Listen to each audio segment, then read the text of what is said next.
I just read that. So this should be next. Reading the memorial of their prayer until I fell asleep. So he was reading that prayer. Wow.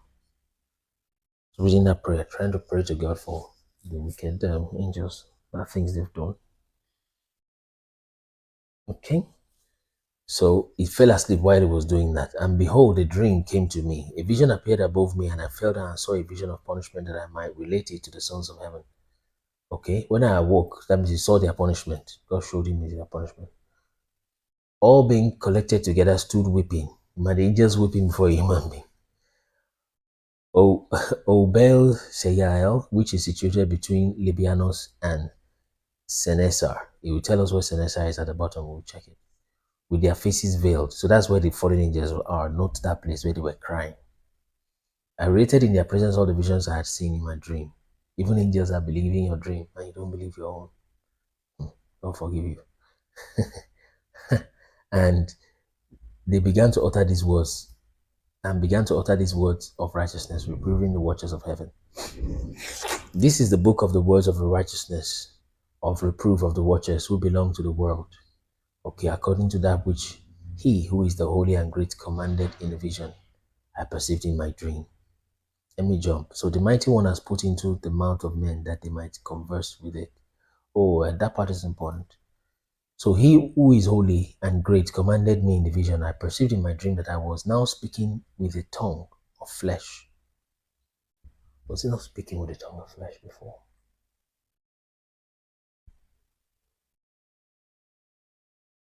That I was now speaking with the tongue of flesh and with my breath, which the mighty one has put into the mouth of men. And the tongue, like we said, is Hebrew. That's the language that Adam spoke, is the Hebrew language. So the logical question is, how did Adam, who is the first, began to speak the language of Eber, who is the 14th from Adam, like his 14th great-grandson, is called Eber, and it's from him they called Hebrews. So how come Adam was speaking Hebrew? Very simple. In Genesis 11, the Hebrew language was taken away from men. I showed us the place yesterday, Jubilees 8:25, thereabout. The language was taken away from human beings, and but rather it was revealed back to the 20th man, which is 20th man, which is what's his name? Um, Abraham. So Abraham is the 20th. So God revealed it back to Abraham through an angel. It's written in the book of Jubilees. So, and Abraham was the one that began to speak the Hebrew language back. But because people know him as Hebrew, as a Hebrew, a child of Eber, so the other nations of the world that are speaking scattered languages started calling that original language, which was nameless. I mean, if there was one language in the world, that language would not have any name, because there's just one language. So you just call it talking. You won't know that languages exist. You just call it that people are talking, because it's literally just one language. So it didn't have a name, but when it was restored back after the Tower of Babel, later restored to Abraham, they named the language after where Abraham came from, which is from Eber. That's the Hebrews. Okay. I hope you're getting something. Are you learning anything? Let me know if you are still there or you have slept off like Enoch. Like Enoch slept in his vision. You're still there? Type yes. So let's see, like 28 years. I think that will work in place of F1. It's like 26 years. Okay. Alright, I guess it's still there. Okay, good. We'll soon finish by 3 now, there, bro. 3 West African times. Thank you, Son of Grace. So yeah, I should rack F1. Great. So Hebrew is the language of creation, and we have found 20 Hebrew words and Yoruba words that are same. The same thing with Igbo. Okay. So that land is not normal. You cannot expect them to allow Nigeria to just prosper like that. Satan wants the soul of Nigerians. Europeans want the resources of Nigerians.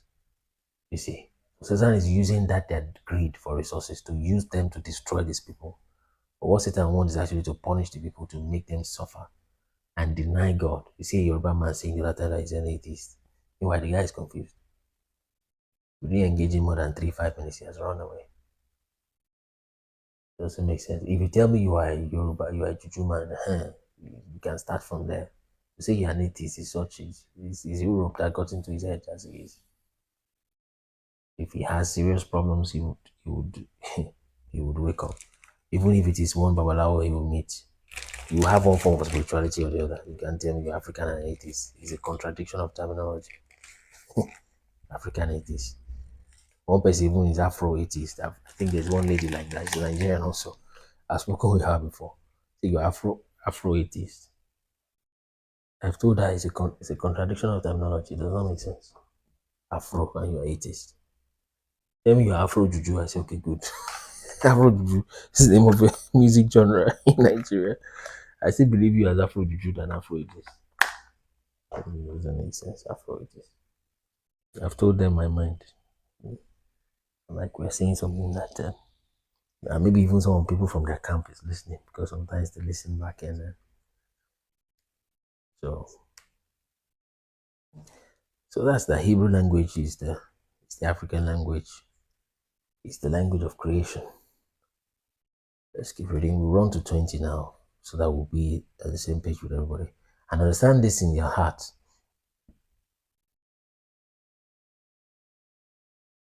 As given to as he has created and given to the power of comprehending the word of understanding, so as he created and given to me the power of reproving the watchers. Okay, the offsprings of heaven. So watchers are offsprings of heaven, Nephilim offspring of watchers. I have written your petition in my vision. It has been shown to me that what you request will not be granted. Bad news for them.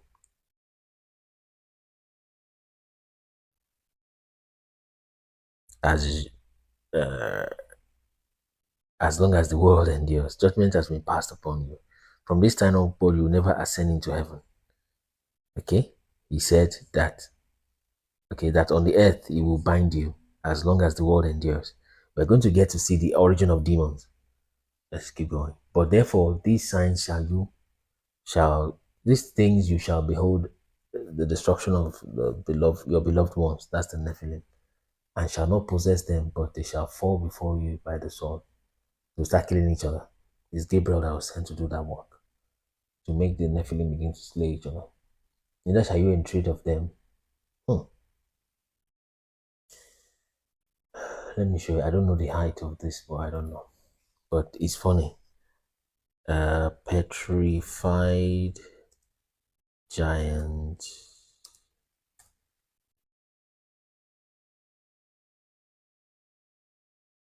So some people, although this is too much of AI, let me show you a real one.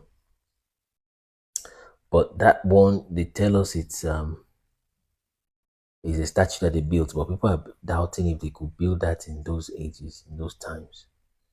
Woman, I think this one's in the United States with sword. Okay, that's one giant sword there. Okay. Oh, let's see.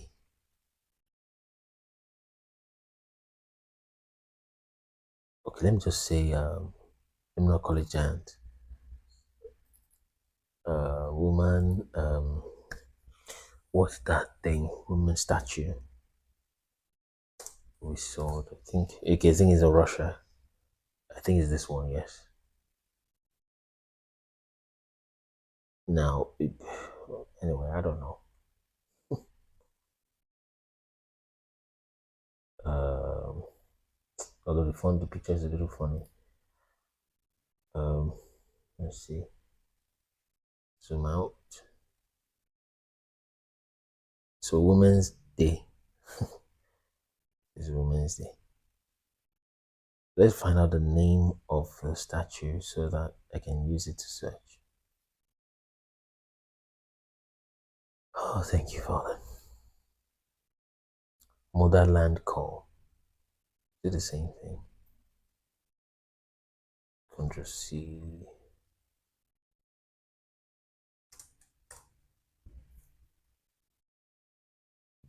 Okay, I think motherland calls. You can find it in. The reason why I'm thinking about that is because of the fight, the way they were fighting. But then this one was not slain. It's just but people are doubting. I think it's in Russia. People are doubting that they built this, and the face is even masculine somehow, but the body is feminine. It's just, but this some of those.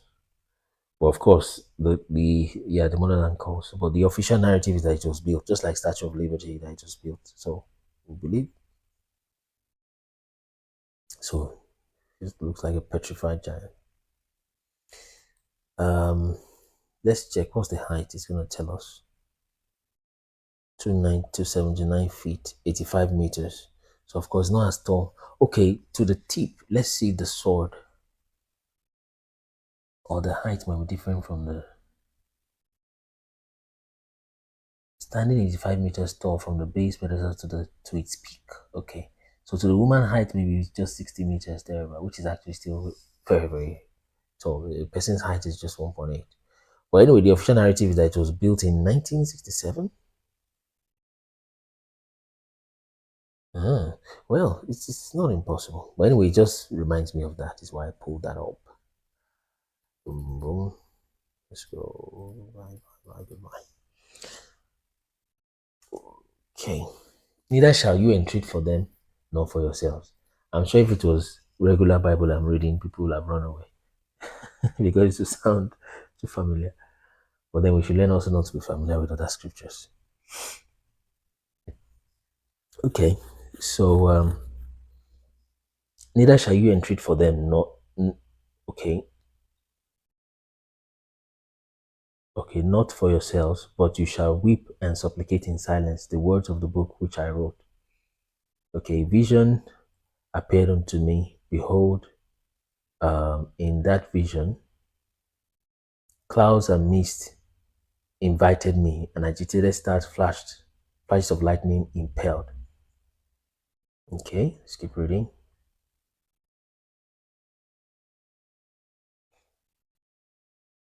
And pressed me forward, while the winds in the vision assisted my flight. Okay, verse 10. They elevated me aloft to heaven. I proceeded myself until I arrived a wall built with stones of crystals, a vibrating flame.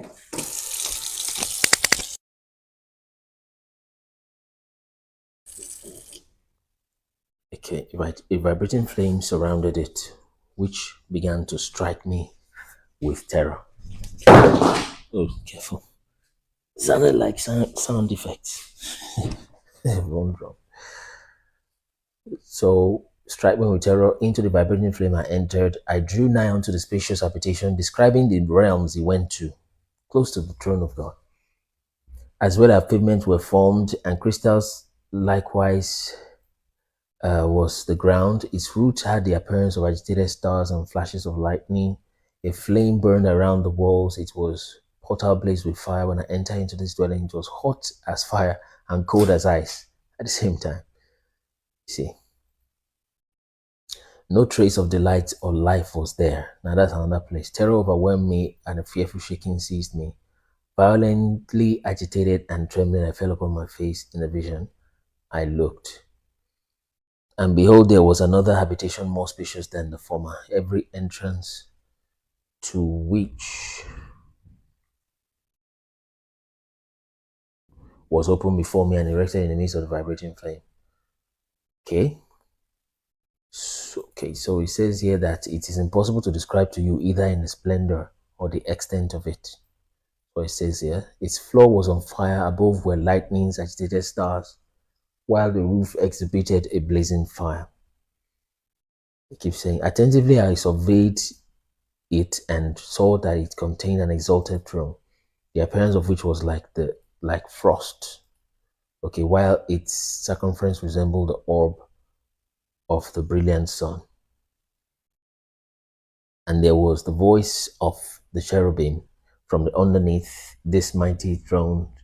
Rivers of flaming fire issued. To look upon it was impossible. I wonder how he saw it. Maybe with another eyes. One great in glory, or maybe he could just flash his face once.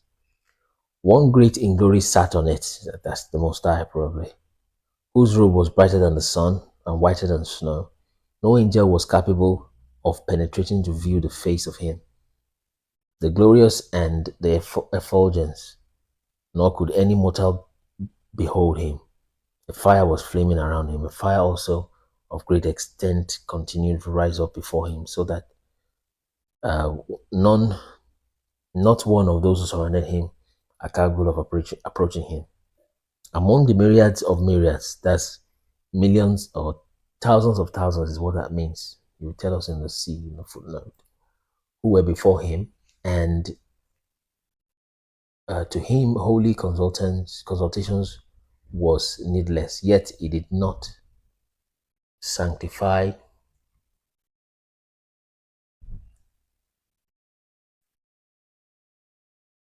who were near him. Depart far from him, either by night nor by day. They were with him continually, nor were they removed from him. I also was so far advanced with the veil on my face and trembling.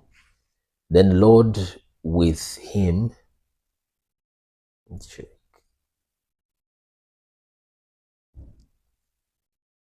then the Lord with his own mouth, wow, called me. So there's a difference when he sends an angel and when he calls him this way, saying, approach hither, Enoch, at my holy word.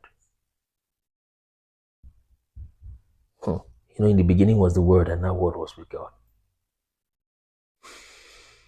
And he raised me up and drew me near to the entrance. My eye was directed to the ground.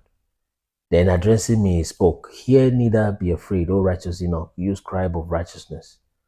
Approach hither and hear my voice. Go say to the watchers of heaven, who sent you to pray for them. Now listen to this part. Go say to the watchers of heaven, who have sent you to pray for them.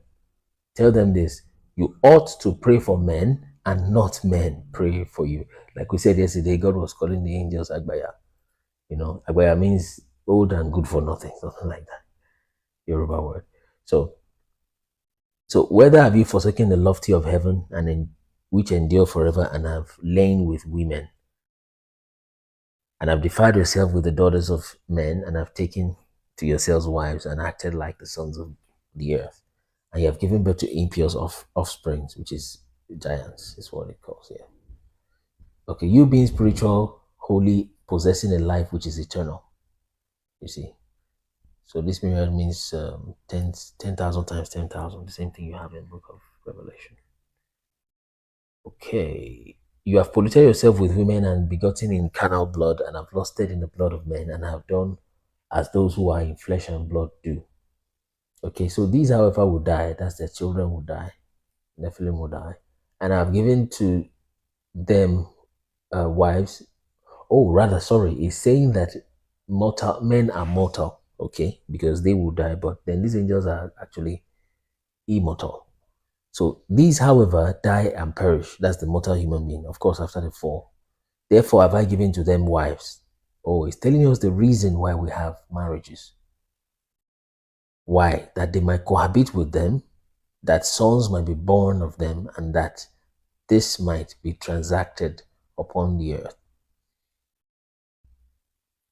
But you from the beginning are made spiritual, possessing a life which is eternal and not subject to death. So when we change to that eternal body, we will not need coitus anymore. We will not need that marital relationship anymore, because I mean we've got an eternal life already. See, therefore I made not wise for you, because being spiritual, your dwelling is in heaven. Now the giants which you have given birth to are born of spirit and flesh. They're hybrid, and they now watch this. This is the source of evil spirits on the earth. When a human being makes mistakes, the mistakes are mortal.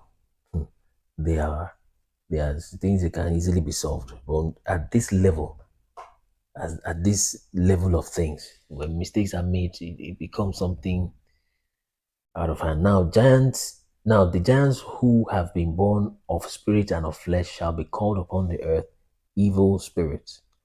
That's when they are dead, and they're still in idols today. When you hear those ancestral demons, when they require blood, they have been drinking that blood on the earth before, literally. But now they still want to take it as spirits. And on the earth shall be their habitation, so they will stay here. Evil spirits shall proceed from their flesh, because they were created from above and from the holy watchers with was their beginning and primary foundation. So that's where demons come from. Evil spirits shall they be on the earth, and the spirits of wickedness of the wicked shall they be called. So they will call them wicked spirits, unclean spirits. The habitation of the spirits of heaven shall be in heaven, but upon earth shall be the habitation of the terrestrial spirits who were born on earth. So this is where their passport is. They don't have passports to the heavens, as it were. So let's type some more F1 as the last lap. We're entering the last lap now. You're still there, type F1. Should have like 25 F1s now.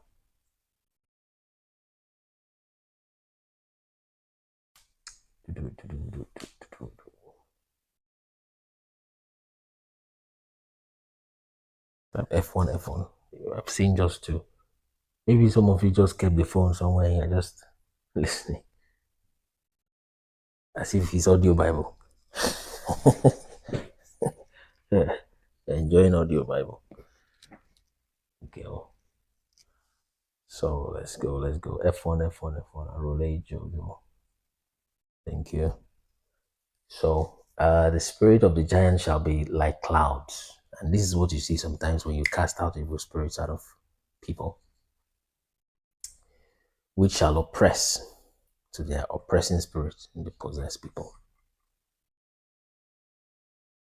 Because they've lost their bodies. They want bodies. Oh my God. Have anybody, let me ask you a question so that I can confirm. I will try not to be controversial. Have you watched some deliverance sessions? Because I have.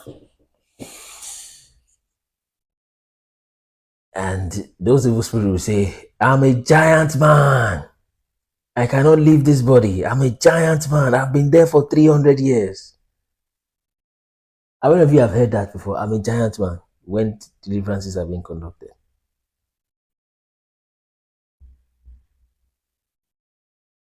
Yeah. So you hear it very frequently. Go and look for. We usually don't mention name of ministries or people here as such, except they come themselves, of course. So if Chika Joseph was here, I'm sure he would know some of these things firsthand, because he himself is that kind of ministry, prophetic ministry and things like that. So you see, I'm a giant man. You want to, this spirit husband is the same thing. Those things are real. There's white people that have spirit husband, but they call them aliens. There's a woman, like I said before to us.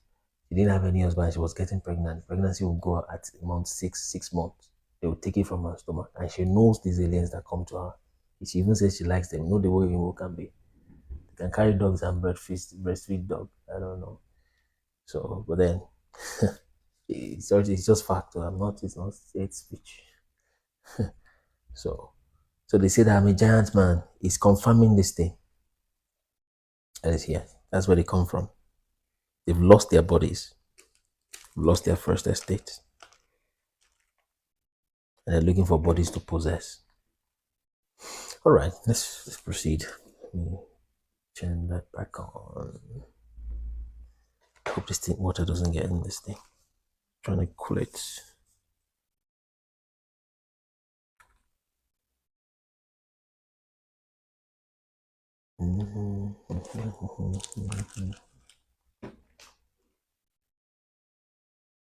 All right, it's just pouring water.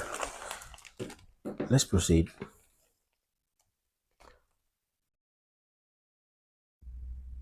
Where were we?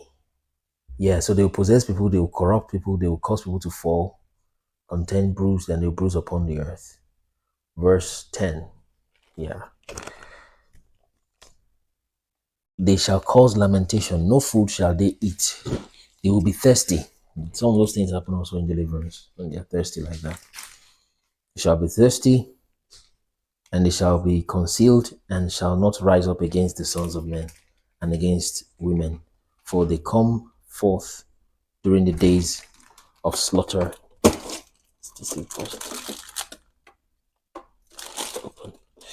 During the days of slaughter and destruction.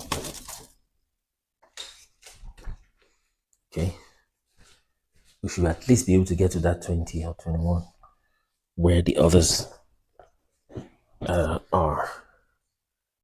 Okay, chapter 16. And as to the death of the giants, wheresoever their spirits depart from their bodies, let their flesh that is perishable be without judgment. Thus shall they perish until the day of the great consummation of the great world. Talking about the very end. Book of Enoch has timeline also. We'll get to that when we get there. If we get there actually, because Enoch is one of 5 chapters. Okay, thus shall they perish until the day of the great consummation and the great world. A destruction shall take place, the watchers of the impious. Okay, place of the watchers and their children, which is the impious, the giants. Although English like to say small devil is what they call impious, but it's the opposite here. And now the watchers who have sent you to pray for them, who in the beginning were in the heavens, say, I say, in heaven you have been. Secret things, however, have not. Oh, we've gone too far. I have to zoom out. We're at 16 just now. No, not yet. So let's see.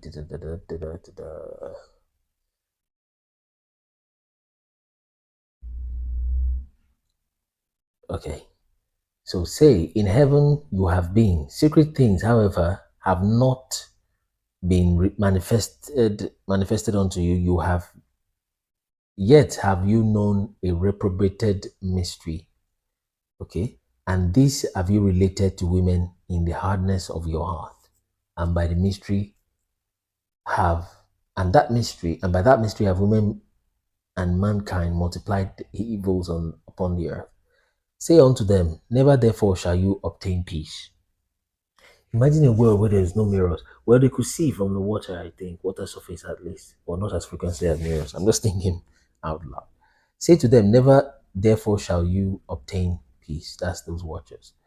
So they raise me up in a certain place. That's the good angels that are working with Enoch, I believe, in this vision, where there was the appearance of a burning fire, and where they assumed the likeness of men. That means if they like, they can change their form to look like human beings, talking about the angels.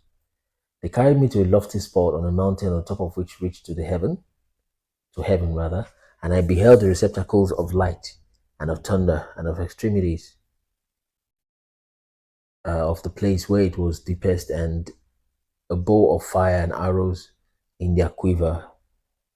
Okay, every species of lightning, number 4, verse 4, and they elevated me to a babbling stream and of fire in the west, which received all the setting of the sun. And I came to a river of fire which flowed like water and emptied itself into the great sea towards westward. And I showed us that the great sea is what Nigerians will call Bar Beach, is Atlantic Ocean, yeah.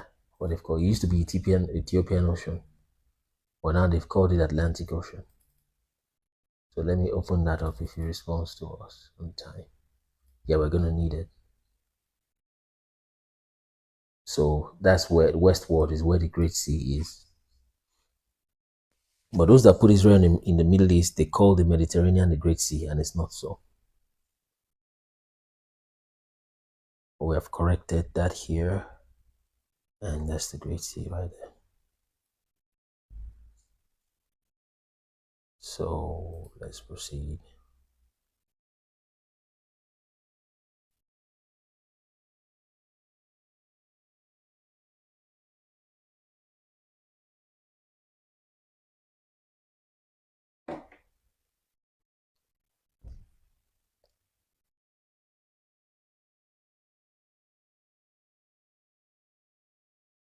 So that's the Great Sea.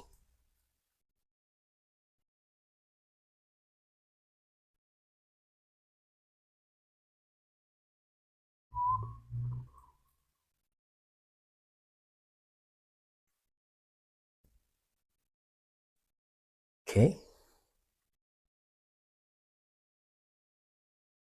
And I saw every large river. So I think they elevated him to the top of the dome, the top of the earth, the firmament. I saw every large river until I arrived at the great darkness.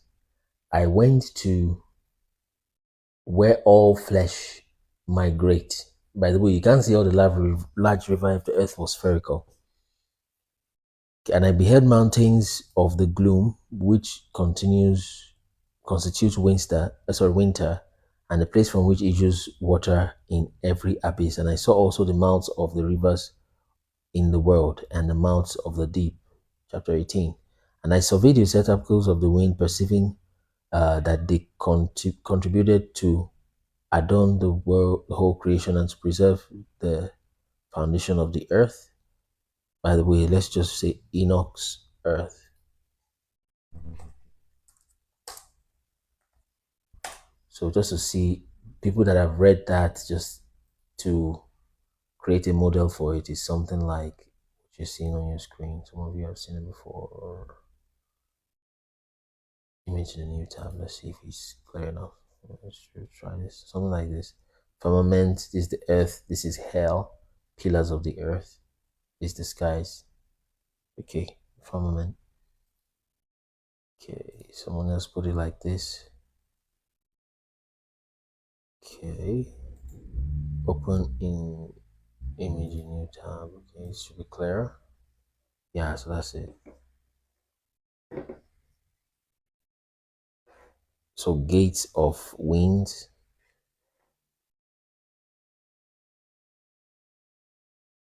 So that's Enoch's earth. Mountain of God, like that. So basically he's flat like that, then with a dome. The great darkness here.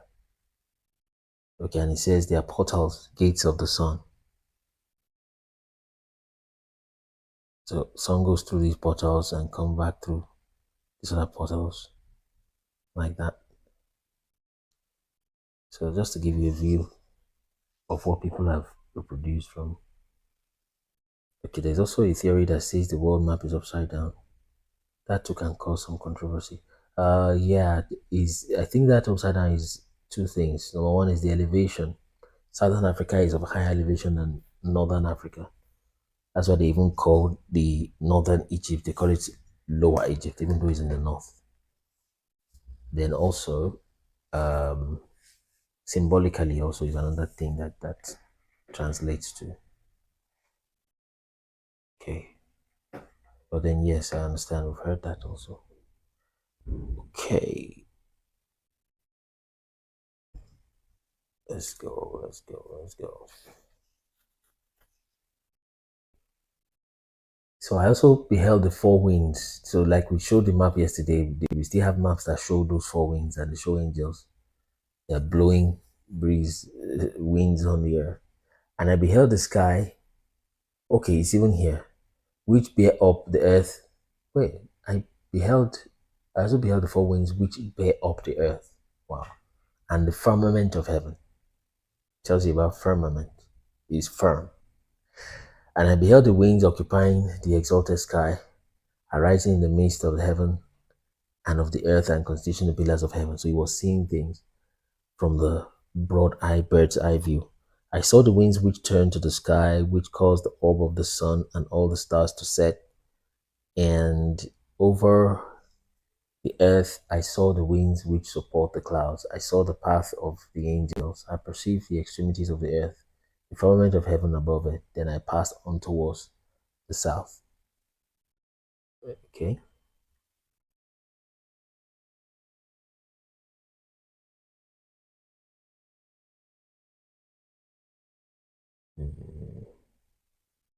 Were burnt both day and night. 6 mountains from glorious stones. 3 towards the east, 3 towards the south. Those which were towards the east were Variegated stone. What does that mean? Variegated stones, real quick. Check the meaning of variegated. Okay.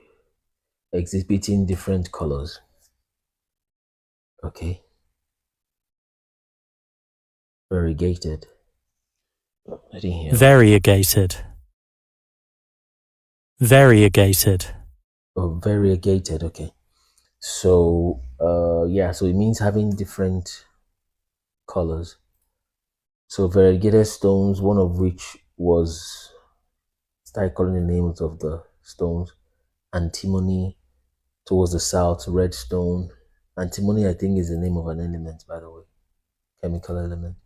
The middle of one reached to the heaven, the throne of God, a throne composed of alabaster, the top of which was sapphire. I saw too a blazing fire hanging over all the mountains, and there I saw a place on the other side of the extended territory where waters were collected. I likewise beheld terrestrial fountains. I mean, the picture just tells 1,000 words, is what is going on here. All of that is what this person is trying to draw, or something similar to that. See columns of fire there.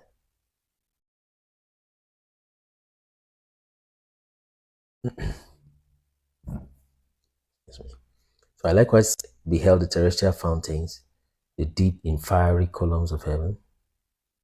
Aha, exactly. Columns of fire is what you have here. You see,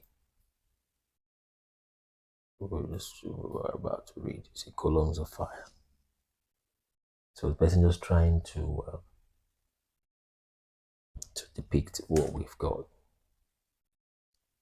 We're finishing soon. And in the columns of heaven beheld fires which descended without number on high, nor into the deep over the fountains. I perceived a place which had neither the firmament of heaven above it nor solid ground beneath it. The place was just desolate. Okay. And I beheld 7 stars like the blazing mountain and like spirits entreating me. Then the angel said, this place until the consummation of heaven and earth will be prison of the stars. I think it's talking about the watchers. Okay, and the host of heaven. Okay. What did the stars do? The stars which roll over fire, which are those which are okay. The stars which roll over fire are those which transgressed the commandment of God before their time arrived, for they came not into their proper season. Therefore he offended with them. Therefore was he offended with them and bound them until the period of the consummation of their crimes in the secret year. Chapter 19. Then Uriel said, here the angels who cohabitated with women appointed their leaders, and being numerous, they appeared in appearance, made men profane, and caused them to err, so that they sacrificed to devils as to gods. And they still do that today. For in the great day there shall be a judgment with which they shall be judged until they are consumed, and their wives also shall be judged, who led astray the angels of heaven, that they might salute them. 3. And I, Enoch, I alone saw the likeness of the ends of all things, nor did any human being see it as I saw it. 20. Because he was, of course, conversing with other people, and they were not seeing that. These are the names of the angels who watch. Uriel, one of the holy angels who presides over clamor and terror. He's telling you their functions.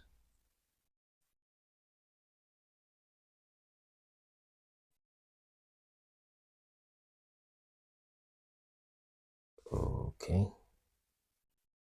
Over clamor and terror.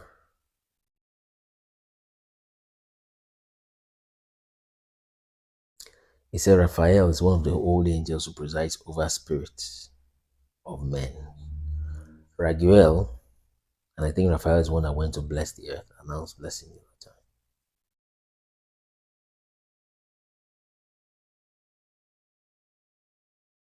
Raguel, one of the holy angels who inflicts punishment on the world and the luminaries. Michael, one of the holy angels who presiding over human virtue, commands the nations. Yes, that's why Michael was there in the time of Daniel when Daniel was giving those prophecies about nations. Sarakiel, one of the holy angels who presides over the spirit of children of men that transgress. Gabriel, one of the holy angels, presides over Ikisat, over paradise, over the cherubim. 21. Then I made a circuit. I think this is where we stopped. Then I make a circuit to a place which was completed. Sorry. Then I made a circuit to a place in which nothing was completed.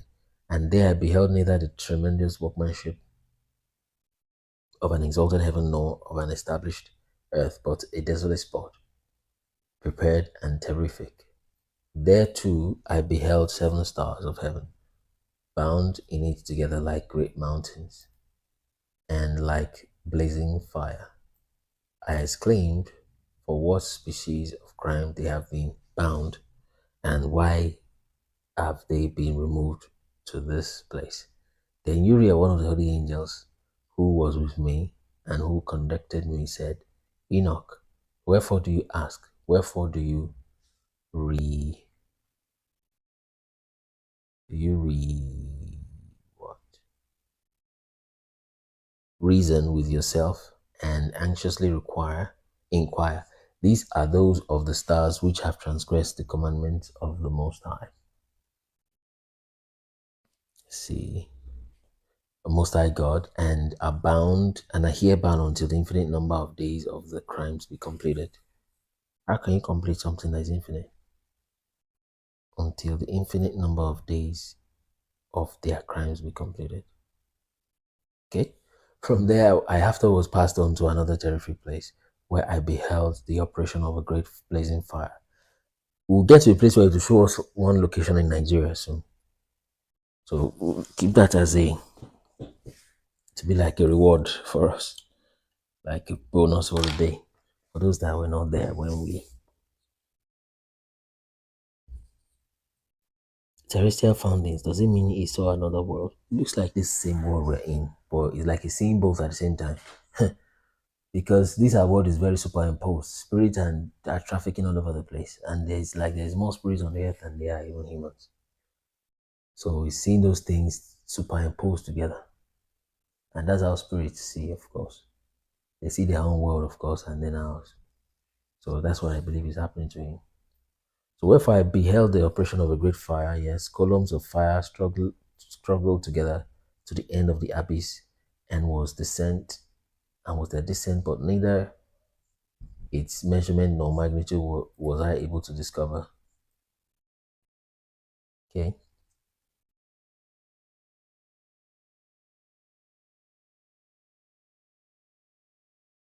Neither could I perceive its origin. Then I exclaimed, how terrible is this place, and how difficult to explore. Uriel, one of the holy angels who was with me, answered and said, Enoch, why are you alarmed at this terrific place? This, he said, is the prison of the angels, and here they are kept for ever. Okay, we'll still be in 22.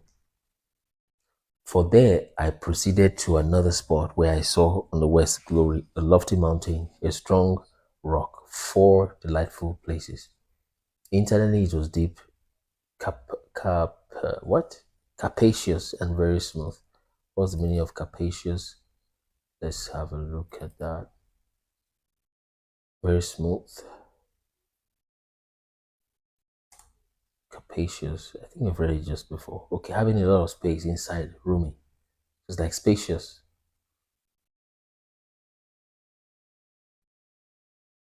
So internally it was very deep and spacious and very smooth as if it has been rolled over. It was both deep and dark to behold. Okay. 15. Page 15. Then Raphael, one of the holy angels who were with me, answered. Let's respond to this guy. L. So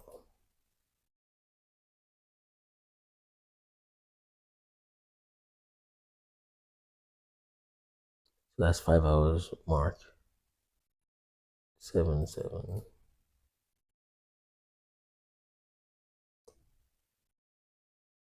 Seriously. I'm answering the puzzles and it still keep telling me error. I hope you guys are seeing. Come on, go through. Yeah, that's it. It's gone through. Okay, let's proceed. Then Raphael, one of the holy angels who were with me, answered, "These are the delightful places where the spirits of souls of the dead will be collected for them, where, okay, they were formed, and here will be collected the souls of the sons of men. These places in which they dwell shall they occupy until the day of judgment and until their appointed period." Okay, so there's a place that departed spirits go to. Okay, according to this at least. The appointed period will be long, even okay, will be long, even until the great judgment. And I saw the spirits of the sons of men which were dead, and their voices reached to heaven while they were accusing. Then I inquired of Raphael, an angel. No, I think we have gone past something we read. I want to show us something where Damascus is, because Damascus is one of the places where Enoch was seeing this vision. So this 3 o'clock and we have gotten to 21 as promised. But I think there's some way in Damascus, which we showed the last time. We want to show the other people today too. I think we got it from a footnote.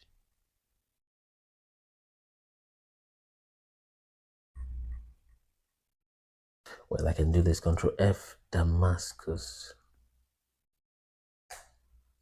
Let's see how that goes.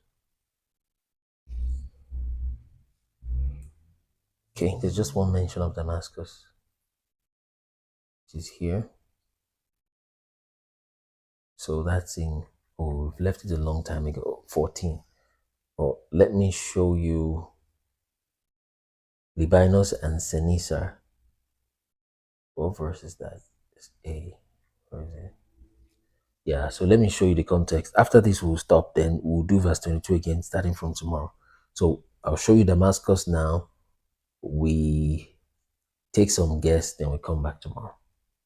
Yeah, Damisak. So some people already was here yesterday. So, and behold, a dream came unto me in a vision. So we'll just show the people that have not seen the Damascus in Nigeria.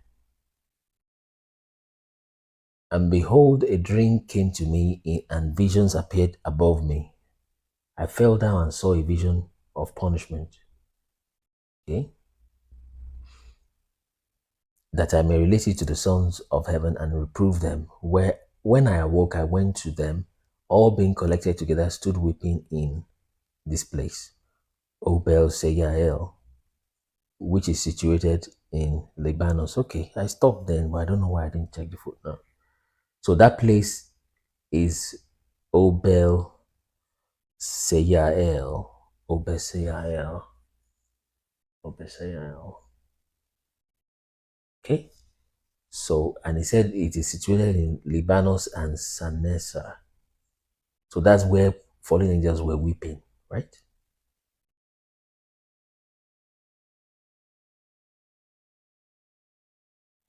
So that's where the crying angels were.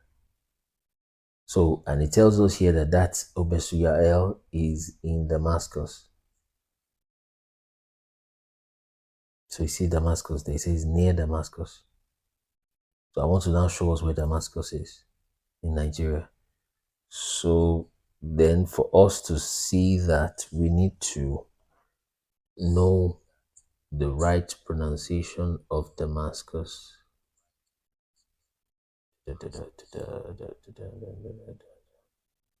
Interestingly, I just saw now that Elewedu followed us. For those of us that know the Elewedu. The Elewedu that was, we were just showing him some things and he had to run away because he didn't have any point. So sometimes they take time and over time they'll change. Let's see. First mention of Damascus that we're looking for. Yeah, that's it. So where is it at? So I have a quick scripture where you can pull it. Genesis 14:15. I should remember that next time. Genesis 14:15. That's the same place, right? Exodus, Genesis, where KJV. Let's check that real quick. That's the same place where they were fighting with Nimrod. Incidentally, by the way, guys, maybe we'll touch on that one day. But then this Amraphel that Abraham was fighting with is Nimrod. Is Amraphel, king of Shinar. In Genesis 14 is Nimrod. So verse 15, what happened there? And he divided himself and his servant by night, and they smote them and pursued them unto Hobah, which is on the left hand of Damascus. Okay, so that must have been northward, left side, left hand of Damascus. Okay, so this is what I wanted to do anyway, to show you Damascus in Nigeria, but we need to show you interlinear, the way Damascus is properly pronounced. Damascus is Greek sounding. The real way to pronounce Damascus is Damasak or Damasak. So this is a Damascus.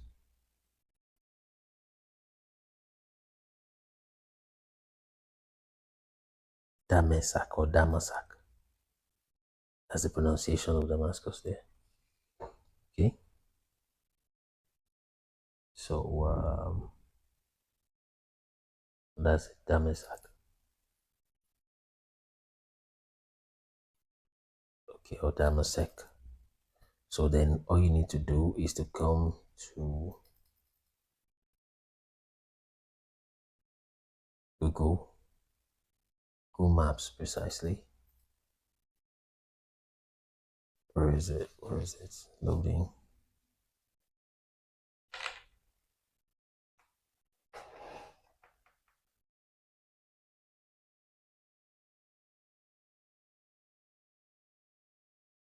Unresponsive.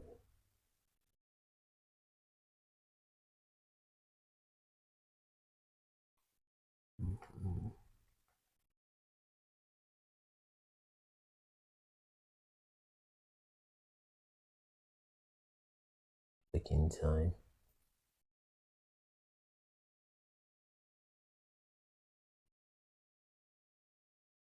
Google Maps.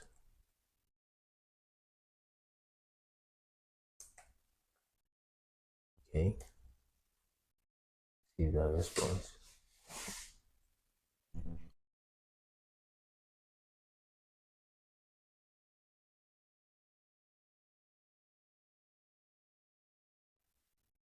So just type Damasak, Nigeria.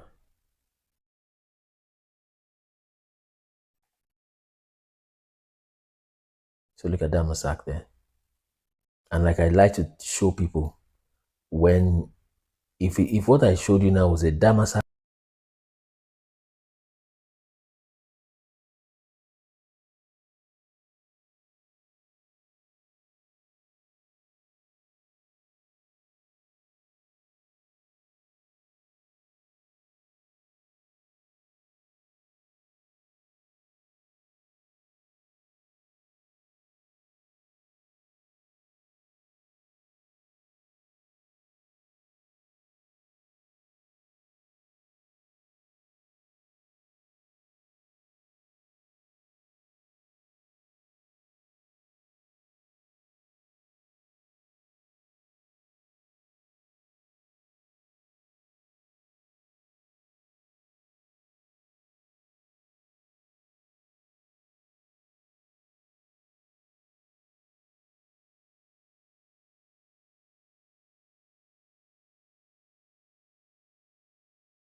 It's just what. So I've sent you an invitation. Just accept it. Daddy J, I've sent you a request. I mean invitation. Just accept the invitation. Who else? I want people who have not spoken before to speak. Tunde Obasa can come say hi. Robbie Femi Osinaike, just come say hi. Robbie, come say hi. So let's just fill that space. Whoever comes first will fill those 6 spaces. And those who can come up, if I should be able to come up, but just drop your final note on the chat. So let's start with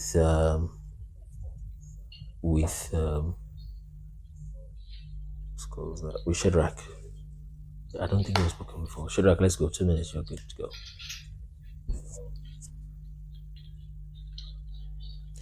Can you hear me, Shadrach? If Shadrach is not ready, let's go with Ara. So you guys can talk about how you got to know about our channel, where you first heard about our channel and things like that. So let me set the timer for the first speaker.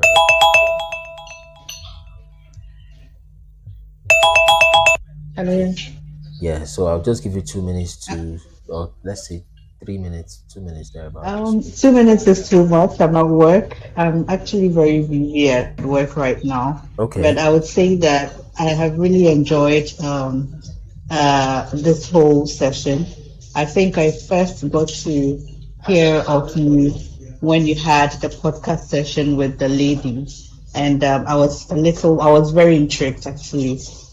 Seeing you on the live just got me to want to get to know more about what you had earlier spoken about, and honestly, it's been an enlightening session. Thank you so much for everything that you've done. I'll keep it brief, and I would like to end it here because I have to go back to work. But I'm still with you guys at the same time. Thank you very much. Thank you. Thank you very much for kind words. Okay, so let's have the next speaker. Are you ready for us, Shadrach? I think it said 2 minutes. Someone said 2 minutes is too much, so let's take. Okay, Shadrach, are you ready? Shadrach is dropped his phone.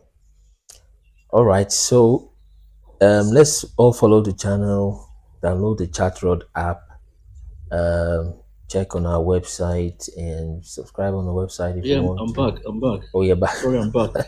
All right, let's go. I just stepped out. You're muted. Yeah. But I didn't get the. No, just like final words, Sorry. basically. I think you've spoken once, haven't you? No, I haven't. I requested, but I wasn't granted. Okay, so let's go. 2 minutes. That's the time. What I want to. Okay. Well, personally, it's a great discovery and revelation. It's amazing, really, but at the same time, it brings in some kind of confusion. Where does one stand? After having we've been brought up a certain way with certain beliefs, and now we're discovering that what we believed in all our lives, basically, probably a lie. So trying to find a way to balance it, to balance spiritual stand, for instance, that is why I'm going to continue to follow and listen to you. Probably I'm going to find that balance somewhere because it's quite confusing. Can you ask one question? The most confusing question, if you don't mind. I can still respond to that in 2 minutes. Okay, the most confusing question right now is basically about, heaven. About what? Hell. Okay. What heaven. About it? Heaven. Is heaven, is it real? Oh, you mean the return of Jesus, right? Is that the part? Real? Yes, return of Jesus. Yeah, return of Jesus. No, of course it's real. Yeah, of course. All of that is. And all of that. Mm-hmm. All of that is still same. So it's just that's why we don't bother people so much about the rapture part, because most things are still the same thing, despite the fact that Jesus has returned, based on what he said that he was going to return soon. most things, the way you engage with God, matters of righteousness are still same. So that's the thing. You understand? So what we have is Because judgment is if it coming. has Yeah. come, okay, if it has come, if the rapture has happened, you understand, where are they? I mean, were they really, was it like people were taken away, like the Bible described it? You understand? And then those of us left are supposed to be, maybe we didn't really, meet up with the requirements. But then it wouldn't be we, it would be our forefathers. You understand? Because the time when it happened, from what he said, yes. But let's just watch some more videos. They are very, very self-explanatory and they're not so complex, so that I don't keep repeating it. It gets redundant. You understand? Right? Okay. Yeah. So just watch some of those. I'll find the videos on your page, right? Yeah. So you can check. This is our website and we'll display it. Yeah. So you can look for that website is rolling up there. The yellow text rolling there. So the website looks like this, what you can see on your screen. I hope you can see it. So it looks like, looks like that. All right. Yeah, thanks again. Yeah, so thank you everyone for your time. Sheikh Ziman, thank you in this game. So Daddy J, you can still request now if you still want to say something.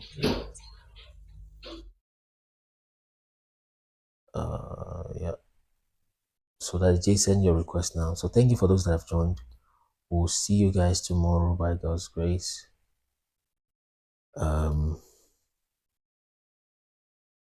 Yeah. Okay, I think it's popping up soon.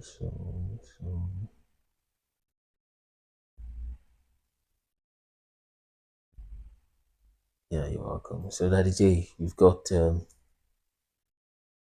time. We'll give you 2 minutes. Let's go. Yeah, thank you very much. I really appreciate what you're doing. Actually, I came through your page, my FYP, during your interviews with the other lady to whom you were explaining certain things about discovering that actually some parts which have been mentioned in the Bible are actually in Africa and precisely around the West region, like in Nigeria, where we have some of them. I'm a Roman Catholic, but growing up, this doctrine which they give you when you're growing up as a child, it gives you that inner core of believing what your parents say. But now I believe this is a time where we have to emancipate ourselves to ask questions. Because I, for one, even while back in school, I've always believed in the Catholic doctrine in the sense that you don't just rely only on the Bible, but you go to some cultural aspects in concluding certain things, coming to a conclusion about certain, maybe what they call dogmas and things like that. So this your channel is giving me an eye opener to realize that the Bible somehow, I think the translation of the Bible or some certain scriptures or why some books are not included into the Bible, maybe they had a purpose. There was a purpose for it. Because like one lady was asking, how come the book of Enoch is not a part of the Bible? And we have so many other texts which are not also part of the Bible, which we believe that these are people who have lived and recorded in time what they have witnessed or what they also study or what they read. So I continue to follow your channel because I really want to have an insight of many things which, some doubt and clarifications and why things are happening. Because like you are talking about the Jerusalem and the one of today, those are two different locations. And if you follow the book of Enoch and maybe some descriptions in the Bible, realize that these places are two different. Was it yesterday or today I was following about your explanation of Lebanon actually meaning like light? Okay. And or was it like Lebanon or where they talk about the citadel of Lebanon actually meaning like light? And we try to relate that to the book of Solomon where he harvested some of these trees to build the house of God. And the Lebanon we have today doesn't have trees as per se like timber and things like that, which some of these resources are actually coming from Africa. So we realize that there's a controversy which we need to dig inside to find out actually where some of these things are located in our today's world. So So my main reason I'm continuing to follow your channel is to get an insight of many of these things, and I really appreciate the work you're doing. Thank you so All much. right, thank you so much, brother. All right, then. So that's exactly your time. So thank you, everyone that has joined so far. So just follow this channel, everyone. We will be back tomorrow morning by God's grace, same time, 10 o'clock. We'll continue. We can just take guests. If the guest rushes a lot, then we continue flow with the guests. Then we read Enoch 22, continue from 22 forward gradually like that. Explain change of the name Jesus to Yeshua to Jesus by men. Can a name be changed? Thank you so much. Yeah, you're welcome. So, yeah, it's like although we see Jesus as the English version of Yeshua or Yahusha, and many people are saying it's a bad name or something like that. But because of how much power that name carries, you know that name is right. I mean, as against Yahusha or Yeshua, okay, the Jesus name is still right. Okay, and what we are saying is with our knowledge of timeline, it's likely to be a new name that was given to him, as was promised in the book of Revelation. Now that we know that many of that Revelation prophecies are fulfilled, so that's why we are saying is likely to be his new name. Although, and yes, even the letter J was created around the so-called Middle Ages or Dark Ages, which is when we believe it's time when Jesus reigned with the saints, and it's still reigning now. But then the saints he reigned with has left, and it's written that Satan will be released. So that's the time that we think we're in. So between now and then, now and tomorrow rather, watch more videos, or till the next time you come, watch more videos. Follow this channel now. Go to that website, our website, and where is it at? Yeah, so just go there, subscribe to it. You get access to the maps and things like that. So that's that. Thank you everyone for joining. We'll see you. Broadcast is recorded, yes. But what do you think we can do to the broadcast, Shedrack? How can you? Would you? I don't. Maybe I don't know how that part of TikTok works, but I know it's recorded. Yes, welcome, Ara. I know that it's recorded, but how do you get to watch it? Do you have access to it, Shedrack? Or I need to post it for you to see it?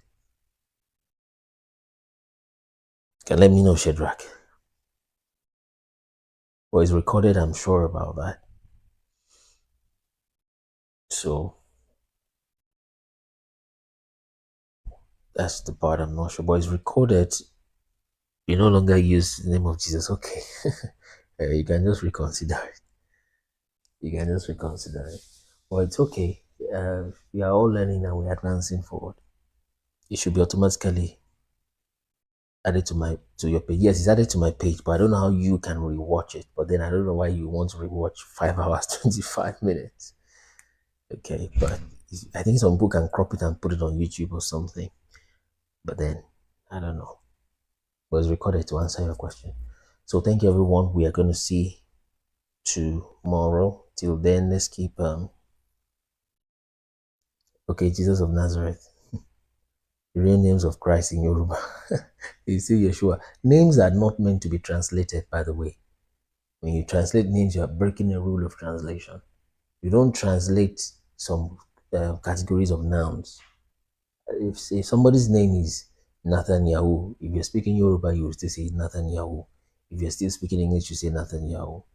If the guy's name is Trump, when you're speaking any language, you call him Trump in that language. You don't translate names. It shouldn't be translated. So that Yahusha will still be correct. If your name is changed, that means it's not you. Yeah, generally. So it shouldn't be translated even between languages. So it shouldn't be translated. So we'll see. Yes, not yet. Almost finished. So it's Yahusha, your name, unique.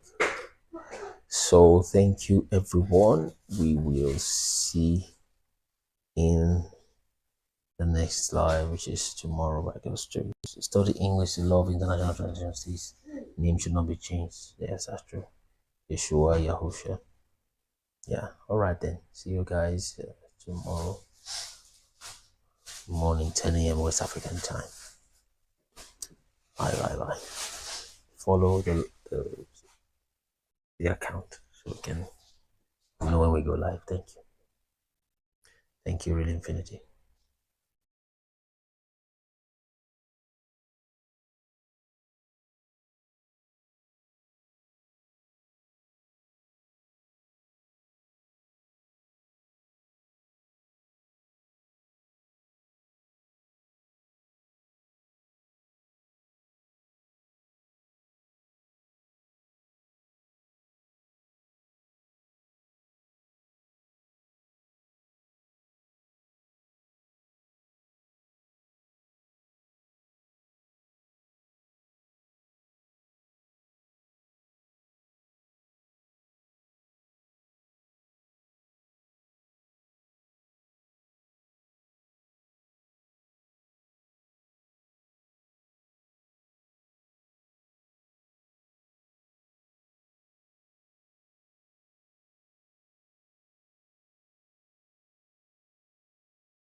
I've been sorry, I've been addressing you, but I've been muted. I didn't know I was muted. Sorry about that. Someone should have told me in the comments. So let's power tap as we started. I didn't know I was muted all the while. Richard, you're welcome. Can you hear me, Richard?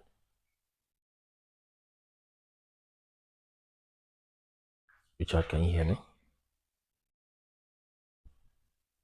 Let's tap the screen, tap to first 5K likes.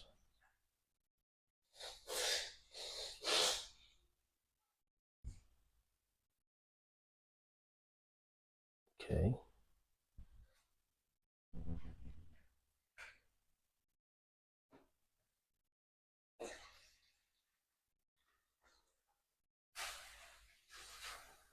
So that we do our first a quick few hours. Richard, you can request again. I think maybe it's your network that dropped you.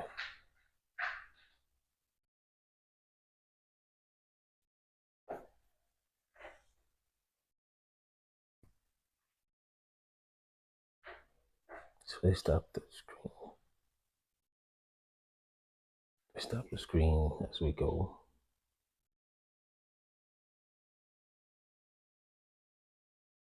If you can hear me, you can type a yes, so I'm double sure that you can hear.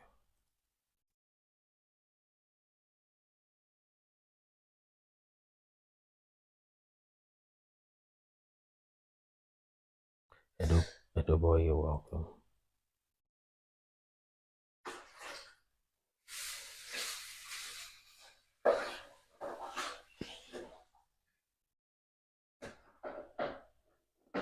Good to have you. So look at the topic. Look at the topic and see if you have any opinions. Then you can share your opinion as we move.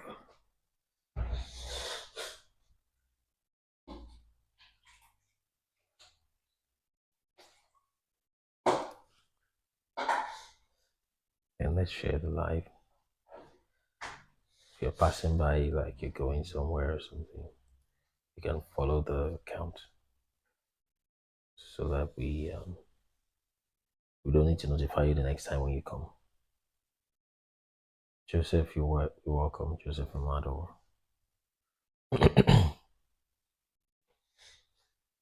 So look at the topic and share your opinion.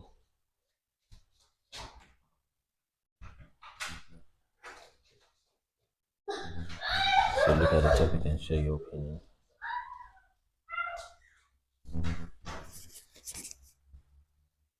So let's power tap. You're welcome, Emperor. User 188. You're welcome.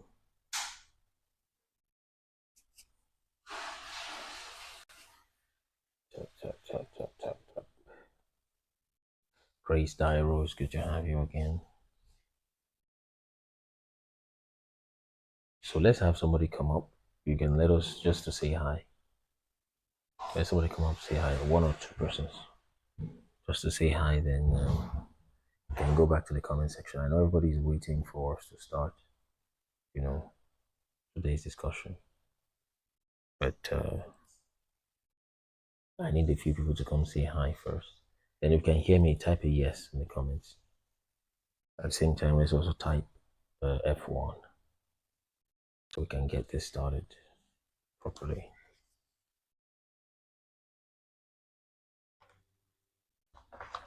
So tap the screen. We're still waiting for our 2K likes at least. Alan Pesanti, you're welcome. So, Bob the Builder, it's good to have you. So I know you guys are waiting for us to start, but I need at least one person to come say hi. If you're requesting, let me know.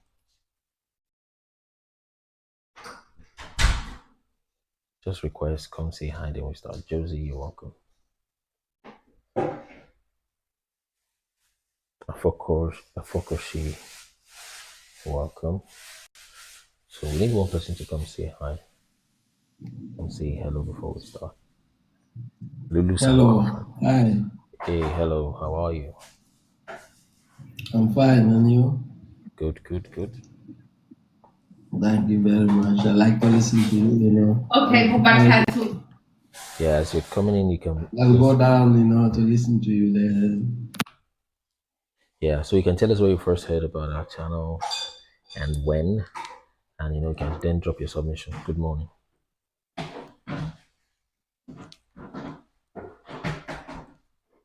Morning. Yeah, you can go ahead, brother.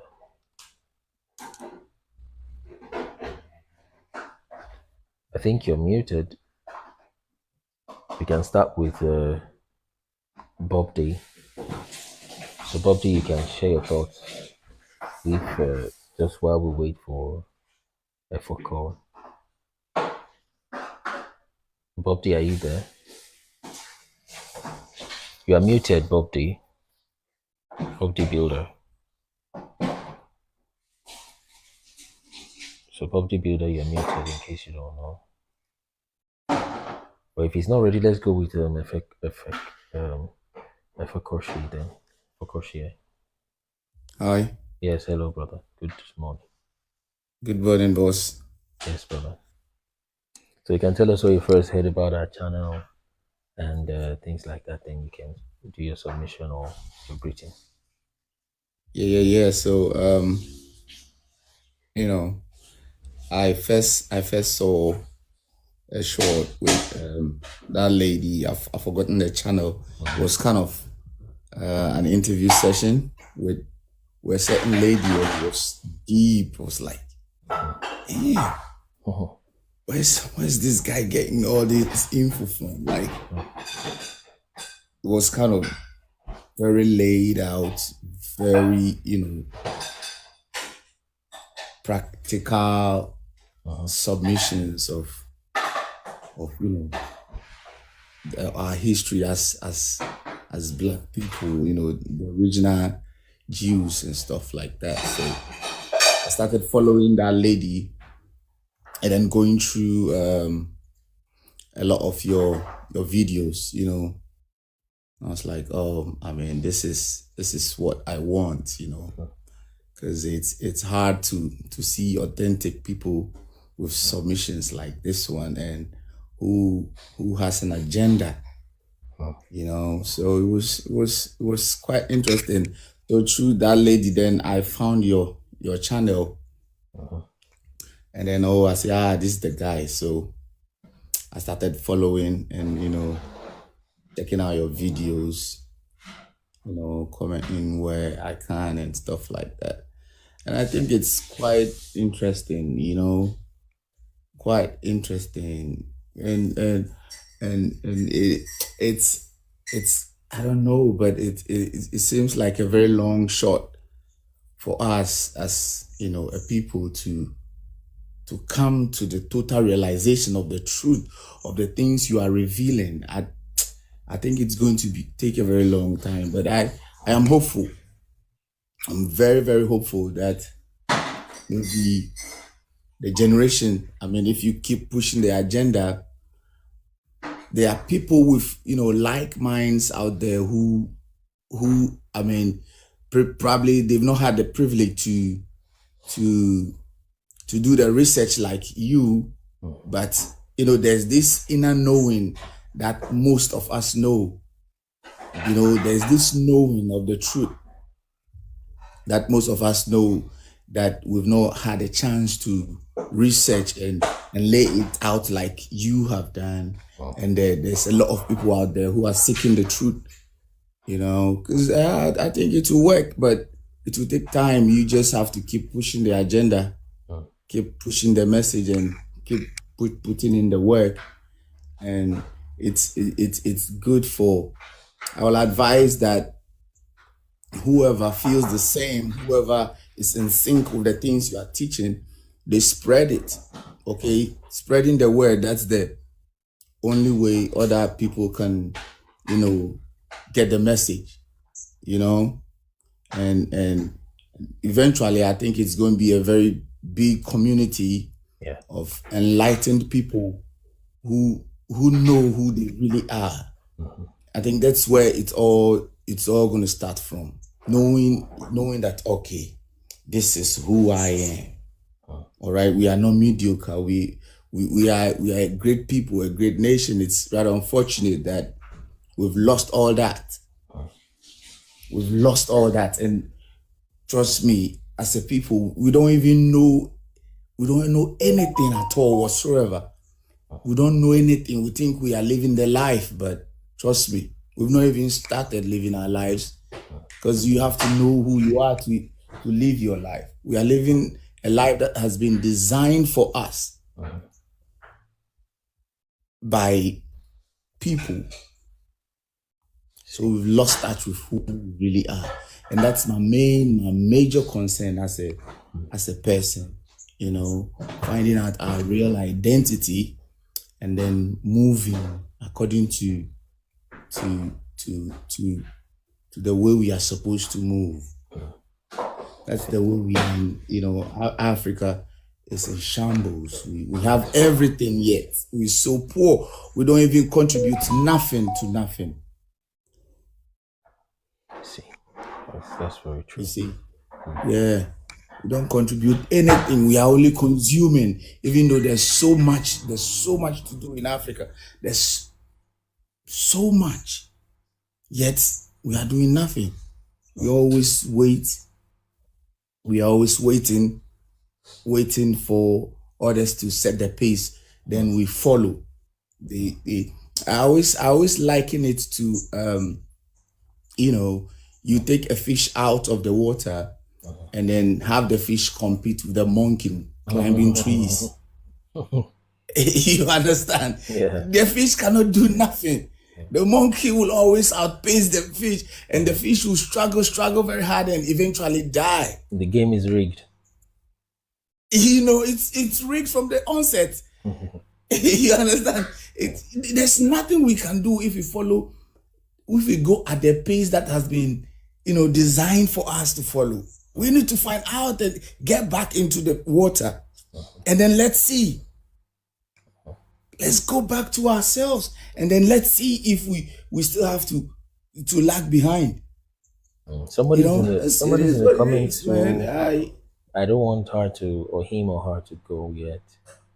But I wish they can come up as a guest. They are not quite clear about the things we're sharing, and they have a different opinion. Sometimes I like giving people like that priority, but then they're not coming up. If someone can ask them to come up, that's Lulu Sankofa. So Lulu Sankofa will believe that that Enoch is African. Okay, we believe that that the Hebrews, in fact, not just the people, the land, the real land of Israel is not in the Middle East. Not just the people. So if you can come up, Lulu, you can tell from the way we do our lives, we'll listen to you. We'll be very respectful, and would be wanting to learn from you. That's the only thing we'll push you about. We want to hear from you and learn from you. And if you have sources, that's fine. You can just tell us your impressions. It doesn't have to be super academic and all that. So Lulu, if you can come up, you're interested about Yoruba related to Hebrews. Yes. Adebayo, you can also come up. I've sent you an invitation, Adebayo, concerning Yoruba's connection to the Hebrews, so we can discuss. But if you guys keep staying, you can't discuss here. Lulu Sankofa, why? Why can't you discuss here? Are you seeing the person's comment, Efokoshe? Efokoshe, are you seeing the person's comment? Yeah, I'm seeing it. So I wish they can come up. We are not Definitely. Honestly, Definitely. yeah. Honestly, myself, there are things I don't have a clue to. I'm still trying to get it. But if you are hiding information from us, what if we are wrong? How do you correct us? Exactly. Yeah. So that's the most misinformation ever. Yes, Adebayo, thank you for coming on. Look, Adebayo is also not coming up. He's saying that it's misinformation. You are probably from Ghana yourself, right? For crochet. Yes, I'm from Ghana. Yeah. So if someone is saying that they don't understand, they don't believe that Africans are the Hebrews, that is a misinformation, and they are not coming up. So Adebayo, I wish you can come up. I think you have come up once before. Michael, your prince, you're welcome. I can type it just like we are talking now. Lulu, you can. It will be faster if you come up, Lulu. To be much faster. Exactly. You know, there's literally 4 people that are waiting. And is there anybody on the panel that does not agree with what we are saying? I like giving them priority sometimes, especially if they be respectful. Is there anybody on the panel that doesn't believe in it or doesn't understand? It's not even a belief. It's something you know. Okay, or someone that doesn't think that is not thinking along that direction, you can let me know. Please, we are still talking right now. Sorry, I can't turn on my camera because I'm at work. You don't need Emperor, you don't need your camera. You can come up without your camera. Hello, how are you all doing? Yeah, I'm fine. Let me let this person finish their submission so that we can. But I wish Lulu can come up. So it's faster that way. So Lulu, just give me a minute, guys. Sorry. So Lulu Sankofa, where do I even start? We have found over 25 words, almost 27 words in the Yoruba language, and Adibaya can also hear this. Please let the guests mute so that I'm hearing myself back from somebody's microphone. So we have seen over 27 words that are African and the same thing with the Hebrew words. And we can show you that if you were up, but people here, some of them have already seen those videos, it will be like redundant to them. And apart from that, we have checked circumcision, the cultures, because the research is broken into the peoples, the languages, the cultures,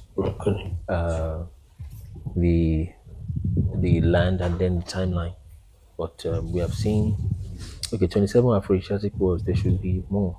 Yes, exactly. If you come up, you can show us more. What part of the world are you from? If you come up, you can show us more. Especially considering Asiatic migration into Africa. Just come up, Lulu. It's So then, looking at the traditions also. Then have you read the book of Jubilees, Lulu? It would be disrespectful of me to keep 4 guests and I'm responding to someone sending just chat.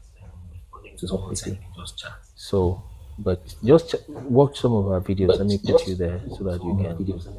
I need to respond to those who have taken the time to come up. I can't keep them just there. So let's go. So just do your submission real quick, brother, so that I can take the next guest. So that's Efokoshi. I think you're muted.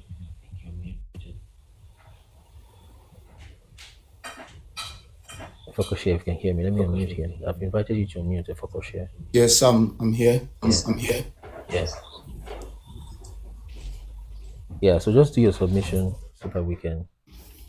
Yeah. Yeah, so just like I was saying, it's hard for us to believe these things. It's very difficult for a lot of people to come to the truth that the real Africa is the real, Hebrews or Jews or all that is Africa. And if you grew up in the village, I've had my own reservations until, I went to the village some time ago. And then I met a few people and see people who know nothing about the Bible, all right? But the way they lived their life, when you look at during the Exodus times, the way they planted, the way they harvested. They say if you harvest, you need to leave at the corners, leave some of the corn at the corners for strangers, for people who exactly those people they've never been to church. They don't even know what the Bible looks like. But everything was just like it was instructed for the Israelites. And look at the way the guys did the way they worship, the altars, slaughtering cows and animals and stuff. That's Africa. That's the Hebrew straight away.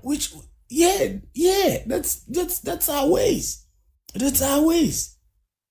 if this modern day Israel, they don't do that. They do a few things, they use the fowl, just like they use the fowl, take the fowl, pass it around the head and say stuff. But it's not as brutal as Africa, where you see an altar full of blood and cows and animals and stuff like that. That is us. Talking of pots with fire and all that. When Abraham met, everything points to us.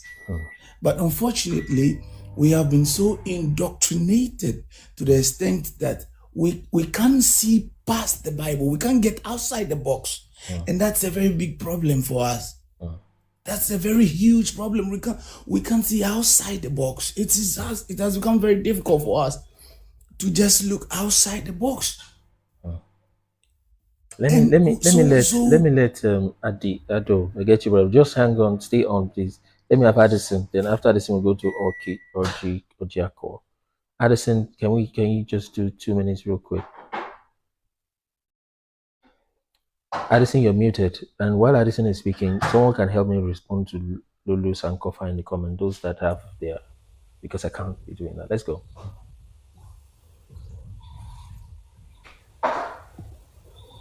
Addison, are you there? We're on, I believe. Oh, not ready yet. Okay, let's move to Audrey then. Audrey Khan. Yeah. Let's go. Yeah. Morning, everybody. Morning. My brother, thank you for the work you are doing, because if not for anything, you have enlightened some of us. I've been following you, all your videos. I watch it and I share it, even to my WhatsApp. I use it to make my WhatsApp status. Because education is the key. People like you, we have to rally around you, regardless where you come from, because you are trying to bring us out. In the sense that I would like to ask everyone to try to be sharing your programs, all your videos. They have to share it to go viral. Because what you are saying is very hard as a young man like you. Sorry to use the word, you are young. Correct, sir. Doing this kind of work. Some of them that call themselves professors cannot do what you are doing. Honestly, anytime, any day I come across your video, is a applause for me. I drive joy for listening, to learn more. Brother, please keep it on. Don't allow anything to distract you. Add more courage and more power. By God's grace, we still support you in everything you are doing. I live in Europe, not just that I'm back home. I know what you are doing. Your message is going far. Keep on pushing. God will support you and we will be there for you, honestly. I'm very grateful to come across your page, and I will keep on sharing it. Thank you, sir. Keep on trying. We are there for you.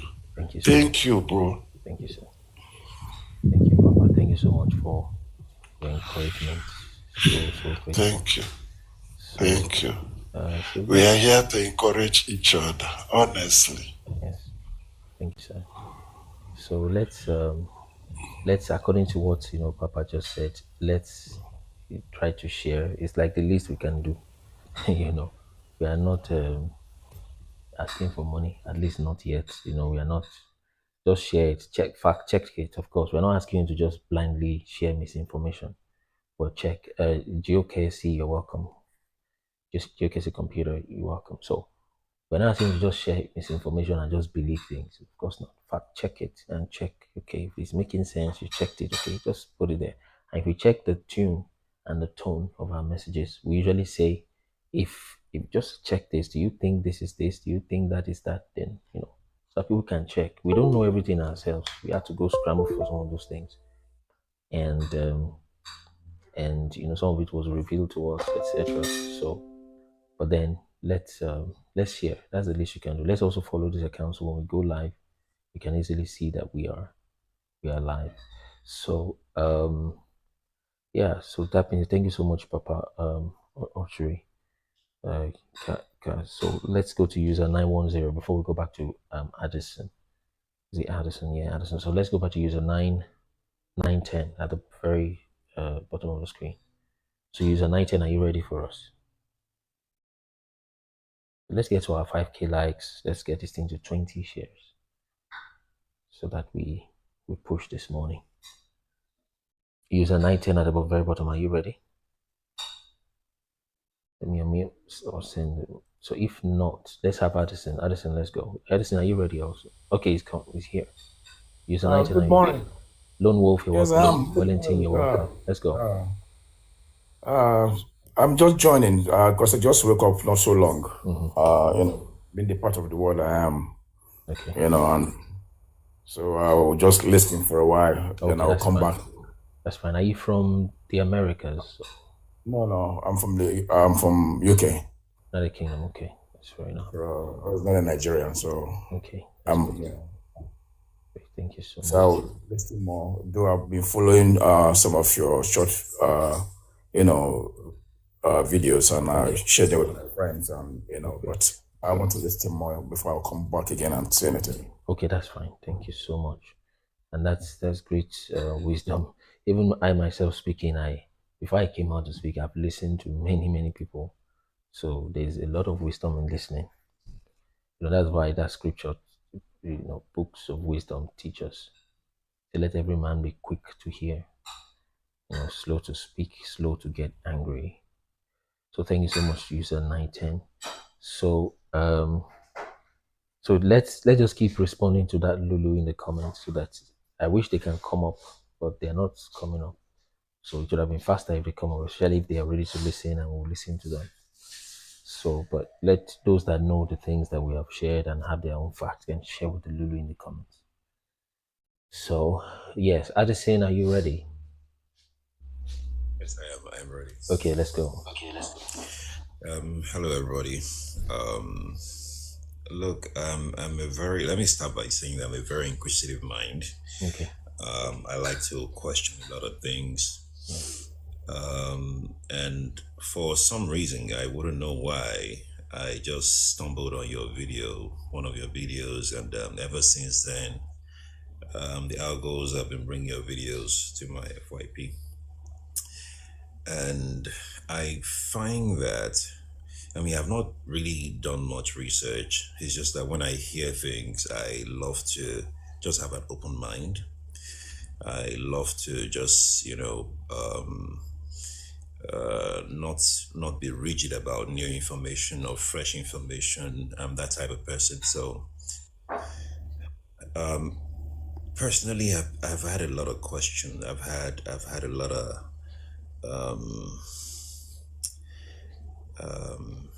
of things that are not just adding up, not adding up. You understand? Something with me, I have always believed that there's a lot of history that has been deleted. There's a lot of information that have been wiped off. I wouldn't know by who or when or how or to what extent. Because if you look at, anytime I look at Nigeria, anytime I look at my people, there is something within me that's always saying Nigeria is more than this. There is more to our history. There is more to our origin. I could almost feel it that, I may be wrong. I could almost feel it that,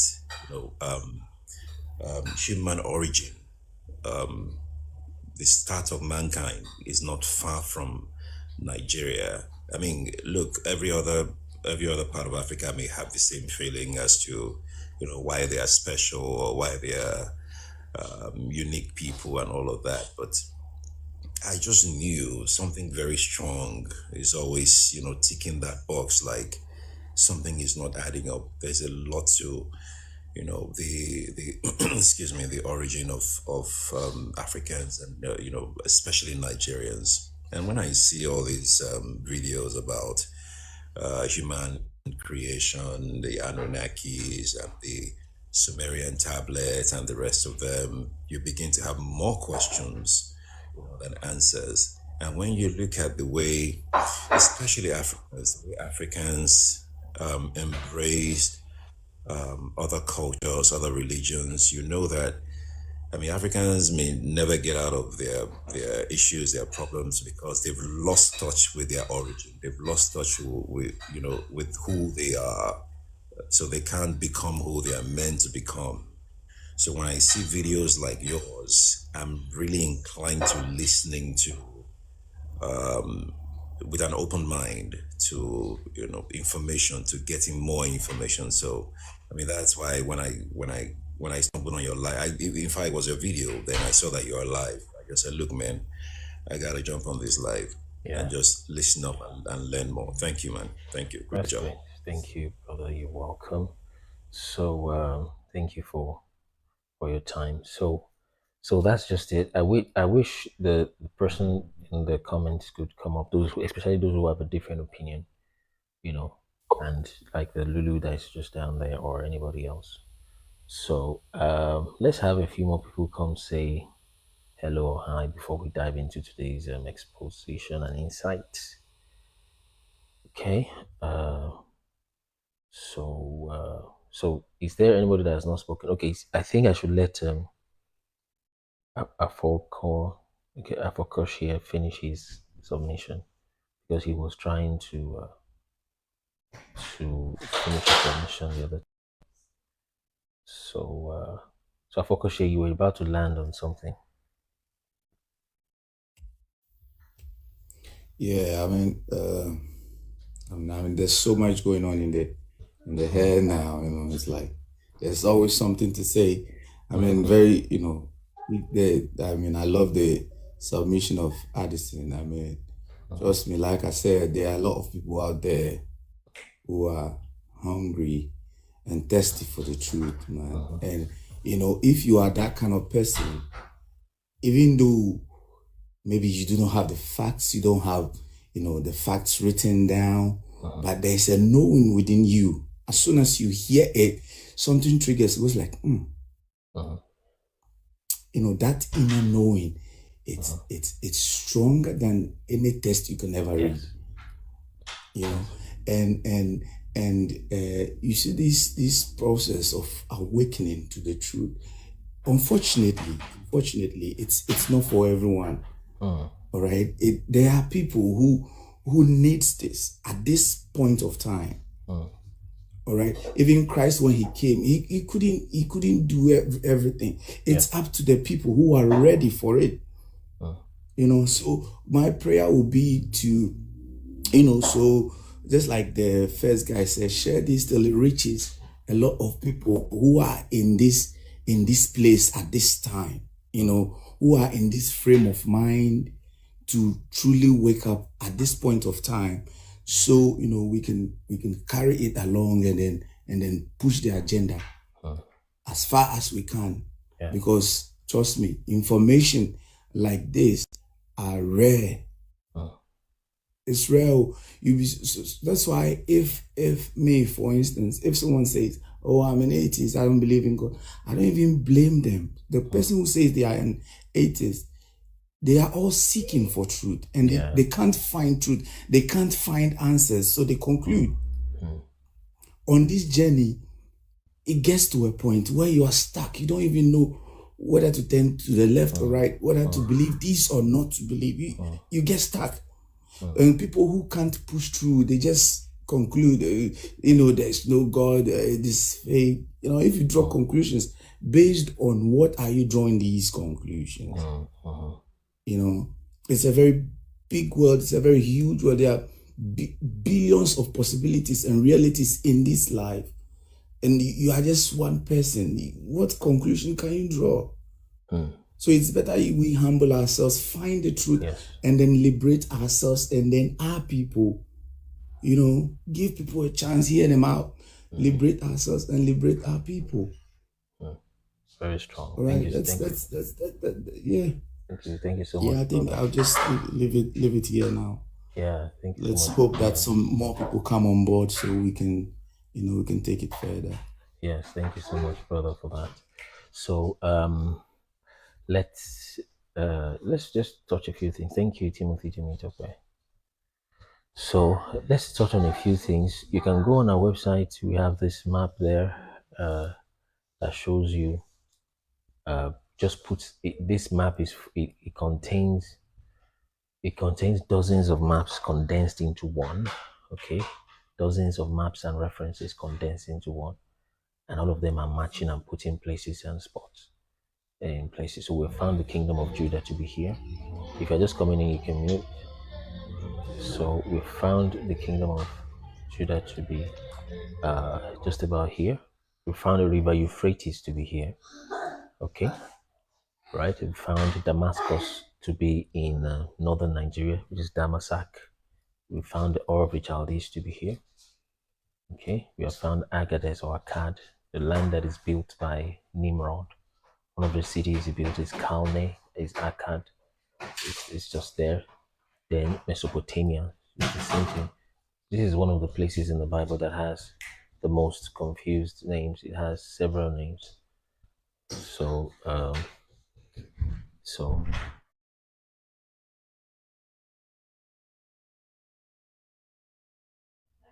so this has literally 6 names. 6 names like that, and it's the same place, but it has 6 names. It's not necessary for you to have that many names. You see, it's one of the most confused, as it were, names in the Bible.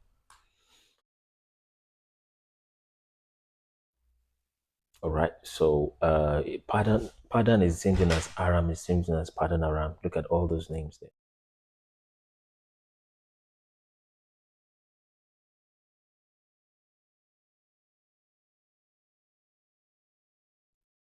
So all of that is the same place. So we found Babylon is here, and for all of these things that we are finding, we have references for them. Okay. So why did we put Babylon here, for example? This is a 7-page document. Like somebody said, not like I'm saying it myself, but it's actually the truth. You have not even begun to scratch the surface of what the Most High has revealed to us through this channel and through this website. So you have not even begun to scratch it, with all humility. So we put Babylon here. The question is why? Just scroll down to W, reference W, and reference X. And when you scroll, please let everybody type F1, F1, just type F1, please. Let's have like 30 F1s on the page right now. Okay, let's type F1 if you can hear me at all. So just type F1. So Lulu Sankofa, we've asked you to come drop your submission and your ideas. Okay, like I said, we don't know everything, but we can learn from you. We can hear the things you have to say. But if you have decided to stay in the comment section, we can't really learn from each other that way. Okay, if we are putting out misinformation, then someone should help us and correct us before we go too far. Okay, and that's why we've asked you to come up, but you've not come up. So that's that about it. So but then let's let everybody type F1. Let's have like 30, 40 F1s on the screen. And let's get this thing up to 10k likes. Or let's hit 5 first, then we'll push it up. So then there is 0 shares, literally 0 shares. So these are the kind of people that may just go report you. But the way TikTok is, they would first hurt your account before they find out the truth. And by then you can't go live for several, days or something. So, but anyway, but then Lulu, I've said it several times, you can come up to drop a submission so that we know what's going on. So let's share, let's have at least, 15 shares, or, there's 33 people here. So let's have at least 15 shares and 10k likes, and also F1s. All right, so it's not, let me see, inspiration. No, you admit it's based on divine inspiration and not fact. That's not true. You're not listening, Lulu. So this is Babylon here. Okay, why did we put Babylon in Egypt and not in Iraq? Because that's not where Babylon is. Okay, so why did we put it here? Just check W and X, and W and X will be on page 3 of this document, which you can download for free. So, and what is W? W is this map. Let's pop it up for you. I think this thing is heating up. Okay, so W is a map here. Let's see if we can get that map for you already. By the way, this is one of the maps. It literally tells you. Now, this map is in Spanish. is in 1774. Okay, and is a map in Spanish, and all we did was just to translate what is written on it, and the content of the map is going to surprise you. I mean, it's really going to shock you. So, and this is El Puerto de Ophir y la Antigua Derrotadas Tarshish, which means this is the port of Ophir and the ancient map, okay, of the defeat by the Tarshish, okay, and Tarshish then is referring to Spain. Spain and Portugal used to be Iberia, or earlier than that, apparently it used to be Tarshish, okay. So we'll get the W map. Let me just get that one ready for us to see. Okay, minimize that. So the content of this map, this La Islas means the islands. Okay, this is Tarso, which is Tarshish. You can just fact check it. Go type these words down in Spanish. We have done that a few times on this channel for those that know us. And and look at derrotadlos Tyrios Hebreos. And what he's saying is that the defeat of the Tyrians and the Hebrews. And he's telling you that that starts from here, from this latitude 10. And we compare that with a completely different reference of the book of Josephus. Okay? The book of Josephus, I mean, it's quite difficult to make these things up. The book of Josephus, book 3, chapter 3, paragraph 4, is called The Wars of the Jews. And Josephus was trying to describe Samaria in that book. I've read this several times on this page. It says, now as to the country of Samaria, it lies between Judea and Galilee. Okay, that's public knowledge. But look at this. It begins at a village that is in the great plain called Guinea. He's saying that's where Samaria began. You can say that's a coincidence. Let's keep going. And it ends at the Accra Bene Topaki. So let's look at Guinea, Accra, and Bene. See, let's have a look at that and see where those places are. We'll still get to this Babylon after this. So where is Guinea? For those that may not be quite conversant with the geography, this is Guinea. Guinea-Bissau, the real Guinea, whatever, is here in the Senegambia. So it says it starts at Guinea, that's Samaria, that's the northern kingdom of Israel, starts at Guinea. Onto the Accra is in Ghana. Benin is here, there is Benin in Nigeria. It's telling you that is the kingdom of Samaria. And you will see even the earth itself, it witnesses to this, in the sense that you look at this, you see all of that area is green, and everything from the top is just somehow a desert, you see, suggesting that there's something on that land. They call this in the middle belt in Nigeria. Most of the north is Islamic, most of the south tend towards scriptures and Bible. The same thing with Sudan, South Sudan. You see the way they cut it. South Sudan cut to North Sudan. They are closer to Islam. These are closer to the scriptures, Bible, etc. All across like that. All across that straight line. You see that? And then this there's a Spanish map saying this. Let me show you why we put in Babylon here. Because this is where Babylon really is.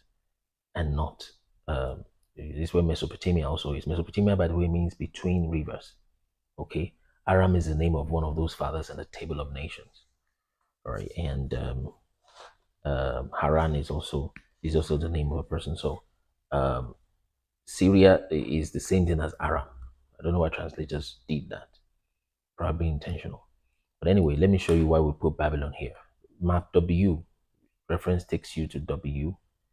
And what you need to do is just go to, you can see all of that on our website. Then you just go to the W map there and open it up. And it's going to show you how we came about that. So, and while that is loading, we can go to the website and have a look at it, how the website looks. Okay, let's close some of these maps so that it reduces the work that is done on the app. I don't think we need OBS. I was going to project this over to YouTube, but it may not be necessary. So that's the website there. Okay. So you can, all you need to do is just go to Word and Study. You go to a world history. You go to reference materials, and you can find maps there. references, tables of nations, then you can have access to books also on this section. So you can check all of that on the website. So let's see if our map is ready. Why we put Babylon where Egypt is supposed to be. Because really, in reality, these things change over time. Over time, places that are supposed to be to have one name, as you move across space, well, not space, we're talking about location already. So, but as you move across time and dynasties, the name of the same place can change. Okay, a place can be called A at a timeline 1, and when you cross over to timeline 2, the place is called B, even though it's the same place. So this is a map from 1516. Okay, and it's Tabula Africae. It's literally in Latin. So let's see what that map has for us. So all you need to do is just to zoom here and check. That's Memphis. Look at that, Babylon. You see that? That's Alexandria there. But just as a then they can tell that that's where Babylon really is. You see. So so look at that. That's Babylon there. So, and then another map X. So literally everything is from Africa. Literally just about everything is from Africa. That's where even falsely so-called science, because science has been heavily weaponized really at the end of the day. But even science will tell you that life started from Africa. Because for us, in our research, when we discover that scripture and science, at any point where scripture and science disagree, we would usually go with scripture. Okay? Because, I mean, there are just too many ways. One of them is in evolution. Okay? There's disagreement there. So we don't go with science evolution theory. We rather go with creation. So that's that about that. So if let's show you another proof we have here. By the way, all these things they are on our TikTok channel. They are just they're on our website also. You can have a look at the website and see some of these things that we're saying. They're all recorded there. Please, let's do another F1, please. We need to push. We are normally, I mean, around 60, sometimes 100 on a free work day like this. It should be more than this. Please, let's type F1 and let's not get too carried away with the talk and the teaching or exposition. We should be able to get 10K likes and maybe 20 shares. So we are open-minded. I'm still waiting for people from Europe. A time will come when people will be coming from Europe that's Europeans. You know, I'm talking about full-blood Europeans to discuss on this channel. And most times they come with very interesting facts. So I'm still waiting for them. Why normally they're still listening, trying to get our ethos and things like that before they come challenge some of the things we are saying. So those are the kind of hot intellectual arguments I'm waiting for. Okay, so that's Nubia. So this is another reason why we place Babylon in North Africa. This, of course, this is Spain here. Okay, this is Europe all over there. And this is, see where Babylon is? That's it. Babylonia. Okay, this is one of the oldest maps we have. Second oldest map we have. This map is in 1375. Catalan Atlas, North Africa map. 1375. So that's where we go. Babylonia. That's why I've put Babylon there. So the real Euphrates is in West Africa and not in Iraq. Many sources. So when you download that map, just go to where, okay, these guys, they've said Euphrates is here. How? How can Euphrates be here? So we didn't just, you know, because like I said, this research took the greater part of more than 5 years. It's about over 5 years, really, almost over half a decade before we start coming up, you know, discussing things in the public. Let's do some more F1s. I think just 2 people did. See, the live viewership has dropped. So let's just push it. Let's tap the screen. Okay. Or I don't know if we need to to pause to do that first. So, so let's tap the screen to 10K, and we are doing just a few hours this morning. We are about 1 hour into it, so we will. So let's tap. Some can tap and some can do F1. F1, you just need to do that once, but you can tap multiple times, and then also share. Then let's follow this account, this host account. Follow the live creator so that when we go live next time, you just get it. So those 3 actions are very important. Okay, so let's tap. So as we're tapping, you see that it's coming back up. So it's just the way the algorithm works. You need to understand it. So let's tap it to 5K. I'm sorry, to 10. And let's do F1. You can do just 1 or 2 F1s. That's fine. Then you do the rest in tapping. So then after that, if those I think about 50% of those watching have not followed. So just follow so that when we go live, you can get it immediately. And we are not having to manually share. So just forgive me. Let's do that in the next 2 minutes if possible, or 60 seconds. Because those are the kind of metrics that they check. If someone maybe forcefully reports us, which people probably have, in fact, they've done that before. People are just funny. Maybe because they didn't have, because there's that saying that when an argument is lost, then abuse becomes a tool in the hands of the person without points, you see. So, so people have done that in the past. So, but then we must stand against that. It is written that, well, it is said rather that those that like oppression, they usually hate any form of writing or information. Okay. So let's win this battle. And which reminds me of Chatroad. You see that Chatroad account up there? Let's go look for that app and download it. Open their account and follow them. Download that app. It's what's that word called? So it's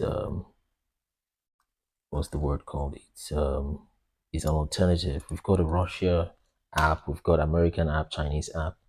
Russia Telegram is initially Russia, I believe, Russian guy who did it. So we should have an African equivalent and alternative, okay, which is what a Chatroad is. So they're working, and I think they're serious with their work. So let's support them, download it and keep it and work around with it. So let's push up to when it's 8.6K, then I'll continue what I'm saying on the river Euphrates. So archaeology is a very terrible problem. Like somebody's trying to say, it's controlled by Ashkenazi largely, but people don't listen, they don't believe things like that. They think we're just trying to. So but then imagine when you are in a position where the world will believe just about anything you tell them. For you to be in charge of carbon dating and archaeology and radio carbon dating, it puts you in a place whereby you can go to any community, dig something, and you have the right to tell them what year they existed, and they will believe you. Put that in the hands of an imperialist and watch him change history to his own, dance to his own tune. See? Anyway, that's by the way. So we put the river Euphrates here. So put the river Euphrates. So thanks for the likes. So let's also follow those that have not. So when we put something here, we put the same river Niger, apparently is the river Euphrates. How? Why? There's a reference there. Reference I, reference S1, reference O, and reference P. I, S1, O, and P. So you can just zoom out and go. Let's start with the I. So you zoom down to the reference page, starting from page 3. Okay, so what is I? GHI. So this is the first one. Reference I is there. So when you see this I, then you go within the website and download it. But because we have downloaded that, we have it here. This is I. So the first thing that this reference I shows you is that the rivers in Africa are connected. That's the first thing you need to understand. That the rivers in West Africa is not just one. They are connected like that all through. The River Nile is potentially the longest river in the world.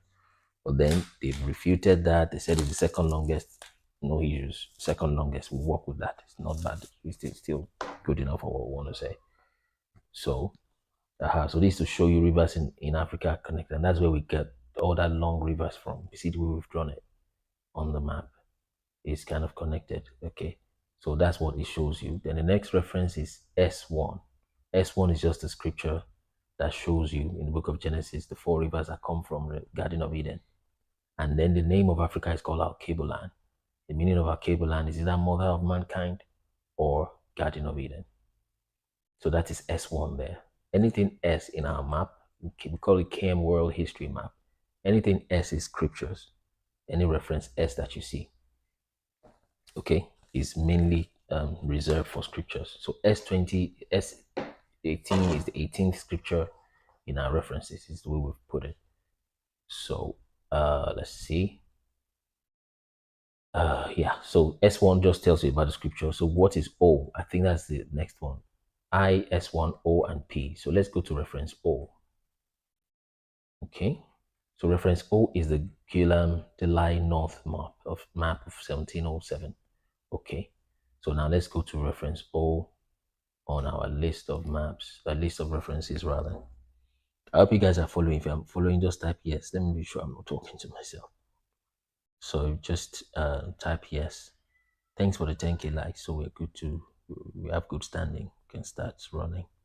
We'll do 1 or 2 more hours, and like I said, there's hardly anything I'm saying here that is not thank you, user 91. There's hardly anything I'm saying here that is not on the website. Okay, you can go have a look at it. You can subscribe on the website for free. And yeah, thank you, Addison. So anyway, reference O, let's go. Reference O. If you have not followed this channel before, just follow it. We go live 10 a.m. every day by God's grace in this season. So this is reference O.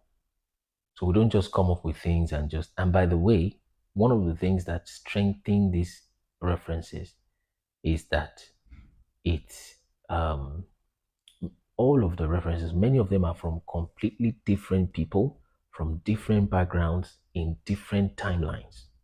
Some of it is academic, some of it is scriptural, some of it is spiritual, some of it is cartography, completely different pieces put together. So like I said, kings and princes desire to hear what we hear today, but God has decided to show it, to use the foolish things of this world to confound the wise, and the weak things to confound the strong. So this is a completely different map. So this is Gulam Delhi Northwest Africa map of 1707, and when you check there, it says Euphrates there.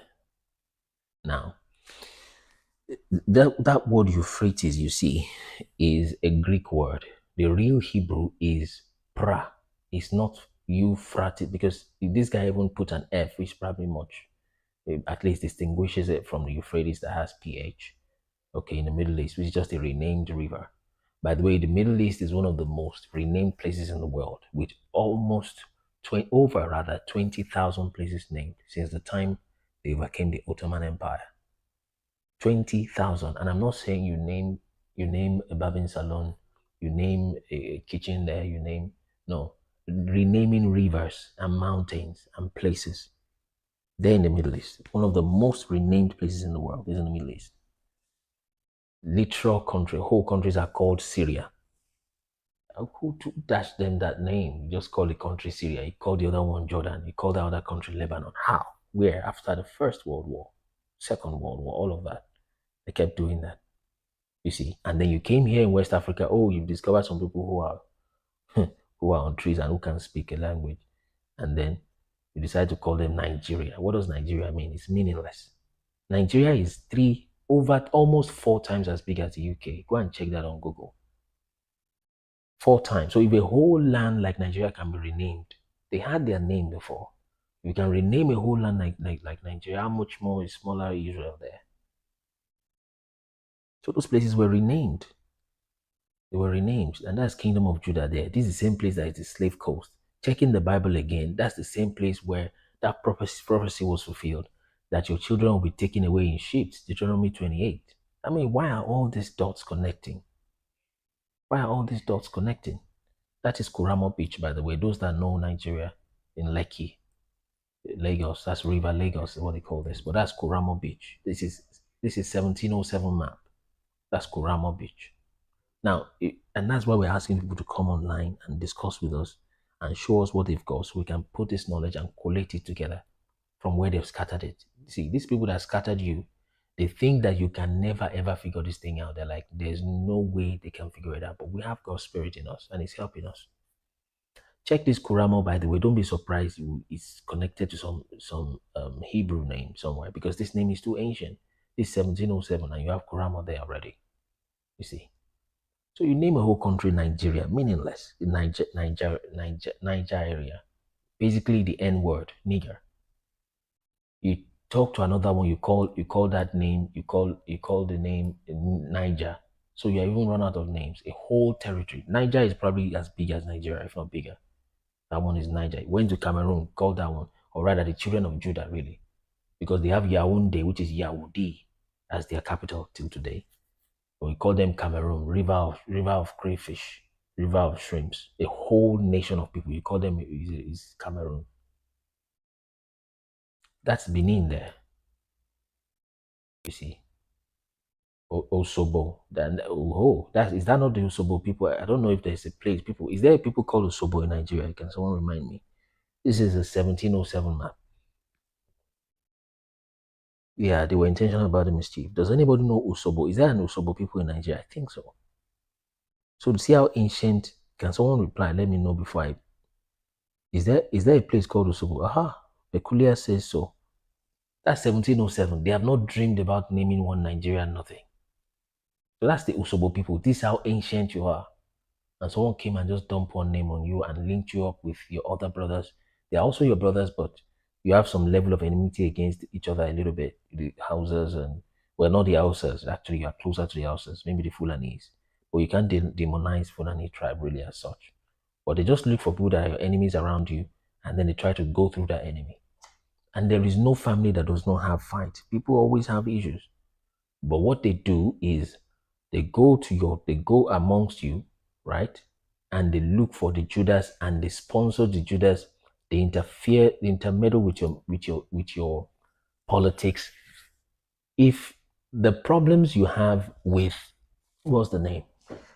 With Nigeria, just give 10% of it to the UK. The UK cannot last 6 months. Sorry to say this. I hope they don't flag because of that. Yeah, so people are in Delta. That Delta you mentioned, for example, is a completely English name. It just means it's a geographical description of land and topography. It just means where rivers part. And you will see somebody, hey, you are an Igbo, Ugbo Uku, ancient people.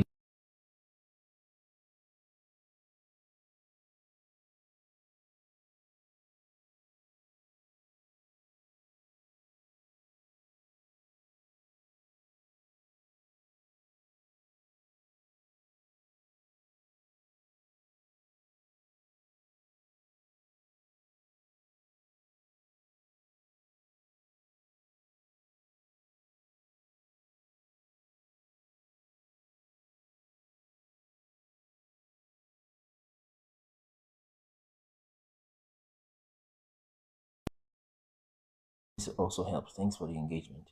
So the battery of one of the mics just got low, so I just changed. I got to change to another one. Let me also turn on the monitor so I can constantly hear. At least. Thank you. So you see, I'm a Delta boy. If you can hear me now, confirm you can hear, please.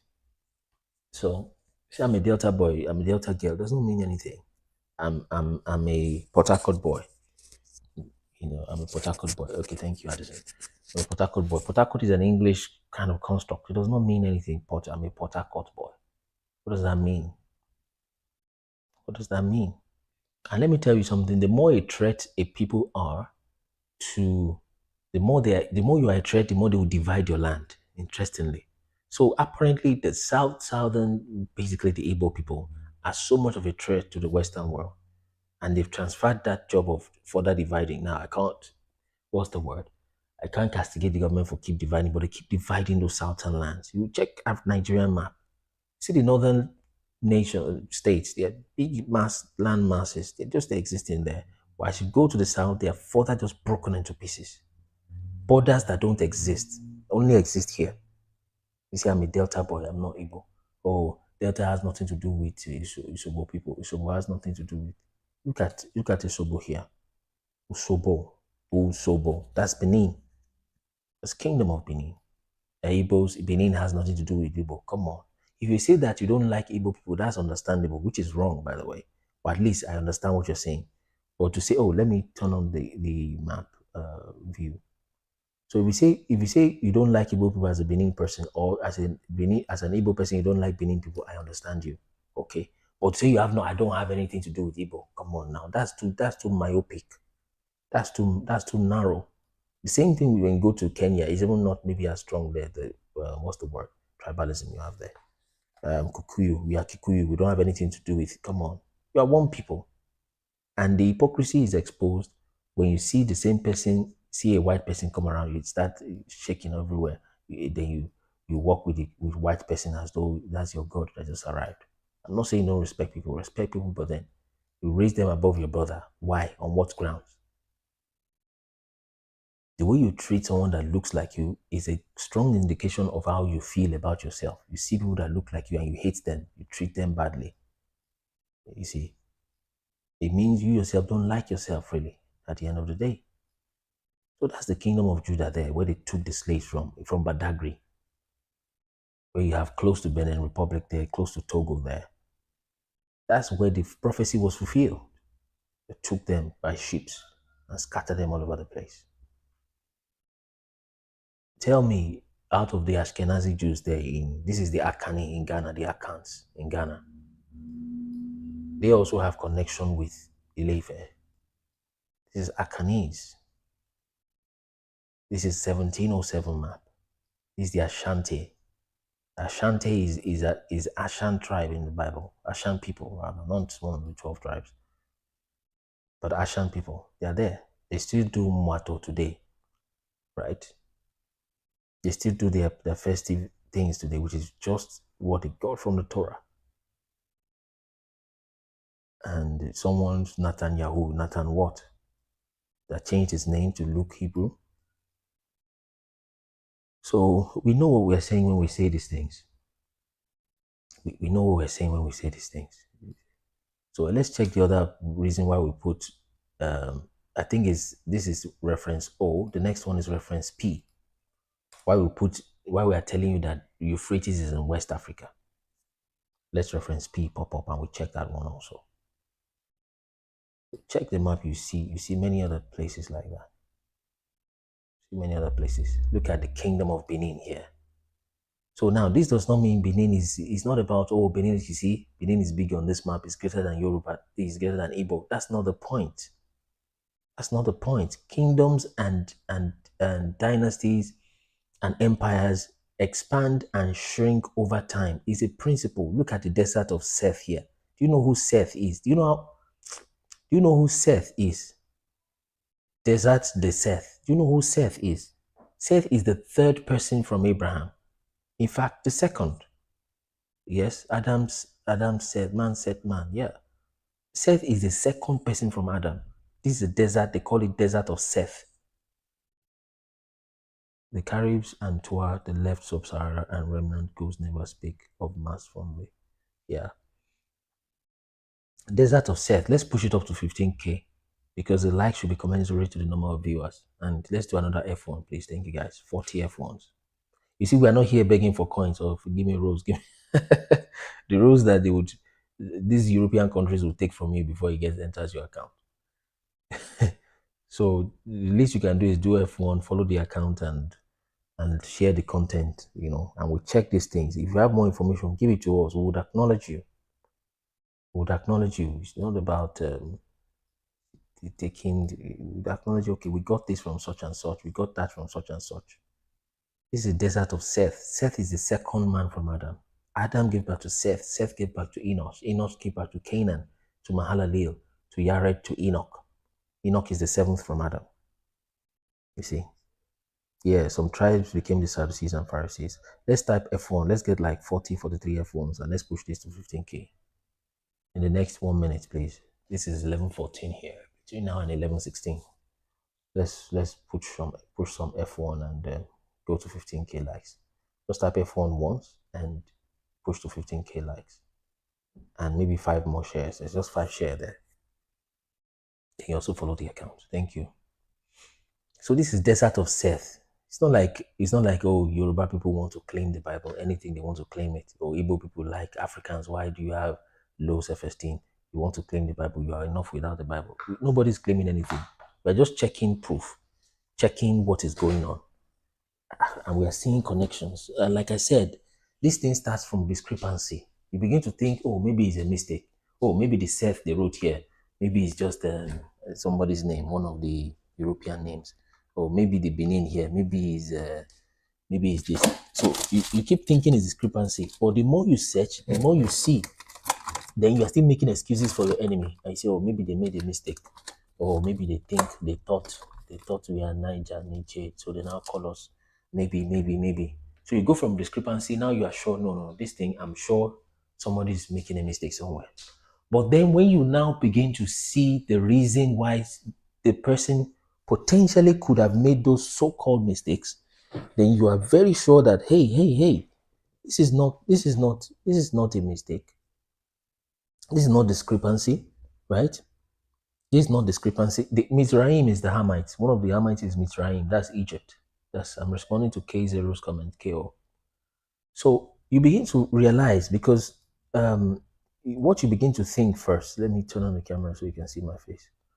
So what you begin to think is, you begin to see these things. What's going on? Everything is connecting. I'm seeing this. I go to Josephus. I go to a map, 1300, you see something. A map in 17 or something, you see something. You check the Bible, you see it. Then you begin to think, maybe it's discrepancy, but later you see that, no, there's an error. Some people have made this big mistake. Let me go and correct them. You see? Let me go and correct them and correct what they're doing. Or by the time you now begin to see the potential reason why they would have made those so-called errors, then you come to understanding that it's not a discrepancy. You are not dreaming. You know what you're saying. It's not even an error. In other words, it was not a mistake, but what you're dealing with is a conspiracy. And it's fully intentional. In your own sincere, honest, innocent mind, you'll be saying, no, maybe they don't know. Maybe they are confused. Or maybe I'm the one not saying it well. Maybe I'm just being African, Afrocentric. Maybe this, maybe that. But when you see the reason why they would deceive you like that, because your land is the land flowing with milk and honey. That is it. There's nothing in that desert land. Nothing. They have to recycle their water. They have to do heavy irrigation. That place was as good as part of Egypt before. It's just a little border from it. You can walk there from Egypt. There's nothing on that land. How can scripture say it's taking them from a spacious land, rather from Egypt, to a land that is too spacious? Exodus says that land is too small for them. I'm taking you to a land that is more spacious, right? And a land that is more fruitful. And it took them from a 1 million square kilometer, that's even today's Egypt, by the way, and took them over to a 25,000 square kilometer land. It doesn't make sense. That land was formed in 1917. Palestine Mandate. Go and Google it. Let's follow this account. Follow. So that you don't forget. When we come live, we don't have to manually start calling after you. So please, let's just follow real quick so we don't forget that. It's not for anything. It's just, to be honest with you, let me not prophesy it in the future. They might still block this account and close the thing. That's why we have a website. Okay? So they might still block the account and take. So just to follow so that when we go live, you can see. Very soon we'll have a backup account, which you already do. So we'll go with that. If they do anything to this one, we go on that and we keep pushing the messages. And download that chat fraud app. One day we'll be doing live on that app, not here. That app is owned by Africans. And those guys are doing wonderful works. I'm literally just working literally working with them, partnering with them. And they should be paying me anyway, by the way. But they're not paying me anything for this publicity. But then I understand the vision. In fact, if I have any money, let me even, support them. That's the way this thing should be. It's not about money. Money does not exist. Money is not real. Forget it. Anyway, where were we? So when you begin to see the reason why they are potentially, potentially making the deception. They want you to keep going there for tourism. To keep going to a fake land for tourism. Okay? And you leave your own land. They caught a guy in southern Nigeria some weeks ago. Apparently someone from British Army, but of course the British denied it. You wouldn't find it in mainstream. Apparently someone from the British Army who was taking ammunition into southern Nigeria. Check the people taking ammunition to northern Nigeria with helicopters. Now the terrorists are having more sophisticated weapons than the people of the land, than the actual military of the land. And they check the people in the helicopters. This is their skin color. This color, not this one. This one. That's their skin color. So they want to choke the land, choke the people out. The same thing when you take people out of slavery and when you conquer them, the way Shalmaneser did, the way Nebuchadnezzar does, they will take away the top of the notch of the land and leave. The name of the app is Chatroad. Chatroad, you can tell them your app thing so that they can download your app. So they take the top of the top people of the land, take them by slavery, take them by force, take them by visas is basically the same thing. Just the same devil wearing different clothes. Wearing different attires is what it is. So they take and they leave the basest people of the land there. And then they give those ones lands and they give them houses. They give them lands and they give them houses. So if you that were poor, hopeless, homeless person, maybe you're even a thief and you're just living on the street, they came to ransack your land and they gave you a whole house. You will do the person's bidding and they make you a president. Now, that's not to speak to anybody personally. But then they make you into leadership. You would bow to the person that put you there. So they conquer your land. They don't come there and rule. It's be obvious that someone looking like this is looking someone that looks like this. They have gone past that stage. That's slavery times. Gone to colonialism. Now it's neo-colonialism. You see. And it's done by proxy. The same people. And like I used to tell people, all we needed to do is that mainstream keep telling us with one mouth that the Bible is a myth. The Bible is a religious book. It's just, no, it's just that. That's the history, right? So we have history. By the way, with the same mouth, they're telling you that there's a nation of Israel, which is recognized in the United Nations, recognized everywhere. So which is it? UNESCO, United Nations, educational, whatever. What are you telling us? Is the Bible a real story or it is not? If you say it is not, why do we have a Middle East Israel there and the guy quotes scripture in United Nations and you accept him as Israel? Which one is it? Is the Bible real or is not? You got to pick one. You see, you got to pick one. So they tell us in mainstream there is a history, there's no people for it, and there's no land. The land there is apparently not real. Okay?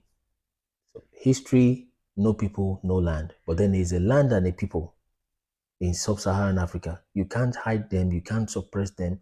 They've used marketer projection of map to make them look small. The people and the land, no history. There's a land, there's people and a land without a history, and then there's a history here that doesn't have people and a land. We discover they are the same thing. I've said that many times on this channel. Same thing. Two sides of the same coin. The Bible history, no land, no people. Some people have even lost their faith by going to that Middle East land because it doesn't make sense. And then here you have a people, you have a land. They tell you they are monkeys. They are closer to apes. They are negroids. They are useless people. They don't have a language. We put clothes on them. They are stupid people. They are less than humans. They don't have any history. Their history starts from slave trade. You see, they are hunters and gatherers. No history. Land, people, no history. History, no people, no land. The same thing. But they separated it in your mind. When we tell people about Bible, they say, I don't discuss religion. Okay, tell people about what is going on in the world. I don't discuss politics. You see. Let's go back to that. So, so let me show you that. So this is Benin here. So kingdoms expand and contract over time. Royaume de Benin, that's the kingdom of Benin. Okay. So Benin, of course, is a kingdom. Of course, was a kingdom. Okay. So it's not about saying, oh, Benin is greater than Yoruba. Oh, no, this Yoruba is greater than, oh, Igbo is the greatest. That's not the point. That's what they want you to do. Don't you get it? That's what they want you to do. So these kingdoms expand and they shrink over time. At this time in 1707, also based on what the cartographer saw when he came, this whole area was influenced by Benin at that time. This whole area. So don't see this map and take it to some Yoruba group and argue with Yoruba. Benin is greater than Yoruba. Yet your king is called Oba. Or you take that to an Igbo group and you say, you see, Igbos, we are your fathers. No, that's not the point. That's not the point. But anyway, one of the points really is this is Benin, and that's 1707. That's 1707. But then we are here. Apparently I'm speaking to you even in their language right now. But it's what we have to do at the moment. We have to start from somewhere. Okay? And I won't be surprised if this Araba is probably even Yoruba, the guy wanted to write, and wrote Araba here, but irrespective. See? So that's your Euphrates River there. Let's go to the last reference on Euphrates. Then maybe we'll take one or two more guests, or we'll continue teaching if there's no questions, or we'll take questions. So Hebrew, we are all fathers. Sounds like Star Wars. Yeah. Yeah, you have this map. Thank you, Lakadis. So you can get those maps from us for free. They're on the website. Knowledge is supposed to be free. So that's what we've been doing in school. When you don't know these things and they tell you your father is a monkey and you came from tadpole in the river and you became a monkey, you're gradually changing. No, tell the white man that let me not sound how can someone tell you? That's even insulting to your ancestors. When somebody tells you that, tell him that he's the one who came from monkeys and rats. Okay, let's go to the last reference for why we put Euphrates in West Africa. Then later we'll go to Tigris. Okay, I've opened that map twice. So let's go to why we've put Euphrates in West Africa. The other map was in 1707. Let's see. Follow the account if you're just passing by so you don't forget. Follow the account.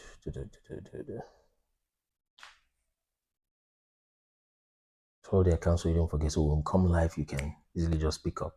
Now, this is National Geographic Magazine. This is 1918. That's 200 years apart. The other one is from Guillaume Delisle. Excuse me, a completely different person. They probably don't know each other. But this is National Geographic Magazine, 1918, sorry. Volume 32, page 395. Look at what this person wrote.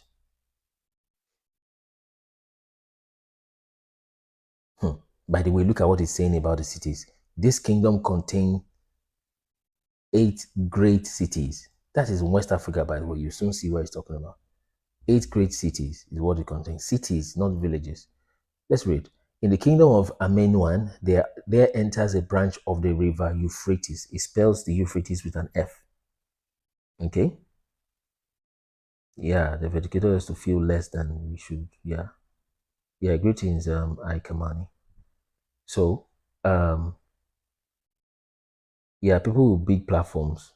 Yeah, you don't even need a big platform, but yeah, it's understandable. But if you can reach some of them, and let me say something real quick. Thank you for that comment. Let me say something very quick, especially now that we have at least half full house, maybe not a full house.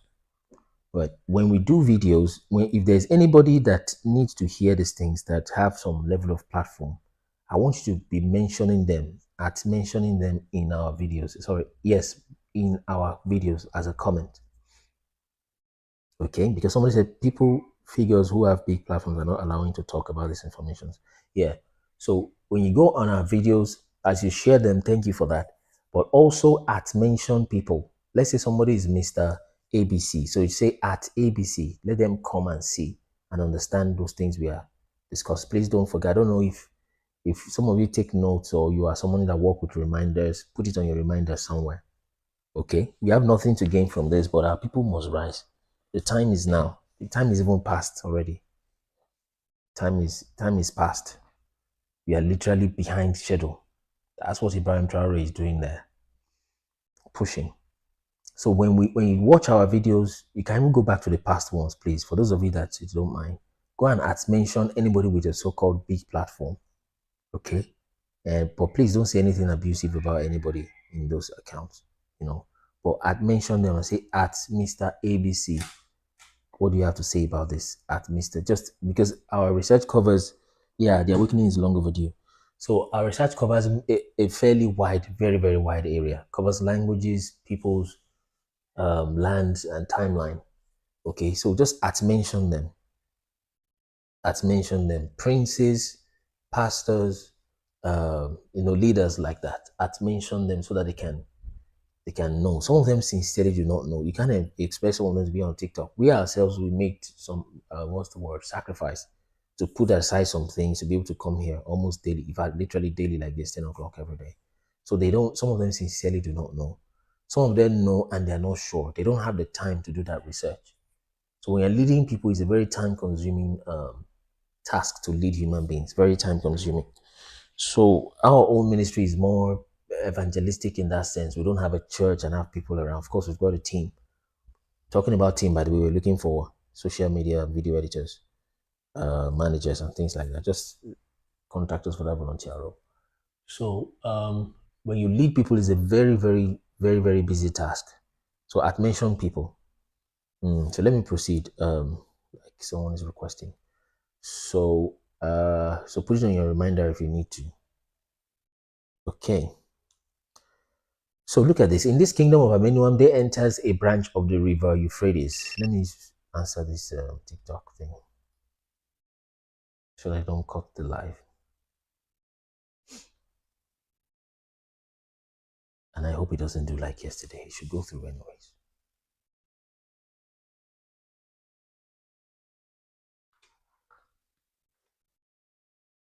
Okay. It's kind of slow. Let's refresh that.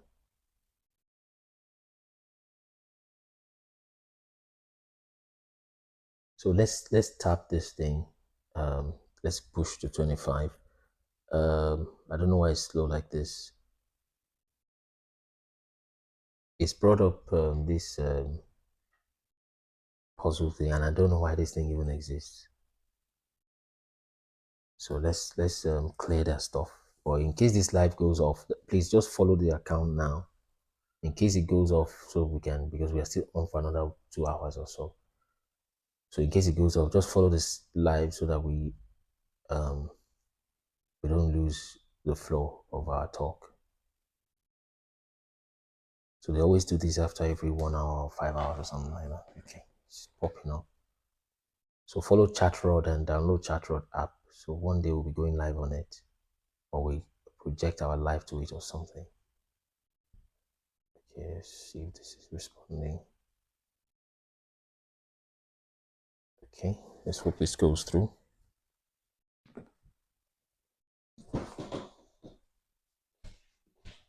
Okay.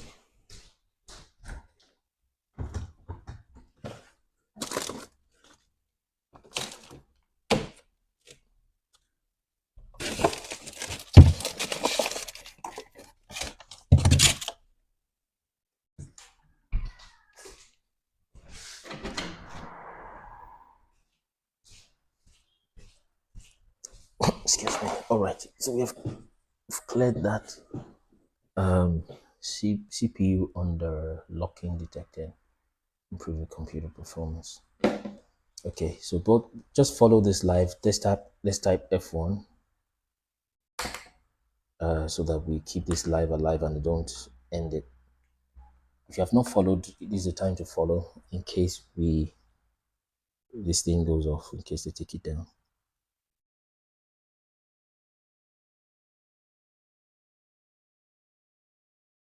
So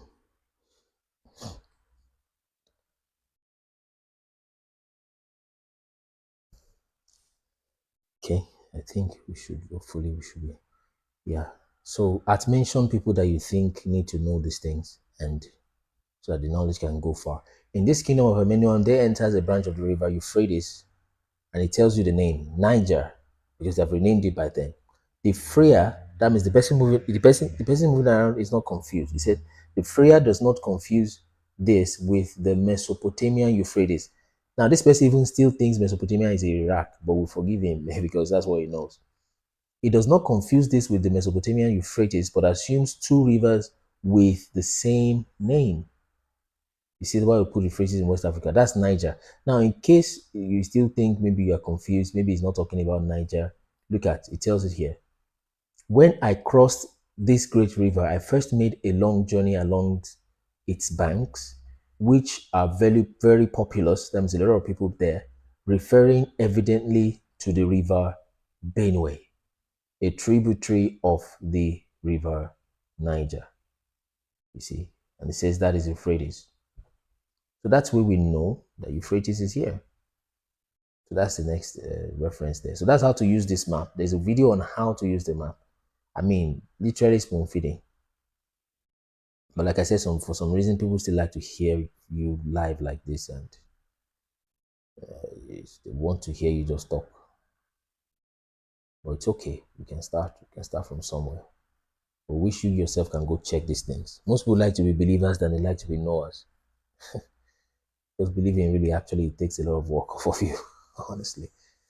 So, but then you are stronger if you're a believer that also knows whatever it is you are believing in anyway. So that makes you stronger. And also there are some things knowledge can handle anyway. It's got to be faith. So yeah, I know. But really, Richard Craig, I know you wish you can record, but well, you can record, you can screen record. I think I can give you the permission to do that, except we are seeing very sensitive things, which we can't. But what I've done is, on some of our YouTube lives, we screenshot where we take some of this live and we project it there, and we just stream it on YouTube. Or you can screen record if that's okay. Knowledge is better than belief. Yes, having both is great. True. So so Roland, is it Roland? Richard Craig, yeah. So you can screen record if you need to and repost it wherever you want to. Except, of course, we're discussing things that are quite sensitive. So there are things we intentionally see on TikTok Live because it's not easy to capture like that. But we know it's true, but we don't want to say them out in the open like that. So after we show you Tigris, then we'll take questions and guests. So let's see. So Tigris, that China where Nimrod was doing all that he's doing is the same place called China. It's called Sinar. It's called Susa. It's called Shusha. Same place, 4 names. And these are the proof why we know that China is in Sudan, or at least part of where it spreads out, is part of the territory. The references are B2, D, K, L, and H6. You can go down and you check. That's how to do that. But this is River Tigris. It's the same thing as River Nile. Like I said, names of places change over time. Kingdoms and empires shrink and expand over time. That's why the River Nile can still be the same thing as River Tigris. So why did we say this is River Tigris? The same principle. Go to reference I, reference S1, reference J, reference B1, reference M1. They are just down there. But in order to move fast, let me just, there's also Tigray here, which tells you why that is called Tigris. Okay, and they still speak, what language do they speak here? Tigrinya. You see, so all those things are connected like that. So that's the real River Tigris. And when they were crossing, the Israelites were crossing, they did not cross the Red Sea. Eritrea is the Red Sea. Okay, this is not where they crossed. What they crossed is the Reed Sea, and the Reed Sea is the Nile. So you see, this Nile has several names. Even within the Bible, they call it Hiddekel. You see, so they crossed the Reed Sea. The Nile is where they crossed. Yes, they say that African map is turned upside down, but that is usually by elevation is what they mean most times, and maybe symbolically. I've heard that several times also. And if you turn African map upside down, you are going to have to turn the whole world itself upside down. Okay, which puts South Africa at the top, which makes sense because this River Nile does not flow from north downwards. It flows from south upward. It's from this place that this woman went to name Lake Victoria. How can a lake be Lake Victoria? You see a lake this big, you call it Lake Victoria because you are from England. Anyway, so the river flows northward. So symbolically, this is higher in elevation. In fact, they call this place Upper Egypt and they call this north Lower Egypt. That's what people mean from what I've checked, that the map is upside down. Yeah, so they crossed the Sea of Reeds. Yeah, Hallelujah scriptures will show you that. So how much distance between Egypt and the Red Sea? Yeah, so not so much. So it is, yeah, the water is going to flow. It's going to flow that way because the elevation is, yeah, like this. Elevation is it goes up. That is why Genesis 13:1 says Abraham went up out of Egypt. Let me show you. He was going to the promised land, right? In Genesis 13:1. And some of these things you have seen them all your life, but you may not know that's what is there. Look at this. And Abram went up out of Egypt, he and his wife. This up is talking about elevation. Okay, the place he moved to was higher in elevation, but let's see the direction. And his wife and all that he had, and Lot with him, into the south. That is where the promised land is. It's in the south.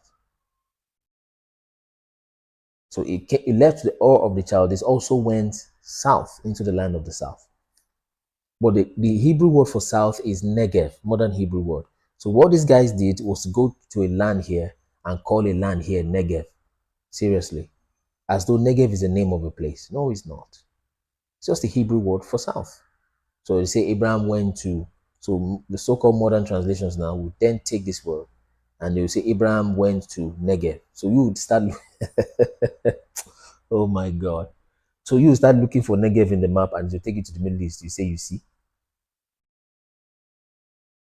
Yeah, so south is up, north is down. So that's just because, but don't get yourself too hung up on that. It's just elevation, which we also showed in this our world history map. So this is a legend for elevation. These are lower elevations, these are higher elevations. So you see, as you go towards Ethiopia, towards Kenya, like that, the mountains are higher. You see, there's higher elevations as you go here. So this is Upper Egypt, and that is Lower Egypt at the top. So you see, this water is getting closer to lower elevation as you go there. You see. So South Africa is, you see, is also red there. So these places are higher in elevation. That's why they tend to turn the map upside down like that. And also symbolically, these guys should be, as you go further deeper in the south, that is higher. The Nile literally gets its life flow from here. You see. So if Euphrates is here and Tigris is here, that makes this place Mesopotamia, between two rivers. So this is where your Mesopotamia is, not these places that have been terribly renamed. Iraq refused to get another name. They are in trouble for it today. They won't let you progress if you don't follow their dance to their tune.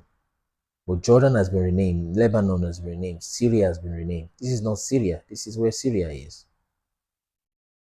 How can you want to give a land? This is the land of Ham at the top here, into Mitzrayim, Egypt here, into Sudan, and this is Ethiopia, which is Cush. So that is the real Hamites. Okay? And it says the land of Ham is hot. And this is also must be part of Ham. This is not the real Arabia. This is Saudi, is a name, is a family name. Saudi Arabia. That is not Arab. The real Arab is here. This is where the real Arabians are. The sons of Ishmael. They're here. How did we get that? Just check the sources. Let me see where we put that. Just check the sources. After this reading, then we'll take questions as we move forward. While we're waiting for that to load up. So you can start requesting ahead. No, I won't be there to pick it up. Just let's be done. Those mean that Nigeria will be the north and northwest. Yeah, but like I said, scripture still follow this regular map, but symbolically, Southern Africa is higher in elevation, you see. And with the Mercator projection, they've been able to shrink Africa. Okay. So let me read this, then we'll start taking some guests for questions, etc. Now, background for this. This is Josephus, the lady or the man, whoever commenting funny things has gone. So please follow this account like right now, sorry, so that when we go live, it will just pop you automatically and we're not looking for you all over the place. If and when, or if rather they cancel this account, then we can easily move to another one. So it's not about followership. There's nothing to do about it. It's about information. So if I've not followed this, I can follow it like right now. Okay, so that we can move. So yes. So anyway, the book of Josephus, another book of Josephus called Antiquities of the Jews. Okay, is in book 14, chapter 1, paragraph 4. Now, a quick background. This was around 60 AD, 70 AD, thereabout, conventional timeline that we know. The Greeks have influenced the Hebrew people so terribly, the African people so terribly. The same thing with the Romans. So they were beginning to have Greek and Roman names, okay? So, and there are battles, of course, between them and the Arabians. Arabians is just at the north of this blue line, just above the Sahel. So, but you'll be hearing Greek names, you'll be hearing Roman names, but they're actually Hebrews, okay? So, one guy is promising another guy that when I come into power, I will give you the lands that I've taken from the Arabians before, vice versa. So that's the background and the context to it. YouTube channel is Kunle Ministers. What's the YouTube channel? It's Kunle Ministers. You can go search for that. Someone can type it for him in case. Sub-Saharan Africa is south, and that makes south down and make north up. Yeah, let's leave this up and down story so we don't miss the point. But Southern Africa is higher in elevation than Northern Africa, like we've shown you. But they don't care about your elevation; they just want to destroy all of you, really. So, so that's what that is about. So let's read this. So that's the YouTube name. You type that name, Kunle Ministers, on Google, you'll find just about anything you want. That's if you have not started putting it down on Google also. Anyway, so Hyrcanus promised him. Moreover, Hyrcanus is actually an African guy, okay, but a Hebrew guy. But then they've given him that. He's gotten that name, just like some of you hear, African names today. Please, Monica, which country is really messing all things up? This person is asking, like, tell me, let's go blow them up. Which country is really messing all things up? Is Illuminati. You know Illuminati, then you know the country. The country that has the same birthday, the same birth year as Illuminati. Let someone tell him what country that is. And also the country that, the language in which you are speaking. So those are the countries that are messing things up. But I tell you, 60% of the problem is with Africans themselves, unfortunately. I understand there's pressures from outside, but if they don't have any Judas to bribe, they will have very little to do.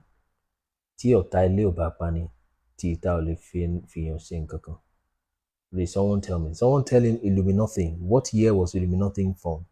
And what country was formed in the year that Illuminati was formed? I'll say it in quotes like that.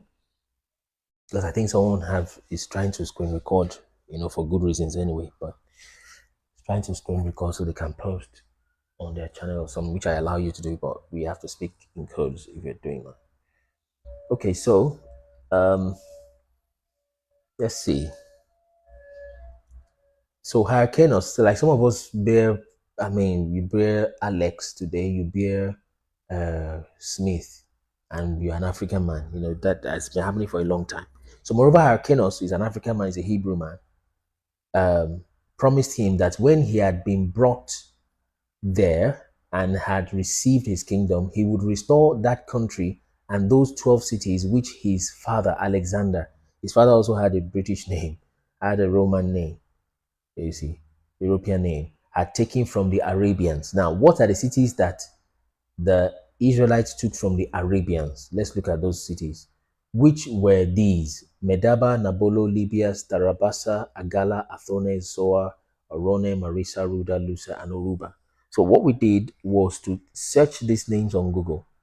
Okay? So we searched this name on Google.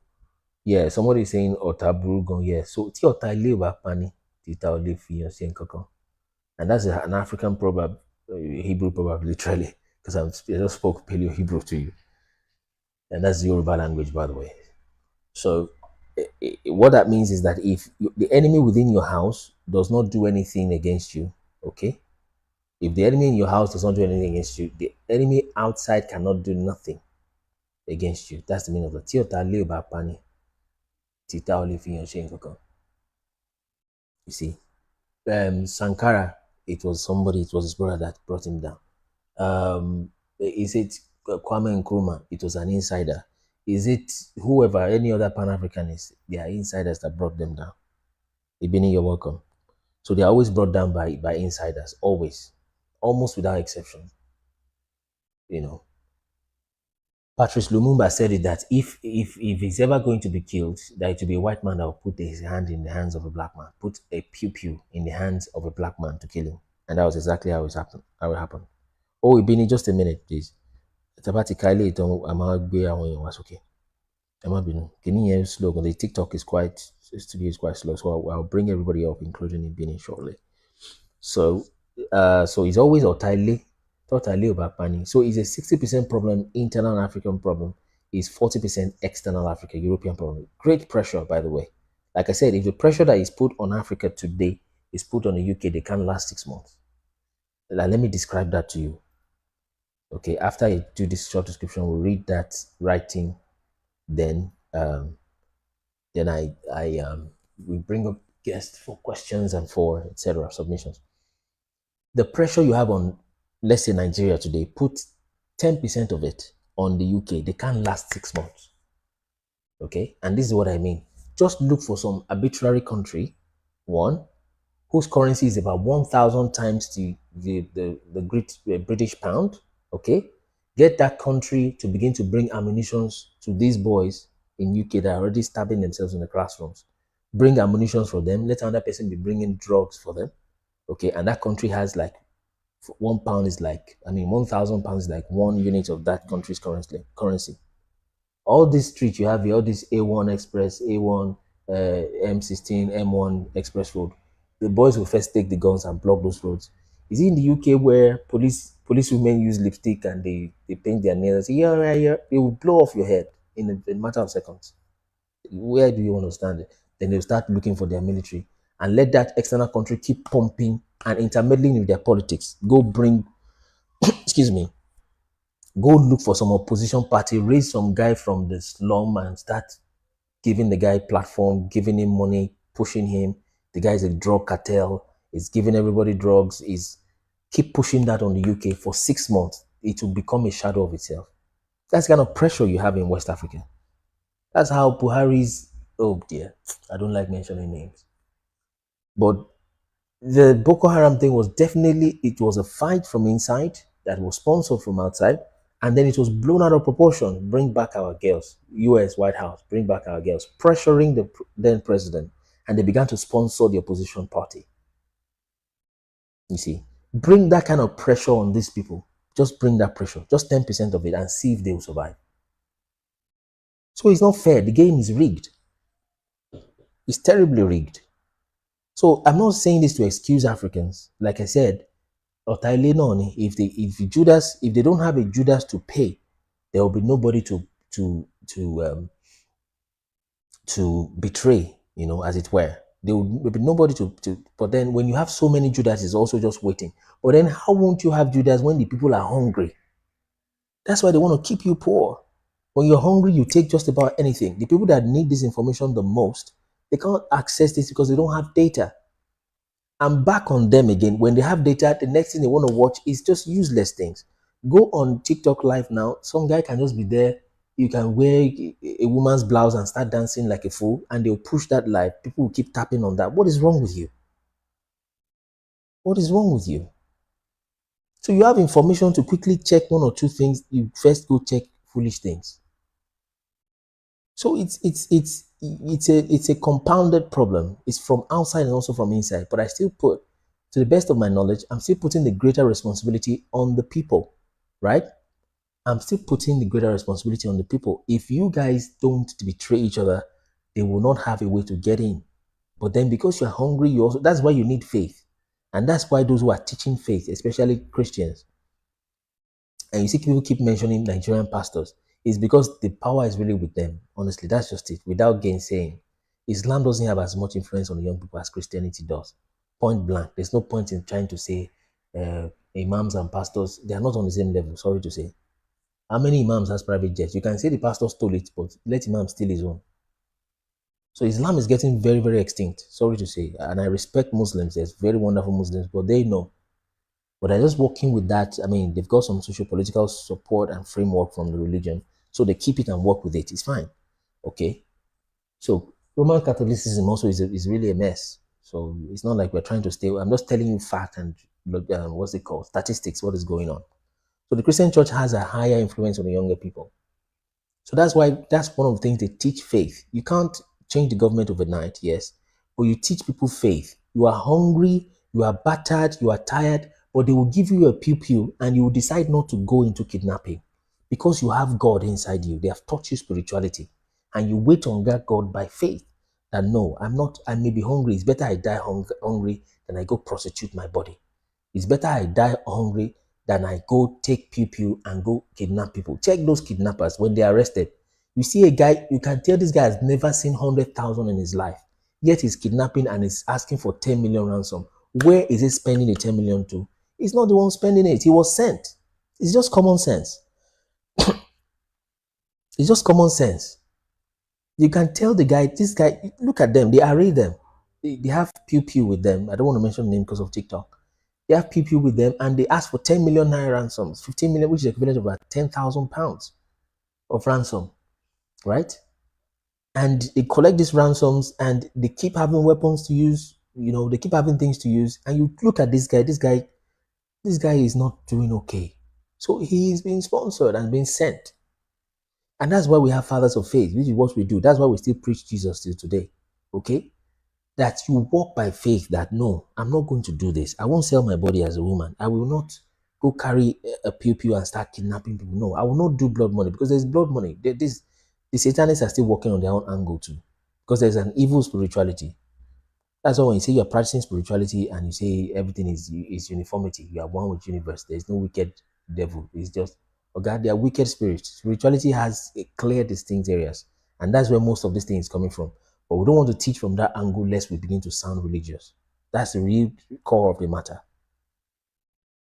So you say, no, even though I'm hungry, even though my children may be hungry, I will not compromise and go and kill another person. Because what's the idea when you literally cutting your own arm to eat it?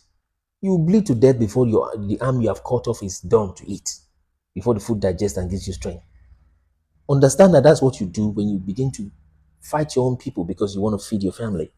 You are killing your brother to keep your other brother alive. It doesn't make sense. So there is a God, and when you cry to him, he will hear you. Act in faith, act in truth. And that's what these ministers should be doing, and that's what we are doing, at least the true ones. So so that's that. Where were we? So that we can have people come speak also. So it's not just me saying stuff. So now, and it's a Sunday, by the way, a good time. And those who are really listening to that God of heaven, they will preaching the right things. You need faith because everything is not going to be smooth. Okay? You need faith to stay alive. You need hope. And that's why I'm bringing this message of hope, as it were. And it's not any strange message, strange movement. It's just scripture and opening things up and opening history to the people. Don't see a white man and start shaking.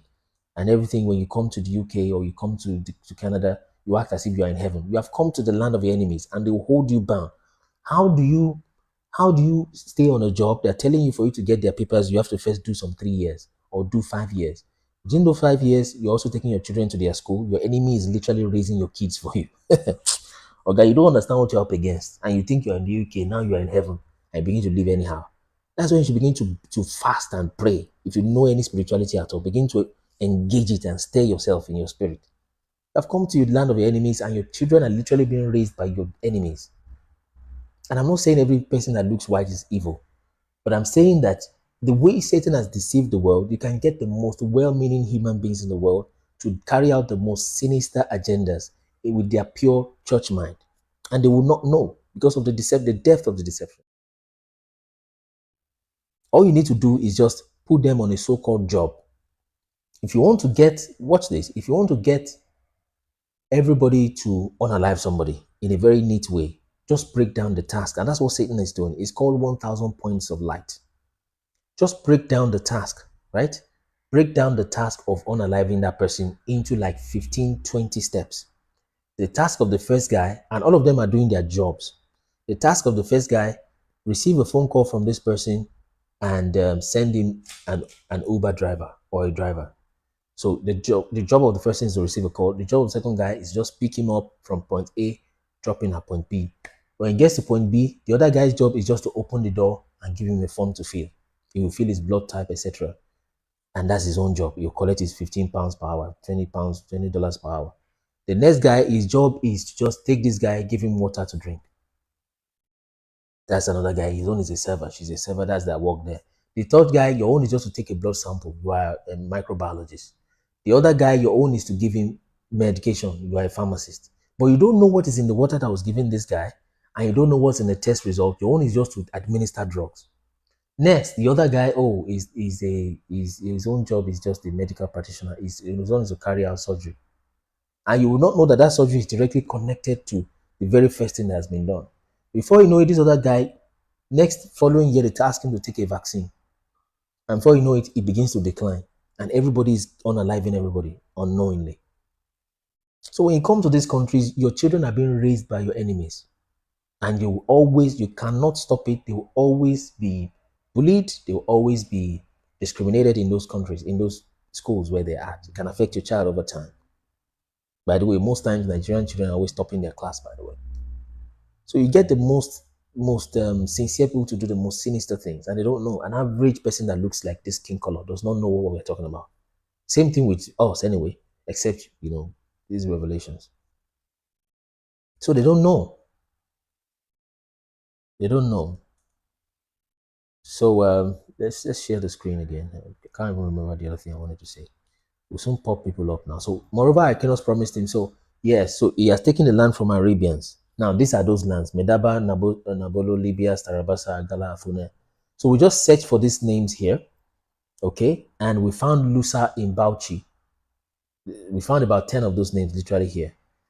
Lusa is in Bauchi, Agala is in Katsina, Ruda Hill in Niger, Marisa in Mali, Guinea, Oron in Akwa Ibom, Nabolo in Ghana, Oruba in Lagos, Atani in Abia State, Nigeria, Sotere Marisa, Sao is in Cameroon. So now we didn't just find these names that are in this book of Josephus, which is supposed to be the Israel-Arab border. We didn't just find them scattered all over the world, no. We didn't just find them in Africa, scattered, still not, no. Yeah, somebody can, so let's find the name of the land. Yeah, you can search for them. And it's literally in Google here, actually. We screenshot it and we find it. It's literally in our, what's it called? One of the TikTok videos. So these are those names. Now, for example, this SOA is started with a Z there, but we do it with an S. We found it in Cameroon. This Marisa is literally word for word. This Oruba is word for word. This Nabolo has a double L, so there might be slight different things like that. So you can see, I think the person is screen recording already, or is screenshotting, whatever, which is great. Anyway, so we didn't just find it scattered in the world. We didn't just find them in Africa scattered. We find them along a straight line, almost a straight line. Potential borders, because when these ones are winning the battle, the borders push southward. When these ones are winning, the borders push northward. Almost along a straight line, along the same place where it tells you the northern kingdom of Israel is in Samaria. And like I said, like I like saying, it's not like it is Nabolo Babin Salon, or it is a Ruda shopping mall, or a Ruda pedicure shop, because Google can pop up things like that. This is Ruda Hill. It's a hill. You don't name random places like that. Atani in Anambra. Yeah, like someone said there. So you don't name hospitals and community schools after somebody's pedicure outfit.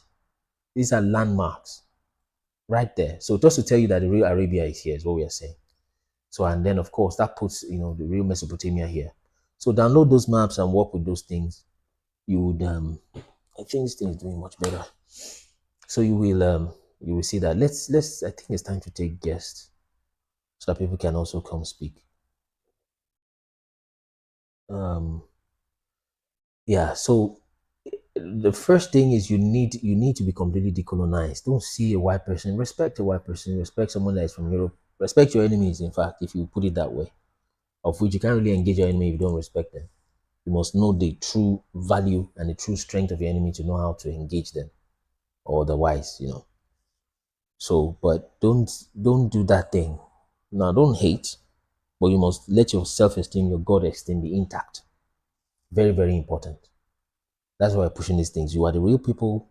Your land is the real land. That's why they will never leave the land. They tell you your land is stupid, it's empty, but they're not leaving it. They keep staying there and keep taking resources. Why can't they just leave? I said, no, we want to help you Africans. No, don't help us. Just go. Do us a favor, which is that don't do us any favor. Simple as that. So let's fill up the guest panel so we can get people come give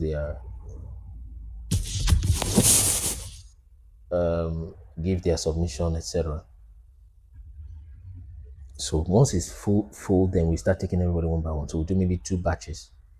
So please request already, so that we can have it come up.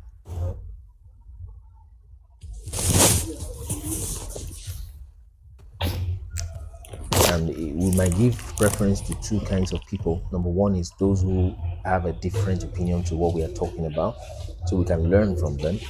There might be an angle that they have seen that we are not aware of. Is a high possibility. We're not saying we know everything. In fact, we want to learn more.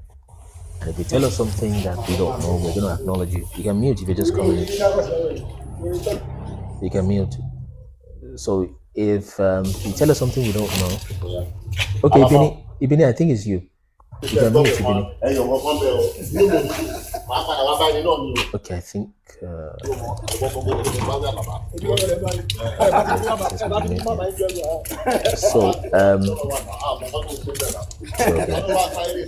Okay, so as I was saying, I'm making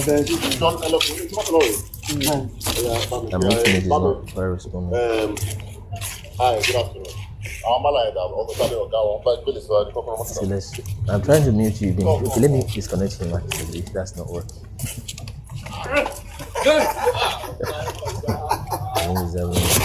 Sorry guys. He's having a nice time.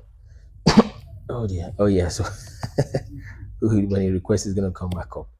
So let's request is easier that way. So the live, it should be going higher than this. I don't know, it's 44. Sometimes I think we get to 70 sometimes. This is a work-free day.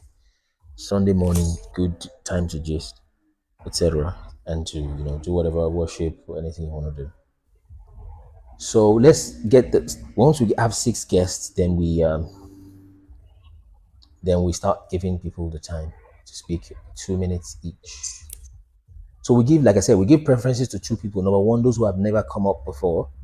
Then number 2, those who what's the word now? Those who see a different perspective, and we want to learn, right? If you tell us something we have not heard before, we're going to acknowledge you, and we might do a follow-up video with it, okay? And we say, okay, we heard this from such and such person, and we put that together, and tell us something. We'll go read it. We've read quite a lot, and we just put the sources there. All right, so let us see. There's one person requesting. We need one more request so that we I know Damuche is there. Damuche is one of those guys. So Damuche, if you can take time to come out, tell us some things, so we can also learn from it. People are listening, they're atheists, they have different ideas than we do. So please, by all means, come up and speak or drop a comment, we can respond. We don't want you to feel intimidated in that sense that there's so many people who are discussing going after a certain direction and that they might overwhelm you. So no matter how unpopular your idea is, or it doesn't sound smart, we'll just at least listen to it. Then we can learn from it or just modify and things like that. So I think is it full now? Okay, I think we can start with these. So we'll start from I think we'll start from the top is how it's going. Start from Saliu.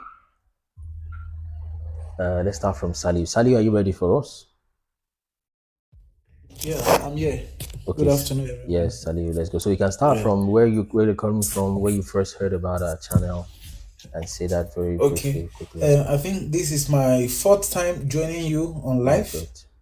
Yeah, I'm in Nigeria who lives in Germany. Great. Yeah. So, I think we have a little bit 1 hour time difference. This is a 1:09. Okay. I believe Nigeria should be around 12:09. Okay. Yes. So, yeah, and normal. Not that I really have so much question, but one thing, according to what I've been watching, the map you have been reviewing, the names and everything. Why is it that we don't have people who can confront these colonizers, like who can take these things to the United Nations so that we can gain our original? No, I'm saying this thing so that we can get our original names, our original lands, because these things were done by the United Nations who called themselves, because the Israel we are seeing today was actually created by United Nations. According to research, Israel was created by United Nations. So not naturally, geographically, Israel was not really in the map. It was created by these people. That was after the World War. So why can't we, our leaders, come together and confront these people so that we can really confront those colonizers, so that we can get our nations, our African back, our continent back, the names, the geographical map and everything. We can get it back. We can do away with this their useless name that they gave us and all those kind of stuff. So this is why can't we? And I will also, my last one is that, will it be possible, because these things is like we are very minor who are hearing these things. You are doing it. This is a very great research, because I don't know, I've seen a lot of big pastors who have different degrees and everything. But if they know about this thing, if they've actually done research about this thing, why are they not speaking it out? People who have billions or millions of viewers in their platforms and everything, why are they not speaking these things out?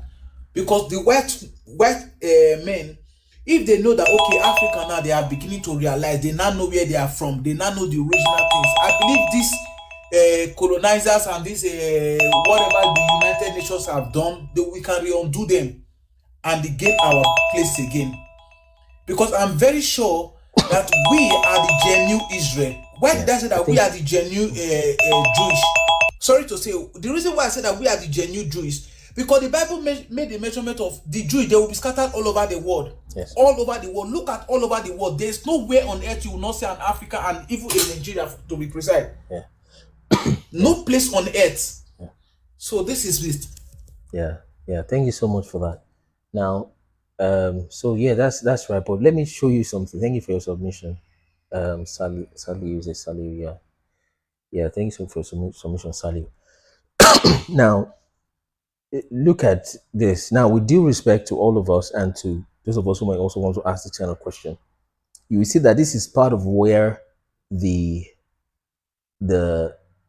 effect of staying long under colonization and neo-colonization does to you. The question that I have is, why do you even have to go to United Nations in the first place?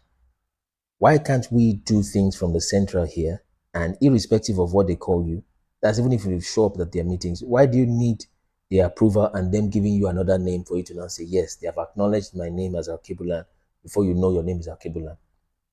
Do you go to somebody on the street and you tell them no? You go to every document in their house and you tell them to change your name in the document in their house before you know that's your name. You just ignore them.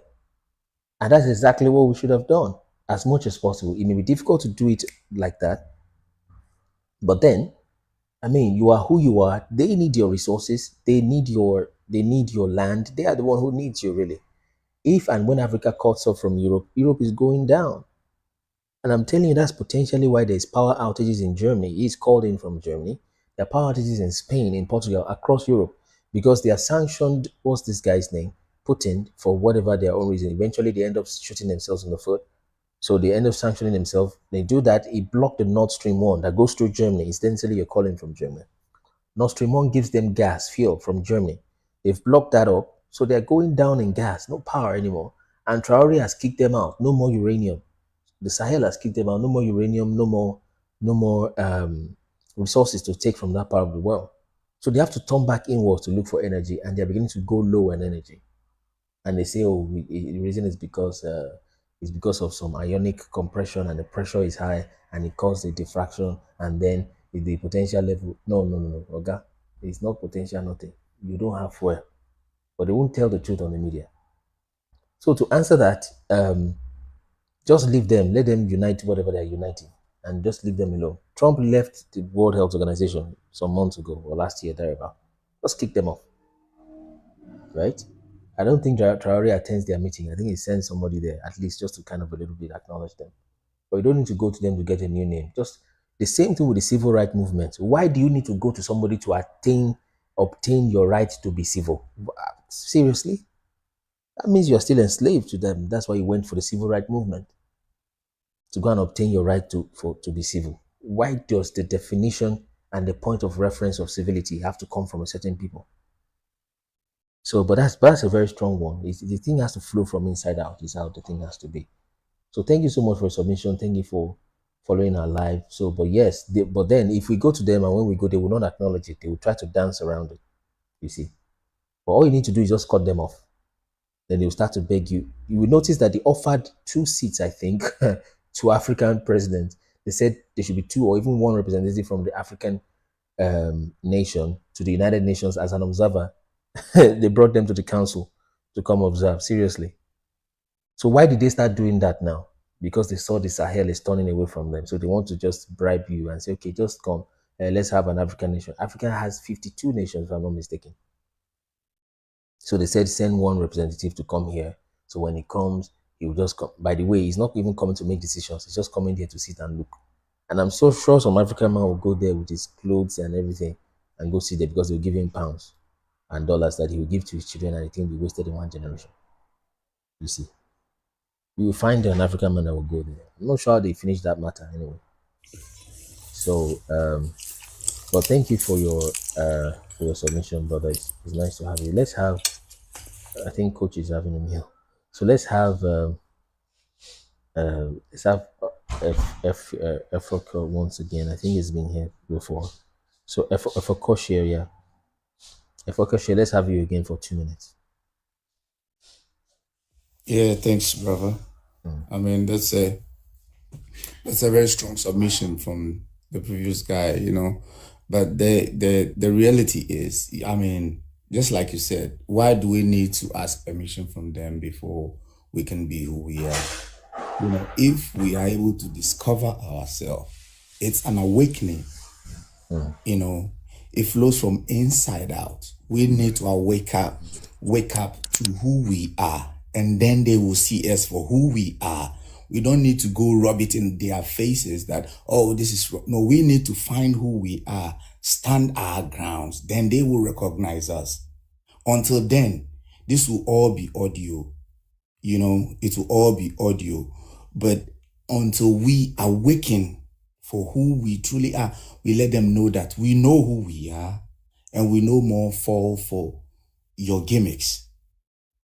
And then they will recognize us, because in this life, it's all about power. All right. So if you have nothing to bargain, they will take you for granted. If we are able to amass a united African front, imagine that. A whole Africa united in unity, one currency, because we are all the same people anyways. We are all the same people, just different tribes. We are all this. The whole Africa is one big land mass. So if we are all united, but that's going to be almost impossible as of right now. You know, I always tell people this, that you see in the Bible, when the people were taken from Egypt to the promised land, there were a group of people that had to be unalived before the new generation gets there, because of their mindset. All right. And the people who are leading us now, their mindsets are so warped. It's a leadership problem. Okay. That's why I'm very happy with what's happening in Burkina Faso right now with Traore.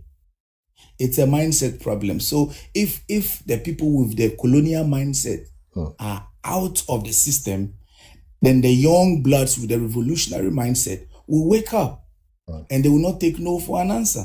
They will not come, come to our country, dig our gold and mineral resources, and then give us a meager 5%. It doesn't even make sense. Even my 6-year-old will not agree to that. But that's what's going on in Africa. For generations upon generations, it has gone on for a very long time, to the extent that we think it's normal. Now everybody thinks it's normal. Just like the point you raised about, coming to Europe, you go to church and people's prayer point is, oh, I pray God has blessed me with a visa to Europe. I say, really? Really? Like, seriously? If you live in Europe, you'll understand that it's more than slavery. But of course, people who have different opinions and different views, so I leave them to it.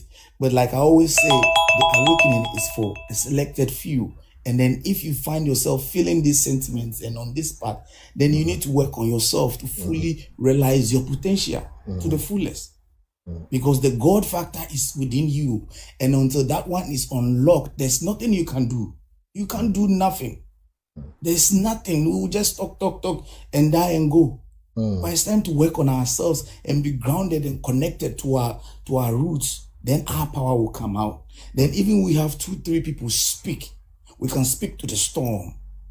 You understand? That's very true. When we say no, it's a resounding and echoing no. That's true. So it's about awakening. We must find who we are, and then the God factor within us must arise. We must ascend beyond this third dimension that we have been limited to.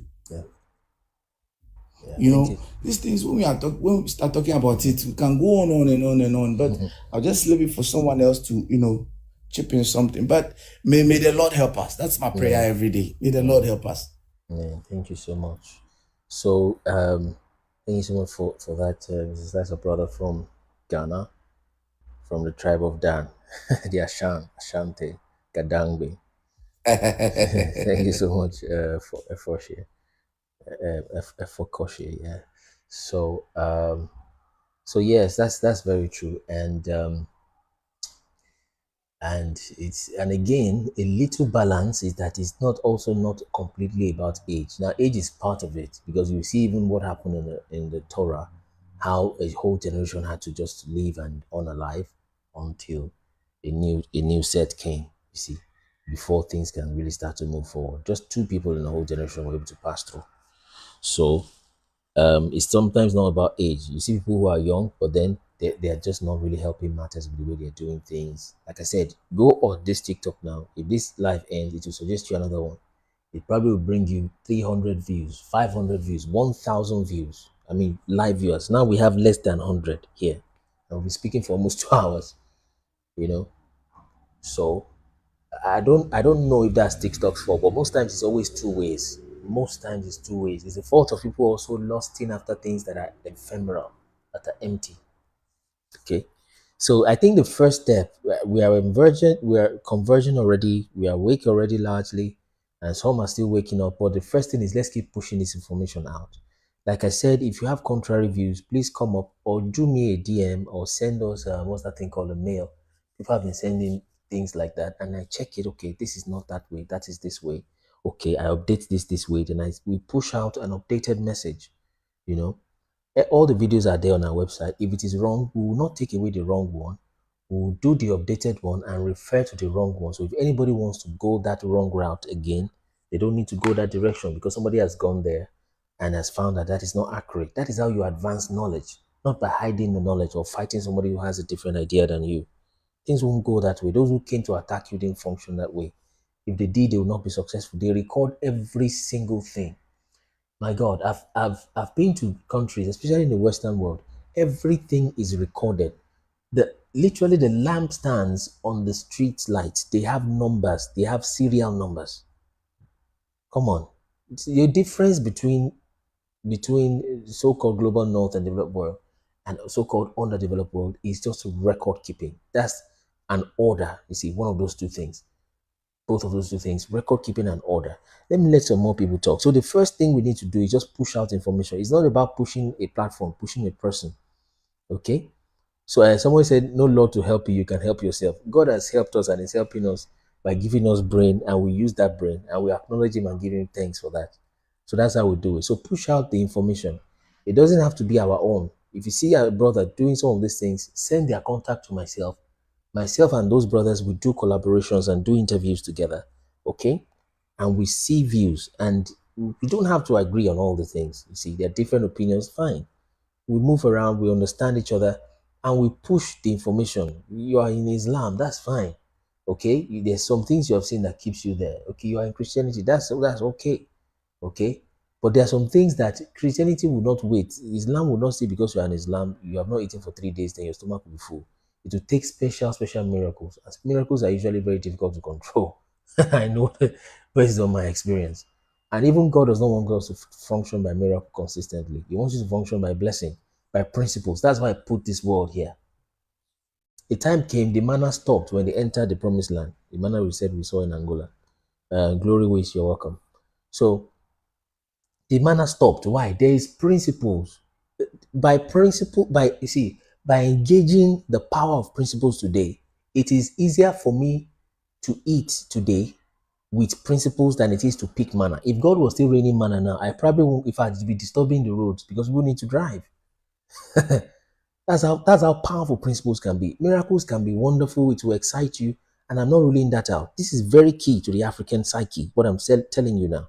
Whether you are even a traditionalist and you engage in spiritual, supernatural things, and you are seeing results and things like that, that's wonderful, okay? Either do it by whatever means. Although I believe that the legitimate route into the supernatural is through the name Jesus Christ. That's what I've tested and seen. Okay, that's why I'm speaking like that. But the power of engaging principle is so powerful that if God was to rain manna now, I probably won't go out to pick the manna. Not because I'm disrespecting God. We'll look at it, we'll take pictures of it.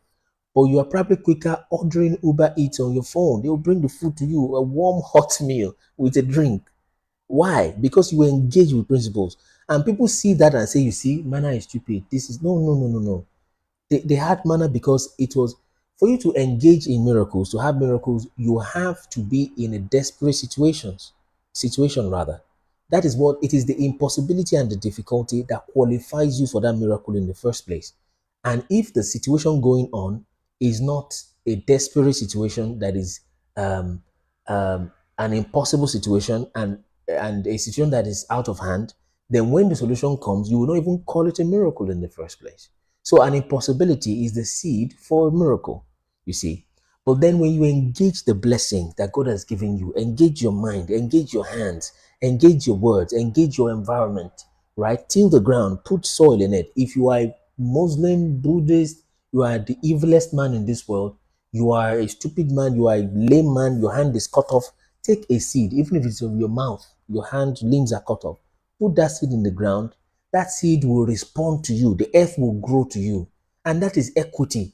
Unlike the fake equality that these guys are trying to pull up and they say equal, gender equal. No two people can be equal. It's not possible. But equity is more realistic and more practicable. So put anything in the ground, that ground will yield for you. That is principle. So when you work principles, you generate results beyond even sometimes what a miracle seems to be able to do. So, but then there are times will come when you will hit the bottom, rock bottom, or the hard steel ceiling top, and you have worked all the principles, but someone is using a higher power against you. Then you go higher and engage supernaturally. Now you are talking. You see. So miracles and these things, they don't antagonize each other. God just suspend the laws of nature to help you in a moment. You see, to get you through that miracle at that time. But after that miracle, it will still bring you back to the level of the blessing where you engage principles to get your solutions done. Let me not talk too much. Let's have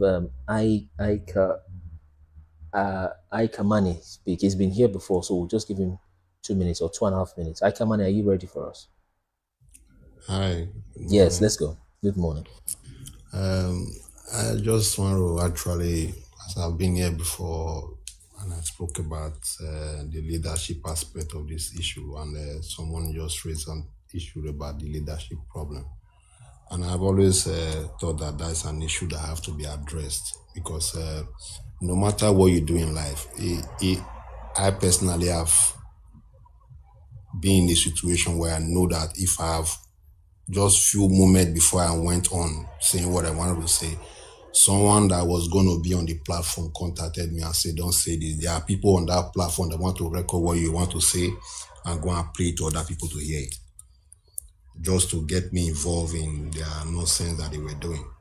So if leadership is not involved, information like this, regardless of the fact that it's very informative and it's awakening, people will not see it that way. They see it as a threatening. It's threatening to a lot of people.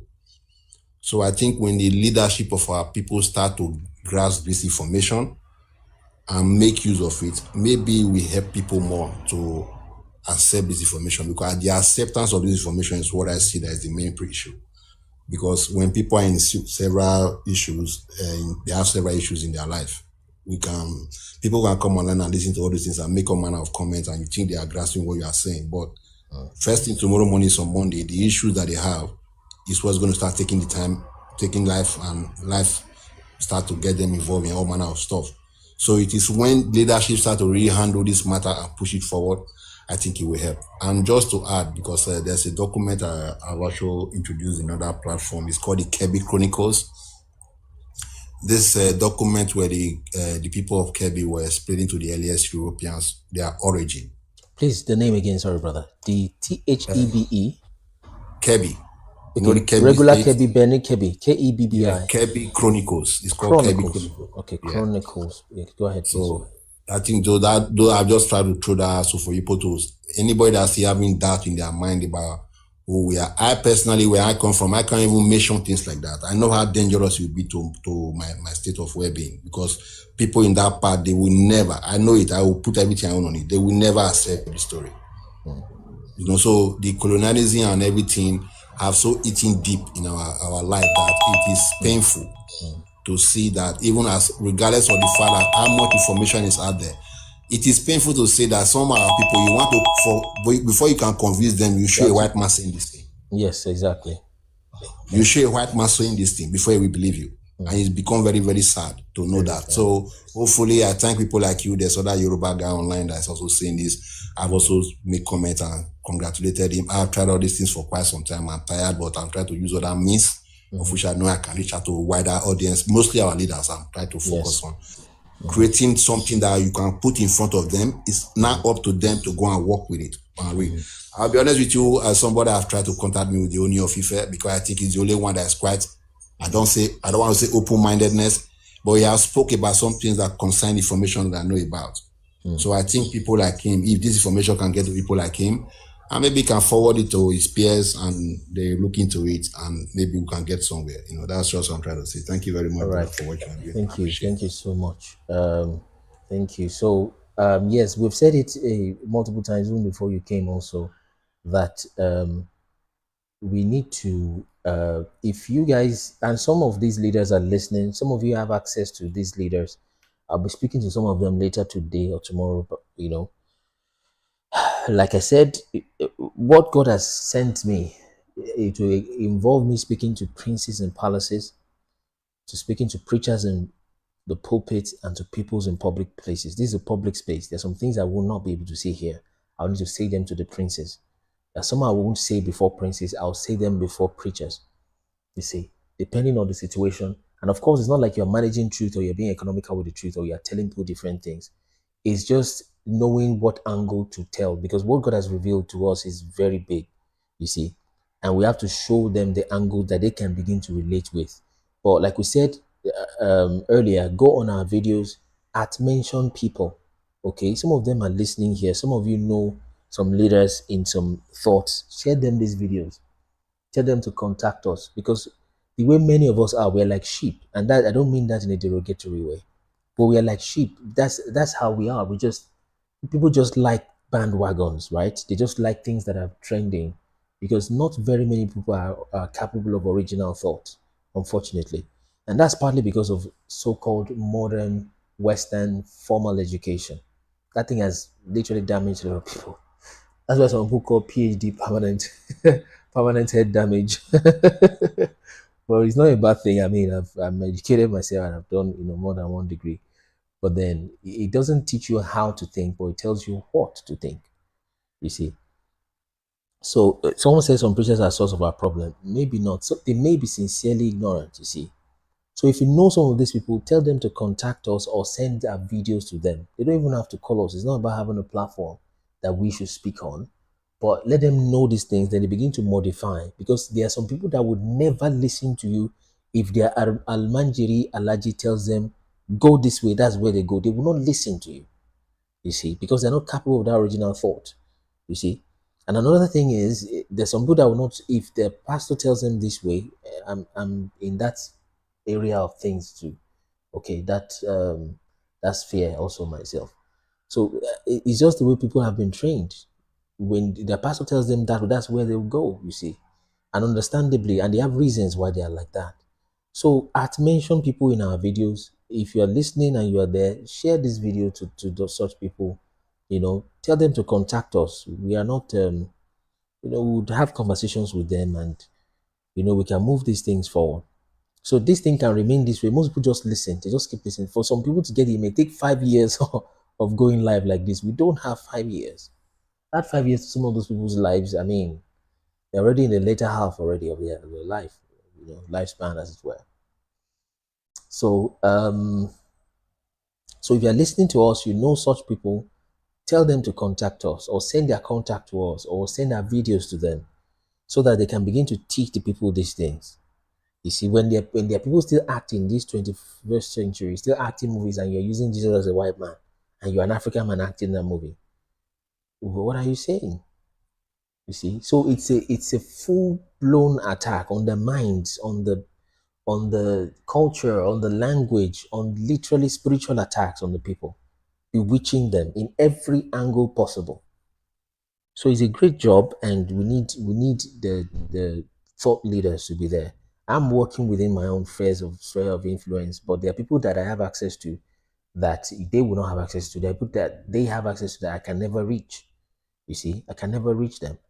Not because I'm not having few followership or have a website and a few things like that, but because they're just not within my sphere of influence. You see, and I can't have global flow of influence from one angle. Is very, very likely. So we can, and that's what our brother is saying. We can talk here from morning till night. 90% of people listening here are at a certain level of influence and ability to change things and ability of consciousness. They will hear these things and they will forget in 24 hours, and that's not derogatory. It's normal. But when you've got children pulling you here, you've got 9 to 5 to do, which I've said on this platform, no human being is ever supposed to pay rent in this world, ever. In this present world we're in, no human being is, not to talk of being hungry. The amount of land in Europe, for example, or even in the world that is occupied by way of resident, that is residential, and people are living in, is less than 2%. Less than 2. That's the amount of land that is occupied and are used as residential apartments. So, and I'm just trying not to exaggerate. It's probably 0 point something, but I can't remember that figure. Someone can even look it up and put it to us. So nobody has to pay rent. The houses that are built here, you see on the top of the house, 1907, 1874, 1923. The amount those houses were built, the rent you have paid on it has made his money many times over, but they're still paying rent on it. Why do you enslave human beings like that? And dogs don't get to pay rent. Cats don't. So it's a spiritual warfare at the end of the day. But we would not get anywhere really if we don't get these thought leaders to come around. Okay? Tell them to contact us. And some of them are listening. We are not. You can see the way we, do our engagement and all that. We have. Yes, let me just give you 5 minutes. If you come back up again, I think the thing keeps knocking you off. I've accepted it like 3-4 times now. So we need the thought leaders. Connection to which has been blocked or tampered with. I've been seeing you on. So come on one more time. Then I'll just stop and push you 3-5 minutes so you can do a quick talk. So if you know these thought leaders, pastors, religious leaders, traditional rulers, tell them to contact us. Send their contact to us. We can, or share them the videos if you can. Okay, or whichever way. Excuse me. Only that the videos are so cover so many angles, they may be getting the wrong angle and they think it doesn't connect with them. But I tell you, this is literally the masterpiece, of the literal conspiracy, right? The grand conspiracy of the world for the past 300-500 years is this that we're sharing with you. I know that sounds outlandish almost, But then I mean, all humility, it covers many areas. You're not allowed to request. Maybe because of the last flagging that they did for you. Let me try to invite you instead, Ibini. Okay, I think it's just a network, Ibini. I don't think it's. So if you know those leaders, bring them up. Not bring them up here, of course. My brother. Oh, good morning. Oh yeah, you can. Yeah. So bring them up, connect us to them, and that's the way we can move forward. Let's let Ibini speak, partly because of his network situation. And Nigerian leaders, by the way, many of them don't know. Thank you. I apologize. I just wanted to support. Okay, so I just wanted to support the live. I think that there's something wrong with me connecting on your page. I connect everywhere else easily, but anytime you're live and I come on, I can't even hear what you guys are saying. I can't click on request. I can't join into the live. They're blocking me. This is evident, you know. I've been thinking it was my network.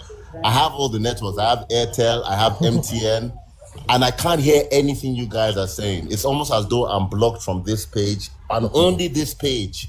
I can view anything else. My YouTube is working. My other TikTok pages are working. But when I come on your page, I can't get a sentence in. Or maybe it's the flag. So like they're obviously listening. there was somebody that has been. There's no doubt about it. There was It's somebody crazy. there was somebody that flagged you. Oh, I'm not sure if it was you that was flagged, but I think you were the one speaking at that time when TikTok sent me that notification. So maybe there was somebody I don't know. I'm thinking maybe it's that Elewedu person. If you can remember Elewedu guy, some Elewedu guy that's Elewedu, but I can't. The guy that just but I can't prove it. Yeah, but I can't prove that. So, but it was during that time you just spoke with him that I saw that one of your guests has been flagged. I so know. maybe that's why that's. But let's run. Let me refresh your time. Let's go. You mentioned it live. You mentioned it. I remember you mentioned it. Okay. All right. So this is it, right? For fear of being flagged again, right? This is it. We need to continue to speak online. It's not useless speaking online. It's not useless having this conversation. Every soul we win over is very, very important because we're all interconnected. The most important thing, though, is for the people that are listening to also reach out. Each one, reach one.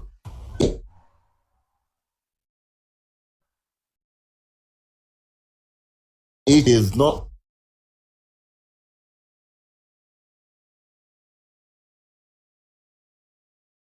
this on your own page. People can think and begin to think.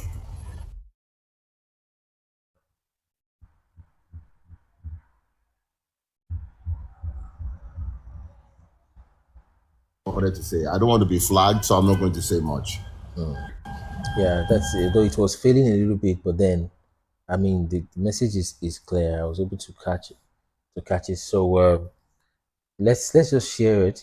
Yeah, it's lagging a little bit, so it might be a mixture of a few factors causing all of the lagging, etc. So, but then this failing, I think, is a network situation because we're already up now and it's just failing. So yeah. So from let's just share these things. It's not about one person. Like I said, it's not about. You can see I'm just a young man. I'm on my t-shirts having fun. It's not about. I don't need the TikTok. You can see I don't even mention coins. There are coins, by the way, still by this same, what do they call this thing?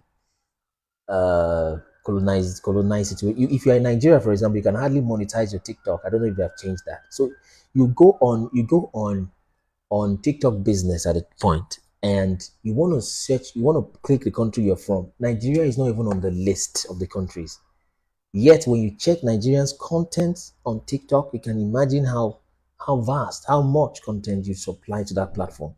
But your name is not on TikTok business. Your country is not even there.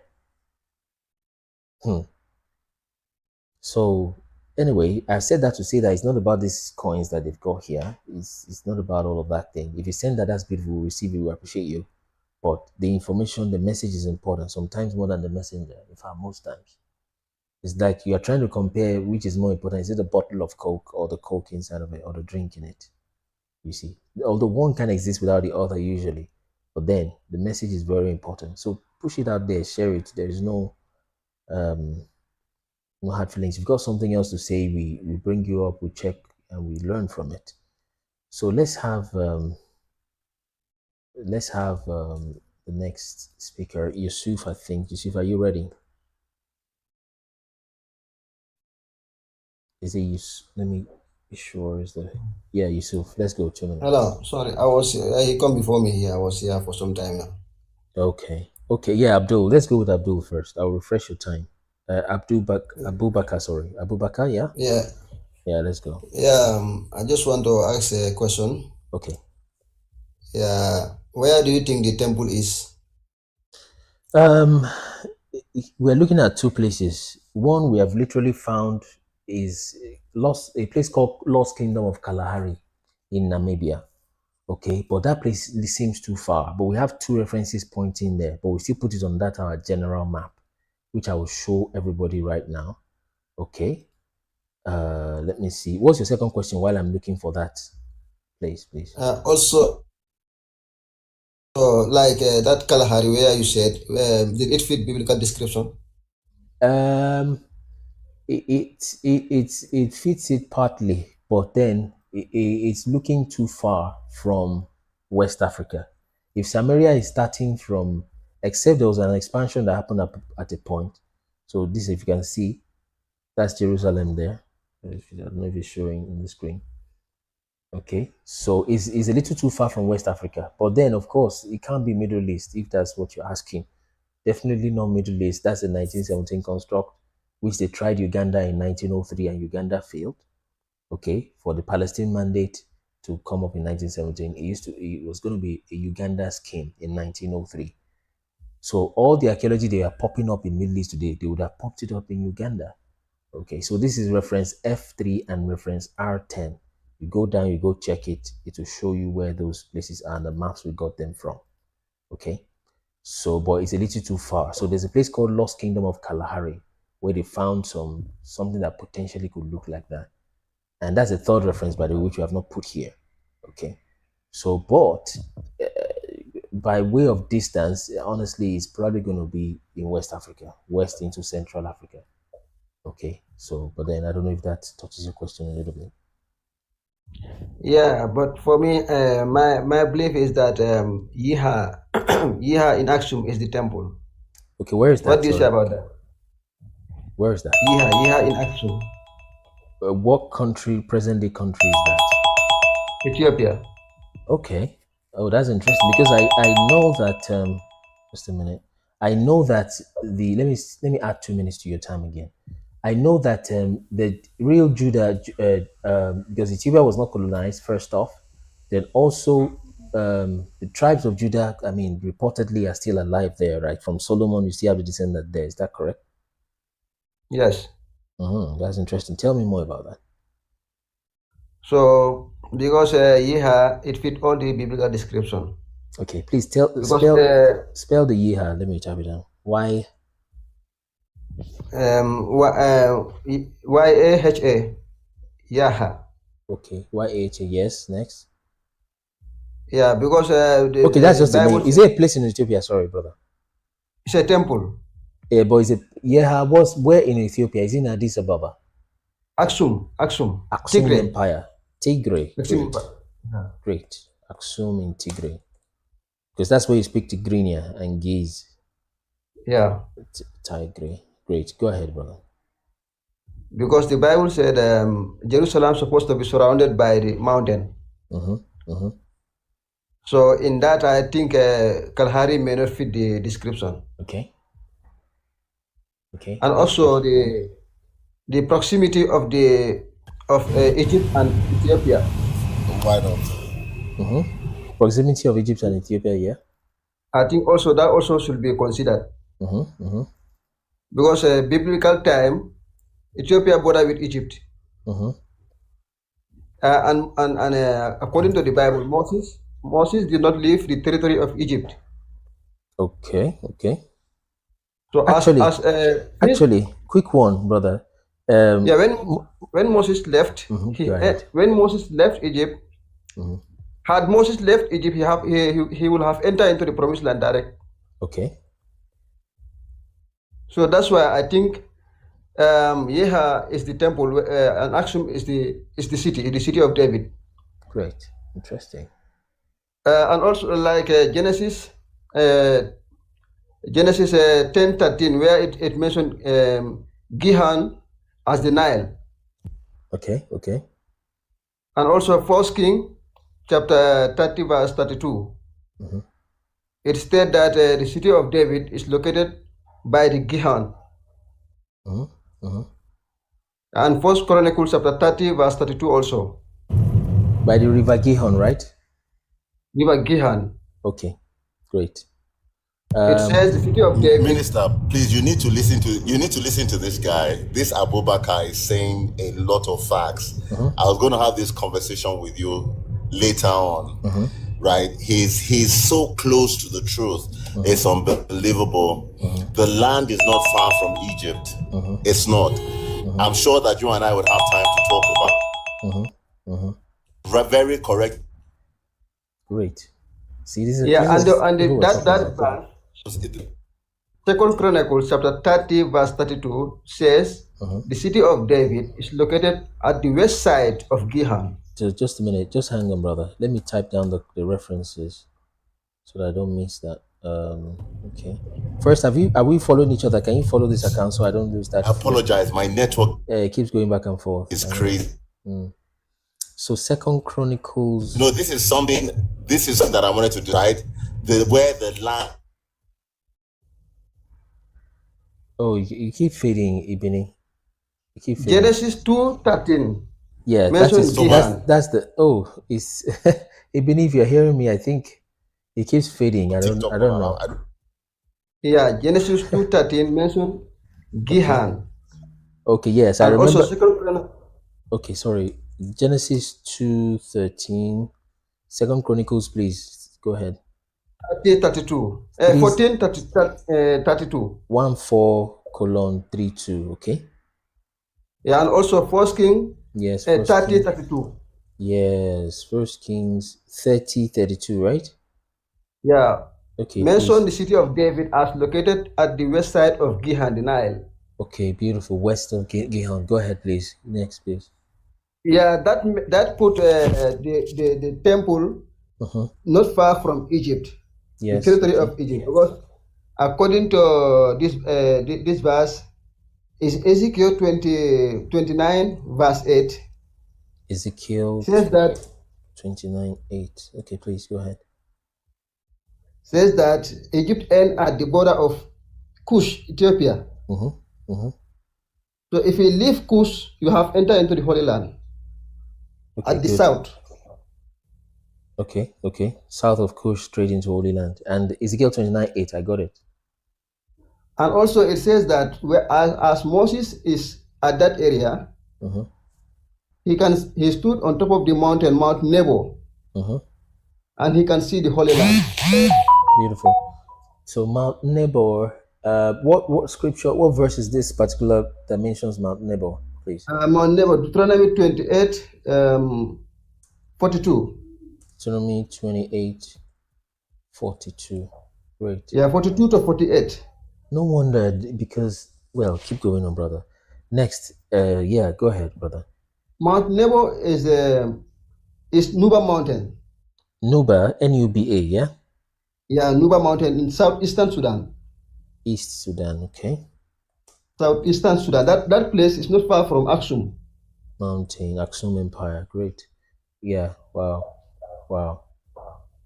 Yeah, and also this place, in that region, the Bible mentioned, I know many people take that place as a desert. It's not a desert because the Bible said the Israelites left with cows, cattle, camels, and those cows and cattle are supposed to drink from fresh water. From fresh water, yes. Yeah, millions of, and the Israelites also used to drink from the Nile. They used to take shower from the Nile. They used to take cooking water from the Nile. They depend on the Nile during their 40 years in that area. So that area is at the border between Egypt and the Holy Land. Great, wonderful. That's very true. So that place, had Moses left that area, he would have entered into the Holy Land. But while he is at the Nile. I see the point. I see the point. So of course he kept going round in circles. He couldn't enter the Holy Land as such because Moses, where was he born? He was born in Egypt. So he didn't enter throughout.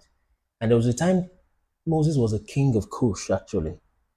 Right? Am I right, brother? In the book of Yes. Joshua, he was a king of Yes. Cush.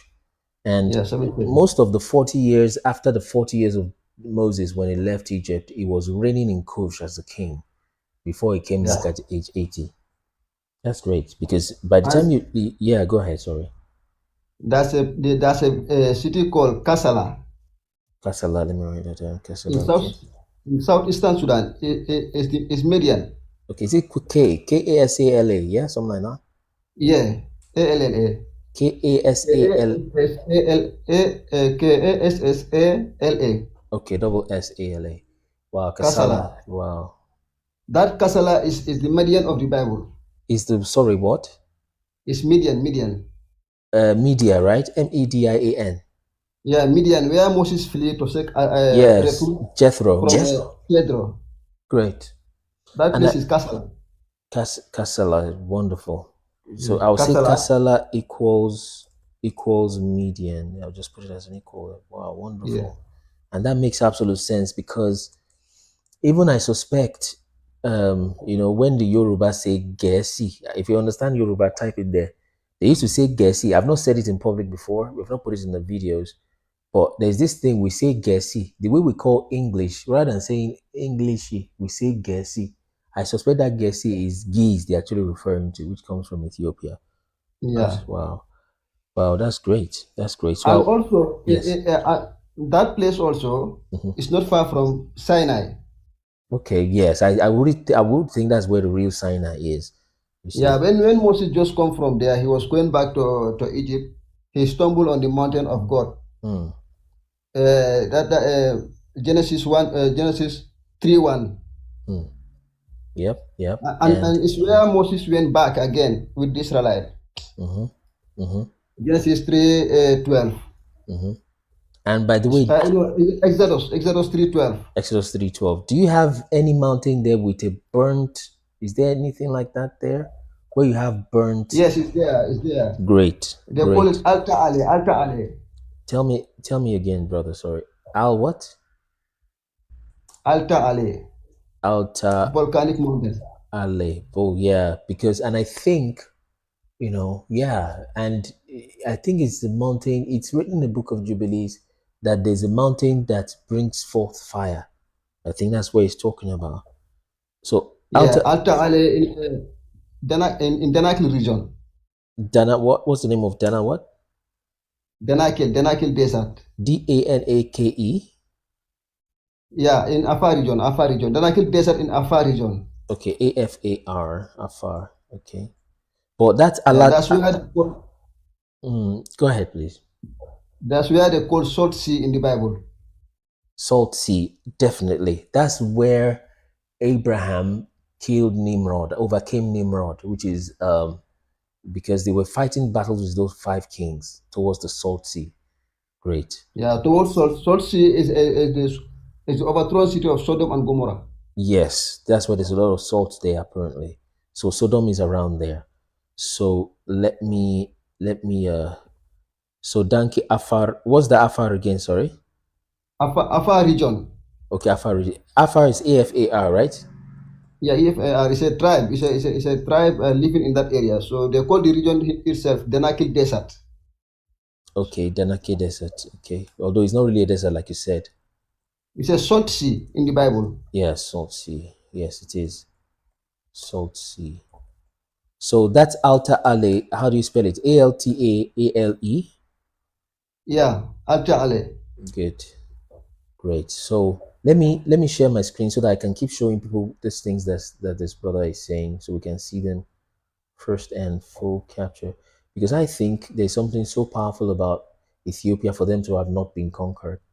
So it's literally one of the highest places in Africa. Where is Kilimanjaro, brother? Kenya? Yeah, Kilimanjaro is normally known as Zion, Mount Zion. Beautiful. It's Mount Zion. Mount Zion. So I'll just type that down. Kilimanjaro. Kilimanjaro is there, and also this one is Mount Kenya. Okay, Mount Kenya. Is Mount Kenya same as Kilimanjaro? Not really. No, it's a different. Kilimanjaro is at the border between Uganda and Kenya. Okay, great. But Mount Kenya is inside Kenya. Okay. So which one would we say is the second highest mountain in Africa? Sorry, say that again. Second highest mountain in Africa. Which is Kilimanjaro, right? No, this one, Mount Kenya. Oh, Mount Kenya, okay. But which one can we say is the Zion based on what you've seen? Zion is this one, Mount Kenya. Okay, Mount Kenya is okay. Yeah. Wow, great. So are you guys seeing the screen? I don't know. Are you able to see the screen from there? Yeah. I'm seeing the screen. Yeah, it was wonderful. So look at Ethiopia, guys. That's one of the highest places in elevation there. Very high in elevation. Very, very high. And check our map also. There are some of these places we have put there. So from some of the things he said, all I need to do, we'll get the references, then we'll update this map a little bit, put the references, we put it back there for you on the website to download. You see? So that's why we've put Tigray here, like he said, Tigrinya, you see? And the Soa I mentioned, which is the small nation Zoa that this guy went to. Lot went to. He said he went to a small nation. That's a Soa. That's his Sodom and Gomorrah. Yes, and we have references for this thing also. I'll just get references from him. Is what overthrown cities. Yes, overthrown. They were overthrown. But then you see that place was it turned to desert, salt sea. They called salt sea. Because God rained sulfurs there, sulfur and acid water in that area, so it becomes salt, entirely salt. It's like a desert of salt. So they call it salt sea in the Bible.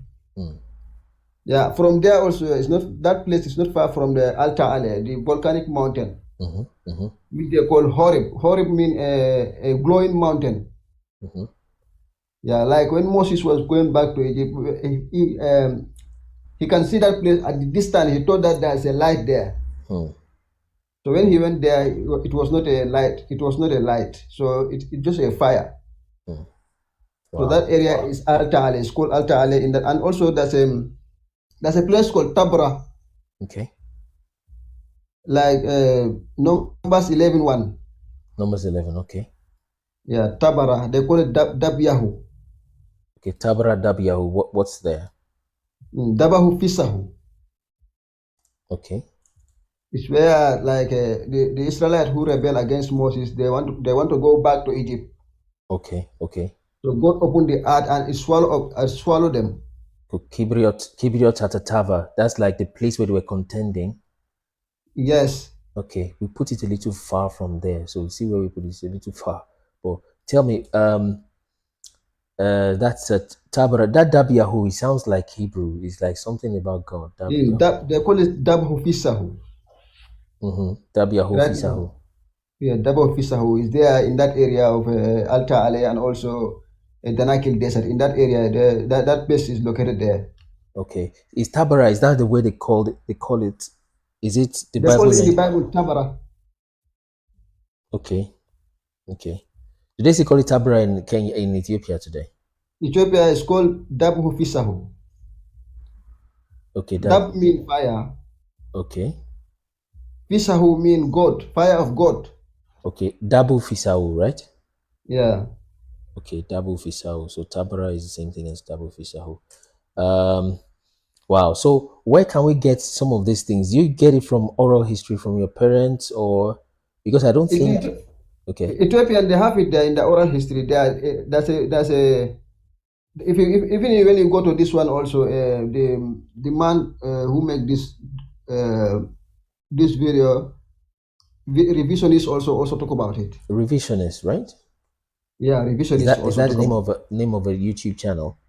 Yeah, revisionist official channel. Okay, official.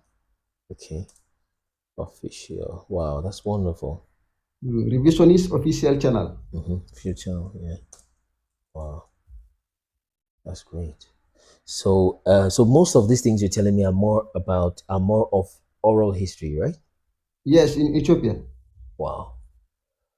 Wow, that's great. Now, the names you've given me, the ones that are not in scripture, that Dabu Fishau, is that Tigrinya or is that Gez? It's gaze. Gez. So Dabu Fishau, it means fire of God. So that means we Yeah. need to check out, put Gez in bracket there, because sometimes when we have those translations, we can easily make them into references. Like gaze. Okay. Now it's just I don't know, like this one, the preachers. The preachers. They are the only one who understand it, but most of the Ethiopians do not understand it, so they use Amharic. Okay, so the Gears is the language for the aristocratic. Yes. That's those who are in leadership. The priests only the priests understand Gears, right? Okay, so the priests understand Gears and the other people use Amharic. Yes. Yeah. They are similar. They're very similar. I noticed that because it's from the Amharic we got the word Samai, for example. Do you know Samai means heaven? Yeah. It's very similar with gaze. Some are saying even gaze is the original Hebrew. Very, very possible. Because there's so much similarity from the things we're picking up. Yeah. Now, if we apply this logic, since Moses is in Egypt, now how did the Bible get to Ethiopia? Because the It's law. Israelite who took it there. It's the Israelite who took the Bible to Ethiopia, because it was not revealed in Europe, it was not revealed in Arabia. It was revealed in Egypt. So it is the Israelite who took it there, and the Ark of the Covenant also is there. Okay, Ark of the Covenant is in Ethiopia. Beautiful. And of course, that's what the Italians must have been trying to get. Yes. They tried, but they couldn't get it. Sorry, say that again. There's many artifacts there, Ethiopia, which are closed from public. Exactly. And many. They are closed from public, right? You don't allow them, yeah? Yeah, they don't allow it to be in public. Good. Do they allow, in what, do they pay, if you pay, would they allow you in or? Yes, sometimes, yeah. Those who go there, they pay, they allow you in, but they will not allow to take video there and also to take camera, to take photo from it. Great. You can go and see it, but you are not allowed to film. Good, great. Because if Rome, Italy, had gotten into, and that's how they got Eritrea, if they had gotten into Ethiopia then and colonized it, they would have taken that to Rome. Yeah. And they will tell you that's where it is found. I hope you guys are listening.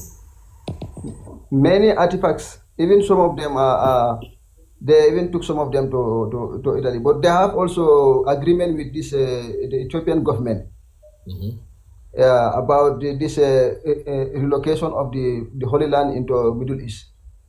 Okay. Yeah, the Ethiopian authority have hand in it. Wow, that's the government of the day, right? Yes. So for them to stay hush, to not tell the people. Yes. You see. So guys, hope you're hearing this. You see. So it's where that region of northeastern Sudan, Eritrea, and also Aksum, that region, that's a Moabites we are living there, the Midianites, and also the many of these biblical nations were living in that regions. Yeah. So and look at Moab here, guys. It should be somewhere at the east. You see why we put Moab plains here? So you see that I've not contacted this brother, but I'm telling you Sinai is probably here. Moab plains. Sinai is also in Ethiopia, right, brother? Yeah, it used to be in Egypt because it's 1988 when the British divided the borders between the nations, so it now entered into Ethiopia. Oh, I see. But historically it used to be in Egypt, but now it is entered into Ethiopia. Oh, so it must be slightly to the north. Yes, but look at where, and we now in our ministry, we just out of research, etc., we just put all these things together and we put it just somewhere here. You see? Exactly, it's correct.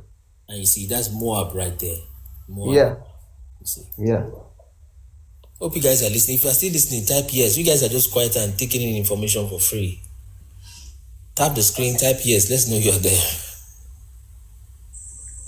So you see that your government has a hand in this thing, and they just give them some money, give them whatever. I don't know what they give those people to let them take their heritage like that.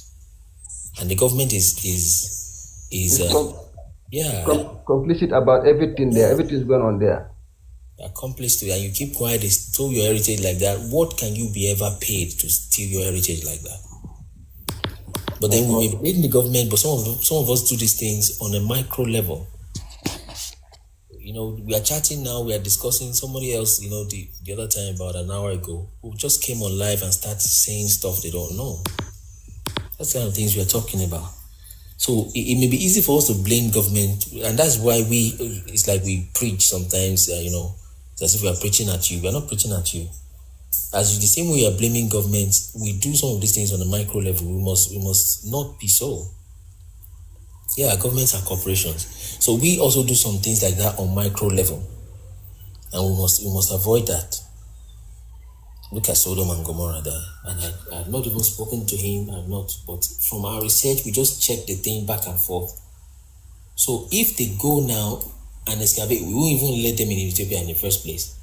But all the rubbish, whatever they say they're discovering here, they are there. They are there. It's just here. Yeah. And Sinai is now in Ethiopia, but historically it used to be in Egypt, ancient Egypt. Mm-hmm. But due to colonial borders, it now entered into Ethiopia. Yeah, but where you put it is a real place. Is where it is now. Because when Moses went there to receive Torah, Moses did not violate the ban on him to enter into the Holy Land. Okay, that makes sense. Because he's been told already not to go beyond that Cush land. Yeah. So he didn't go too far south. So the place where he received the Torah, the mountain must still be within the land of Cush or Mitzrayim or the land of Yes. Mm-hmm. Absolutely. Makes absolute sense. Yeah, it's the colonial borders which make it now enter into Ethiopia, where they should supposed to enter. Mm-hmm. So Ethiopia, the present day Ethiopia now is a borderland between Cush and Israel and the real Holy Land. Yes. It's between Mitzrayim and the Canaan. Mitzrayim and Canaan, exactly. And then, like you said, I can see some of the references you've told me, which I've written down.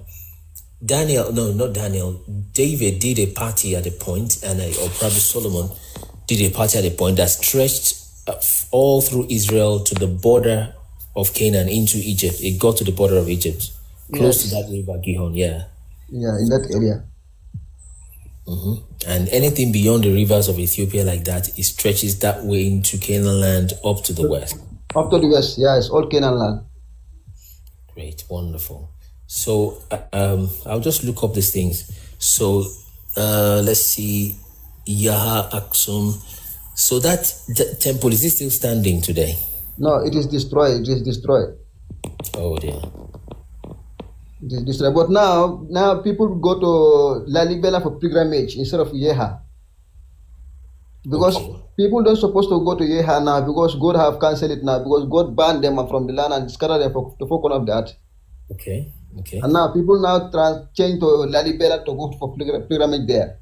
Lalibela, can you spell it? L-A? L-A L-I-B-A L-A Lalibela. Lalibela Aksum.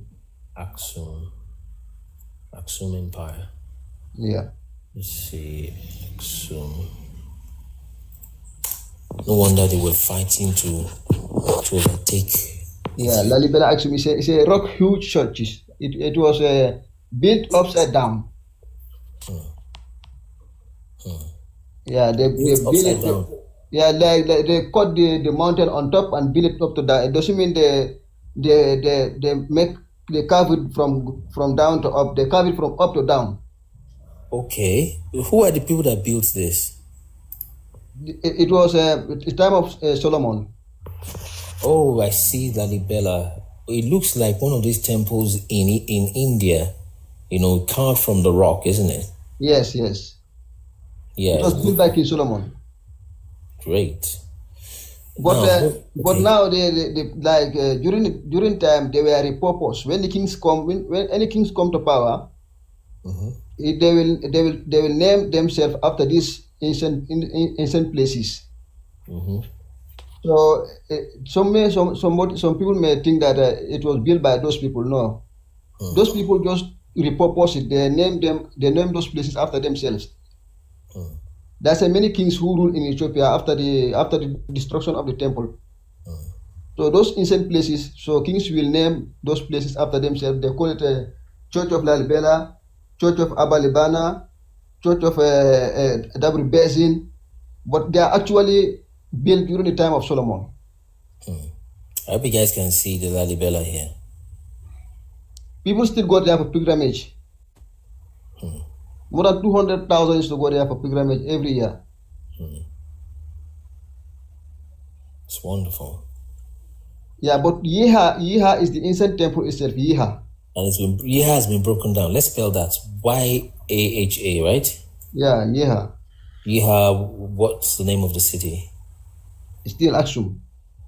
Aksum. A-K-S-U-M, right? Yeah. Okay. Let's build it up again. Is this it? Yeah. This one it has been destroyed. Wow. You know, if you go to Isaiah 64:24. But I think it's the Romans that destroyed it, wasn't it? It's the Roman who destroyed it. Now they hide the Roman part of it. Go ahead.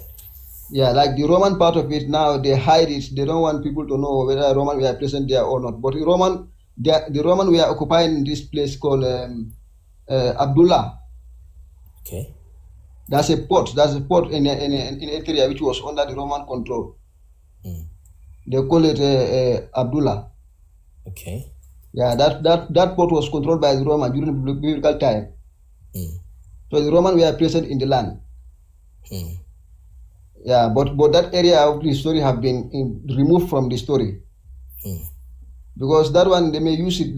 Some people may tell you that now how did show me the presence of Roman in there, but those places were under the control of Roman. Abdullah ports. Okay, port in it. Yeah, in Eritrea. I see. Wow. Yeah, it's an ancient ruin of Eritrea, ancient ruin. And that's Red Sea, anyways, isn't it? Yeah. They control the rest, the trading road. They used to control it. Romans. They control it, of course. Until now, the Romans are still trying to control it. That's why they want to stay in that place, call it Middle East. Yes. And that's Suez Canal, so they can take their ships from China through there. Yeah, it was ancient port. It was controlled by Roman. The Roman were present in Eritrea and Ethiopia, Canaan. See. So the last bit now. This totem. What is this totem in Aksum? This palace. This one Stele. Stele, right? Can you spell it? Yeah, Stele. Okay. So is that part of the? It's in Aksum. It's in Aksum. It's part of the Aksum Empire. Okay, but what does it represent? Although it's not quite looking so much like totem as such, or those phallus in Egypt. No, this one is a burial ground of the kings. Burial ground of kings. Yes. Those are sign of a burial ground. I see. When the kings pass away, they used to build a stele on their grave. Okay, makes sense. As a symbol of a grave. I see. I mean, the same way you have smaller gravestones on people's graves, regular people. Yes. Steles are ancient burial areas. I see. In the Bible, Absalom built a stele for himself because he have no son who will build it for him. That's a Bible verse we talk about that. Absalom. I see. Absalom built a stele for himself because when he died, he have nobody behind him who will build a stele for him. Oh, I see. Yeah, so he built it before he died, so that he, as a symbol of his grave. There's a scripture that says about 7 pyramids was built for one of the Maccabees. Yes, and also Absalom also talk about it. Okay, but the only mention of pyramid in the Torah that I know, I think it was, or not Torah, in the Apocrypha, I think it was for Maccabees. They built a temple on the tomb of Jonathan Maccabees or something like that. I don't know if I've read, but it's like they built pyramids also in. Yes, but there's many huge temple there. There's some temple which are built 9 feet on top of the mountain. Okay. More than 4,000 temples which are built on top of the mountain in Aksum. More than 4,000. I see. And those things, people don't know how they were built. Because of the way they built them, people still cannot understand. They were built during biblical time. So I think this is part of the ruins of the temple. Yes, ruined great temples, one said here. Yeah. This is Yaha. Yeah. This is the temple. Wow.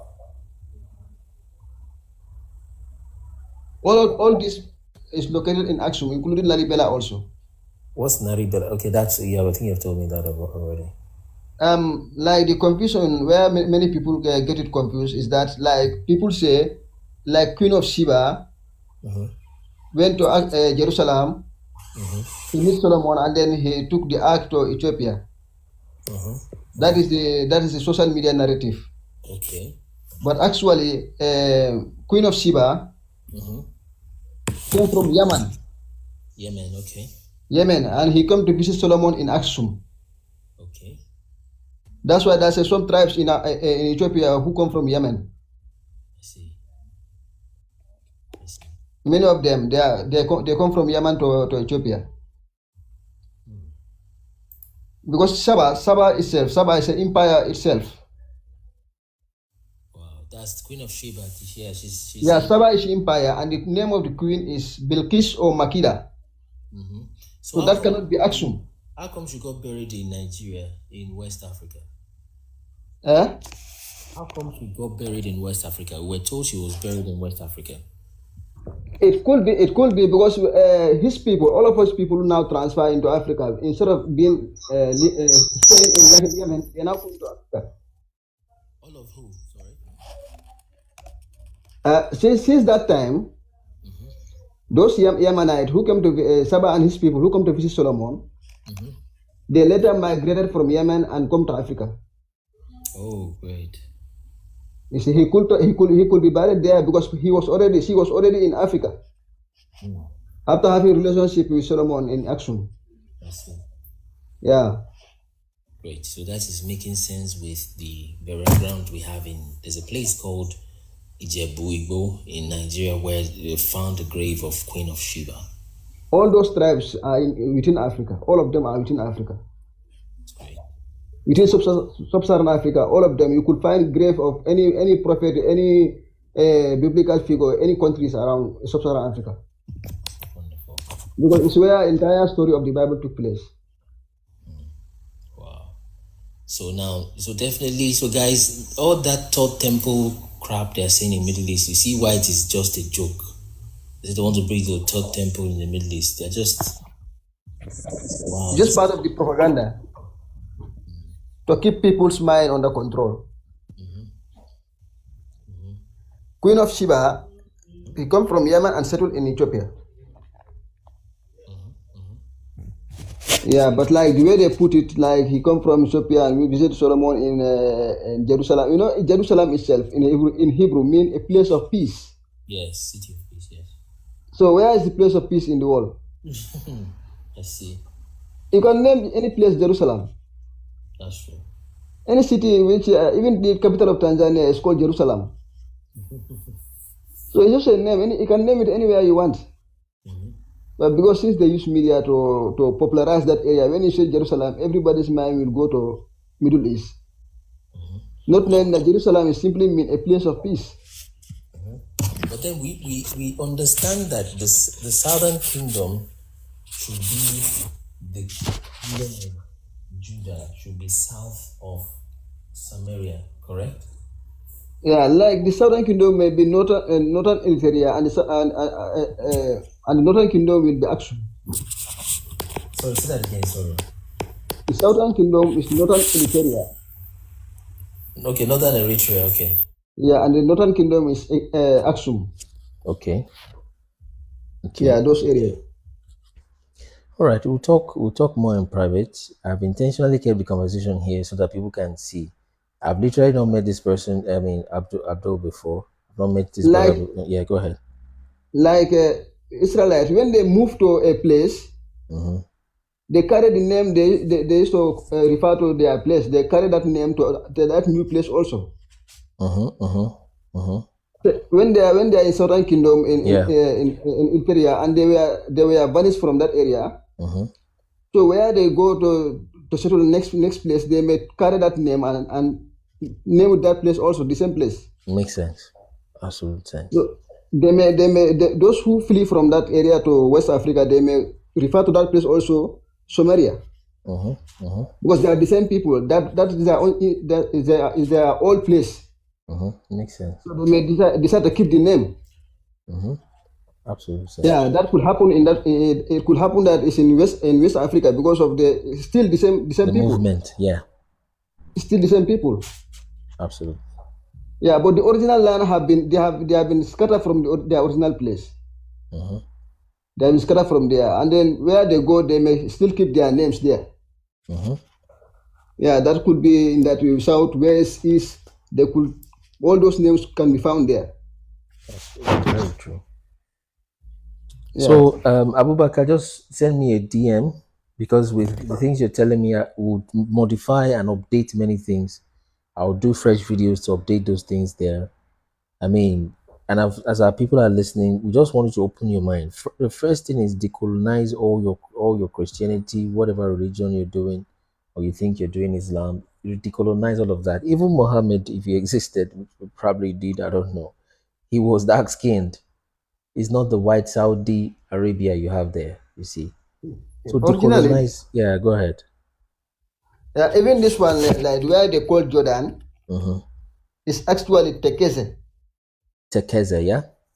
Yeah, Tekeze is also a branch of Blue Nile between southeastern Sudan and Ethiopia.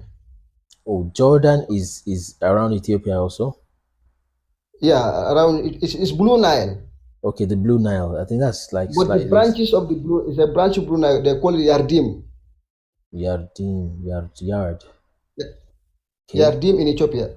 Oh, Yardim, yeah. Oh, Yardim, of course. That is Yarad. Yeah, that is. Yeah. Jordan. It's inside. It's inside Aksum also. It passed through Aksum and crossed the border between Ethiopia and southeastern Sudan. Yeah, you see. So that's Ethiopia. That is Sudan, and we put Jordan here. So you see, guys, just get this map, and we're about to even further make the map more detailed. You see, so it's inside Aksum. It passed through inside Aksum. They call it in Aksum Yardim. Yes, Jordan. Yeah, that is that of course, because there was no J, and that Yardim means to ascend. That's what it means. To go up. Is that Gez? Is that Gez or Amharic? Gez. They still use it today. Great, Yardim. So they call it Yardim in Ethiopia, right? In Ethiopia, yeah. Great. That's why we have Jordan there. Yeah, it's branches of Blue Nile. Yeah, they call it Yardim. Blue Nile, and then it passed through Aksum. Great, and that is why when Abraham left Egypt, he said he went up out of Egypt into the south. You see. It came here. And that up there is the word Yardim. That same Yardim. Yeah, it's where Yardim is. The part that border between Egypt and Ethiopia, that's the area Joshua crossed to enter. Because Moses could not go beyond there. Yeah, when you cross that area from southeastern Sudan and Ethiopia, biblical time, you have left Egypt.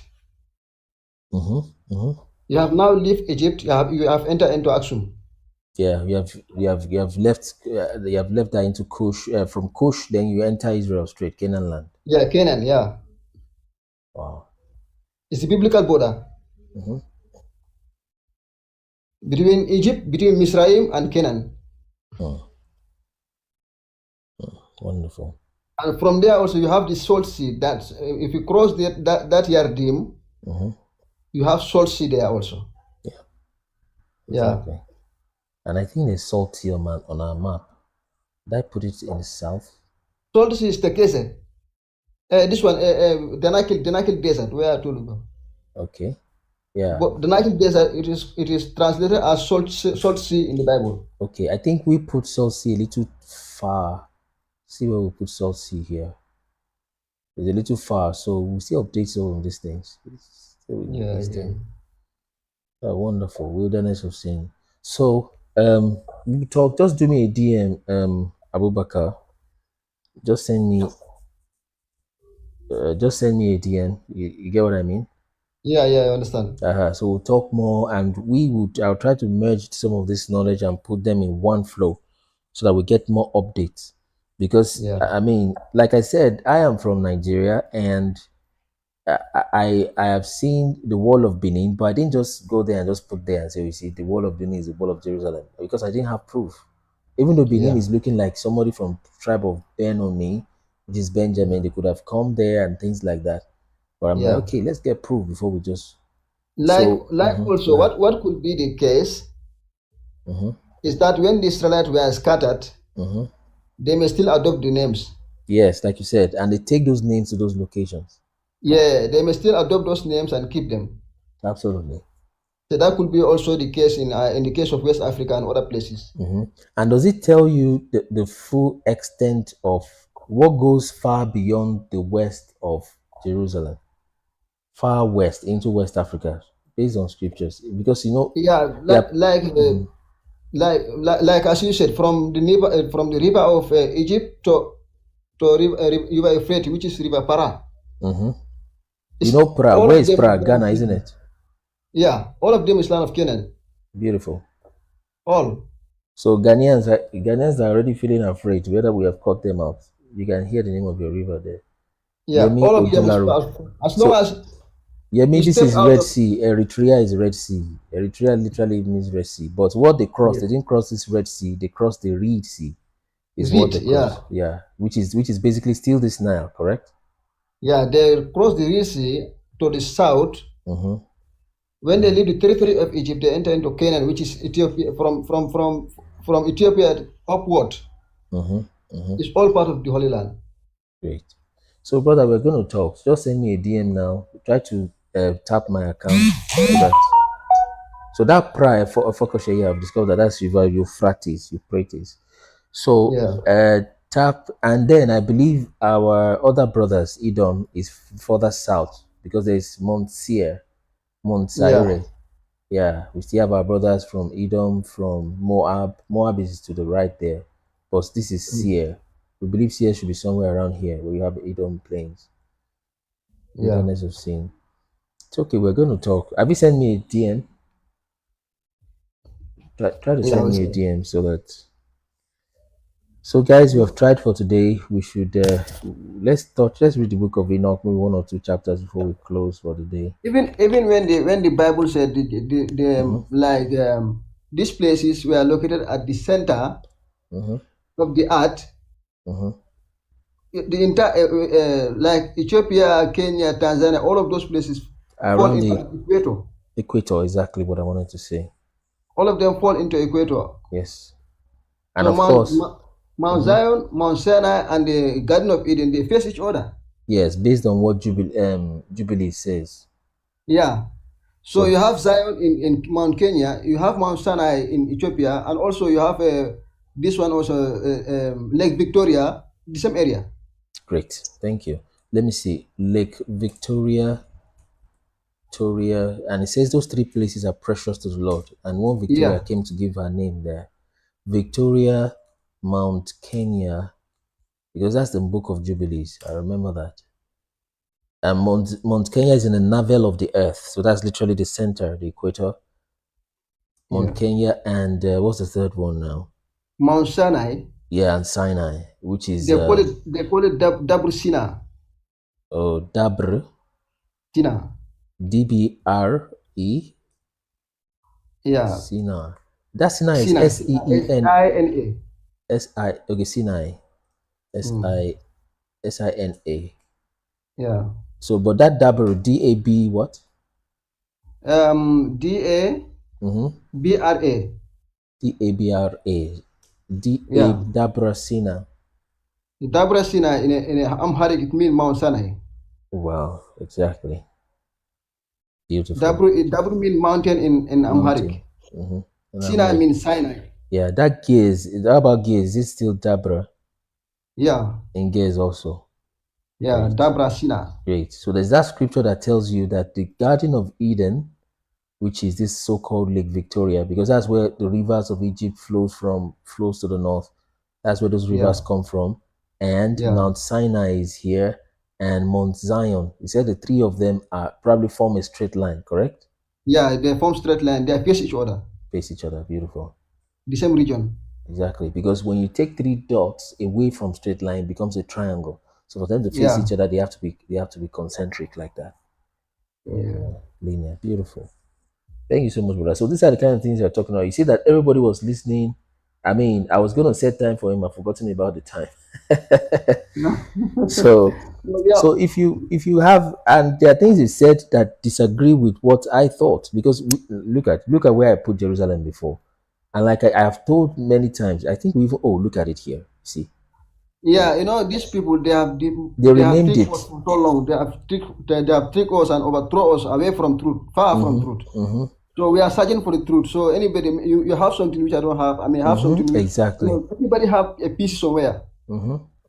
Yeah, but to puzzle the pieces together, we have to keep the conversation. Exactly, keep it going, and that's why I started suspecting that this is too far from Egypt. Is too far from the river Euphrates. It's too far from Judah. So it's just these two references. So I just keep it there, but I put a footnote here. We put that footnote and said Southern African references FR and U are from similar sources of renamed places.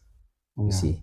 So if you look at the distance, like when Jesus flee from Herod to go to Egypt, so the distance may not be that too long to south.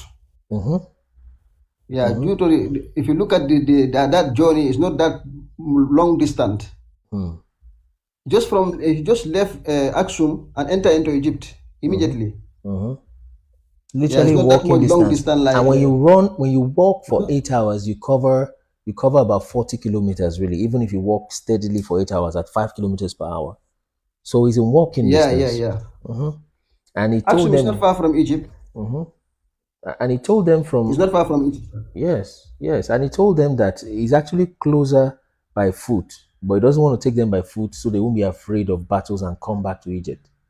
That's why he took them to cross a part of the Nile.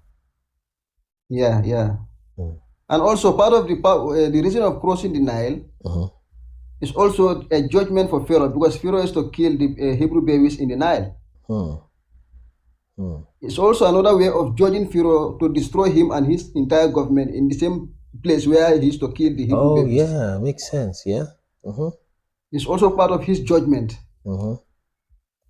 Yeah, that's why God choose that area so that he can destroy him there as a judgment for him killing Hebrew babies in the same Nile. And people say that's why God choose that area. And some people said, they've checked this Red Sea, they have seen chariots there. You can see chariots anywhere. They say they have seen chariots there. It has 5 spoke, it has 7 spoke. We analyzed that video in the part 2 of my interview with 91 podcast. But we checked this, it has 5 spoke, 7 spoke. Check the Nile, you will see 10 spoke if you need it. So there's many things in the Nile, but if you are checking the wrong place for so-called evidence, you will find whatever you need to find there. Even when you check between the distance between Egypt and Red Sea, doesn't make sense. Doesn't make sense. That's true. And the Red Sea used to be called Erythraean Sea before. Yes, that's what Eritrea literally means. Red Sea. Yeah. Red Sea. So they just change. They removed the sea of the reed, which is mentioned in the Bible. The reed. They change it to red. One E in English. Yeah, in English. So when you drop one E, it becomes Red Sea. But if you look at the Bible, Moses' mother put him in the reed, the basket of reed. Yes, made from that Nile River. And reeds cannot grow in the Red Sea because it's so salty. See? Even though when you cross Red Sea, where do you go? You go to Saudi Arabia. So so. And they're trying to force this land. This is just Egypt. This land is under control of Egypt. So tiny. It's still part of this bloody old place. It's still part of Egypt. It used to be part of Egypt before. And there's no water body there which Israel will cross to get there. There's no water body in this area where they put Sinai here. Exactly. There's no water body. Except they want to force them. So that's why they try to put a Sinai in Saudi Arabia, so that when they cross this one, which is too far to cross by foot, but then if you cross this one, then you enter Saudi Arabia, so they put a Sinai there. So the idea is they are still forming the law somewhere around here before they now move north to Israel. That's upside down. You see? But still now they keep this place Sinai. They still maintain it. The fake Sinai, they still try to put it there. But there's no water body. The problem where they have problem is that there's no water body where the Israelites will cross to get to that Sinai. That's the problem. That's why they change it to Red Sea. Because if they want to maintain there, people will see it. Where is then Pharaoh will catch up with them. Exactly, because there's nothing to cross here. I mean, you can easily just... Pharaoh will pursue them and catch up with them. So that place doesn't make sense for them. So they have another thing. And there are many things that they did. Another thing is the word desert and wilderness. They mixed it up together, especially in recent translations. There's a difference between wilderness and desert. Yeshimon and Midbar. Midbar is desert. Yeshimon, Midbar is wilderness. Yeshimon is desert. But they mix the two as if it means the same thing. Of which... Now, if they translate a wilderness to a desert, where will these thousands of cattle eat? Exactly. And where did they drink? They have to answer that one also. And also, when God told Moses to build the tabernacle, he said he should cover the tabernacle with goat sheep and cut and with goat skin and sheep skin. And also, he should cover the tabernacle with badger skin, badger. Where is he going to get all that animal from? Where will he get it in the desert?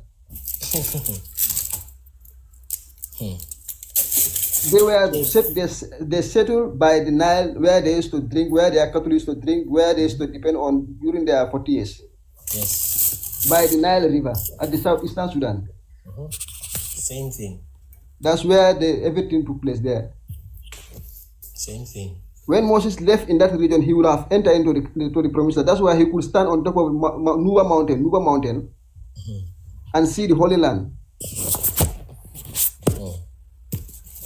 So even though where they put Nuba Mountain in Middle East, that place is part of the so-called Holy Land. It means Moses entered into the Holy Land. Wow. That's what they want to say. The Bible says Moses did not enter into Holy Land. But for them, they say Moses entered. They say Nuba Mountain, they say Mount Nebo is in Jordan. So if Moses stand on top of that mountain in Jordan, it means Moses have already entered into the Holy Land. Exactly. So it doesn't make sense. Doesn't make sense at all. But the Red Sea is the problem. It's where they got people. It's where they got people. Yeah. If they don't use the Red Sea, everything will fall. And now they are naming this one Lebanon. Just name this and one even Syria. though Yeah, go ahead. Yeah, like you can name like Abuja. You can name Abuja Lebanon. Yes. you can name Lagos Jerusalem. Of course. You can name Kaduna Bethlehem. These are just names. You can name any place after this. Exactly. And that's how they went to This name. should not be a big Even the deal whole Nigeria was just called Nigeria. Just meaningless. Look, this should not be a big deal for researchers to know this is a fake. But most researchers that are That's not researching even in Israel mainstream, they are paid. You know the purpose of creation of this land? Yeah, go ahead. It is meant for tourism.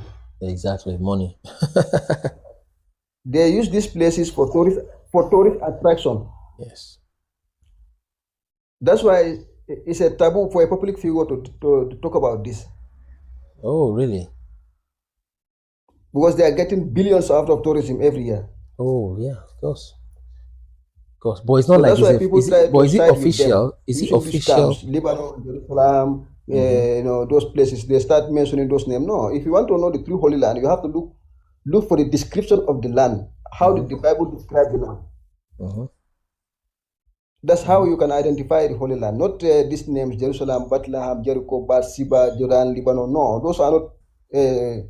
You don't go by those names. If you go by those names, you will be confused. You can name anything. You will never find the truth.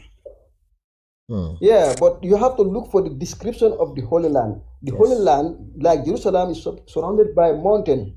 Yes. And this one also, Mount Zion, is a high mountain. High mountain. There's no high mountain in Israel. There's just hills they've got there. And even when the Bible says Solomon's palace is surrounded by ivory. So where ivory? Yes. Now where is ivory? Ivory is the elephant tusk. Yeah. Yeah, elephant tusk. Where will Solomon get elephant in Israel? In Israel, Middle East. Middle East, and also David used to rescue. David killed a lion, and we know lion eats this big prey, the buffaloes, antelopes, wildebeest, and elephant, giraffes. There'll be nothing for That's you to what eat lion in the used to Middle prey on. Nothing. Lion will. So where did David encountered lion in the Middle East? And also, what did lion feed on in the Middle East? And the Holy Land also is a land of mountains and valleys and waterfalls and streams. It's well watered. It's well watered. But then they will tell you that it's climate change. So what about the mountain? Did the mountain also disappear? Exactly. I asked them, did the land also shrink? Jerusalem is supposed to be surrounded by mountains. Look, and the Mount Zion also, where they say it's Mount Zion, it's not even a mountain. It's a small little hill. Exactly, it's a hill, and they Did force the it mountain to also be disappear? mountain. So they just pick one hill So here. even 10-year-old boy can scroll on it where they say Zion. And Zion said, the Bible says Zion is a high mountain. Also, these tribes which are mentioned in the Bible to live together with the Israelites live together with the Canaanite and the other tribes. So where are the other tribes? They in Middle East? The Bible said Joshua did not get rid of those nations. Some of them, yes, they're still there. The Canaanites are still Second there. Chronicles chapter 8, verse 7. And you go to Judges also, Judges verse 2, 21. It says Joshua inspired many of those nations there. He never get rid of them. So they live together. So where are they? Where are they? And they do not flee. They're still in the land. So it means that there's a lot of things they cannot explain. So what they will do is to prevent people from talking about it because it is exposed.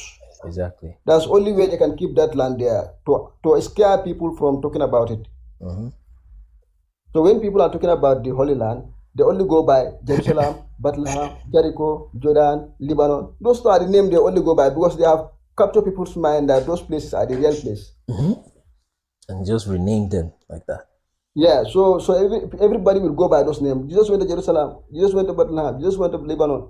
So when people hear those names, they will automatically say, okay, Lebanon is there, Jerusalem is there, Bethlehem is there, this place is there. And they stop searching.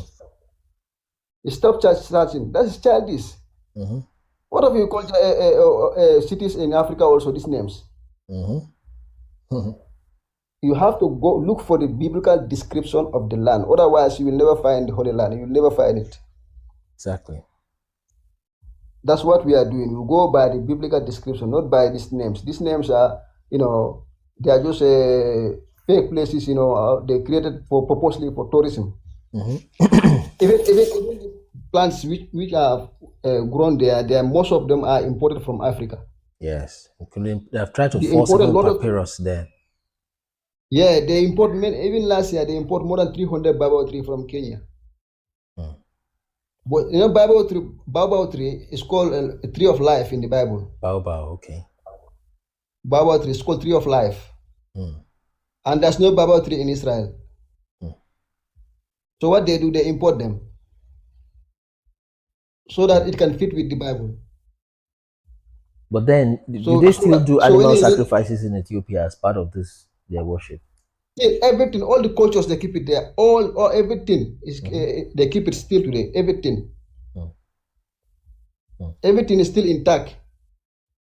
But since people's mind are in Middle East, they will not see this. How can you do any research when you believe in lies? You already Guys, believe in the let's follow this Abubakar account at least, so that and you check some of the things it's supposed. Now these are pilgrims, right, Abubakar? Yeah, yes, more than 200,000 pilgrimages to Per go there year. every year. They walk 1 month from their villages, some 2 weeks, to go to pilgrimage here, because it used to be a site of pilgrimage since biblical time. So they still keep it. Exactly. But since people's minds are taken away from that area, so nobody concentrate there again. They use this. Everybody's mind is somewhere else different with the Holy Land. So, but the truth must come out one day. Yes, it's already out. It's already out. Today is the day. Yeah. But So the problem is that they suppress information. yes, they try to suppress it. They So don't allow it to come. and that's what we call if you know, you know. So these are the kind of people we want to keep coming to our life. Not everything that I would know or say, so that we can also learn. And when you have people like, you see, today's life is long, and I'm not stressed in that sense because somebody else has been just doing the job, and I've been here without stress. If you look at that, what is the blessing of the land? The blessing of the land is the resources. Yes. Gold, diamond, uranium, even the Ezekiel prophecy that the nation will be fighting over the resources of the Holy Land. Who is fighting over any resource in Israel? Nobody. Because they are not there. There's no any resource there. There's no gold, no diamond, no uranium, no bauxite, no nothing. Nobody needs nothing from there. Except that name. So it contradicts everything in the Bible. Everything. The Bible said the Holy Land is land of milk and honey. And these people, they don't know how to call them. They say the land is barren. The land is barren. It's caused, I don't know, climate change. So it contradicts everything in the Bible. Bible says it's rich and fertile, and they say it's barren. All the mountains disappear. All the nations who are living there disappear into heaven. And the people were able to live there, according to them, the Romans were there. They don't die. The Roman Empire was bigger than what they tried to paint it. It got into Ethiopia, definitely. What I've been telling. Instead of debating color problem, just go and search for the true Holy Land. You will be easy from this all kind of a confusion. Yes. That's a shortcut. You cannot convince people to say these biblical characters are black, and you locate them where there's no black person living there. It will be difficult for you to convince anybody. Exactly. What people see, that's what they believe. They see people there who are different with Africans, and they say it's where the Holy Land is. They will see those people the same as those who are living there. So you have to search for the true promised land is the deal. It's where everything is. If you can locate the true Holy Land, it's finished. You are done with this confusion. You are done with debate of Solomon is black, Jesus is black, Moses is black, Job is black. You are done with it. That's the end of all the contradiction. So like I tell Yeah, people, kind of the contradiction because there's no white person native to Africa. Hello. It's not possible. There's no white person native to Africa. So they are automatically African. So they are African. So you can call it that way. Ibrahim is an African. Jesus is an African. Moses is an African. David is an African. Solomon is an African. These are kings who rule in Africa. Tell me, what was happening? What was happening in before we start taking more guests? Okay, let me let you. Don't worry, we'll talk, Abubakar. But the search for 15th search for 15th century Ethiopian Bible. Search for it. 15 what? 15th century Ethiopian Bible. Okay. I'll also search for that because it's. Oh, sorry. Please unmute. Abubakar, you're muted. Unmute. Sorry, I was going to mute somebody else. I muted you mistakenly. Yes, 15th century. It contains the 88 books, doesn't it? No, not the canon. The canon. That's a specific Bible that which they found on the ground. Okay. If you search for a 15th century Ethiopian Bible, that Bible have a lot of information there. All right. Yeah, they found it on the ground there, but the Bible was stolen. Okay.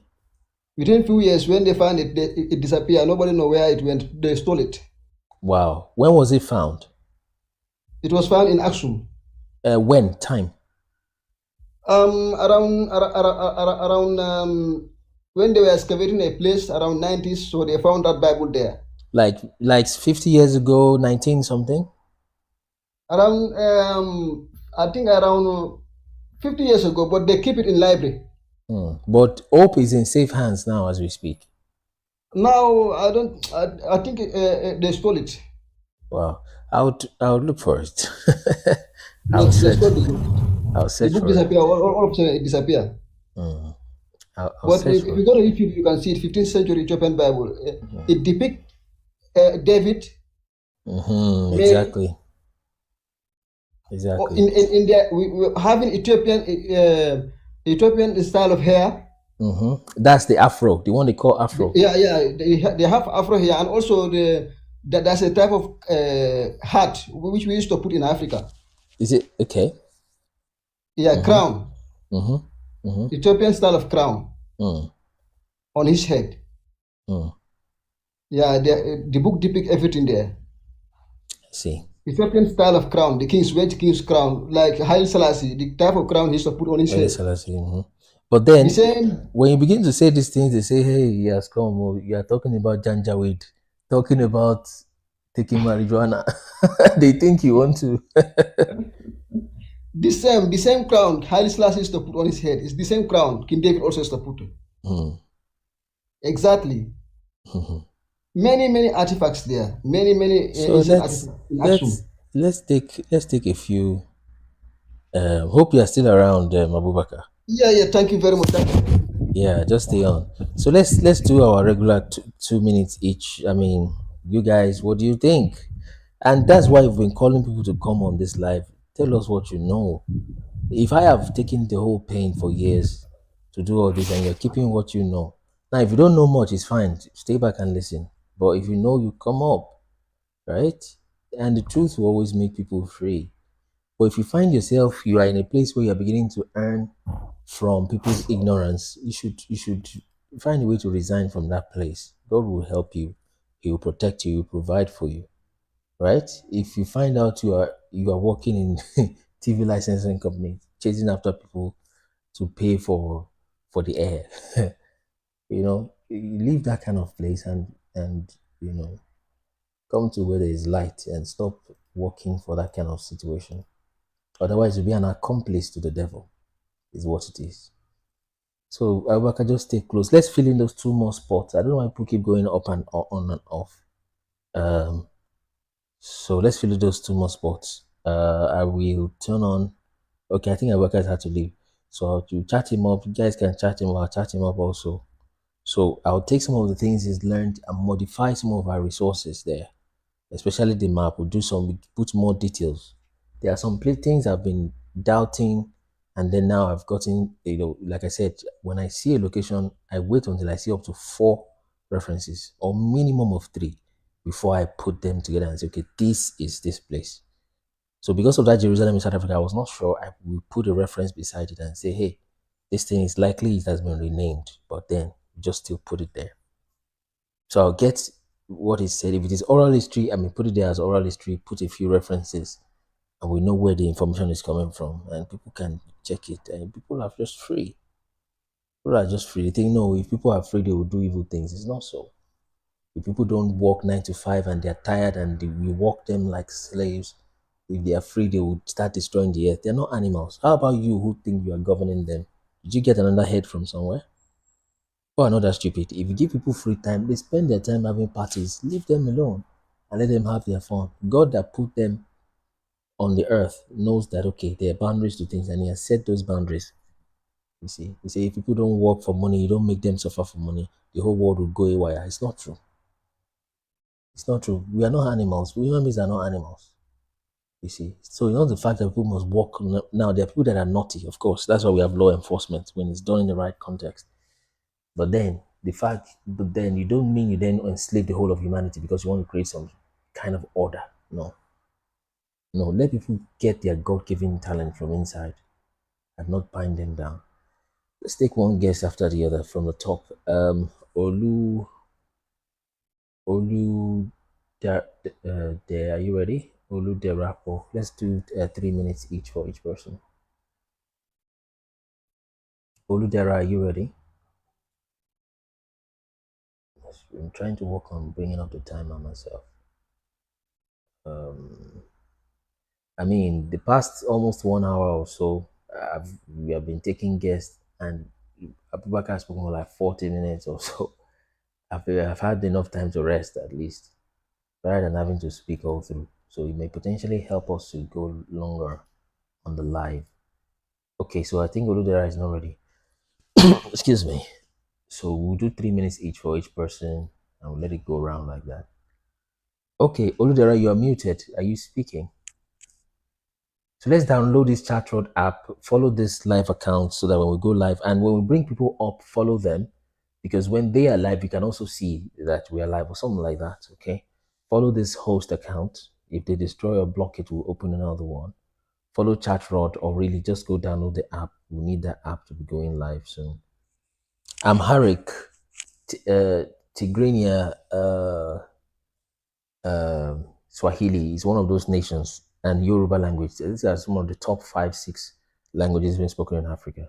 But anyway, I'm telling you already some of the things that ChatRod are working on, but get that ChatRod app and follow them. Download the app rather, so they keep moving. So if Oludera is not ready, let's have the beginning. Okay, so we're setting the time for everyone, so we move. Okay, thanks for having me again. I'm grateful. Yeah, I listened to a lot of what Abubakar had to say, and he's right on the money. He's right on the money. There's a lot that he said.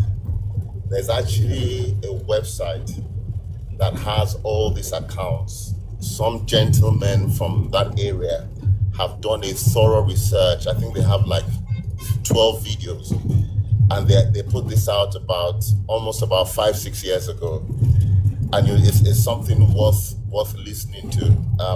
I'll private chat you the URL so you can go and check it out. It is so detailed. Now the Nile River is called Nahor, Nahor. You can confirm that. Yeah. It's Onoihoiri. Onoihoiri. The reason why they call it that was everything pertaining to life was around the Nile. The leads were going from. So you'll find that from Nubia all the way to Egypt, their agricultural success was as a result of the Nile. So irrigation was easier around the Nile. So people channeled their own mini rivers around the Nile. So the Nile was known as the path of prosperity for anybody, which was why the Egyptian deities, they worshipped the Nile. So he's right on the money. There's so many things that he said. The Jebusites, they lived 1,000 years in the city of David, in Jebus, because nobody could conquer them. it was a city that was upon a hill. It was a plateau. It's like living in Jos. So you had to climb the hill to get. It was a plateau. You had to climb the hill to get there. Now look at where they're calling Mount Zion. It's almost like a toilet. I apologize for saying that. It's not big enough, is what I meant. Yeah, it's so small. David had 600 horses, 600 stables, 600,000 horsemen. He had 600 stables or so in that same place. It's impossible for you to put 3 stables in that place. Johnson, so the topography is completely wrong. But what I wanted to say to Abubakar is this. I'm not even to Abubakar, to you is this, Minister. Can we get Abubakar's details? Can we have a longer conversation on a more secure environment where we can hash these things out? Because there's a guy called Chika something, from an Igbo guy called Chika something, that comes to your live regularly. Can we get like minds and let's do a Zoom meeting and begin to talk about these things? Because if we will believe these things are solid, and if there's unison in what we believe, if we all come up with what we know, and that which is not supposed to be, we cut it off, and we hone up a consensus that is scripturally backed, I think that we can make a massive impact. Somebody someday is going to call one of us, and the entire body can attend that meeting. If it's with the Oni of Ife, I don't know. And we can impress them with these things that we said. I was so impressed with Abubakar. I was so impressed. I didn't want to say anything. All I wanted to say was, can we have a discussion privately? Minister, thank you for all. I'm just here to corroborate what he said. Yes, thank you so much, Ibini. You're welcome. So, and people feel, like I said, there's a large portion of people that just, these things are literally in the open, okay? And we just need to keep coming on live like this and do some other things to generate more information in a more organized way, that as we've been doing, like you see on our website also. So the information is out there.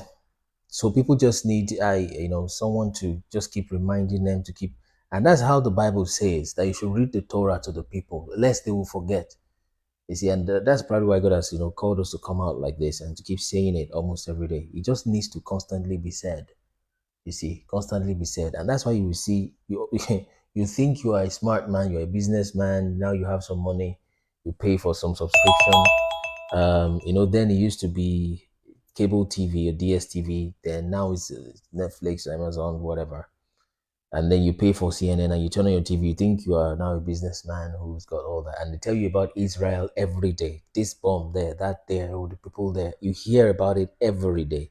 That's how we talk. And when you come here and I will tell you something different, it sounds like we are talking upside down. You see? That's because they make you hear that Israel narrative every single day. You keep hearing it and hearing it and hearing it and hearing it. Very, very powerful. You see? So we need this to be seated properly. When it's seated properly, we now move to timeline. That's the slippery place, but we don't want to touch on time yet. Otherwise, we'll get people too scared and everything is scattered. So then after the timeline, we now move to another next 5th dimension again. But we have to take this thing step by step, so we don't scare the general public. Although it's not like the way they say it, in almost an insulting way, as if everybody's stupid. But then, like I said, I don't like waking people up. I will try to have somebody. You want to wake up the giant of Africa. Have anybody tried to wake you up from sleep? Do you know how annoying it is when somebody tries to wake you up? It's annoying. You are angry. You can punch the person, and you're telling me to go and wake up the giant of Africa. I won't join you in that mission.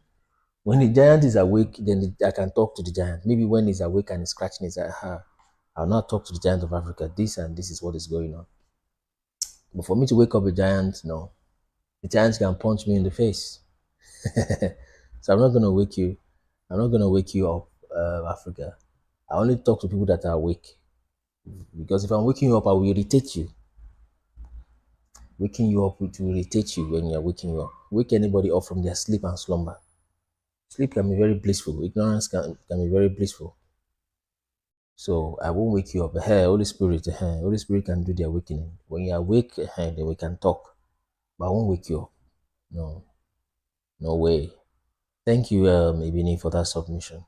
So we have private conversation also, and it's nothing private. So people won't start feeling, oh, they're hiding. There's nothing hiding. Most times they're hiding this from us, hiding that. It's because you are not researching. There's nothing like, especially in these days, this day and age, there's no such thing as they're hiding this from us. That thing is now, see, phrases like, what's that word? Conspiracy theory is now an outdated, phased out phrase. It doesn't exist again. Conspiracy theory is only people that have. It's only ignorant people that use that phrase nowadays. It's a conspiracy theory, something that was created in 1999 or 1998 by the CIA. You know, so that phrase doesn't exist anymore. Conspiracy theory. There's no theory anywhere. There's apparently a conspiracy. The next one that is about to phase out now is they're hiding this from us. They're hiding that from us. They're hiding. Who covered your eyes to hide anything with internet that you have? Nobody's hiding anything from you. If Ibini and I and the rest, maybe Abubakar, Chikazo Media, we are having a meeting. There's nothing we hide. There's nothing we can say that can be open. In fact, our conversation can leak out on WhatsApp or whatever. So nobody's hiding anything from anybody anymore. It's just your laziness that is covering your eyes. So there's no real Infinity said he's laughing there. So there's no hiding. It's conspiracy theory. Conspiracy theory is even the most. There's no theory anywhere. It's conspiracy. Those that are even deceiving you, they know they're deceiving you. So the next one now that we're about to phase out. Yeah, Aldera will bring you up shortly. So the next idea we're about to phase out is, oh, they are deceiving us. Oh, hey, they are deceiving us. They are hiding. Nobody is deceiving anything. We have a full website here. Some of you have not visited it. You say, they're hiding from us. They're hiding. And you do a video. You have not read one book. You have not opened one website. You have not even watched a video. Just sit and watch a video. Just to, hey, they're hiding from us. Look at the sky. The sky is dark. They told us it's blue. They're hiding everything from us. That's why some people even continue saying conspiracy theory, because what you just said doesn't make so much sense. Sorry. But it shows you have not read anything. They're hiding everything from us. And when you're done with that video, you go back to go watch. Tap, like for like, follow for follow. You go watch things that are meaningless. And don't develop your mind. You see. So there's nobody hiding anything from anybody again. It's the thing is, like they will say in Nigeria, it has cast. They don't cast. So, and I think they mean that by saying when somebody casts a screen on something, when you cast screen on your device, something like that, it just exposes everything that is done. So there is nobody hiding nothing from anybody. Before you hear we are having meeting with some president or somebody and say, oh, they have gone to hide meeting from us, or they are saying something from us, or Ibini has collected money, or he's not telling us all the truth again. There's nothing he can hide. There's nothing Ibini can hide from you. Or does he have none of us has a monopoly of knowledge. So I'm not going to wake anybody up, but lest they punch me in the face. I'm not ready for boxing. So when you're awake, then you come, we'll talk. If you're not awake, just continue to sleep. Get somebody else to wake you up. Let's go, Olu there. So the first thing is just share these things like this. Go to, we have mentioned some pages here. Share them. Share. And share them. You have been wasting time in school. How do you go to school? You're learning applied microcomputing, and after that you are walking on the streets of Ghana looking for jobs, walking on the streets of Kumasi, streets of Lagos looking for jobs. You see, walking the street of looking for, you have studied applied and computerized mega computer computing, and then you are hungry. Somebody said the reason why the reason why people are educated in Africa and are still hungry is because English is compulsory and agricultural science is optional. English is a compulsory subject. So there are a lot of people, well-educated English-speaking people that are hungry. When you make agric science optional, how can you make that optional? One of the batteries have gone off. The camera battery, I'll just replace it in a minute now. So it's just not smart. You've just been wasting time in the so-called university, sorry to say, and school. I've gone there myself, but no, you can't just stay with that and say you know something. No, it's just to help you understand. Once you can understand English language, you can add 1 + 1 = 2. You know arithmetic, communication, right, and how to relate with people. You are literally on top of the world. You don't need to learn complex geographic, Fourier series, and you're learning Maclaurin series, and you're learning Schrodinger equation. What do you need that crap for? Just learn the application of it, apply it, move forward. Move forward. So it's funny. So nobody's hiding anything from you. Go search things. It's your laziness that is hiding whatever from you. So let's have who's the next person? Oludera. Oludera, are you ready for us? Yes. Okay. Yes. Give you 2 minutes or 2.5 minutes. Let's go. Okay. Thank you. I just want to appreciate your effort. Thank you very much. What I just want to say is that the Old Testament, all these things, all these findings are in the Old Testament and not in the New Testament. Yes? Okay. Now, that's whenever we are on the pulpit preaching the gospel, there's a confusion, there's confusion that comes up. The Old Testament era has gone, it has been abolished. Now we are in the New Testament. The New Testament is not being published to wipe out our history, to wipe out the Old Testament, to enslave us the more. Because the Old Testament is talking about Jesus Christ, talking about the Italian, the Greeks, the Romans, the Turkish. I see. But the Old Testament, now we are meant to believe that the Old Testament has been abolished. That now we should do away with that we should embrace the New Testament.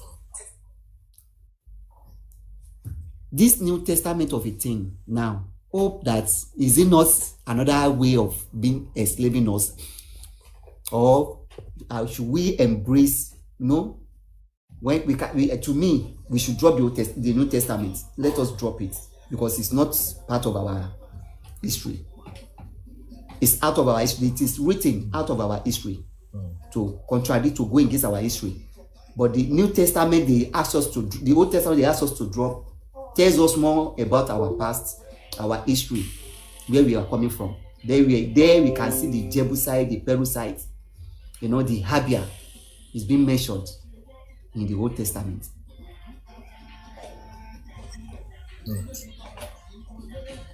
Right? How can we balance the two? How can we, I was once a minister, I was once a pastor, but now, all these things has been coming to my mind for a very long time. I just dropped the ministry, dropped everything, looking for, thinking, making research on my own. But thank God I jammed this platform. Thank God I jammed this platform. But let us reason together. Let us reason together. Thank you, brother. All right. Because this Jebusite, I believe is it the Jebu people, the Perusite, is it yes. Is it the Iperu people or whatever? Look at when they tell us about our history. When they tell us about our history, the traditional ruler, we always scorn them, we mock them. Oni of Ife said the Ark of Noah, the Noah ship, the Ark of Noah is still at Oni Ife. He tells us, but we mock him. They are talking rubbish. You see, but we thank God that we the Christians we are doing our part. We are doing our part to liberate our generation from the slavery. But our brothers, which are the Muslims, in Nigeria now, they are enrooting themselves into that slavery. I believe they want to use these people to wipe us out from there. I don't know what to say. I know. All right, let me respond to that. Now, I'll be very plain with people. I've discussed with some people. We have discussed in enclosure, and like I said, there's nothing we're hiding from you. It's as open as the heaven and the sky is open. If you can even search for yourself, but there's many layers to the things we are opening up. I've discussed with Ibini also, and today I'm going to open up 5 of the dimensions, as it were, 5 of the sessions. I'll just mention them, but we cannot go into them right now, okay? But if I can mention them, those that know, those that have the wisdom, those that have revelation can even open up to the 7th one, or wherever they want to open it up to. I'm going to mention just 4 of them. Now, he's mentioned the New Testament, and I'm going to answer his question. So the first and the lowest, well, is fundamental, really. It's not that it's low. I mean, you can't spell a word without knowing ABC. Doesn't mean ABC is a stupid thing to learn.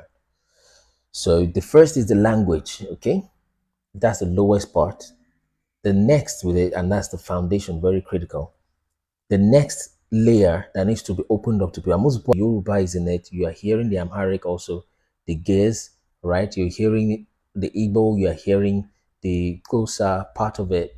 You are hearing in the Bele, you're hearing in Shona. But that goes into our other brothers there, which is the Moabites and etc.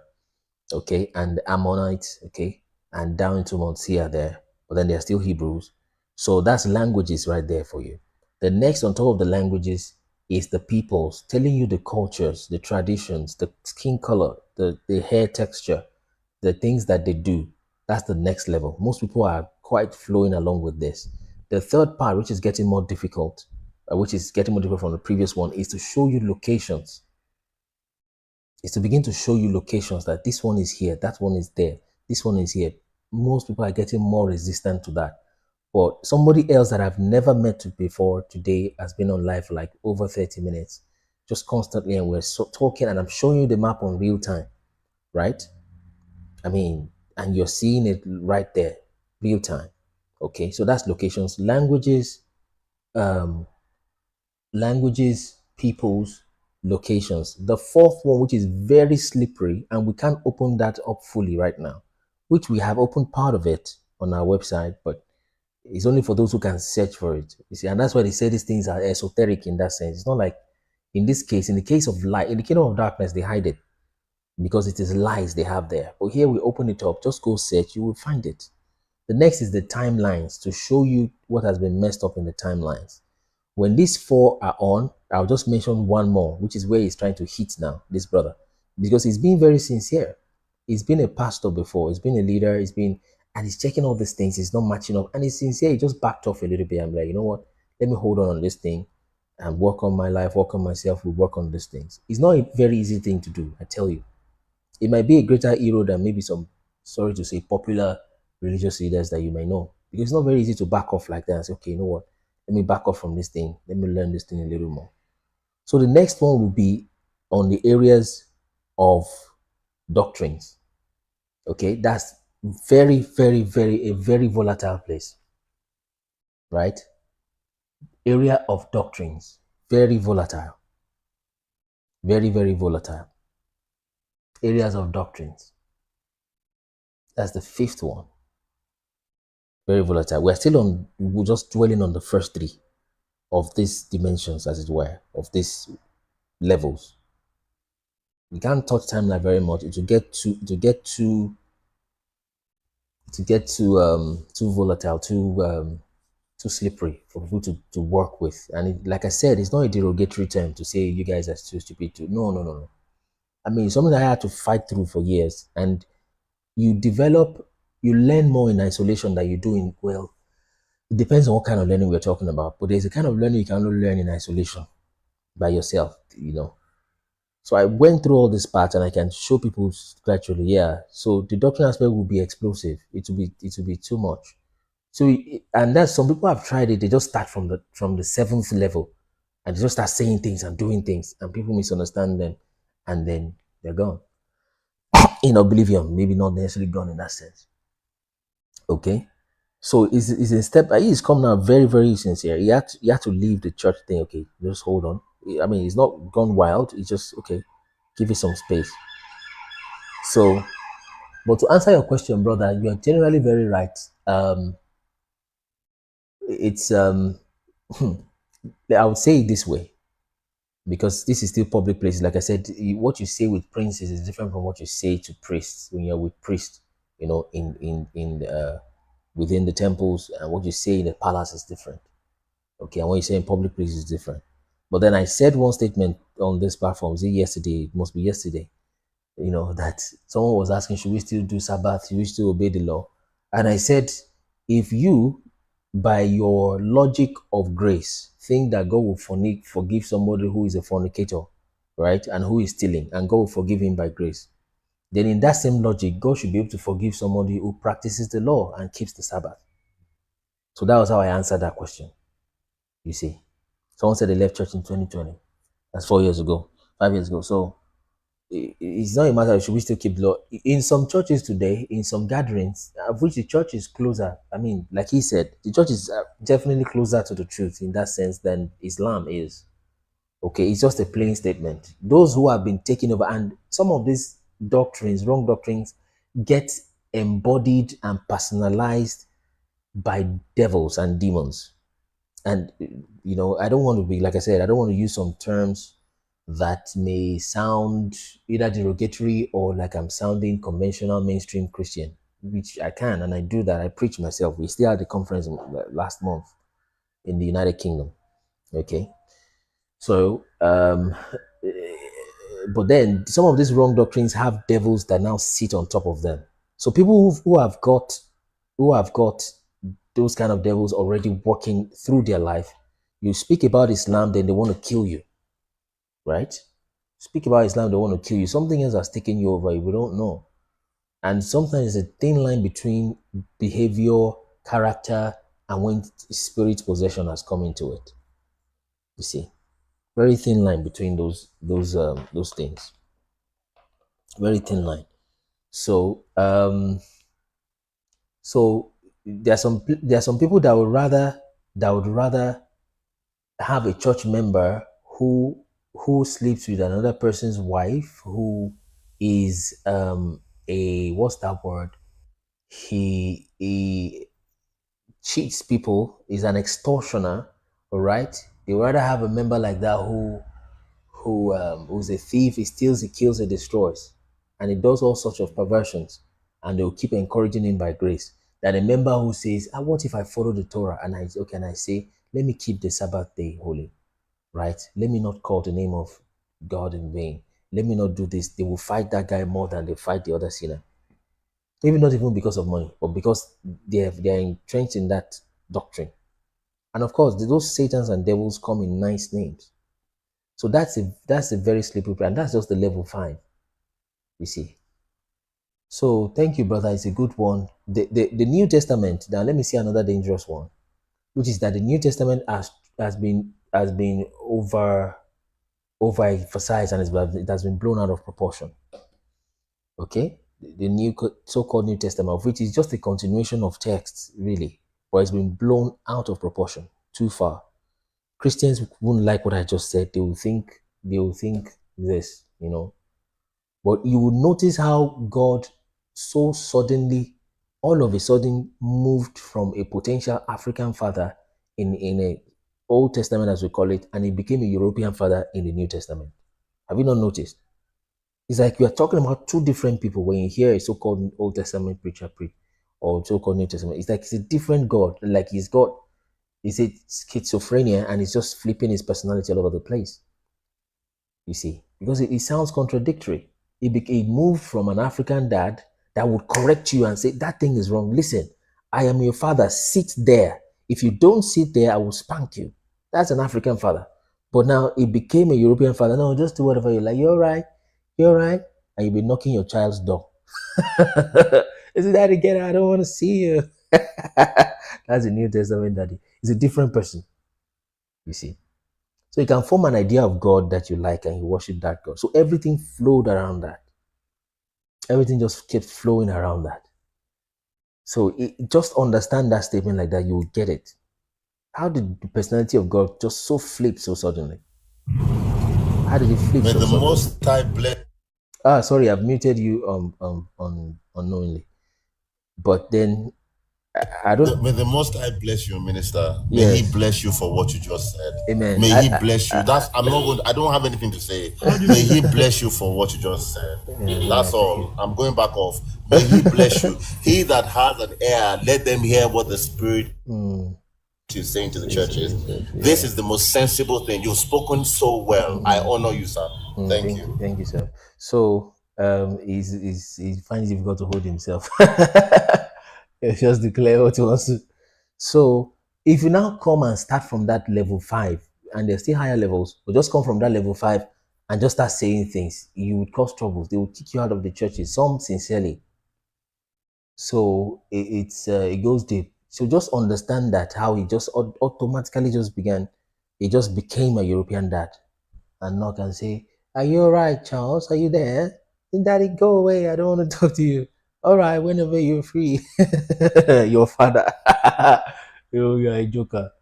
So the whole thing changed. You see, it came with the culture, and it's so deep. And I mentioned about, our ladies putting on, European hair, trying to bleach their skin, trying to be slim by force. It's because of the idea they've been fed into their minds. Like I said, we human beings are like sheep, so much like sheep. We just flow with things. We're not so many people are capable of original thinking. Not everybody is called into that. And it doesn't mean they are less of a human. It just means maybe their ministry, their workings, their internal fabrication is different. The way they are wired is slightly different. It's not so many people that is called to teach and to lead and things like that. Not everybody will be capable. Most people just follow. Yeah. Yes. Okay. So Cello, now I understand that God became merciful because of the intermediary of Jesus Christ. Yes. But also when you read the scripture of Jesus, when it said in the book of Revelation, he mentioned it. He said, "I will kill that woman who teaches my servant to fornicate. I will kill her children with death." You see, he still spoke about this thing, and it didn't come to, yeah. So let me leave that topic. It's not time to talk about doctrine or even timeline. So let me leave that for now, okay? Excuse me. But just note those two things that I've mentioned, that there's different levels to this thing. Then number 2, just notice and ask yourself, how did God, the Yahweh we know, become so quick from being an African father and became a European father in the so-called New Testament? Then the third thing is that I've said quite a few things, so just watch on those, and it will help you see what's up happening. So thank you so much, Oludera. You're quite generally on the right path in that sense. So so that is it. I can't touch on doctrine. When people bring doctrinal matters or matters about timeline, I usually don't touch it for now. Okay, but if you can go deeper into our website and search, our website is most of what we're saying is there. Maybe not all, because that's still public domain, but most of the things are there. You see, most of the things are there. So let's have thank you so much, Oludara, for that. Let's have wisdom before we have Benny again. Let's have wisdom. Wisdom, are you there? Wisdom for life or something. Yeah, at the bottom of the page. Yes. Oh, sorry, I'm here. Yes. I'm just going to stay in the comment section and listen and learn. Okay. Thank great. you. Thank you, brother. Thank you so much. Thank you so much for that. I know the scripture says that is let's be quick to hear, slow to speak, and slow to get angry. So that's literally quite understanding. So someone is saying in the comment section, I think it was meant to be the way Yahweh happened to be one of the Elohim entities. Okay, I understand where Temitope is coming from, that maybe Yahweh is one, then that's one of the gods, then the God who needs something is a different one, and one God finished his face, he handed over to another God. It's not so. The real God is just one. If you're an African, you will know that. There is one God. That idea is coming from, the website is kunleministers.org.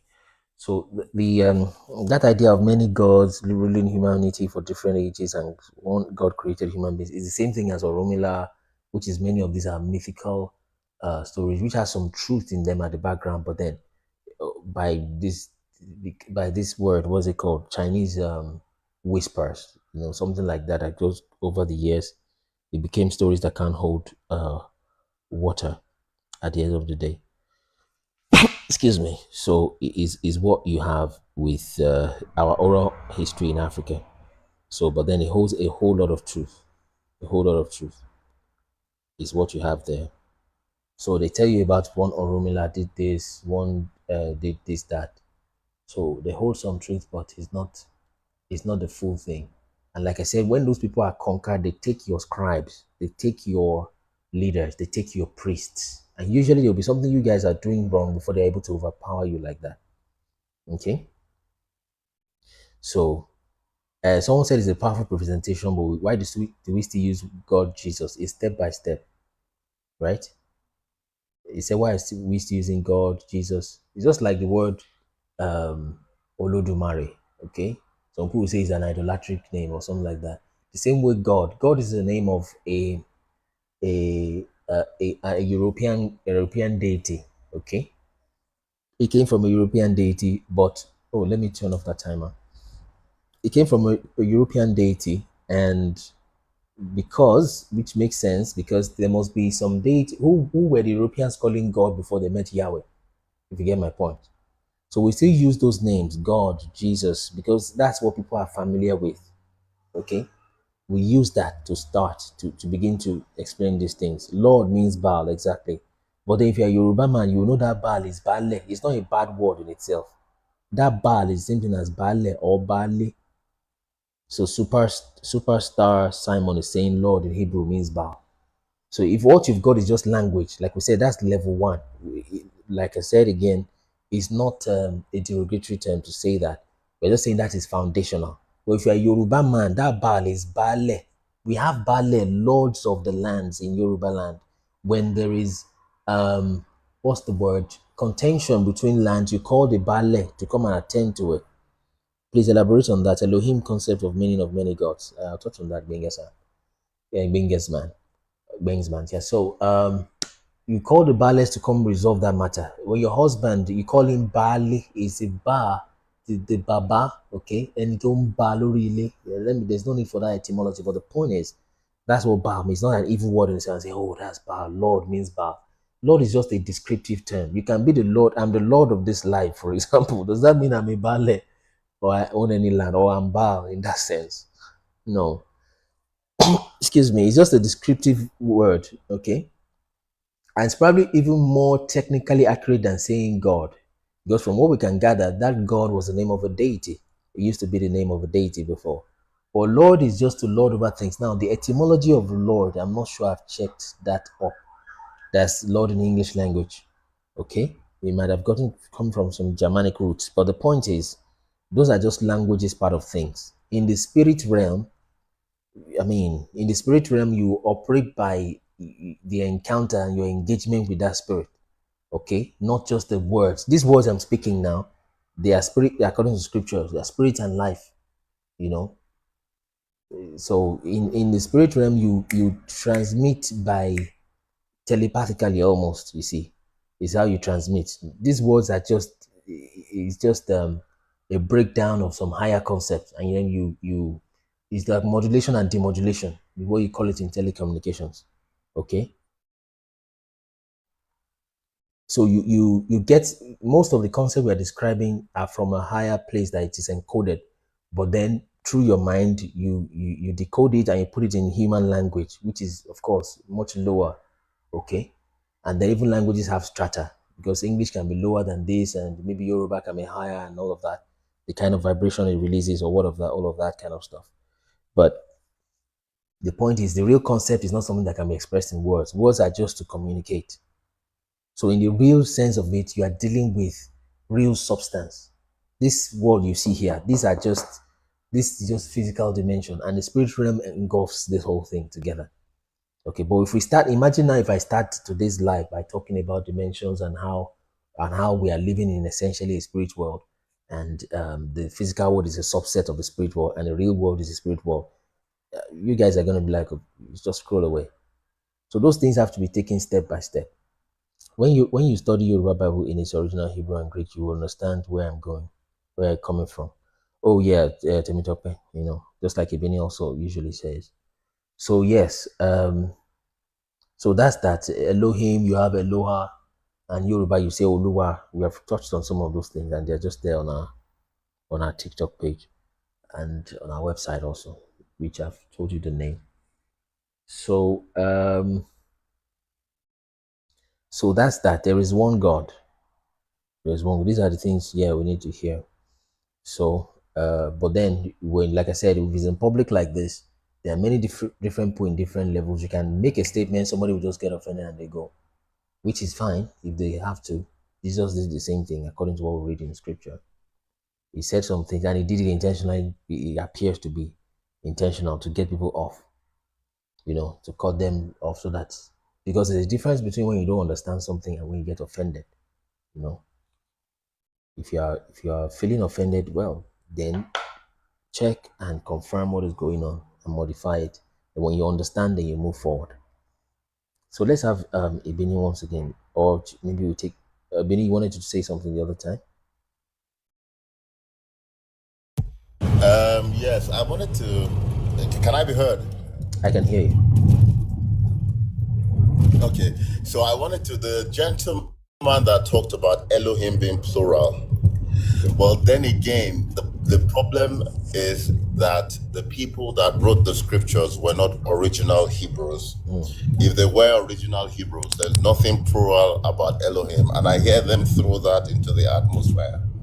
For example, if you and I were going somewhere now, and Abubakar would ask us, Niboni in-law, where are you going? But in the plural sense, right? Because there are two of us going. If I was going by myself, they'll say Niboni in-law, where are you going as a person? So we use that singular version for a young man, Niboni in-law. Now, when we're going together, it changes to Niboni in-law. Now, what you notice is that when an elderly person, when your uncle is going somewhere, you don't say Niboni in-law, you say Niboni in-law. It's a singular person going on the journey, but you are giving him the same honor as you would have given two young people. That's where they got it wrong. It's just a mark of respect in Yoruba to act as though you're talking to many people when you're talking to an elderly person. Now, to buttress that, when they were talking to Abraham, when the sons of Keth were talking to Abraham, they said, you are like Elohim to us. Did they mean that Abraham was three persons? It doesn't make sense. When David was speaking in the Psalms, he says, you are Elohims, but you shall die as men. There was a part of the scripture where it says that to whom I think in the New Testament, to whom the Spirit of the Most High came to, they were called Elohims. They were called gods. The word God is Elohim.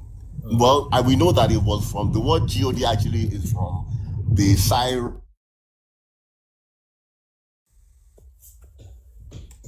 Oh, I think it's broke off a little bit. Yeah, you were talking about the etymology of Elohim. Or is it timer off? Okay. Oh, is it hanging? I need to keep this alive. I think I might still be heard. If you can still hear, let's tap F1, please, guys. F1. Real quick. It's been a long time we did that. Type F1. Follow this account. Share the live. Follow the account, share the live. Let's tap F1. Can anybody still hear? Please, if you can hear, type F1, please. The thing is season off.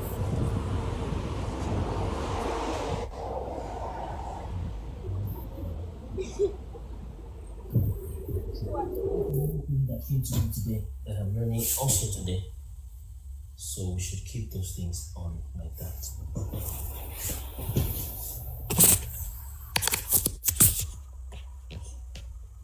CC on. Okay. Yep.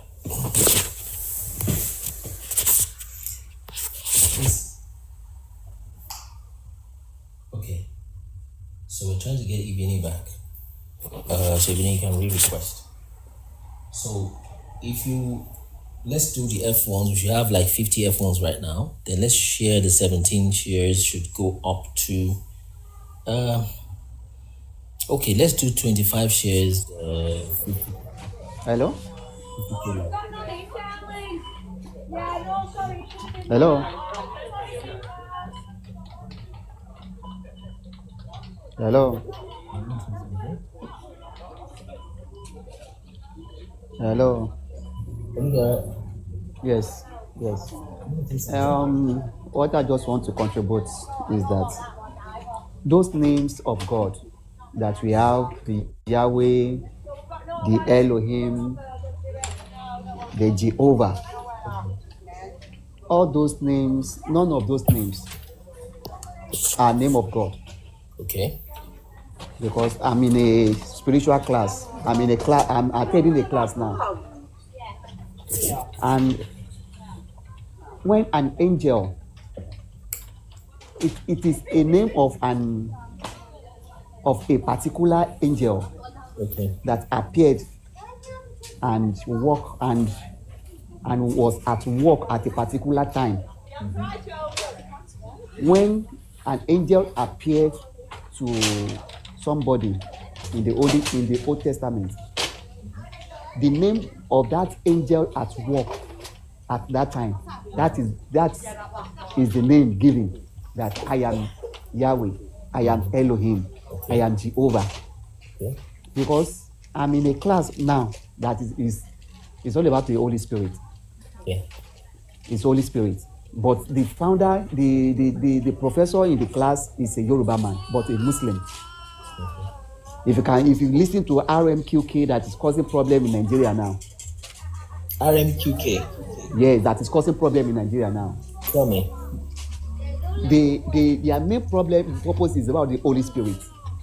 The man had an encounter with the Holy Spirit, and I'm attending his class, and they are teaching us step by step who the Holy Spirit is. Okay.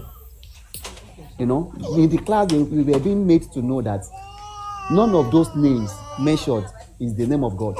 Okay. But the angels that walk at a certain time, at a particular time, within an era, those are the names I see. that have been mentioned in the Bible. I see. That's interesting. And the Holy Spirit said they themselves have not seen God. Even up to now, that they have not seen God, but they receive command, that something is giving them command. Do this, hold meeting, destroy, minister, bless. As we receive command, as something is telling us within that, okay, go and pray. I dream, I do this. As we are receiving commandment as a man, they also are receiving commandment, but they have not seen what is giving them the commandment. Oh yeah, the angels, yeah. The angel, the Holy Spirit, the Holy Spirit now, the Holy Spirit that is being promised. Okay. That so if anybody claim to have seen God, that person, even be it a prophet, that person should come out and say it. Even them as angel Raphael, angel Gabriel says it, that they have not seen God. The Holy Spirit said they themselves have not seen God. I see. Up to the present That's moment. wonderful. So, two things. This person is in Nigeria. I've not heard the QMR came before. Or is it Abuja or Lagos? It's Abeokuta, man. Abeokuta, okay. No, there's something hidden. There's a mystery about that Ogun State. Of course. There's a mystery, of course, about that particular Ogun State. That man is a Muslim. And he said he had an encounter with the Holy Spirit in the 90s, when he was about 20-something years. You're right? And he was the one telling us history about Yoruba, that he had Yoruba history of 50,000 years backward. He can tell us the history of the Yorubas 50,000 years backward. But most people will not believe. He said he has trained pastors, he has trained this Baba Abbalist, he has trained the Muslims, the Afars. But none of them are coming out to preach what the Holy Spirit has taught them. Are you with me? I see. This RMQK man. But their teaching is not about religion. They say take out religion because it made us know that religion is a scam totally. Religion is to mislead us. We are not teaching about religion. We are teaching about going back to our root. That the Holy Spirit said, it is now our time with the black. This is our era to claim back what we lost. There are many things will be being revealed. That is what I believe. That what you are doing, it has been written that you will liberate we the Christians. You are liberating us now. You are doing that work. You know, when I was about 20 years early, I was preaching to people that the hellfire is a, you know, I told them on the people that it was a scam. It is a scam. Nothing like hell, nothing like hellfire. They thought that's trouble. They will kick you out. That's level 5. they are just, you know, as a young minister, they thought I'm stupid. That what do you mean? I say everything you ask is on here on earth. So I don't want to go far. Those names of God, you know, none of them is name of God. None of them. They are the name of angels. So thank you. Yeah, thank you, brother. Just do me a DM. We'll talk. So, like I said to people, the way we have categorized it in our ministry, that's more like a level 5. You can't just jump on that level 5 and begin to tell people things. You would be in trouble in a very short time. You know, even if you are not someone that they can put in trouble or to kick out of church or what have you, they will not listen to you, and they will just hear you for the respect's sake is what they will do. You know, they will just hear you for respect's sake. So these are some of the things that we see. So let's see. You can request as guests those that are. Let me refresh this timer. So it's not just like we're reading the book of Enoch. You know, I told you Salma Yaja. I've forgotten the name. No, let me not mention. Let me get it the accurate way. You know, we're reading the book of Enoch. Okay, and Gabriel, was called a different name there, but then the angel Gabriel appears when God was talking to Noah. He sent the instruction through Gabriel. You see, he sent the instruction to Gabriel. Just finished speaking, spoke about trying to share. Yeah, I get you to meet up. So, thanks for the one. Can just push it to 50k likes, and let's get to 25 shares. Just 3 more shares. So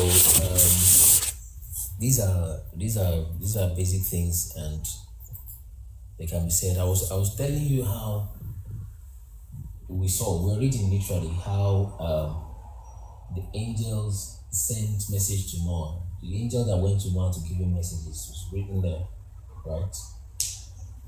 But then you read it, it says God was speaking to Noah, was correct. And God told that angel that I should go in my name. Okay?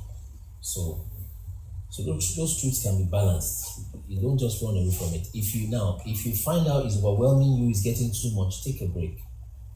Right? Take a break. We ourselves, we didn't get here today just like that. And I don't mean get here, there's no way we got to. I just mean in terms of knowledge and studying. You can study to the point it begins to stress you, begins to stress your home. If you got bills to pay, it's what this world has put you under. Still knock that off a little bit, get your bills paid, but use your break time for something that can profit you. Spend your time less and less screen time. When a minister came the other time, some years ago in Nigeria, and was calling the television the devil's box. There's a reason why he was speaking like that. Some of us will know that minister, we generally don't like to mention names. So he called the television a issue. And he had a reason for speaking like that. He was probably accurate, but now it's not the devil's box anymore. It's the devil's tablet. It's in everybody's hand. You see. Then he sounded like an extremist, but it requires quite a lot of wisdom to dispense wisdom, to dispense knowledge. You see. So it takes. I'm trying to receive a guest first. It's hanging up a little bit. So if you're someone that's requesting right now, just cancel and re-request. Cancel and re-request. So those things need to be they need to be dispensed systematically and put it in a structure. So if you discover it's stressing you, it offends you, just put it somewhere. We say it in Yoruba language. Okay, just put it at the back of your mind and keep it somewhere. So when the thing links, then it will make sense to you by then. That's how it is. But like I like to always say, especially towards the end of our broadcast, although we're not ending now, but the whole essence is, at least on the general level, is that you should love your neighbor. As simple as that. Simple as loving your neighbor. If you can learn that, you will not need all these mysteries necessarily. Because how do you explain all these things to a market woman, for example? Or to, just a Joe Blow person on the street? You just be stressed out. Okay? So, if you can love your neighbor, learn to walk in that love, walk in truth. Don't see white and call it black. Let's request right now. I've got that panel open, so it's easier for me to accept guests now that it's responding. So, request now if you want to say something. We can bring you up so that it's more of an interactive situation.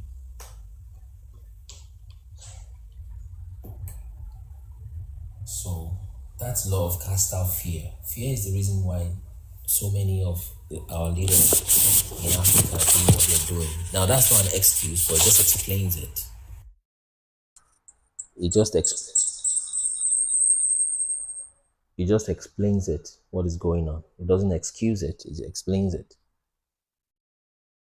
Okay? Many people are not ready for this discussion because we vibrate at different frequencies. Okay. But it's not that complex. Sometimes I don't like using those terms. I've used it a little bit today, but I don't like using those complex words. But it's very true what he said, what Tim Tucker said just now. So you can request it right now if you want to speak. If not, and then I'll just continue. Then we listen. Okay. Okay. I don't know where his noise is. Okay. Yeah, it's okay. Ibini, are you back up? Okay, not yet. So that's how we learn. That's how we learn. Someone who is only a matter of time. Someone who has 60%, 70% of knowledge and is closed-minded. It's only a matter of time. If there's another person who has 10%, even 2% knowledge, but is open-minded, it's only a matter of time before that person with the 2% knowledge overtakes the person with the 70% knowledge. And sometimes some part of knowledge can be dynamic. So it keeps that person locked up in a place. So don't stop. I still go to church myself, by the way. Okay? I still go to church. Maybe you should just hear that for the first time. I've said it many times. We still host conferences. Okay? And we still do those basic things. All right? So the next solution may not be to just necessarily just kick out of your church and abuse every pastor you know, like some people are doing. That's not the right flow of things.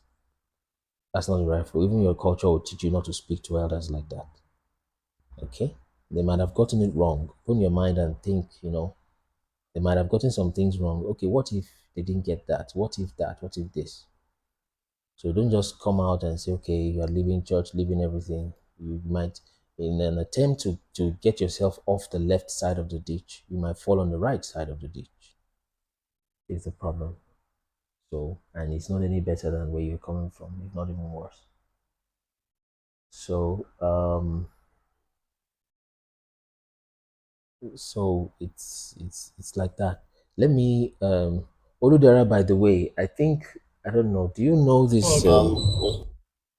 It's still back and forth. So, Oludera, do you know this? I think one prophet Ezekiel have contacted me. Do you know any prophet Ezekiel within your class? Prophet Ezekiel.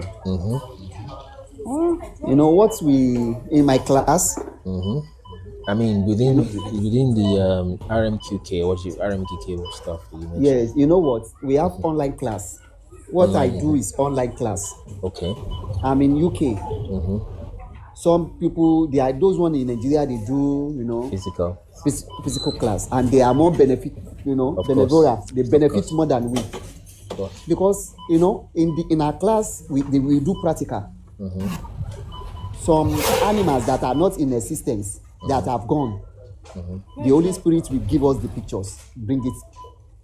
The angels that appear to Elijah, how big he was.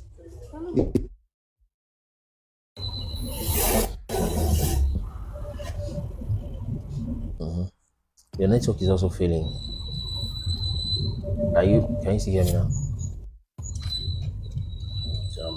Oh, I think, okay, let's just keep and this okay. Oh, please request again. I think it's gone off. So balance is very important, like somebody said in the comments. So you can't attempt to come out of the left side of the ditch and you fall on the right side of the ditch. You see, balance is quite important. So, but then you are doing research, you're getting stressed up, it's making you touchy, you don't have time for your family, then cut it a little bit, spend some time, then just balance it. You see, very, very critical. Very, very critical, because so that you don't lose touch and things like that. So it's this balance that most people fail to achieve, and that puts them in quite a lot of trouble, and they, things are messed up. Hello. That's how it is. Oh yes, you're back. Go ahead, please, brother.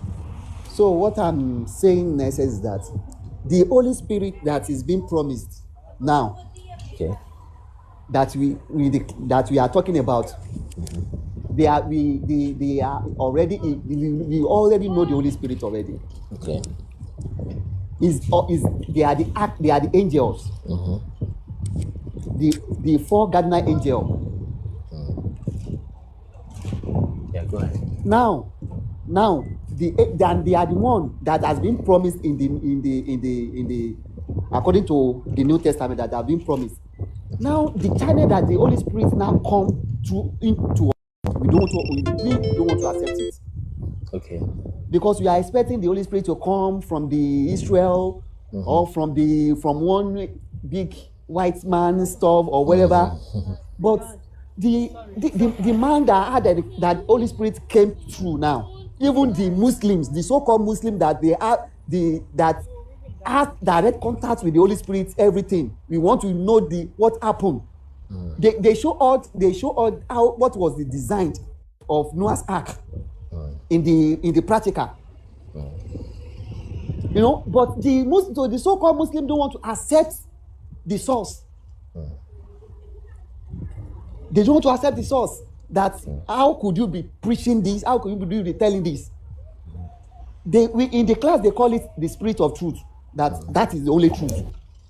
No God. If you say there's God, there's God. If you say there's no God, there's no God, according to your belief. Because they themselves have not seen God. And they said ever since the creation of the world, God has created them. They have been in the Ogun State. Angel Raphael. The Angel Raphael, one of,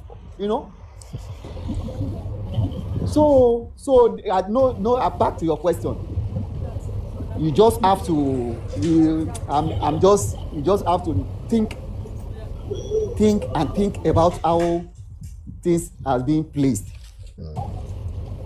I see. Thank you. Okay, go ahead, please. But what inspired me to join the class, this RMQK class, is that they tell us the truth, that how Yoruba started using the word of God to do healing, to hospital, to do operation without opening the womb of a woman. And the Bible says, in the beginning was the Word, and the Word was with God, and the Word is even God. And we were using the Word to do healing in those days. They collected the Word from us. They took the Word from us. You know, we don't normally use the word now. And the so-called pastor that claim to have the word, they are using Olubong, they are using another source. And we that have the word, we discard the word. We discard the word. So there's something missing somewhere. I don't understand.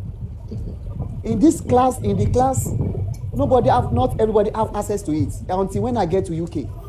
Yeah, before I could have access to the class. To the class. You know, they take you to the spirit where we have classes like that. But if possible, you need any question. If possible, you have any question. So the time is up. So we have many major questions, and we can link you to the if you want practical, because I want us want us to work together as a team. If you have evidence, if you want some maps, real maps, we will have the practical. They will show you that on the screen, even on your phone. So thank you. All right. Yeah, thank you so much, brother. So like I said, I was just, in the midst of all this, I was contacted by some prophet Ezekiel.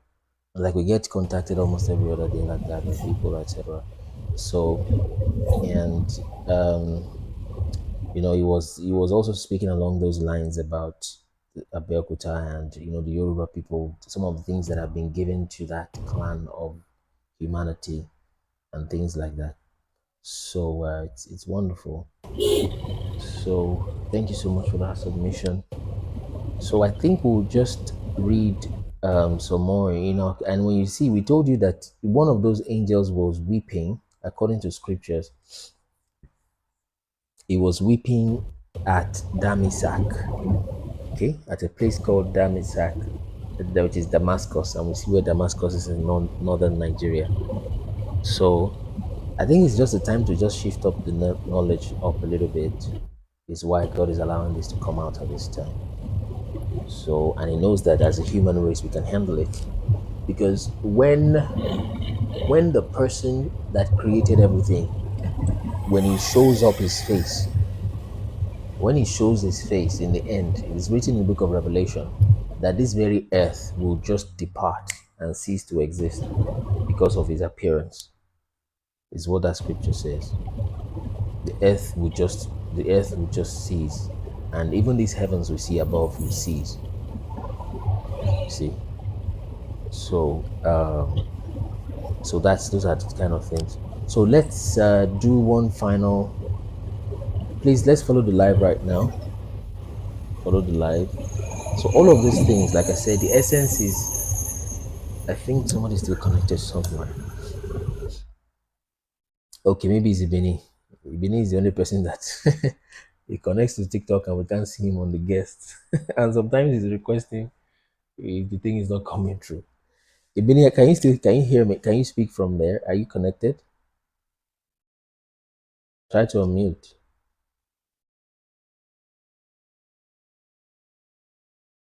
I think as I'll touch on that shortly on Damascus. Ibini, are you there? Okay, so maybe I'm hearing it from some other person. So okay, she's typing F1. So let me quickly show that Damascus because somebody asked. Let's follow this account so that if we go back and forth, we can tell. Then sometimes, where is that website? So go on this website, okay, and download some of these things. It's kunleministers.org. Someone can type that. I'm not able to access the phone now. So yeah, so most of the things we talk about here are there, okay, and you can subscribe for free, okay. There, it's free to subscribe, except you want to just give something and stuff like that. But then that's where you can get most of these resources. The website is not very simple, okay, contains quite a lot though, but it's put there in a very simple way you can navigate your way. So yeah, the person asking about Damascus, That will give you an assignment yourself. So go and download that map because it keeps getting redundant. And honestly, for those that have been joining us since we start going live earlier last month, it's Happy New Month, by the way. We are in June. Okay. And happy birthday to those who are born in June. If you are born in June, can you just wave? Anybody born in June? So happy birthday to you. Happy birthday month to you, rather. And probably somebody's birthday today, anyways. Okay. So, yeah. So the person that is asking for Damascus. Yeah, June 6th. Happy birthday, brother. So let's check. The person asking for Damascus, go to our map. Look at. I've shown you where to find it in the map. Well, here are the references. I've shown this too many times. You know. Yeah, happy birthday, brother. So, happy birth month, brother. So, you can go to the map and look at this. The real name for Damascus in Hebrew, you can still find it in public domain, unlike having to search Giz and search Yoruba and all of that. Is Damasak or Demasak. Okay, is the Greek rendition that says Damascus. Okay, so and the time of the Greek is coming to a close, the Romans. Okay, the thing is about to shift back to the original source. So so go search for these three references. You go, this is a 7-page map. You search for those references and you find how it came about having Damascus in northern Nigeria. But the real name is Damasak. That is the Hebrew. Just like this Euphrates is a river Pra and not Euphrates. Is this U is where you say true or ink is a Greek kind of prefix. The real thing is Pra in the middle like that. So that's that. So we will read just 1 or 2 chapters in Enoch so we can go rest. It's been 5 hours thereabout. So well, those that want to support so that we don't lock things up, you can do that here at the bottom of that website there. That's if you want to. But really subscription there is free and there's different tiers, you know, and all that, just to support a few things here and there. And it helps. It's the spiritual thing when you send your money to places. It's a lot of things. Part of what, you know. Anyway, that message around money has been heavily bastardized. But then you just call. In fact, they put it here. There's a link up there also to do things like that.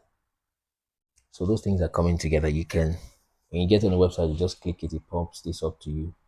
You can use any method, type any amount you want, whatever, and do some of that. So that's it. And I think it's to take any currency, I believe. That's what those some ask in private, some ask in public. So it's good to mention and respond to those requests. But then usually God gives us whatever we need to do, what we need to do.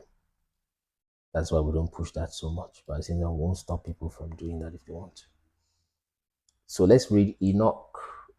Some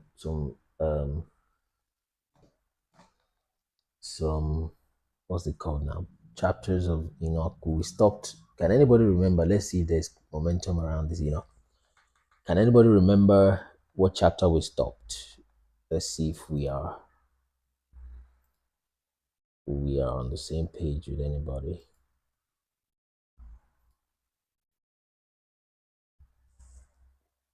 Let's see if there's anybody that can remember what chapter of Enoch we stopped.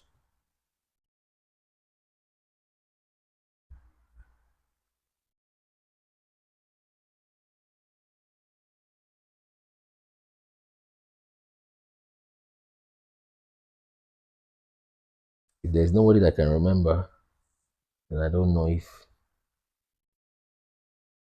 I've shown you the source thinkers. Check it. I've shown you 3 sources. So check those 3 sources. Did you see the sources I showed you thinkers? Check them. Check them.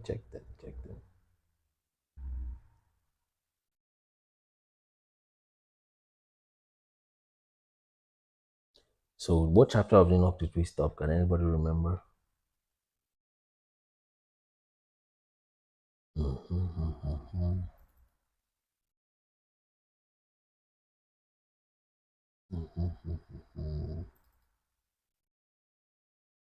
think I need to close this.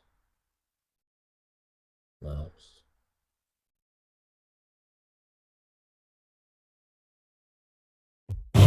Can you hear me, sir? Yes, I can hear you. Minister? Yes, I can hear you. Can you hear me?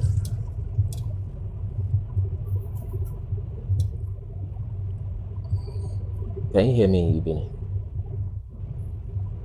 Yeah, I think somebody is saying 24. 24. We passed 24. That was the person missed one day. Another person is saying 24. On the day we went beyond 24, there was not many views on that day. Let me show you Damisak one more time.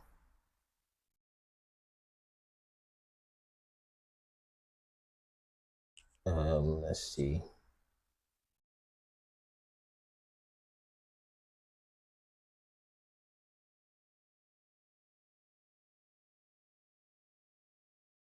Okay, so go to the map thinkers that is asking. Go to the map, download the map, and look at S16. S16 is a reference S, and you go to the 16 part of it. Is on page 345 downwards on this map. Go to the website and download it and check it. Okay, so we are getting to a stage where we begin to shed some work over to the inquirer, so we don't spoon feed every single time. So check it. Okay. That's inspired. Thinkers, did you get that? Yes, that's our website, colonialministers.org. You find a mail to contact us from there.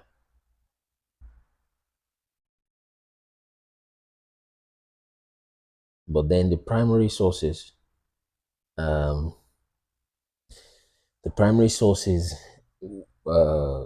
found within the website. So the primary sources are found inside of the website. They will tell you. Is that good enough? Is this something you can search after the live or now? So we can proceed.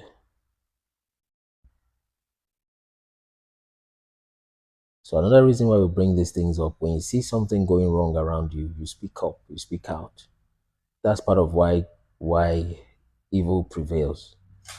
It's as bad as the people that are perpetrating the evil, those that are also keeping quiet is also part of it. You see somebody's a kidnapper, somebody is a terrorist or things, and speak out and we check it out. So if it's factual, we check it out and we do what needs to be done to get the person off of that evil thing they're doing. Okay, that's how you get things done. So I've shown this enough. All right. So actually, does anybody know how we have gone beyond? And there was quite some viewership on that day when we went further. Okay, there's quite some viewership. We're actually in chapter 45. Am I right? See, the way we do it, we keep the page open. Spirit of heaven's power and current divisions of human actions. Right? The course of the moon, path of righteous light, into sinners of darkness, and in a lot of spirits. Okay, the angel does not prevail, neither does the endowed to desire representing it.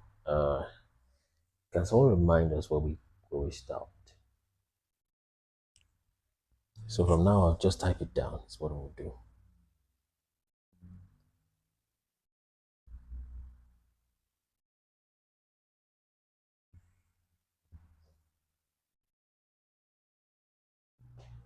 Okay, because it was shown. Okay, it was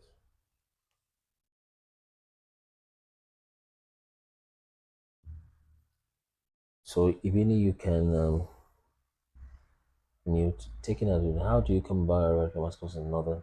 Ah, I've showed you many times. How do you come to arrive at Damascus in northern? I've shown you many times. Just go to the web. I want you to go search it yourself. And I've shown you. I've shown you where the map is. Downloaded. There are references there. Check those references. Or it's Damasak. Type Damasak, Nigeria, and to show you where it is. If you type just Damasak, it will take you to the Middle East. But if you type Damasak, Nigeria, it will take you to where it is.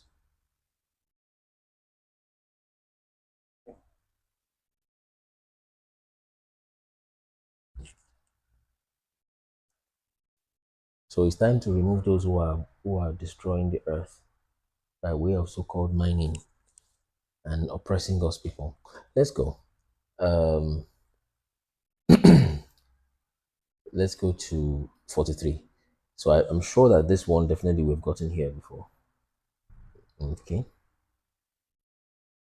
And behold, another splendor, and the stars of heaven. I observed that he called them all by their respective names, and that they heard in a righteous balance. I saw that he weighed out their light, the amplitude of their places, and the day of their appearance. We'll read for just about 10 minutes, then we'll close for the day. Maybe with a final guest speaking, then we'll end for the day. And their conversation splendor produced and splendor produced splendor, and their conversation was into the number of the angels and of the faithful. Then I inquired of the angels who proceeded with me, and explained to me secret things, what their names were. He answered, a similitude of those of the Lord of spirits. A similitude of those has the Lord of spirits shown you. They are names of the righteous who dwell upon the earth, and who believe in the name of the Lord of spirits forever and ever. Okay. 44, just one verse. Another thing also I saw respecting splendor, that is, it rises out of the stars and becomes splendor, being incapable of forsaking them. Parable the second, respecting those who deny the name of the habitation of the holy ones of the Lord of spirits. Heaven they shall not ascend. Now this is far. Did we stop in 25? Sorry, it's sounding strange, honestly, or different from what I think it should be. Vision, second vision, son of Jairus, son of... Okay, yeah, we've gone past that. Parable of the first. I remember when we did that. Okay. Yet it shall not, mighty kings of kings, be destroyed, but delivered in the hands of the righteous and holy. Nor thenceforth shall any obtain commiseration from the Lord of spirits. Okay. Holy race. Okay, myriad of done 40. Division of human actions weighed, petitions of the elect.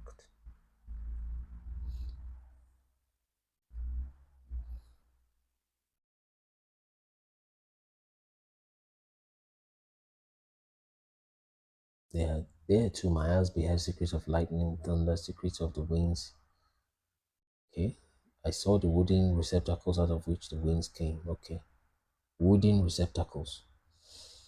Okay. I think we touched on something like that. Okay. Wooden receptacles. Let's see. Enoch. That's another. Okay. It's an age of deception. So the age of deception is coming to a close. You can link a new tab. So the age of deception is coming to a close, is what's going on. Open image in new tab. Okay. Or did I get that right? Yeah. Okay. We're opening this. So you mentioned these gates of the winds. The gates of winds in the south, gates of winds in the east and west, like that. Okay. Okay. Thinkers, tell me what you think. Maybe that's where we need to start from. While Damascus based on Nigeria doesn't provide evidence. Yeah, tell me what you think. Or you can, if you can hang on, we're done with scriptural reading and you come up and we talk faster because chats can be slow.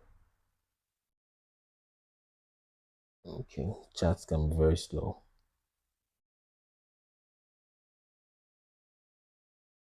Okay. So that's that. So this is all the things that Enoch is describing. Some people have tried to draw that out that way. So let's, this is chapter 42, 41. Okay. Verse, glorious return. I marked the rich progress and teaching progress. Okay. So let's start from 41.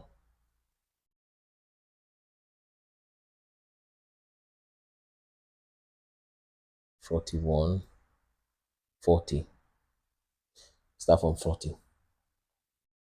From now, I'll be writing down the spot we stopped. Sorry for the delay and the back and forth. Yes, thinkers, please just hang on and we'll talk when you come up. So if we got it wrong, then you can show us some things so we can move, advance the knowledge.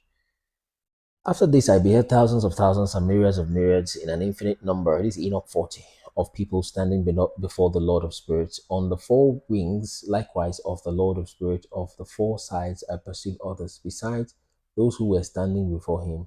Their names too I know, because the angel who proceeded with me declared them to me, discovering to me every secret thing. Then I heard the voices of those upon the four sides, magnifying the Lord of glory. The first voice blessed the Lord of Spirits forever and ever. The second voice, oh yeah, we've read this, but let's continue. The second voice I heard blessing the elect one, and the elect who suffered on account of the Lord of Spirits. Okay. The third voice, I heard petitioning a prayer for those who will dwell upon the earth and supplicate the name of the Lord of Spirits. Okay, let's continue verse 14. So it now tells you who each of those voices were. The fourth voice I heard expelling the impious angels, or the giants, or Nephilim rather, and prohibiting them from entering into the presence of the Lord of Spirits, to prefer accusations against the inhabitants of the earth. 8. After this I besought the angel of the Lord, angel of peace, who proceeded with me to explain all that was concealed.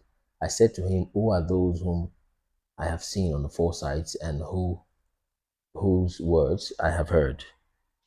Okay, and written down. He replied, the first is the merciful, the patient, the holy Michael. The first angel is the merciful, the patient, the holy Michael. The second is he who presides over every suffering, over affliction of the sons of men, the holy Raphael. The third, who presides over all things that is powerful. All that is powerful is Gabriel. Okay, so Gabriel is in charge of those areas. And the fourth, who presides over repentance and the hope of those who will inherit eternal life, is Phanuel. These are the four angels in the Most High God, and their four voices. So that connects to what the brother was saying the other time about four voices. Although I don't know what their classes are, I have not been there. But this is just scripture here. Okay.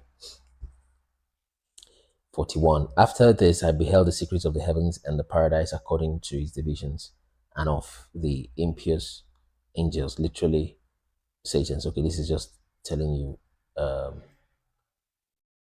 Satan. He's telling you footnotes, basically.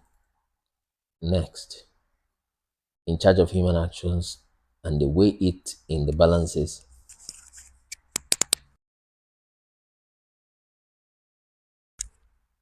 And the weight there in balances, I saw the habitations of the elect and the habitations of the holy, and there my eyes beholding all the sinners who deny the Lord of glory, and whom they were expelling from there and dragging away as they stood there. No punishment proceeding against them from the Lord of Spirits. There too my eyes beheld the secrets of the lightning and the thunder, and the secrets of the winds, how they are distributed as they blow over the earth, and the secret of the winds, and the dew and the clouds.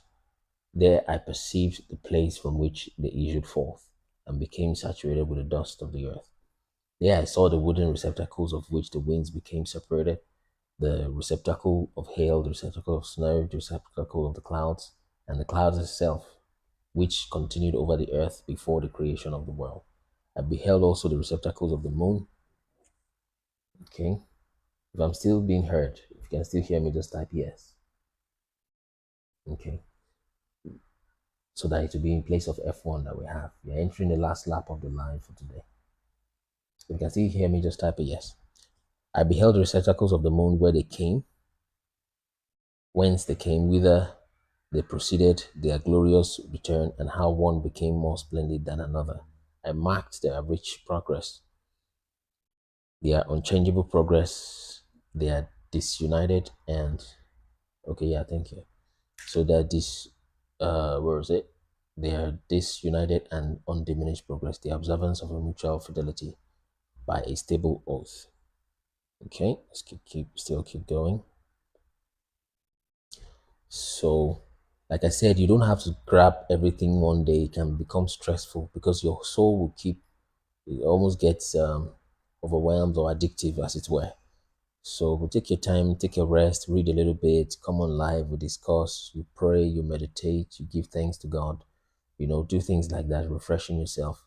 So get yourself off of this Western media, so-called entertainment, and all those kind of things. Less screen time. Only that, unfortunately, we have to start literally on TikTok, which is a screen space in itself. So, but then, spend less screen time, spend time praying, you become more human in that sense, really, of which you're really becoming more divine. Spending more time praying like that is a literal general principle, global principle of spirituality anywhere, whatever form of spirituality it is. Okay. And scripture talks about true religion. True religion is blessing the widows and orphans, right? It's SOW. When they're asking you to sow in church, it's something like that. The S is for strangers, the O is for orphans, the W is for widows. SOW.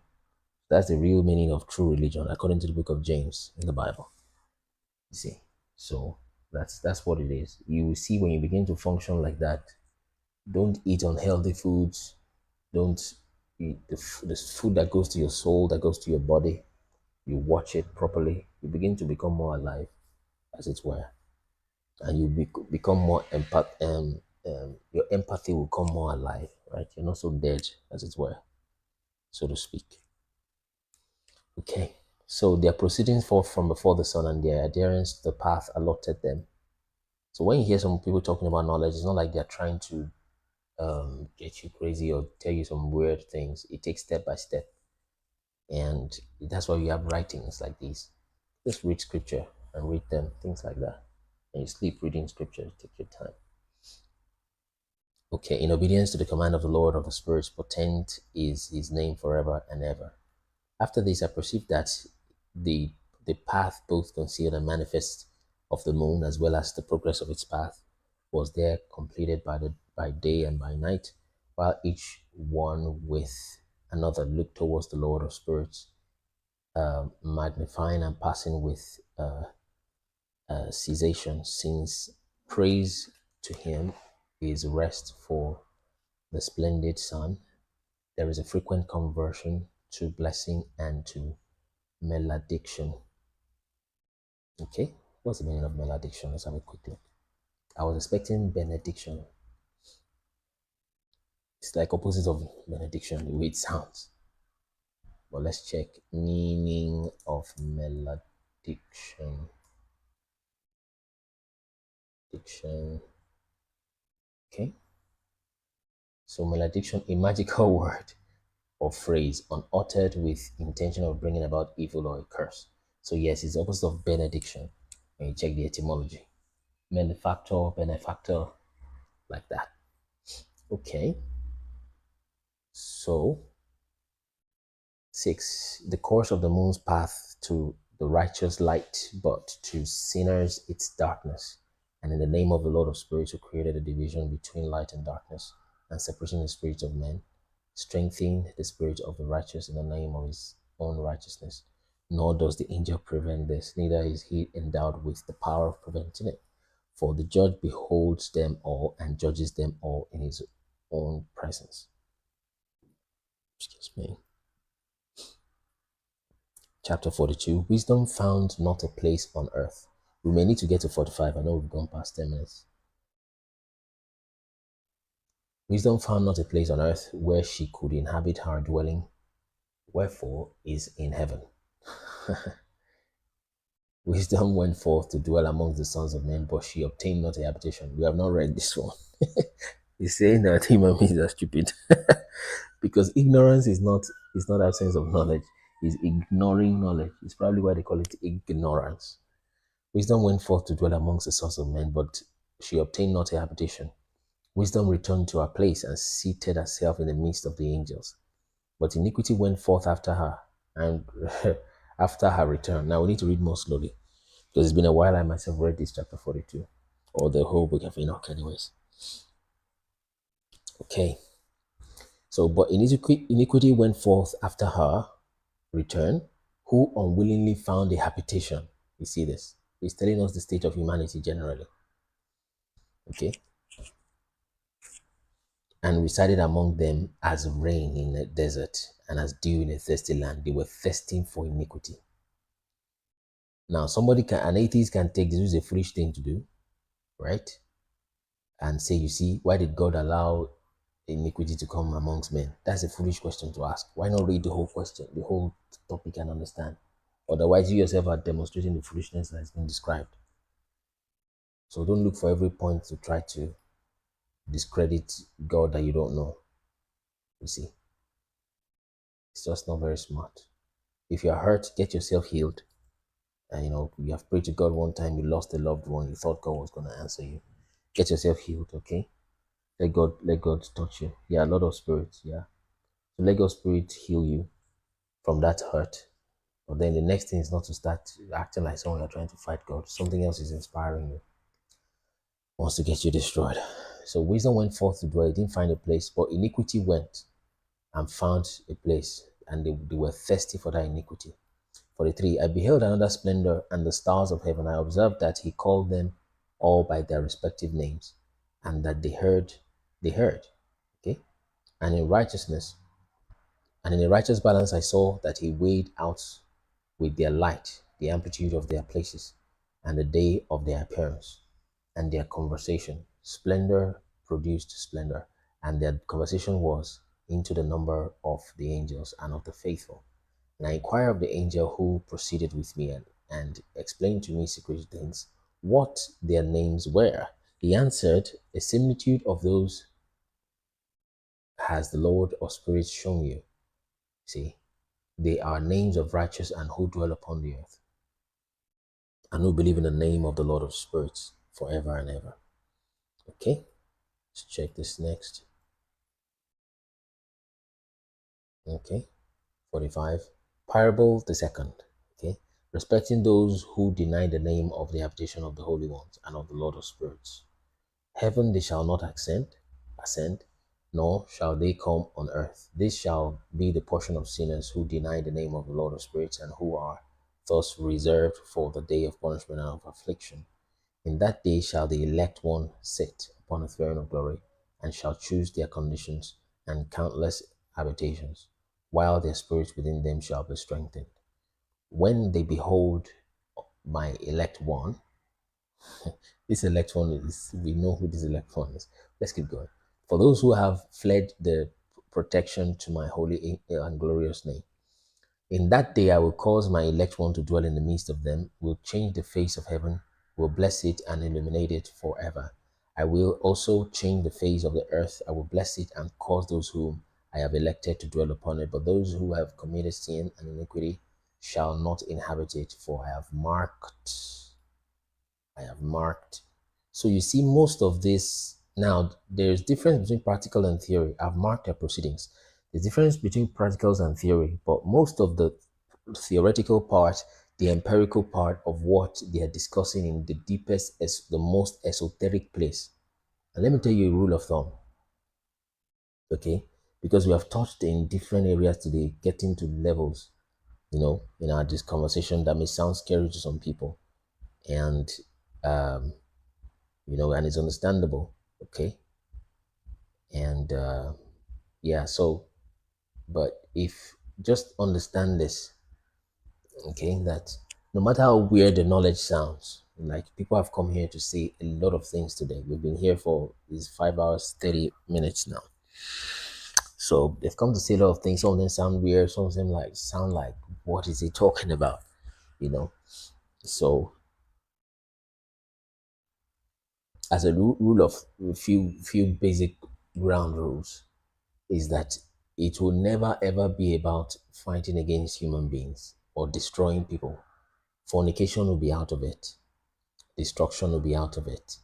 Then also you'll be always, just about almost always be able to find it in scripture. Almost always. Okay? When you start seeing fornication, you start seeing, what's that thing called? Violence.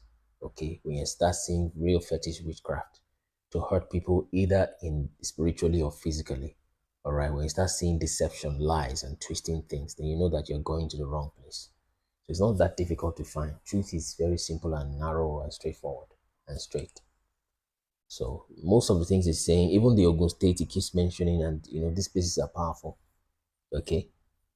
Partly in themselves, but partly also how you also interact with it. So so many of those locations are some of the things we are finding now. You see a person that are trying to harness the power of these locations to do evil things. All right.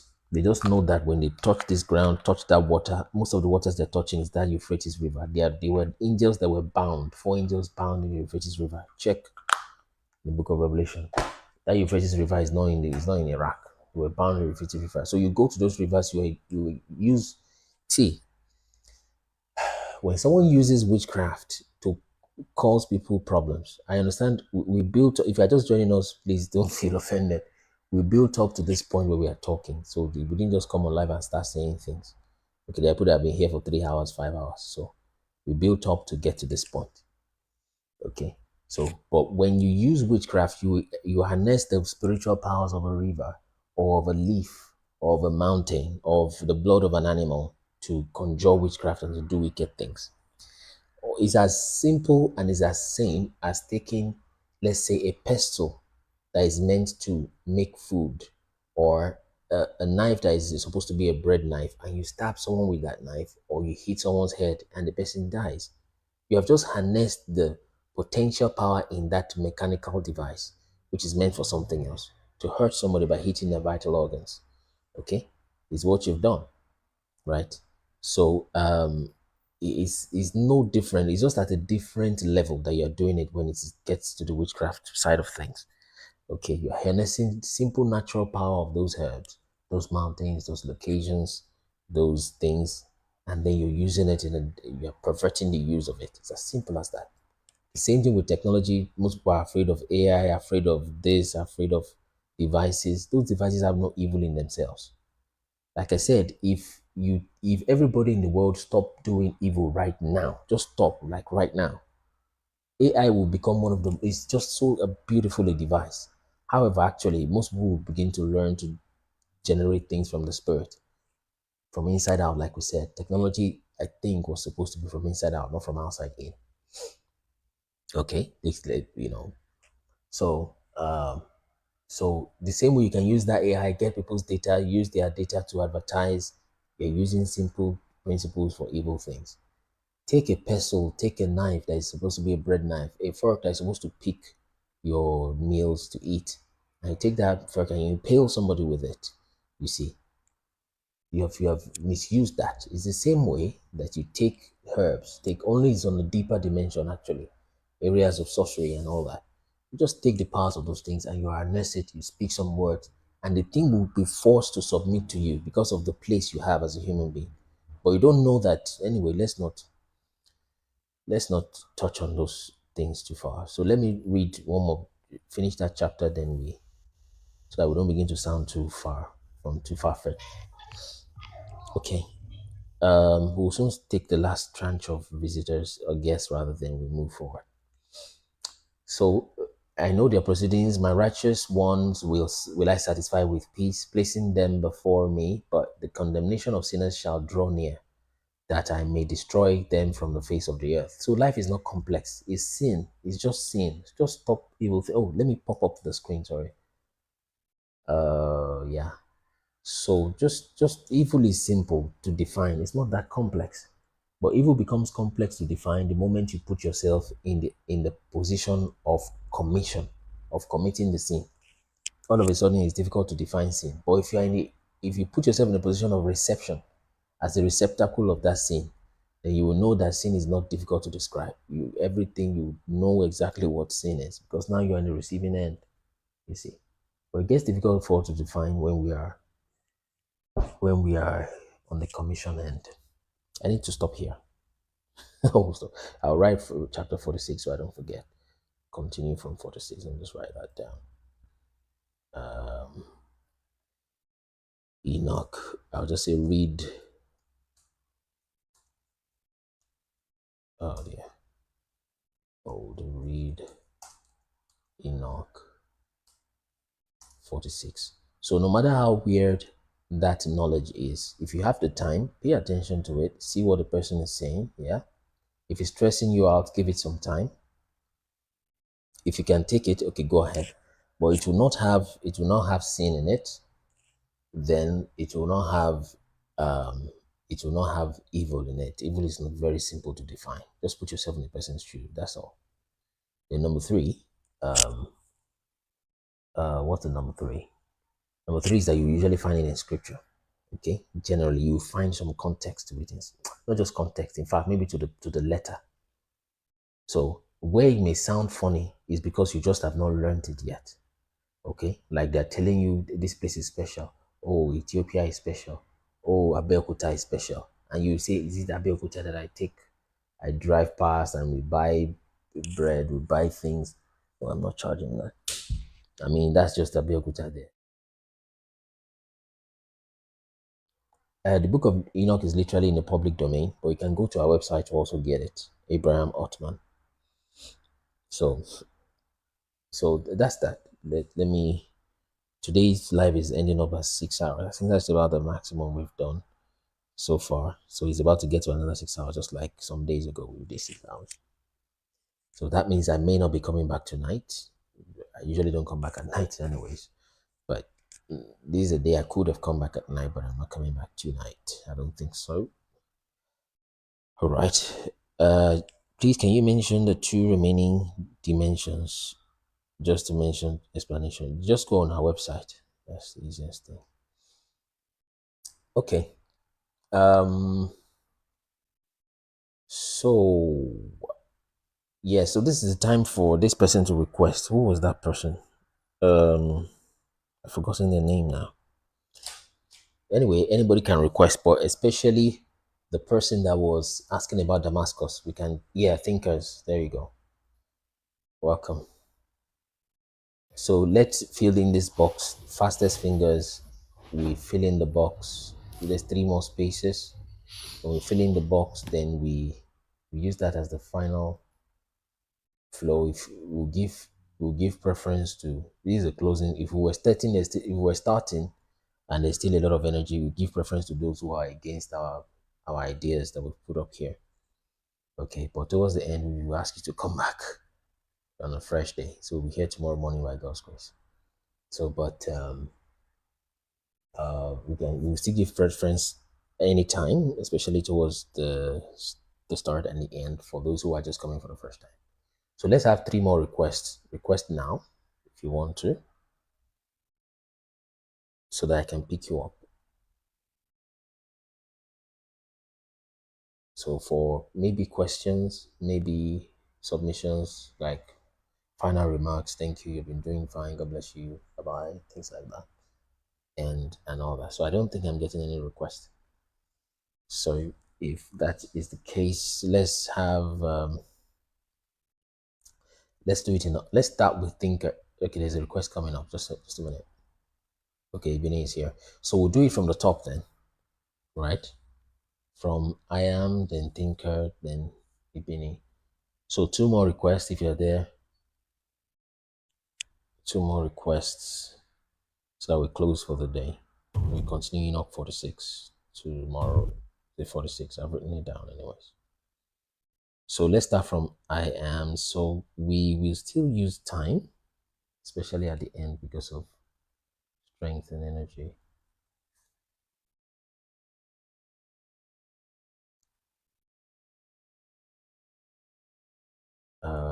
Okay, so let me set a time for I am so that it's easier and we're not. Yeah, you can start already. I am. Let's go. Your submission, your question, your appreciation, whatever. Yeah. Am I on now? Yeah, I Yes, I can guess I hear am. you.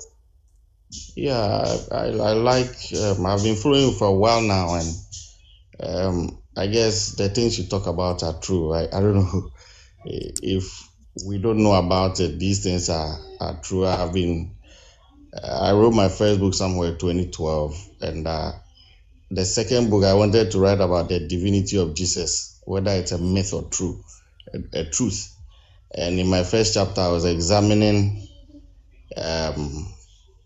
deities, and it sent me into a rabbit hole, and I'm now discovering all that like you are talking about, and I guess it's a fact. And that's when I also discovered the book of Enoch, and it actually tells us so much.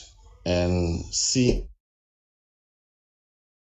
what you have delivered concerning Africa and the Hebrews and all that. I think it's an amazing work. I say keep it up.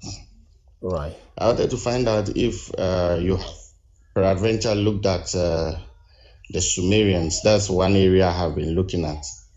And I think going through, I have been able to connect the dots as to why the Oyibo man has been treating us. I mean, once you have pigmented skin, you are black. And a lot of my eyes also have opened living up here in Canada. And it's obvious. I want to conclude by saying to steal, to kill, and to destroy. In the last 6 months, doing my own research, that's what I have seen. So the devil is an entity, and he is operating somewhere among these, and that's what he has been doing now. He has come to our people, he has stolen, he has killed, and he is destroying. And look around the world now, you know where I'm talking about. You can clearly see that that's what is going on. So kindly tell us, I don't know what you think about the Sumerians, their writings, and how it also connects to the subject matter that you have been looking at. All right, Thank thank you. you. Yes, thank you. So, based on my opinion and when I read the Sumerian text, the Epic of Gilgamesh and the rest, and even the Emerald tablets, what I see, like I've usually said, is it seems to be a merging of false science, falsely so-called science, and idolatry, in the sense that the deities we hear about, Shango, Ogun, Obatala, these are human beings, but then they're deified. I'm talking about the Yoruba cosmology now. So they deified them, and then they're using their names as Orishas, is what they call them. So if that had gotten into the hands of these people, they would have exhumed that and say, okay, this is Yoruba text, maybe not even Sumerian text. And they begin to say, you see, these are the gods that created us, they are this and this and that. So those ones have their own. The Chinese have theirs also. Everybody had theirs like that. But it just happens that it's that Sumerian one that is weaponized in this text. And where did it come from? It came from a land that they had authority over, where they had named the places so many times. Okay, that's so-called Middle East, like that. They have renamed, that place has been renamed so many times and is potentially the most renamed place in the world. Over 20,000 names given, especially after the Ottoman Empire that destroyed those places.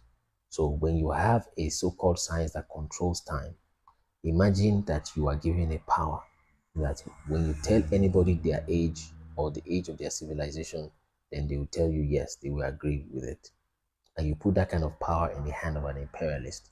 So you can imagine what an imperialist and a colonizer would do with that time. They can manipulate and will manipulate it to tell any narrative. So when they used archaeology to tell Christians that the Bible was 2,000 years old because they found the dead tablet, the Dead Sea Scrolls, okay, and the dated it using radiocarbon dating. And they said, oh, we truly found this text and it's about 2,000 years old. Then all Christians were excited. They started saying 2,000 years ago, Jesus came to do this and do that. Okay. But then after a while, they discovered these so-called emerald tablets also. And they dated it is like 6,000 years ago. Okay. Some even older than that. And then all the Christians became quiet because you have left the actual text. You have stopped depending on it for your timeline. You have gone to take your approval from some falsely so-called science. Okay, now science is not completely false. Okay, science is they give a broad name and call it science. Because someone will ask me if science is false, how come I'm talking to you on TikTok in real time? So science has many different compartments. If I clap my hands and you're hearing a sound, there's a science to that. You can't just say everything is science. People think science means truth. It does not necessarily mean truth. Okay, but because they have made science almost into a dogma, to a religion. Okay, and they don't think about it, and they just, that's the same science that they use to tell people to take vaccines and all that they shouldn't have taken.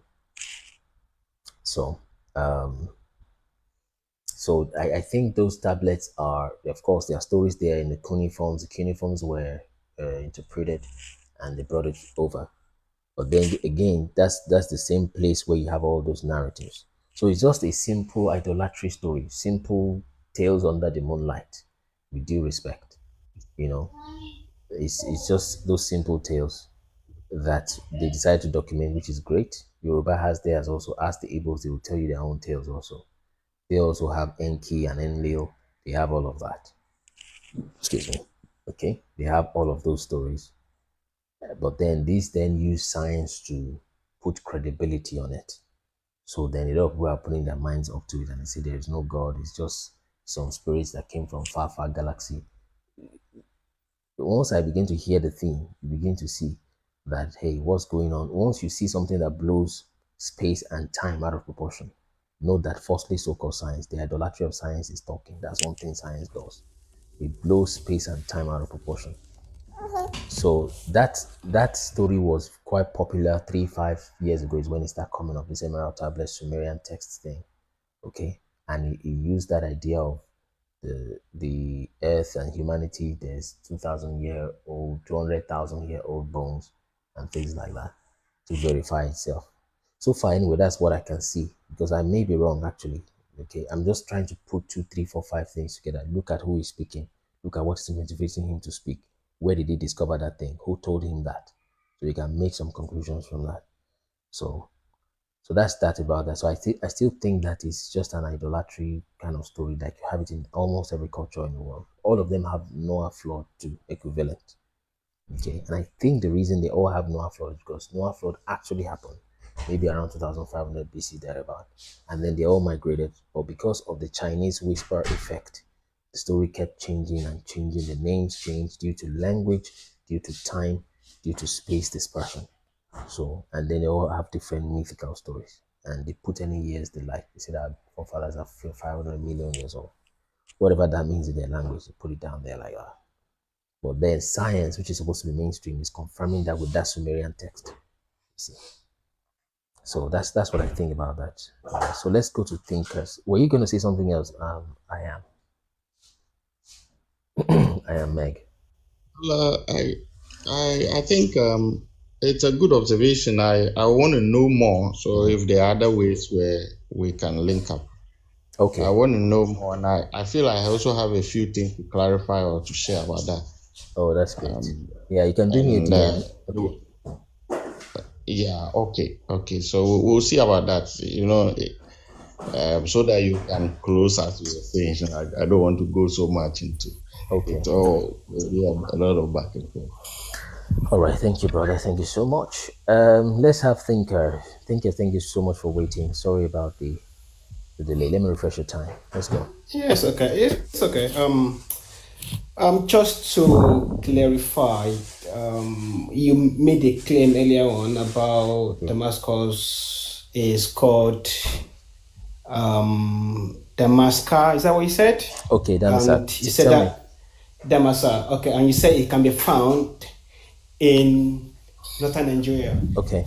And I did ask for your primary source. and you referenced me to your site, which I've actually taken a look at, and I realized that what you did was you had a map, which I think is probably copied, and you write something on it. Just to clarify, are you referring to the same Damascus where Paul had his first vision in Syria, which is the oldest city in the world, or you're talking about something different? Let's start from there.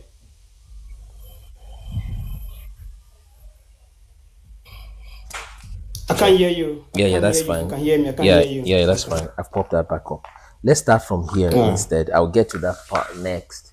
But do you know where Damascus is? Or do you still think it probably is in the Middle East based on the best you've found out so far? Yeah, based on the evidence we've got, I would believe that Damascus is where Damascus is. Okay. According to every source that we've got. Okay, great. That makes sense. All right. So now let's move to the next one. Do I think it's the same place where Paul had the visions? Yes. T. I think there's onions at the top, isn't it? So, do I think it's the same place where Paul had the visions? Yes. Okay. And in fact, okay, go ahead. So you're saying the Damascus in Syria, is the same one that Paul had a vision, or is the same one in northern Nigeria? We need to try to differentiate. Clarify, disambiguation. I understand. Let me quickly share my screen with you. Okay, where is it? That bone? No, not that one. This. Okay, now this is the Damascus that we found in northern Nigeria. The Damascus that everybody knows is, of course, where you have Jordan, where you have Iraq in the Middle East. Okay, are you still there? Are you still there, thinkers? Yeah, I'm listening. Yeah. Yes. I'm laying. I want you to land. That's why I'm just quiet. Yes, that's fine. That's fine. So this is the Damascus we know, that everybody knows. We type Damascus today, this is what you find. What we are saying is actually here. Okay? It's actually here in this place. Is what we're saying. And he said he went into Arabia. And we have said before that Arabia is different from Saudi Arabia. Saudi Arabia, the Saudi is named after a family. It's a different Arabia. That's just renamed that way. The real Arabia is here, and we have shown you from Book of Josephus how the real Arabia is there from this. I don't know if you were there when we were discussing this. Look at Arabians there. Okay, this was something that happened between the real Israel and the real Arabians. How some cities were taken from them back and forth. Okay, and they were taking cities from each other. Can I just ask a question, because there's a lot of going on right now, which I won't be able to I'm going to lose my line of thought. Go ahead. So let me clarify. You claim that the real Damascus is in northern Nigeria, okay, right? Yes. Now, you're showing me a map on your own page or website. So my question is, how did you come to that conclusion? And two, do you know that there's difference between the Damascus, the name Damascus? What does it mean? What is the etymology of the word Damascus, and what is the etymology of the word Damascus, or the one in northern Nigeria? Thank you.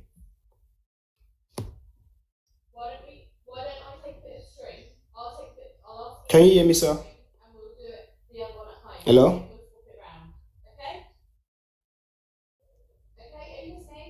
Can you hear me, sir? Just give me a minute. Okay. Yeah, just give me a minute. What do we do? Okay, let me just use that mic. The two mics just went up. Check. So, can you hear me this way? Can you hear me? I can hear you, yeah. Okay. So, the etymology of Damascus, yes. Is it something that you know?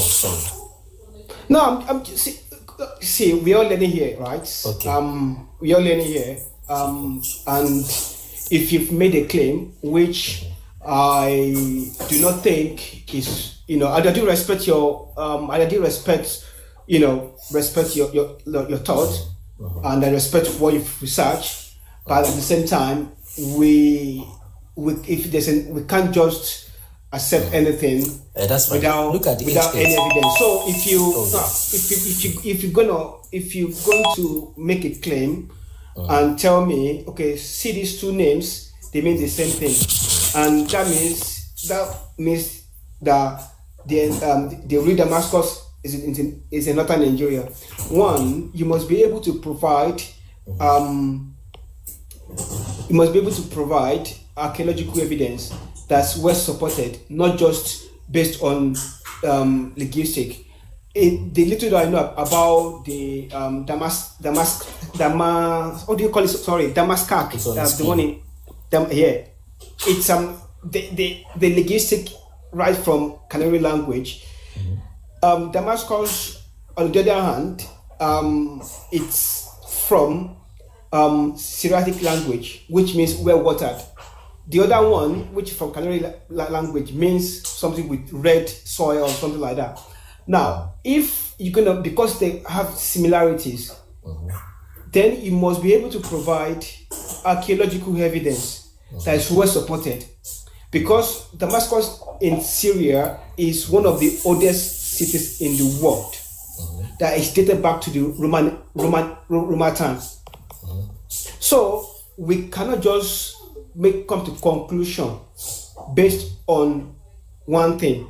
We must be able to provide evidence that is beyond reasonable doubt. So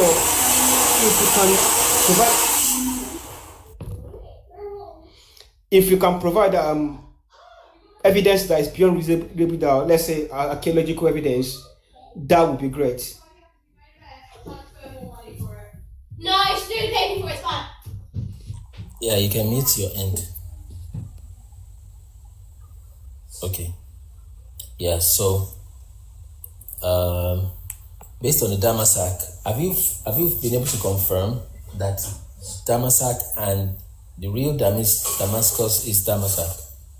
Have you been able to confirm the No, sir. You cannot come to a conclusion first without supporting evidence. Not conclusion. I'm talking about one of the precedences. The real pronunciation for Damascus is Damasak. Have you gotten that yet? Are we on the same page on that? I don't know if you get my question. You see this part? Are we on the same page on that? That Damascus is Damasak? No, sir. Not yet, right? No. Okay. Let's do Genesis 14. Because because the Damascus itself it's in a Syriac language. So this right now that we've got this pronunciation right now, or this spelling right now, originated from the Greek. It was made from the Greek. So because it's English and Latin of the name Damascus originated from the Greek, but Greek itself originated from Syriac language, and the way it was spelled was Darmsuk, which means well water land. Okay. So, and when you check the linguistic definition or meaning of the one in the northern Nigeria, it's not the same thing. Okay. Yeah, and secondly, by showing me this, it's not. I won't call it prime source, because anybody can do that. And secondly, does the people of the northern Nigeria, that city, do they think they are the original Damascus? What is their own history? What did they say? Okay, I get your point. So, incidentally, that when you go to Genesis 14, 15, Okay, just to show on the Damasak, we're talking about Genesis 14, 15, interlinear. Okay. Let's have a quick look at that. Genesis 14, 15.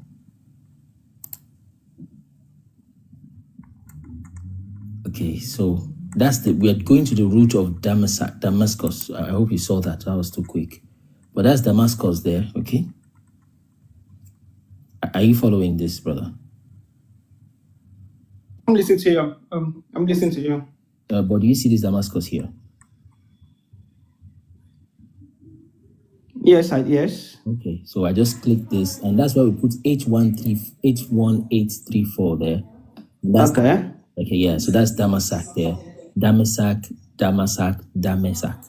Okay? Okay, but that is pronunciation. I know that's pronunciation. But then when you type, just want to show you some of the Damasak in Nigeria, just to generally understand where we are coming from. We'll still do more sources, like you said. Okay, so this is, let's push it in. That's Damasak right there. Damasak Road, Damasak, Borno, Nigeria. Oh, is that showing here? Or do we do this? Let's do this way. Okay. So that's Damasak, Borno, Nigeria. Okay. And okay, let's maximize that.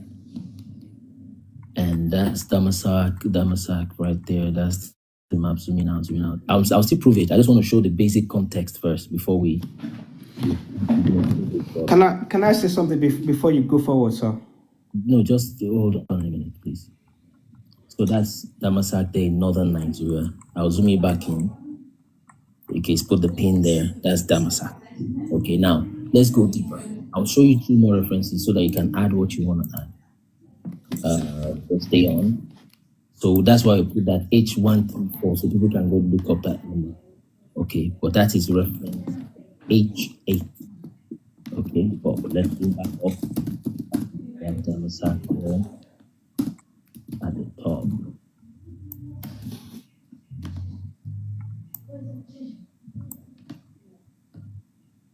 Damasak. Okay, so we'll put S16. That S16 is scripture, so let's leave that part. I'm sure we'll be on common ground on that. So L18. Okay, L18 is also asking you to look it up. Okay. And like you said, somebody brought up that point of where Paul went. You know, Paul went to Arabia, correct? You remember that?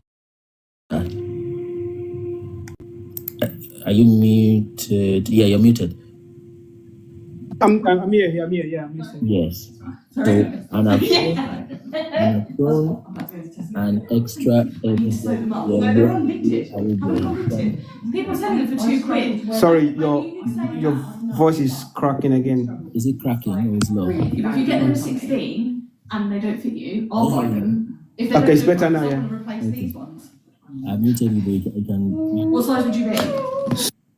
So look at this. Yeah. So look at this, and I've shown you where the real Arabia is using this text, right? So to show you that the real Arabia is just about the northern Nigeria there. These are countries in the borders of Arabia and Israel. And I've shown you where the real Israel is. Samaria is the northern kingdom of Israel. It's all through these areas. Based on another. Sir, you've moved. I think. You can take it. I think you've moved. You've tried to move everything together. Okay. I just want us to pick one thing and stick to it. It will be easy like that because I know it's a big topic and a broad topic. Mm-hmm. Now you show me the strong with the linguistic coincidence to connect as a historical connection. Okay. So if I say Chicago and Chikaku in Japan, does it mean that they are the same thing? I understand you.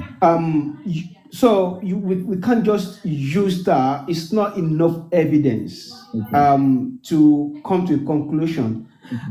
We know the place that is called Damascus in Syria is a place. It's not an abstract place. It's not something that's just that's not physically there. It's there.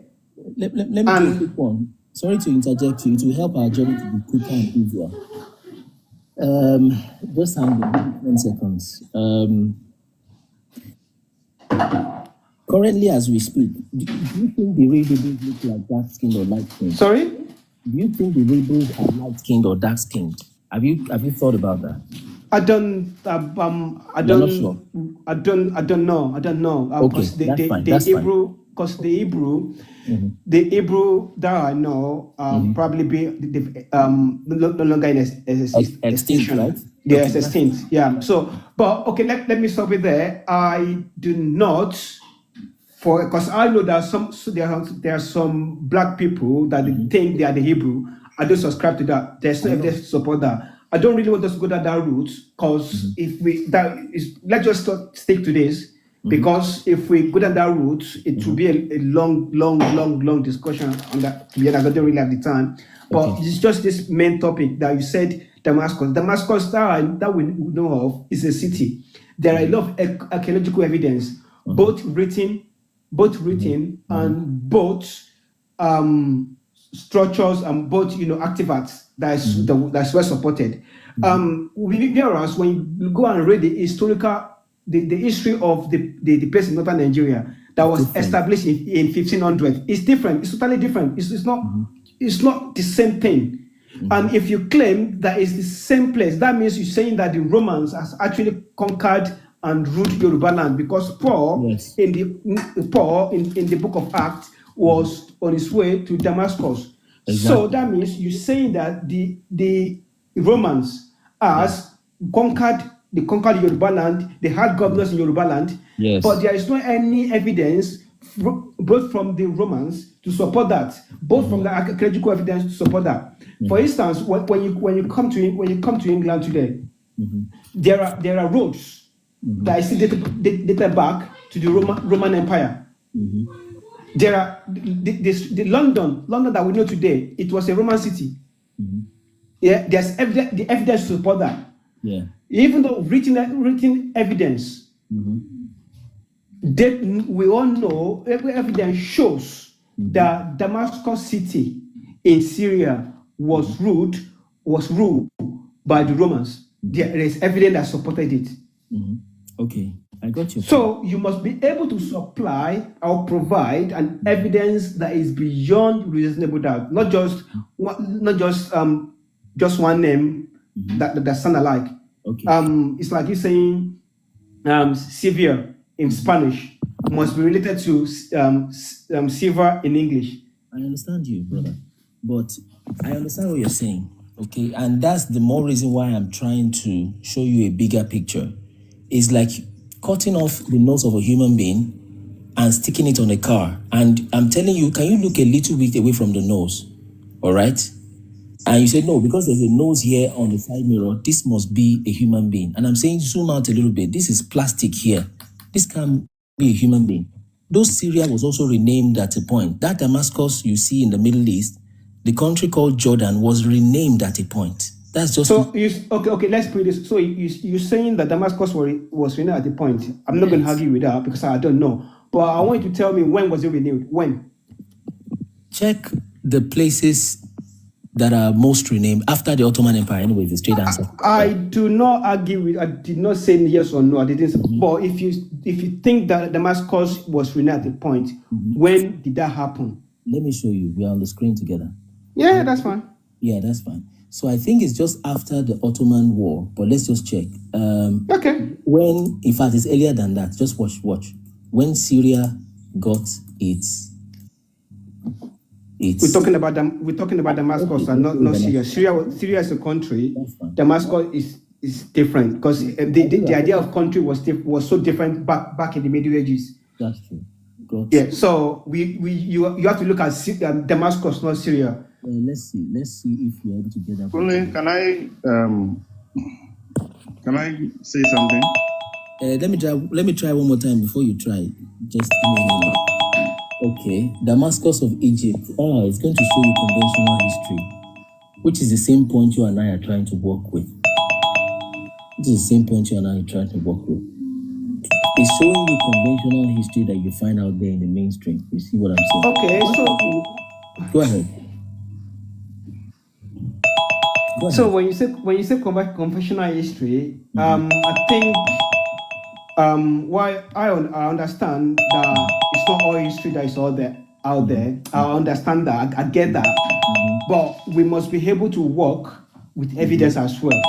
We must be able to work. There are some things that is beyond. It's like there are some things that is beyond just saying. That's the evidence for that. It's like somebody saying that Egypt white people, because they are all Arabians. Yeah. Evidence shows that there were black people there. It's beyond that. You can't just make it up. Yeah. So if you I'm trying to save our time and energy before Iran comes up. Can we work from that logic of people? Well, what I wanted to put across is on the same subject matter is, you see, if you want the evidence you are looking for, finally look at the migration patterns. Okay. You will find that the people there migrated southward. So rather than saying that it wasn't so or it was never the case, you will see that the various lands in the sub-Saharan African place or region are the places that these people who have renamed. So you find Judah, and these are in very, very old maps in 1400, 1500, which the colonizers actually used to come, and then they knew exactly what they were looking for. They came in, broke the walls of Benin and all that, because that was actually the place of Judah. So what I think he's trying to put across we're not talking about Judah here. I'm building up a point. I want to take to this. See, there is. I'm building a point. What I'm saying is that the Damascus here. I've muted both people because just relax. Okay, Thinker, there's something I'm saying. I am sorry I muted you. Thinker, sorry I muted you. So, Thinker, you can unmute now if you want to. But like I said, you cut a human being's nose and you stick it on a car and you are deciding to stay on the nose and you say this is flesh. By the way, that flesh will rot in a few minutes or hours. You're saying this is flesh, this is a human nose, right? And you have refused to zoom out. Minister. No, hold on. You can go to this map. Where is it at? There's more serious evidence or serious claims on that map than Damascus. Where is it at? Where is the map that we have on the website? Where is it at? Okay, so there's more serious claims in that map. There it is. Remove this Damascus from this map. The question is, how do you have all of the Chaldees here? The question is, how do you have Mesopotamia here? But you are sticking on Damascus. It's trying to use Egypt being black and migration patterns. You knocked that off. It's trying to mention Judah, you knocked that off. I tried to use the skin color of Egyptians. If they are Israelites, how come an Israelite becomes white skin also? You're just staying on one Damascus. I've shown you a few. So go ahead. That claim that you made that Damascus is northern Nigeria. That means the Roman also was in northern Nigeria. And that means okay, but there is no evidence. I'm telling you, there is no any archaeological evidence to support that. Have you said there is no any archaeological evidence to support that? See, the way archaeology works generally, brother, apart from the fact it's heavily influenced, okay, which I can't prove in one breath to you. But then, when you are looking for archaeological evidence, they start from some places like mainstream and say, okay, fine, this is the area we know this thing is. It's just the same thing that happened. If you check the part 2 of my interview, they went to this Red Sea, the actual Red Sea.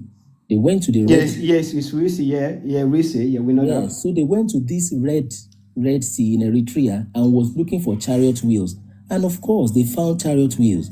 They were looking for bones of people who perished in the Red Sea, supposedly. They found it. And they will bring it forth as archaeological. Would they be correct? Yes. Because that's the area they are searching. But I tell you, if you go into the Nile, you will find many more chariot wheels because that's actually where they perished. Right? They go here and they look for a mountain in Saudi Arabia that has a black top. They say that is now because fire descended on it. That's where people are from. And a brother is telling us today there is a mountain, it's actually in Ethiopia. Is it? Yeah? Border of Ethiopia and Kenya, it's got the same dark top. But will you find archaeological mountain here with a dark top in Yemen, in Saudi Arabia? Yes. Will you find it also where it really is? Yes. So that's how archaeology works, brother. And it's heavily influenced. But like I said, remove the Damascus. Forgive me for the Damascus, of which it is correct. I'm not saying it is wrong. But delete Damascus from this map. You have more serious problems to deal with, like putting Euphrates in Niger. That's a more serious blunder. I mean, in that sense. But we are refusing to leave Damascus alone, and I'm not sure why. I don't know if you're seeing my point. There's more serious problems on this map than Damascus, brother. Have you not seen? Yeah, of course, there are more serious problems on that map. Yeah. Because there is still any evidence to support it. I think I saw one of your videos. I saw one of your videos, and I do respect your opinion. Okay. I do respect it. And this is not the first time I'm going to meet people that have such opinion. Okay. But unfortunately, there is no any evidence to support that. So, for instance, let me give you an instance. Let me give you an instance. Before the instance, relax, brother. Before the instance, the statement you make is not correct. There is no evidence. That's not correct. There's not any evidence. That's not correct. That's too broad. There is no enough evidence to support that. Yeah, that's now, true. This is different thing. Relax, brother. You must watch your words. You said there's not any. Now you said there's not any enough. So relax. I understand you have a different opinion. See, we are discovering these things step by step. That's why I brought you so I can learn from you. Okay? And it's understandable if you begin to shift your grounds. So tell me your own points. That's why when you told me the etymology of Damascus, I'm like, okay, do you know it? Can you tell me? I was asking that sincerely, not sarcastically. So now, what are the things you have found? Okay, maybe apart from archaeology, or if it is archaeology, show me. That was why in the part 2 of my interview, 91 podcast, we literally went through one of those videos that people find very interesting. A Caucasian man using British accent to tell you stuff, speaking English. Most people would take that hook, line, and sinker. They won't check it. But when a dark-skinned man coming from Nigeria is telling you the same thing, I mean, you check it 2, 3, 5 times, you see. So, respectfully, tell me what you have found out. Okay, if it is no. Let me put it this way. I haven't made any extraordinary claims. Okay. You guys are the one relocating all biblical events to West Africa. Okay. Therefore, you guys need to provide extraordinary evidence as well. Beautiful. You need to provide historical, archaeological, linguistic evidence to support such a massive shift in biblical geography. It's not just telling me, look at this word, they look alike. They look at this thing, they look alike. It should be more than that. For instance, I think the last time I've had a conversation with you once. You might not remember, but I have. Okay. Where you claim that because Yoruba do their Isomoloruko in 3 in 7 days, and the same thing in the Bible, that means the Yoruba people are the Hebrew. That is not evidence. That is not it's evidence. Just because something aligned. Coincidence. Go ahead. Yeah. So it is more than that, because the Yoruba people themselves never claim to be Hebrew. This Hebrew of a thing is something that is new. In fact, I can check the history for you. It started in 1960s, and it first started in the Americas. And this for them is for them to find. Relevance. Is for them to find some kind of importance to hold on to. I understand you, brother. So we cannot just use few words. In fact, you can find 100 words, 1,000 words that are the same. It's not enough. Evident enough to shape the biblical event. Okay. From where? Okay. Let me know. I got your point, brother. Let me rephrase what you've said. It's called reflective listening, which is that if we are making extraordinary claims, which they are extraordinary, we need to provide an extraordinary event. The burden of proof lies with the person who is making the claim. Understandable. Now, let me run the story for you on thereabout, and I'll put all the evidence before you. Thank God we have gotten you to a place where you can leave Damascus alone. Okay. Now, let me run it from the start. Like you said, we can find 100 words. But let me start again. I'll usually start with words, as you know, and language. First, we have found about 27 words in Yoruba that match the Hebrew. You said that's fine. We have found close to dozens of practices in the Yoruba people, West African people, Sub-Saharan African people that match the Hebrews. That is still not sufficient. Now, a dozen is not small. 24 practices is not small. You don't take the body of an 8-day-old and cut it off with a razor blade because you're trying to copy a colonialist. That's not coincidence. Okay? You said that's not enough. Fair enough. Now we are showing you evidences. We are showing you maps from different, as far back as 400 years apart, that are showing the same things. Texts that are showing the same things. You said that's still not enough. Okay? Those are 3 categories, not just 3 isolated evidences, 3 categories, sections, okay, faculties of evidence. You said that's not enough. Okay, now let's flip it the other way around. The people that are in the Middle East, who is Nathaniel? He's got a European name. He changed his name. You said that is not enough. Okay, these people that are telling you about the Middle East, what is their track record? What is their proof? Using the text that we're working with, taking them from Egypt to the Middle East, right? That is 40 times smaller. Look at it here. The Israel there is 40 times smaller than the actual Egypt. We have left West Africa now. Let's consider the mainstream. Egypt, present-day Egypt is smaller than the then back-day Egypt. Or even the present-day Egypt is 40 times, 1 million square kilometers. This Israel is 25,000 square kilometers. It's too small. Genesis 13:1 said Abraham went south. He said that's still not enough. When he was leaving the Ur of the Chaldees, he said he went south. But you can still leave this because he said that's not what Ur of the Chaldees. Let's stay with the narrative. Yeah? When they were crossing, they said they crossed the Red Sea, not the Red Sea. Said that's still not enough. When they were crossing, he said it was an east wind that blew when they were crossing because they crossed from east to west. He said that's still not enough. When Joseph was visiting his brothers back and forth, they didn't cross any water body. Minister, should we take your evidence one by one? Okay, let's go. Now, this map that you provided. Not from the languages, people's land. Okay, let's look at the map and the customs that you said that you claim. Okay, let's start with the custom. Let's start with the custom. Okay. Give me one custom that has similarities between Yoruba people and the Hebrews. Do the Europeans circumcise? Do you know them? They don't. Okay. Do they know children on the 8th day? Okay. Let's one by one. Yeah. They don't. Okay. No, go with your point then, so we don't. Now, do you understand that there are so many cultures in the world that do circumcisions? Tell me where they are. In Asia, they do. Okay. Where else? Africa does. Okay. Do they also name their children on the 8th day?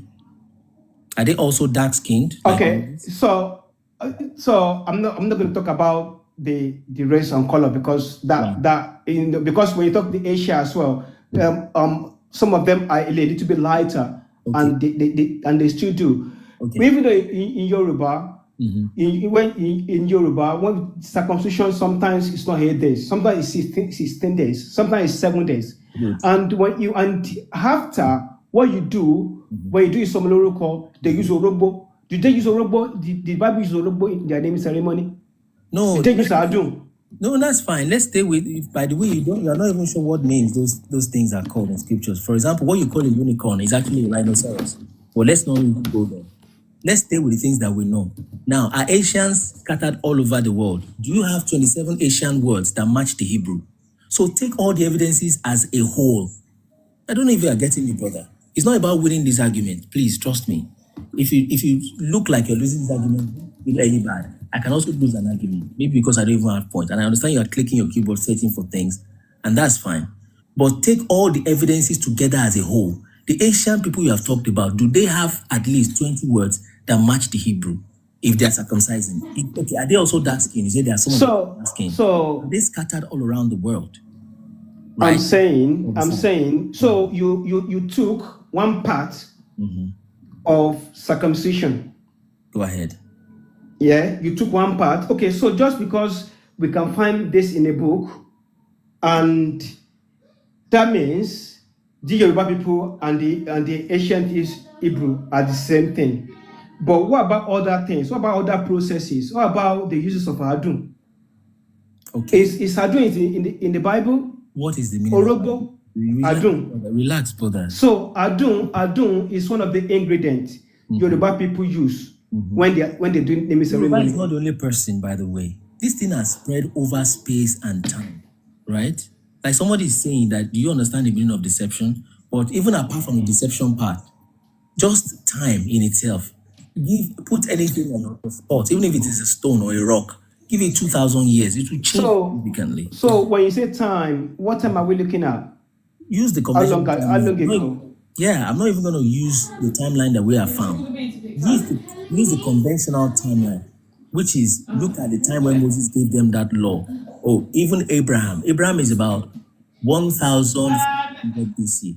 Okay? I had two people around, can't blame me. From conventional timeline, 1,500 BC to 2000 AD. That's 3,500 conventional timeline. So any practice from them, they might use, okay, look at Wato in Ghana. Where they take the red more.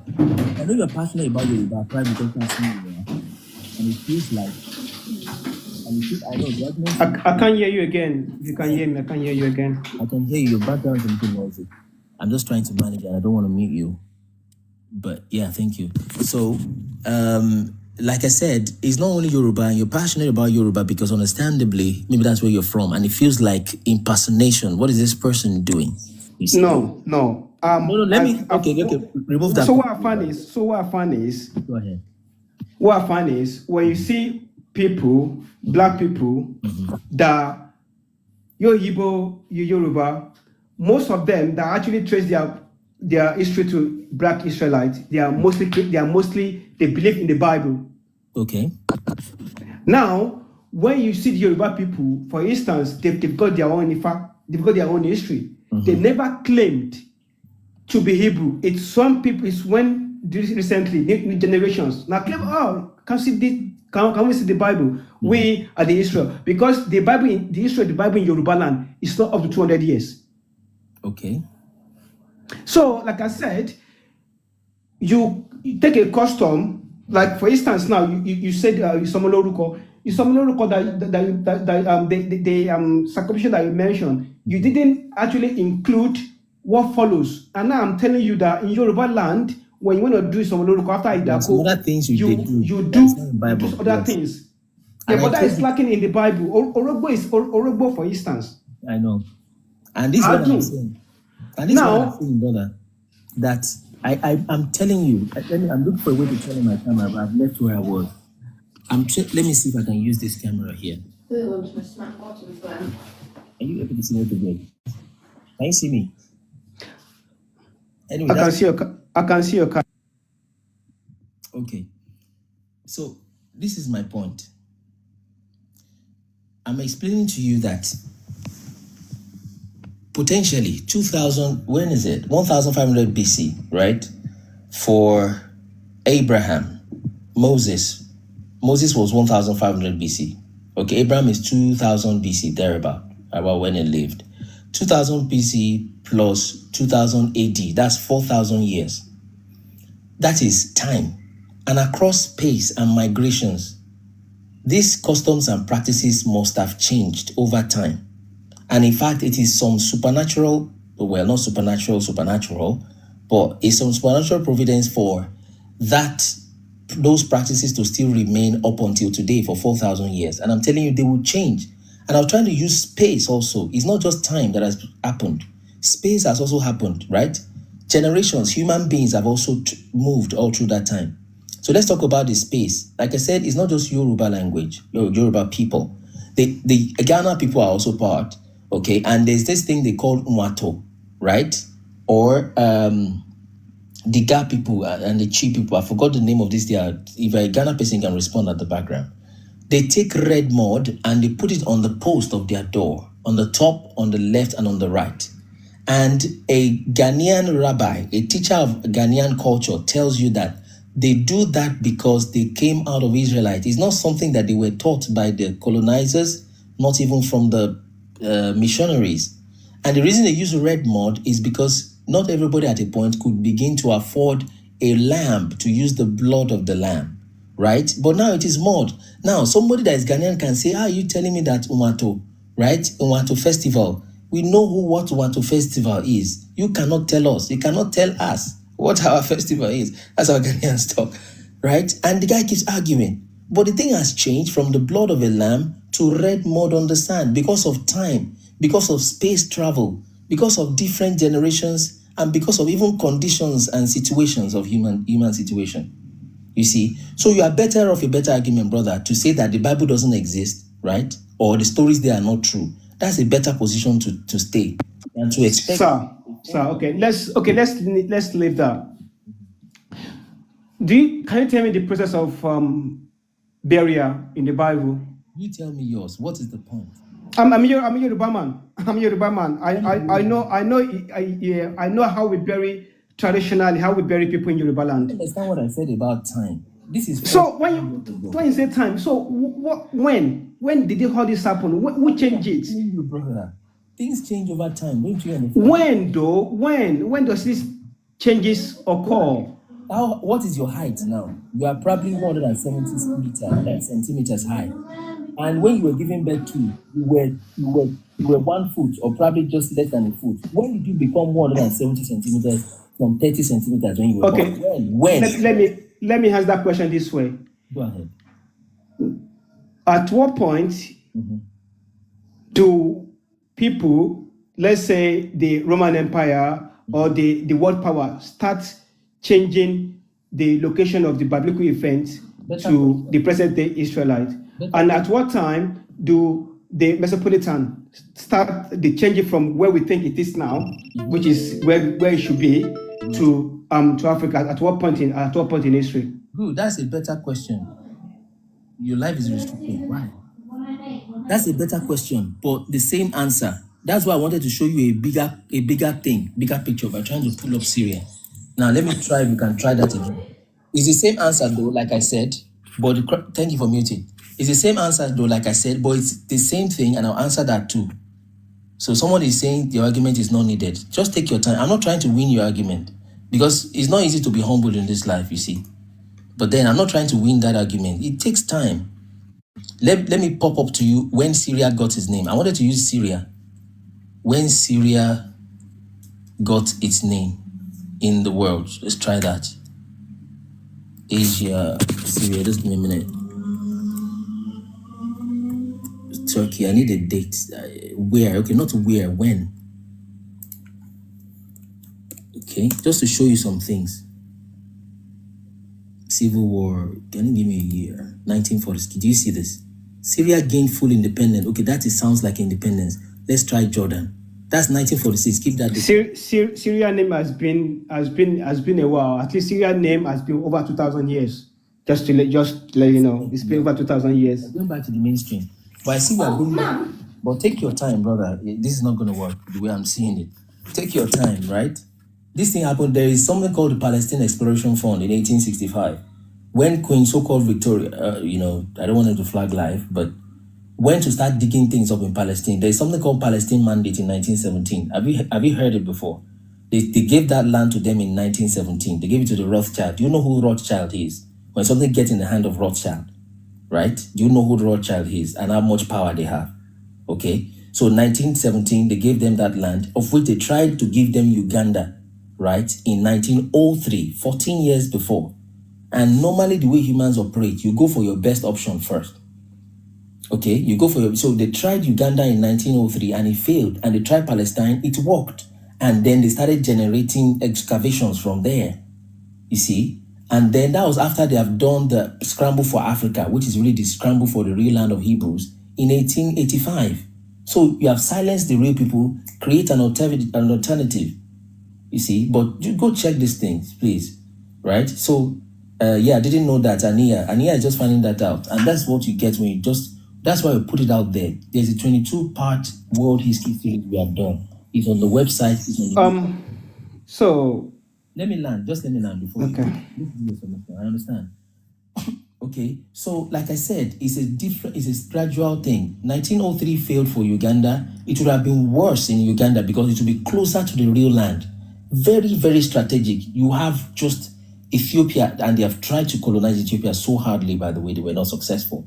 Okay, so it would have been so strategic. And Uganda, thereabout, is where you have that source of the Nile. They are literally going for the Garden of Eden. If I say Garden of Eden now, you bring up another matter. So they went to that land. They've already named it Lake Victoria. That's the same person that started Palestine Exploration Fund. But long story short, 1917, that one worked. And 1948, they gave them that land. That trouble would have been in East Africa today. So the question is, how come you were going to give them this land in East Africa that's supposed to be the land, but now is in Middle East, right? And now all your evidence is popping out there. So why are you not digging Uganda? What's going on in Uganda now? As Uganda now become a coast land, you see. So 1948, they become a nation. That's when the apartheid was happening in South Africa. And things like that. So it's step by step, year by year. It's a gradual process, the same answer. So last thing before you give your opinion, or let me let you give your opinion before I give mine. So just take more time and study more of the things. You are muted, brother. Mr. Thinking. Right. Okay, so when you talk about the so I said what you say doing now is saying that the Europeans changed the history. That's why and after they brought the Europeans there and they started excavating things, which there is no there's no evidence to support that. That's fine. Let's stop there. But the Israelites, the Asian Israelites were people that we know that live in that area, and there's ecological evidence supporting it. Both do Israelites really exist, or is the Bible even a story? Is it even true, that Bible thing? There are history in the Bible. There are mythology in the Bible. Because the Bible is a library. It's not just one book. It's a library that was put together. So it's different books that was put together to make up the entire, let's say the Old Testament. It's not just a book. So there are some history, but there are some mythology there as well. And don't worry, there's no point. I mean, Moses all the way could even be a mythical character. It's possible. It's possible. There's no evidence that Moses lived. Because if they claim that Moses wrote the 5 books of Moses. It's not true, because if it is true, Moses will be writing his own death. Exactly, you are correct. So if this is mythical, then we have a more serious argument to do, which is even if the Bible is history or not. If it's a mixture of history and archaeology, rather a mixture of history and mythology, then any part that I even prove, you can even switch it and say it's myth. Then no, it's a mixture of it's a history of mythology, because you can't tell me that snake talk. That is the myth, obviously. Have you seen juju in Africa, brother? You are telling me snake cannot talk. Have you seen juju in Africa? I've never seen where snake talks in Africa. Talking snake. Have you seen voodoo? Have you seen show Ogmuri? But the Bible, the text did not say that it said animal was talking. The text. I understand. That's fine. So, sorry? What if an animal speaks and it is written? You believe that there is voodoo in Africa. What if voodoo happens and they write down the voodoo and then they show you the voodoo 100 years later? And then the text. So the Bible did not say it was magical or anything. Okay. This is Genesis trying to explain things, how they happen. Why we like this? For instance, when you look at the story of the Babylon, the Tower of Bar.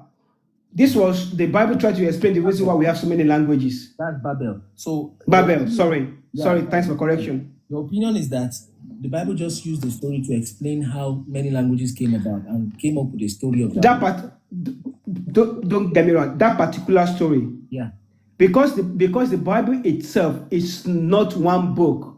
It's a book that was written over many centuries. I know. And some of the books are older than each other, and some of the book was addressing events at a particular time. For instance, the entire book of Moses was written when the people of Israelite was in Elza in Babylon. Okay, Babylon. Okay. Now, when you look at Genesis on its own contains so many documents. And you can see if you read it, different. Sorry? Genesis 1 is different from Genesis 2, the creation stories, Abby. It's two different. Yeah, they are. Yes, it's two different sources. Like I said, that's why I'm saving myself a lot of strength. I've been here for almost 6 hours. Okay, we have a bigger problem. If the Bible is fictional, you need to go and solve that first. If it is fictional or historical, No, I said the Bible contains friction. There are friction in it. No. There are friction in it, there is story in it, there are some stories in it, which we can verify. But there are friction in it. And that's the fact. I got you. If that's where you are at, then that's it. That's a more serious problem than Damascus you have been trying to victimize all the while. Okay? You understand? It's more than the Damascus thing you have been trying to victimize. So let's leave that. Take your time, do more study, and then we'll get back to that. Let's have Oludara. Before I go, because I'm gonna drop now. I want you to do me a favor. Can you try and maybe you've done 20 words that have similar meaning in other languages in Hebrew. Thank you. Hebrew and which? Sorry, brother. Just pick a language. Oh, Hebrew. Okay, another language, right? Yeah. Yes, I've been calling for that channel. That's different from Yoruba, right? Yeah. I understand you. Thank you so much. Thank you. Yeah, thank you, brother. So we must be patient. Someone is saying that, we are patient and all that. So we must be patient there are things I myself do not know, and I will argue more than him because I think I know, things like that. So thank you so much, Thinker. So what he has asked now, Ibini says he's here now. So what is asked is that maybe we should look for, because we have found 27 Yoruba words, or even more than that. That is same with the Hebrew words, okay? We have found those words, and he's saying, let's try for other languages. It will lie on other people to try. I've asked our Igbo brothers to try. I've asked those who come from Ghana to try. Let's see. And this is not to exalt the Yoruba language necessarily. Oh, there's a lot of requests. So this is not to exalt the Yoruba language necessarily, but then for those that don't understand the concept. Hello. Just mute a little bit. Okay. Yeah. So for those that don't understand the context of the languages, we've popped them up. Just go check. People have just not checked. And that is why we took the time to get these things ready, okay, before we came out. Yeah, so let's see. I will pop up the request now and set them. So we'll do the last batch of the viewers of the guest. So he just tried to say one, but I understand it doesn't. It's like someone explained that it is shock. It's almost 7 hours. That it is shock that is happening to people. It is a shock. How do you just say that? So like I said, Ibini said he's on the road. Okay. So just take your time, think, and I thank you for the boldness for coming, because when you see a live like this, 30 people, 60 people that believe one thing, some even don't, some just understand it, some just believe it, they don't quite understand it, and then you come before them and argue, quote unquote argue. It takes a lot of boldness, okay, and maybe some sincerity and all that. Okay, so I acknowledge that, okay, but let's spend some time to check. I have learned a lot of things today that, I have to go study myself. especially about the brother talking about. Hello. Even just a minute. So even telling us look Jerusalem, the real one, because I've been looking for that Jerusalem. I've been suspecting 3 places, but I don't like putting up my suspicion until we've been able to find more and more proof. So I salute your boldness and sincerity to have come up, thinkers. So, but please, brother, go check and we would is it full yet? There's still more space. So go search some more then. I must be patient. Very good. Thanks so much for the spirit of patience from God. Yes, you're welcome. BC. So it takes some patience, right? There are some things that even I myself speaking to you, because of what I think I know, when I hear them, I will argue you. But then, of course, maybe respectfully, and I think it was respectful generally. So, I think we're full.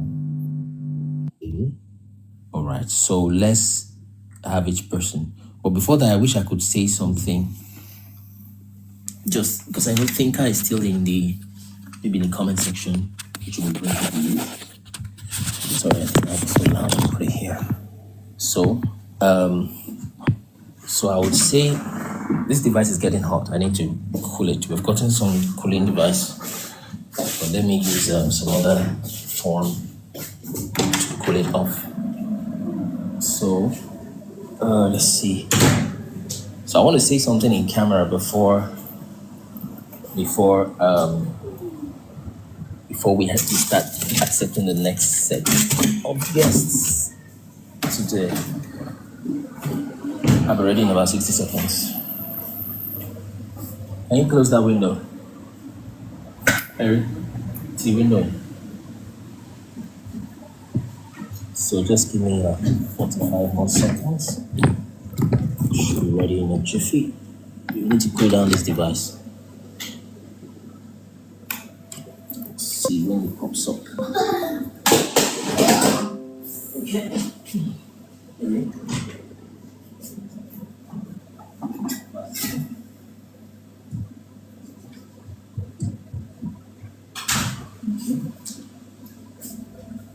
Let's see. Camera is off.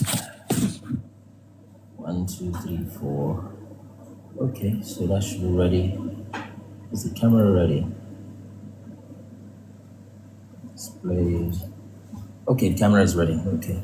Now the voice. Just a few more seconds. Get this set. Short time.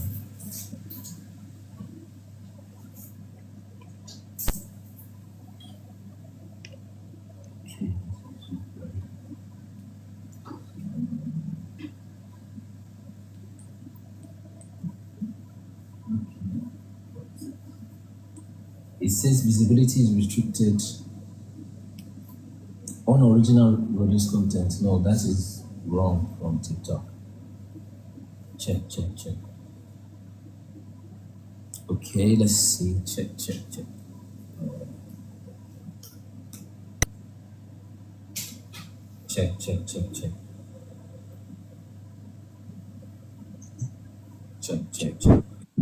Oh, sorry. Let's see.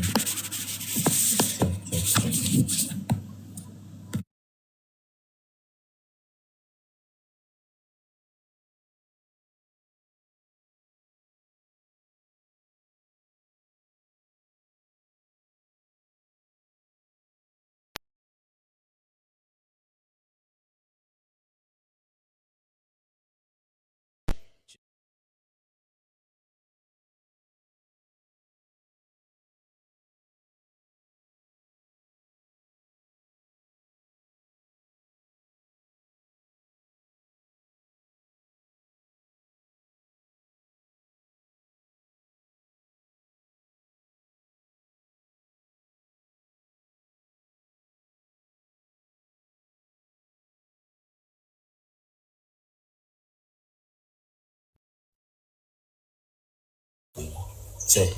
Okay, let's just let me do with this for a while before that's okay.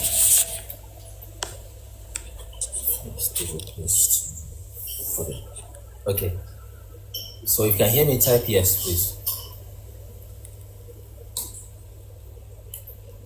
We have audio now. I'm trying to use another device. Okay, yes. Okay, good. So if the brother is still there, or those also are listening or listening to us, is in a place where the thing begins to look like a discrepancy, and I've mentioned it many times. There is discrepancy when you begin to think there's a mistake here, you are not sure what is going on, it's just coincidence. Damascus, Damisag, what they call it, bride price, naming,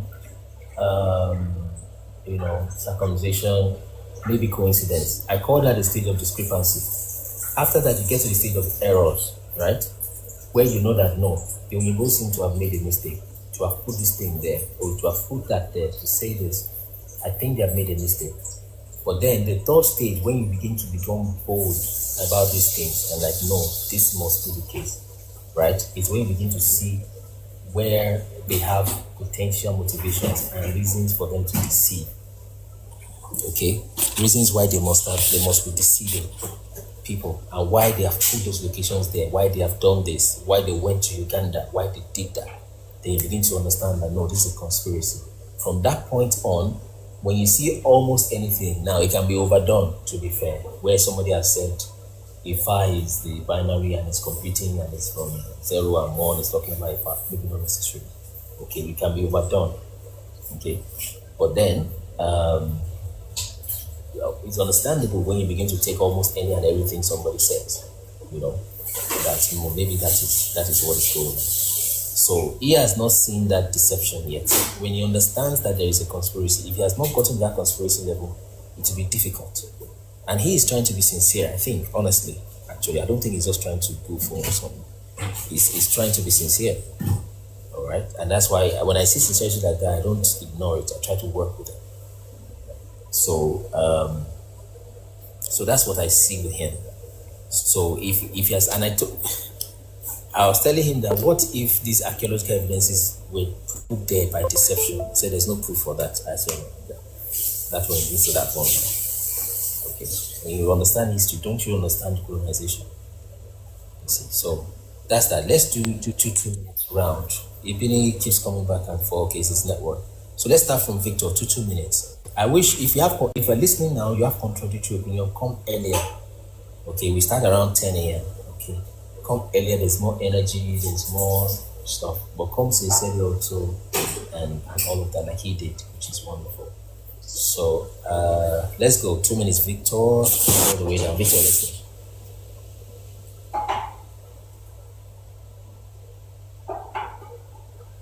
If you're there, Victor, let's go. Sorry, I didn't realize I was muted. How you doing? Yes, I'm fine. Thanks for giving me the opportunity, brother. I to you this afternoon, slept, woke up, and you were still on. I was shocked. So the message is real, And where did you sleep? This. I think I went to bed around 1 o'clock because I do night shift, But yeah, it's like I woke up at the right time. I kind of understand where that brother is coming from. He wants you to give evidence of your claim. But what he doesn't understand is it's even in their history. Whenever they conquer any land, especially the black man's land, there are 2 things they do first. They attack our priests who carries our knowledge, and they kill them. And sometimes if the parents don't comply, they kill all the parents, capture the children, they destroy all our books and take the children with them and brainwash them. And these same children will come back to our community and erase our knowledge, and they've done so many things, to eradicate our history in every way. Look at a couple of years ago, I never knew the story about the Benin Empire, or what is this, the story about how Nigeria became Nigeria, how Lagos became Lagos. the fact that they, at that time, the way oil, fuel is the gold right now. Back then, it was palm oil. We don't teach all those history in school. Rather, we were teaching. They were teaching us Mungo Park, and they found the river here. They found River Niger, River Benue, which is irrelevant to our knowledge. They were saying they discovered this, they discovered that, and those places have been there for thousands of years. And it's not like we discovered it. It was our land. We used it for whatever, But they always try to make us look inferior to them. And they are kind of like this superior civilization. And it's a shame that Mr. Tinker is looking for a stamp that if a white man knowledge is not put in this research or that research, it's not a research at all to begin with. That it's not valid. You yourself said it the last time when you were on the show that, people will go to this so-called Israel. They would pay so much money, they will gather as groups, and they'll start going around showing some invalid places. Oh, that's the tomb of Jesus Christ. Oh, that's the well Jesus had with that Samaritan lady. Oh, that's that. And everyone believes it. If you go to Egypt today, I don't know why they keep digging so many historical places that belongs to the black civilization. They keep digging out so-called pharaohs, taking all the stuff. And if we go to their country, we can't even dig any of their monuments. Can't even try it. They're not careful. We can't even try it. If you look at ChatGPT, so-called ChatGPT, even DeepSeek is a bit restricted. If you type anything beyond the knowledge that we know so far about the black history on ChatGPT, it will shut you down. Yeah. It will shut you down. They are hiding so many things. It's bigger than us. We don't understand. But instead of us to bit by bit, just get back that knowledge, get back that history, and climb to the look at, there's so many evidence, so many. The black race is everywhere in the world. Which other race have you seen that are scattered all over the world? Zero. So that's another evidence. There is so many evidence. Look at the way we channel this Christianity. Before Christianity, we were so spiritual. We are connected to nature, all this stuff that we know about ourselves. As soon as white man brought Christianity, we abandoned that which God has given us. We channeled their Christianity. Look at what Christianity is doing to us today. And recently, I was listening to a pastor lady. She was saying that ChatGPT is a fallen angel. I was like, ChatGPT is just a technology that has been invented. Even though it has its flaws, it's bad for whatever knowledge it's carrying. People are using it to advance in their society. But Christianity went in, boom, it's fallen angel. Fallen angel is talking through ChatGPT. Can we just put that aside for a second and go past that and use ChatGPT for what it's needed? And this is our problem. We shut down things that are not needed to be shut down.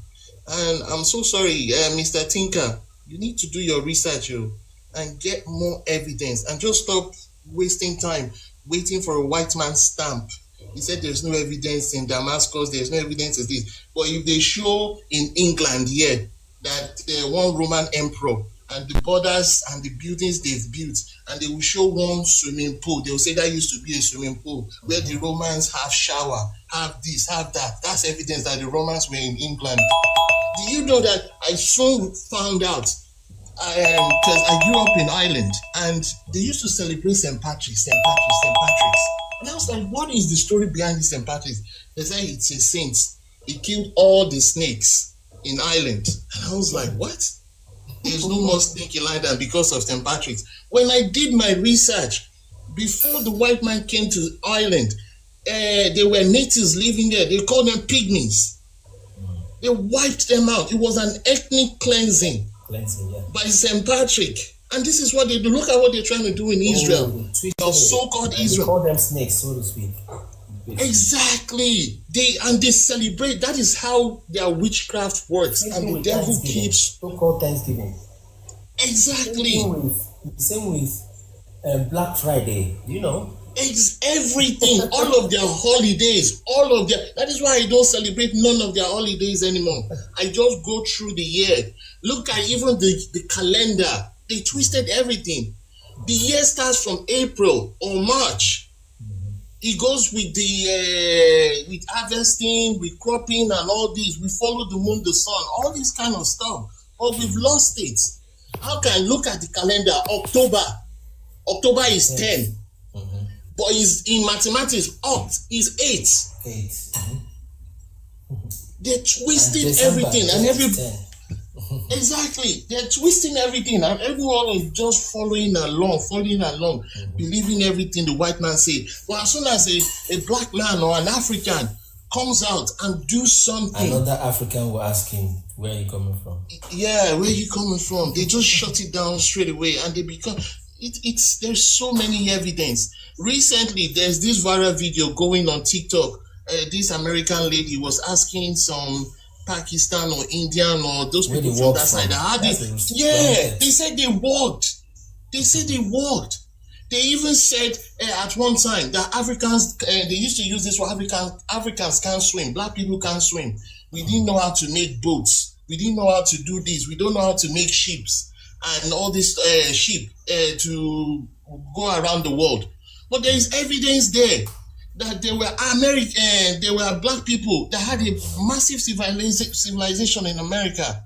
What did they do to all those evidence? They were destroying the nose. These so-called pyramids, it's everywhere in the world. In China, there are pyramids there. There are things in America. So that means a black man has walked. They've gone everywhere and they've built civilizations. Why would you come to Benin, the kingdom of Benin, look at the whole place and say it's beautiful, there is no poor person, there is no homeless person, you went to the king and you said, before you know it, you came back with army, destroyed the wall. Why? Yeah. There is so many evidence that it's complex. There is more to all of this. When I was growing up, back in the 80s, I thought the African history started from slavery. We watched Roots then on Saturdays or Sundays. I was crying. I felt sorry for my life, not knowing that there are stories beyond, before, so many before. So that's my point too. People need to take it. Look at when Jesus showed up to his disciples and he showed his hand. And one of the disciples believed him straight away, and God acknowledged that the fact that you saw, I don't have to, say so much, but you believed me straight away. That is the African spirit. But if you're looking for a white man stamp, I'm sorry, you will wait and you will be lost forever. You know what I mean? It's a sad situation. And like I tell people, the day a white man begins to tell you this thing, just know it's too late. They have something to sell to you for them to tell you that. And look at, I think it was last year or 2 years ago, the Russian president was trying to channel and challenge the black people. He came out, he opened the vaults. He said all this Christian stuff, Madonna, this, that. It's black Jesus. But what did Africans do? We all kept quiet. We just ignored what Russia did. We kept quiet. Some people took that story, tried to wake people up. But we all just stick to our Redeemed Church, our Methodist, our Jehovah Witness, and all these crazy ministries that they are milking the people, making money off the people. Let's not talk about. I'm sorry. I know. Thank you so much, anyways, for the opportunity. Yeah. So next person. Hello. Yeah, brother. Hello. Yeah, let's do 2 minutes. Let's try. Okay, 2 minutes, please. Ejo, Emma Benu, please. I want to back Saturday lower. I want to Sunday lower. They have taken the original from us and give us the can speak Yoruba, at least for once. That's fine. If you have a native language, please speak them. As long as one more person understands. Yeah, right. Okay. Please, go ahead. So what I want to say is that we let the Igbos, the Benin, that know more about their history, that know more, not the ones that will be arguing. Please let them, I'm saying it generally, please do come up. Tell us what you know. let us have cordial meetings. So thank you. Thank you. That was a sharp, short, and straight to point. So please, that's very strong. And like I said, he mentioned that's the thinker before he left, that we should try other words other than Yoruba that has also 20 plus words or more. Okay. And like I said, I can't do all of that alone myself. Let people also try and they bring it to us. We take ours to them. We have made ours public.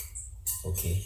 So if the Igbos too can check if they have 20 something words, 30 words. But I tell you, show me 2 languages that have up to 20, 30 words that are similar. Not just similar sounding.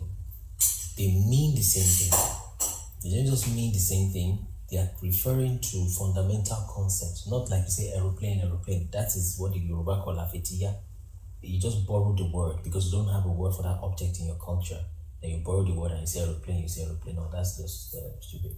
So, but then in your culture, is the words are fundamental things. They sound alike. They mean the same thing. And those things they mean are fundamental. Like we did for the Yoruba and the Hebrew. Like things like heaven, like earth, like God, like bad, like food, like fundamental things like that, right? When we have those words, give me 2 languages that have 20, 30 words like that. I show you 2 languages that are definitely connected, you see. So thank you so much for that, brother. So let's go to the next person. So I think that was Aikai that was speaking. So who is next now? I think Olotu has spoken once. So thank you, Aika Mani. Let's go to Sam. Is Sam the next person? Samotep. Yeah, Samotep is someone who will come with some Egyptian knowledge. Please bring it on. Oh, yeah, I missed that. Okay. So Samotep, are you ready? You are muted in case you don't know. Samhotep.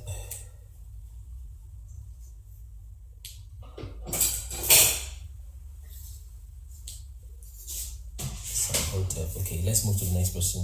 No, let's do Oludera. You can speak one more time, please. Oludera. Yes. Yeah. Okay, let's go. 2.5 minutes. Let's go. Okay. I don't have much to say that. Okay. According to our saying, there are some words we say as a Yoruba that we don't even know we are saying the truth.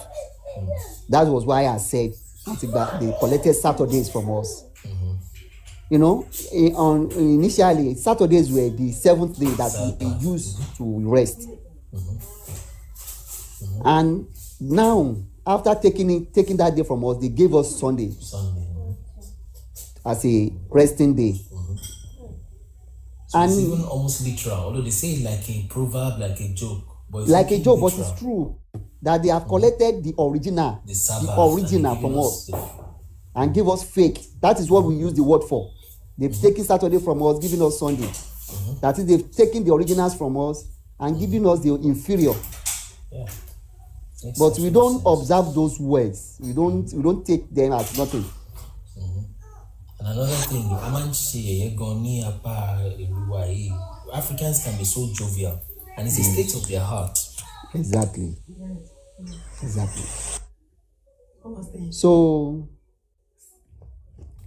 what Mr. Tinker is, what Mr. Tinker said concerning the Roman ruling, the Romans came to Africa to rule the Africa. I thought about it. Is it possible? Because I was thinking about, is it possible that the Roman came, according to the Bible, New Testament, does the Roman really came to Africa to conquer Africa and destroy most of our things, to enslave us? Because what I say there is that the first 2, according to what I heard, the first 2 hospitals in the world is in Africa. Okay. So we built so many things, and an archaeologist in Germany this year they said the glass industry of 14,000 years in Ile-Ife was being discovered before the skull was discovered. A glass industry, a glass factory 14,000 years back. So that means that we have our empire, we have buildings, we have civilization, we have so many things that was being destroyed completely. Does the Roman came to Africa to destroy our empire, clear everything off, take all our elders, our fathers, our mothers as captive? Then they left the young one, they took our history, our books, they took everything and they left nothing for us.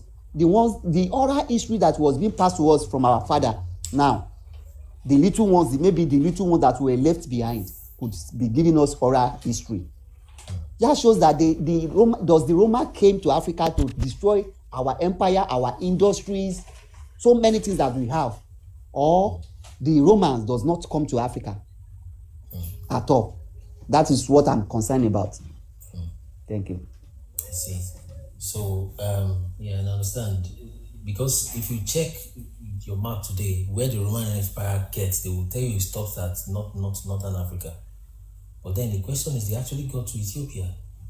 Like somebody was confirming today, and of course they must have, because you find Ethiopia in those their writings. So if they got to Ethiopia and they are supposed to conquer the world, what stopped them from getting to Uganda? They share borders with those Kenya like that.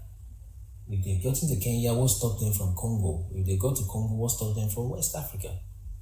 But of course, those that are writing the fake history, they are faced with a dilemma.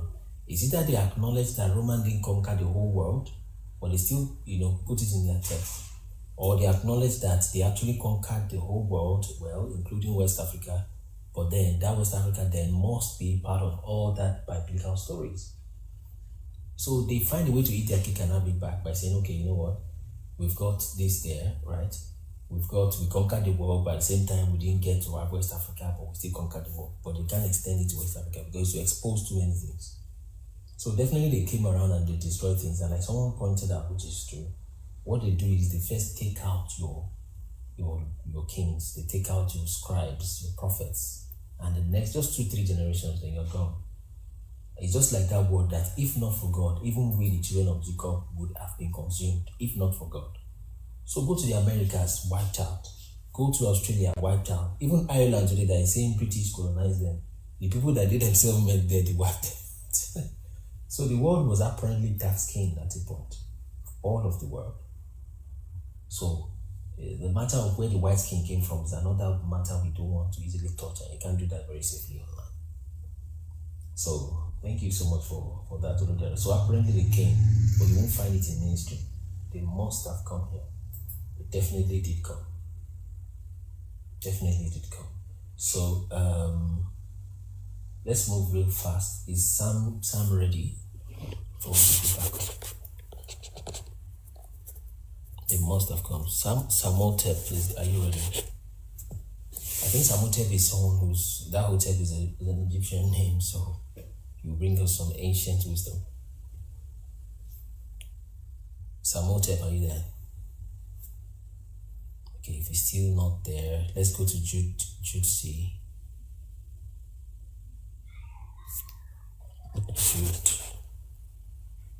Jude C, you are muted. Sam, Jude C, you are both muted, please.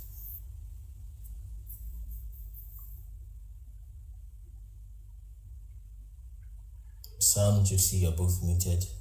Let's go over to Ayo. So we're wrapping up already. We have read scriptures, we have taken guests. Let's go to Ayo. Are you ready? It's the very top there. Or can you guys hear me at all? If you can hear me, type yes, please. If you can hear me, type yes, so I'm not just talking to my So I think the guys are just not ready. Ayo, please come up. Ayo, you're muted in case you don't know. Yeah, hello, can you hear me? Yes, I can hear you.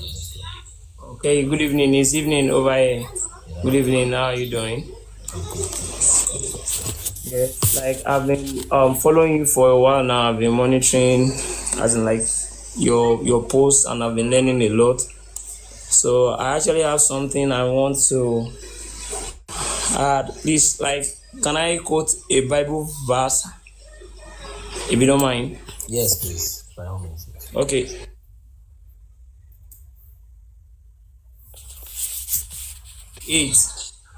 When you go off your TikTok app, when you go off your TikTok app, people won't hear you. So I think you went to your Okay, Bible. like it's in Deuteronomy 28:48. Yes, please. Yeah. I'm actually trying to, I will not be able to switch to be able to read it out. Take your voice off. You're correct. Yes.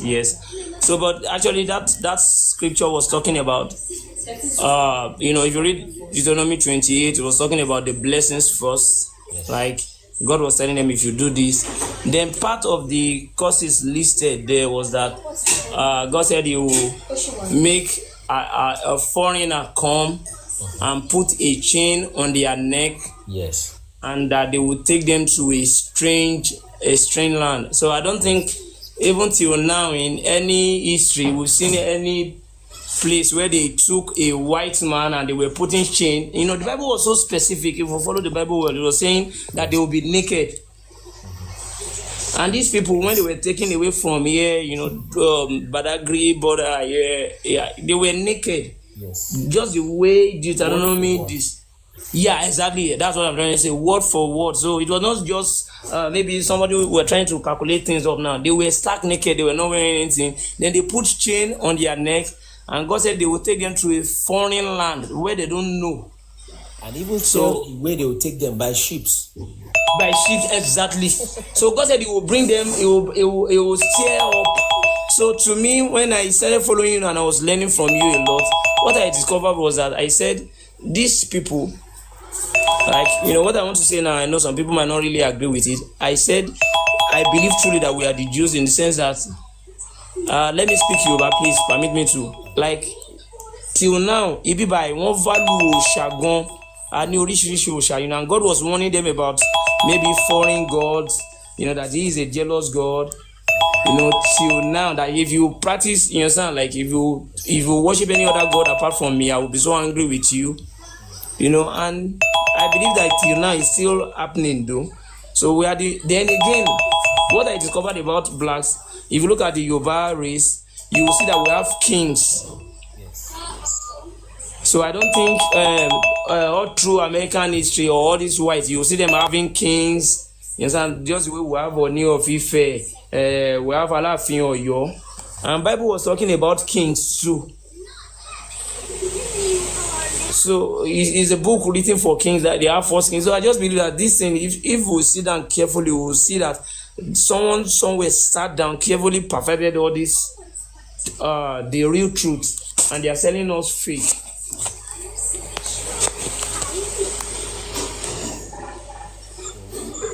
Another word for the brother, what is the thinkers? These are the things that make us say, no, this thing cannot be a coincidence. Now tell me. No, it's never. Sit down and somebody says it's a myth. Some of it. It's not. I've been following you closely. I've been reading. I've been trying myself also to read some research and to see some things. It's not possible. And we don't need a white man. Okay, now for example, I'm hiding the truth from you, and you keep coming to me to ask me, and I know that the truth will set you free. Why would I have to tell you the truth? Then when you mention something that I really love, God told them, what God promised them was that He will lead them to a land that is flowing with milk and honey.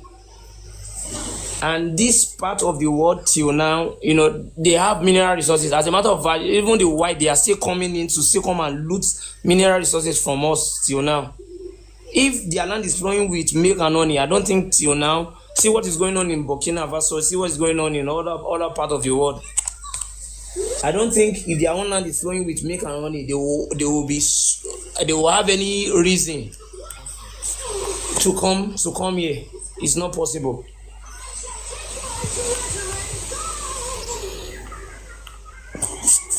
If I won't lie to you, like God is using you to open the eyes of many.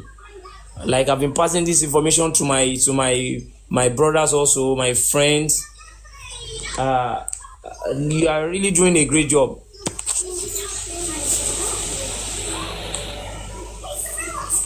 Thank you so much, and I'm really glad that it's happening in our time. Thank you. I really appreciate you.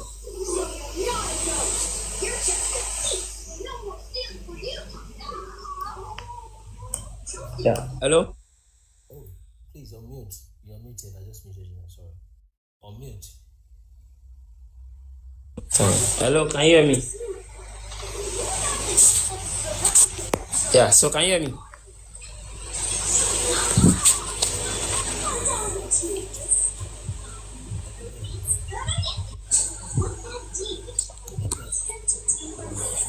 Yeah. Hello.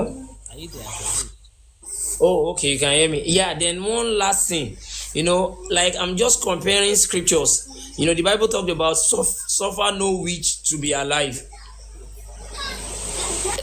There's nowhere else they practice. My brother, here in Africa, the way they practice witchcraft, you will know they are lying to us. The Bible was saying suffer no witch to be alive. I'm just quoting that scripture, you understand? But you will still see that it's here in Africa that witchcraft practice. So scripturally, all these things, it's just as if it was documented for the black people.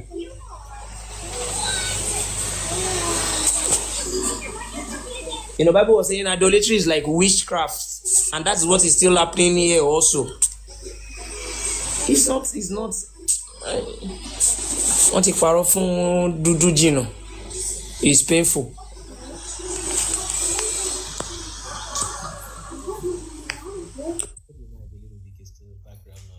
So the first thing is just that let's just keep sharing and sharing. It will keep opening people's minds. We don't need to tell people, yeah, you jump, you sit, you fly. Just open their eyes. Like I said, when you are awake, then I'll talk with you. If you are not awake, I can't wake you up. I don't want you to punch me. Because when you wake people up, they get angry at you, So you can wake up your brother. If they punch you, thank you, God will heal you from the punch. But after they wake up, then we can start talking with them, okay? So he said Ephraim. That's why we said Ife. Is that Ephraim? I just didn't put that in our research. I just didn't put it there, the video we did about Ife. He said Ephraim has joined himself to idols. Ephraim is a cake unturned, like akara cake, unleavened bread without yeast. It's a cake unturned. You see. So let people like Tinker go and think, like his name says, and check who are the people that Deuteronomy 28 word for word. Or was Deuteronomy 28 written in 1948? Or was it written in 1900? Or was it written in 1700? Such that it's like it happened and they were just writing it down like history. And say some of it is figurative, this one is mythical, this one is this. And yet you believe there is Obo. People can do voodoo in Africa, but you don't believe snake can talk. You don't believe you can drop a staff and it becomes a snake. But you believe, come on, you are contradicting yourself essentially. So, but it's the shock. People respond to shock in different ways. It's just, once you understand that, then you'll be very patient with people. People respond to shock in different ways. So, some respond to shock by just being intellectually impossible and unreasonable. Some respond to shock by crying. Somebody has said here that they were just weeping and crying, Some respond to shock by just shouting. Some respond to shock by, like, man, they first just leave church first for 5 years. They respond to that shock in different ways. Especially when the information comes like a parrot. That's why I told you we are releasing this thing step by step. The information needs to be managed. It's not hidden, but it's kept. There's a difference when you keep something and when you hide it. Okay, so we are keeping it. And by the way, what are we keeping? Most of it's on the website. You can just go look. Okay? So please, let's share. Just keep sharing. Keep sharing, keep sharing, keep sharing. You don't need to tell anybody. People that need to do whatever, they will do it. We are not telling people what to do. We are just telling them what exists. So what they need to do will come to them by inspiration. Okay? So please, let's just keep sharing it. It's not about one person. Sometimes some people are chosen. There are some things I also don't know. There are some things I also can't do. Okay? That's why we must come together and support. So just keep sharing. Just keep sharing it, and we keep pushing it around, and let's see. And we also keep updating our own knowledge too. So let's go to the next person. Sam Hotep, are you ready? Sam Hotep, are you ready? Yes, you're welcome. Ayo man. Sam Hotep, are you ready?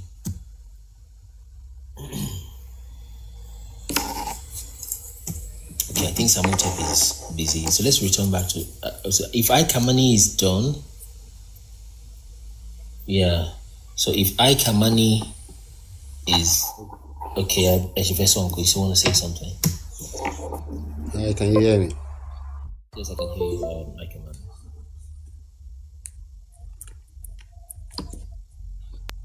I can hear you. Hi. I wanted to actually first speak when that guy was on, the thinker guy, because it was God's pinpointing on Damascus. I wanted to just chip in then that is in Hebrew, it's not Damascus, it's Damasak. And it's in northern Nigeria, border between northern Nigeria and Niger. It's there. We've told him, we've told him, he just kept. And I wanted to actually come up then and give a lot of points. Like, let me just say, it's not there anymore now. So let me go into the point I wanted to make regard to what the last speaker said. Talking about, he made a point that you should try and come up with 20 names of different tribes that correspond with the names or stuff about Israelites and stuff like that. As somebody that is from Edo State, there's quite a lot of things that I would have liked to say, but it's got nothing to do with names. But for instance, a priest in Benin is called an Ohen. Yes, you mentioned it. I think. And in Hebrew, a priest is called Kohen. If you just remove the K at the beginning, you have an Ohen. And in the Bible, it was said that when Joshua was sharing land, he shared land to the children of Judah, and that land belonged to the Ishan people. And part of the land he shared for the children of Judah was given to Uzziah.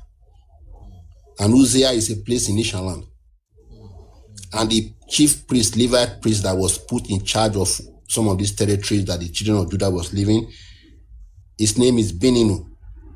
Say it again. Be what? Beninu. Okay, Beninu. So if it's in the book of Nehemiah, most of the names of the chief priests is in the book of Nehemiah. So it's there. If you just remove the N at the end of that Beninu, you have Benin. Yes. And I'll give other thing again. Benin, one of the most common name is Ehi. Yes. The person they call Benjamin in the Bible, his fourth son name is Ehi. Were you here when I was putting that out, brother? No, I wasn't. I just came in when the guy was just hammering on Damascus, and that's when I really thought maybe I should come in then and let him know that this. Let me say this again. About sometime before December, I think it was probably the 5th of December that day was, because somebody passed away the day before I got into this shop. And I met I found out I was a Zimbabwe guy, and I said, can I say something for you? He said, what? I said, I want to say something in English. I said, can you speak closer language? He said, no. He said, he can't, but he grew up around those kind of people. He can understand some things about closer language. He said, but go on, anything you want to say. If I cannot understand, no problem. And I said, okay, right. What I'm about to say, I try and pay attention and see if you can say it in any or understanding in that language. I said, ye shall become vagabonds and ye will roam the earth. He started laughing. I said, why are you laughing? He said, how do you know this thing? The people in the shop say, you don't know this guy. If you know this guy, you not ask that question. He said, because I'll answer you like this. He said, when I was young, I grew up in Zimbabwe. He said a priestess saw a vision, and he said a man long time ago said that thing what you just said now in this land. And I said, are you kidding me? I said, but you know who said that? I said, he said, why do you say that? I said, because from other sources I have found out that the person called Joshua was not crucified, he was stoned to death. And those were one of his last words before he passed away. And I said, can I say something else? He said, what? I said, but this one will be difficult for me because I'm going to say it in your language. I said, but let me just say it. I said, if I say, Lile, Iman Sabata, and he just burst out, start laughing. He said, I know what you mean, you are not saying it correctly. I said, what? He said, I know it, but I cannot say it, but you're not saying it correctly. I said, okay, let me try and say it in English. This is for Sabbath keepers. He said, yes, you are correct. And I said, the person that they called Yeshua said that that was his final word before he died. So I think I've said it before. Our problem with our people is that they need to see a white face on something before they will accept it. And speaking about the Romans, if they come to Africa or not, I think, brother, you should try and do research on the Garamantians. The Garamantians they live around the Niger region to Mali and all that, coming to northern Nigeria. They have paintings in their land of the Romans in that place in Niger. Wow, where is that? Can you spell the name first? The Garamantians. I think if you go the Romans, I will forward the information to you because one thing I do these days, which I advise some of our brothers to do, when you see their documentaries on these issues, don't stay away from it. Look at it. You will learn a lot from it. Because this is how I found out this information. This man was talking about how he was in school. His historian was talking about the Romans in Garamanti land. So when he grew older, he decided to do a research and visit the place and see for himself. And he did visit the place and see for himself. So the Romans in Garamanti land, that is that documentary was all about. And there's another video again of a man that was searching why the earliest Muslim in Europe, I don't know, I've forgotten the word now, when Muslims pray, there's a way they face inside their mosque. Okay. All those places that was built, early mosques that was built in Europe, those places faced Southern Africa. So the man was, his research and his documentary was to show how and why that place that the Muslims faced with the prayer, the earliest mosque that was built in Europe, all that mosque, their prayer spot faced Southern Africa.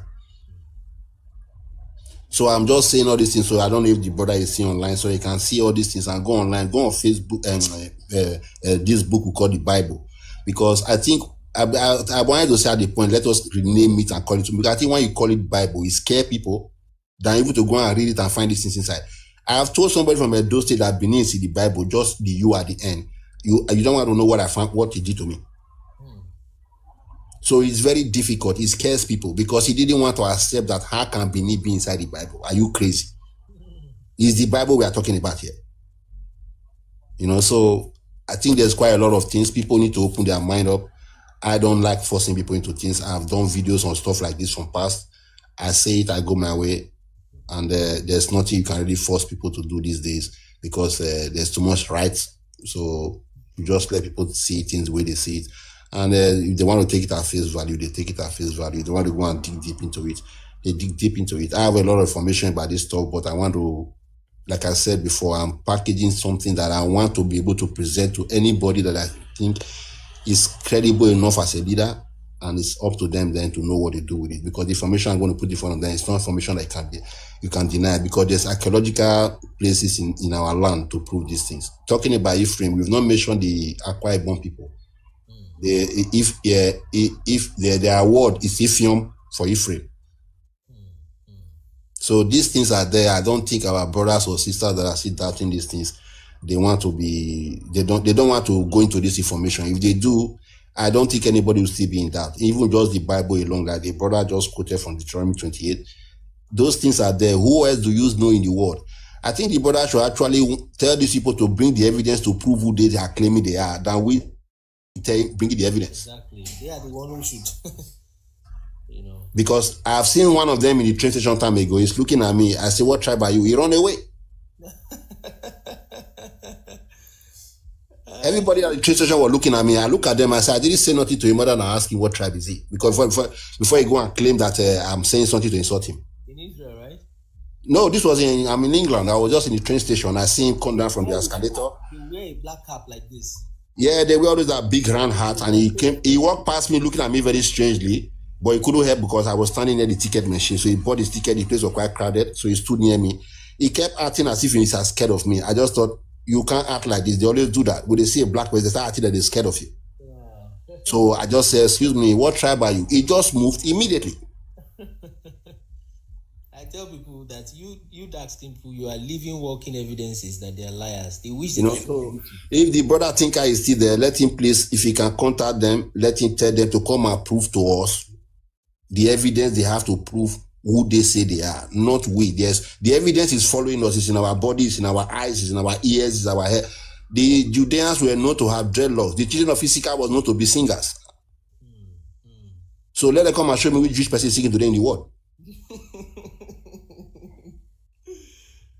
When I first started hearing about Emma and the rest of them, I was telling people that these guys are the children of Issachar. They are using that gift for that worldly thing. Because their ability to sing is just impeccable. It's like they just pick it up from nowhere. Yeah, I come on. Sorry to interrupt you. You will see in America the people who are sponsoring Tupac, Biggie, and the rest to sing all those. Yeah, it was the so-called.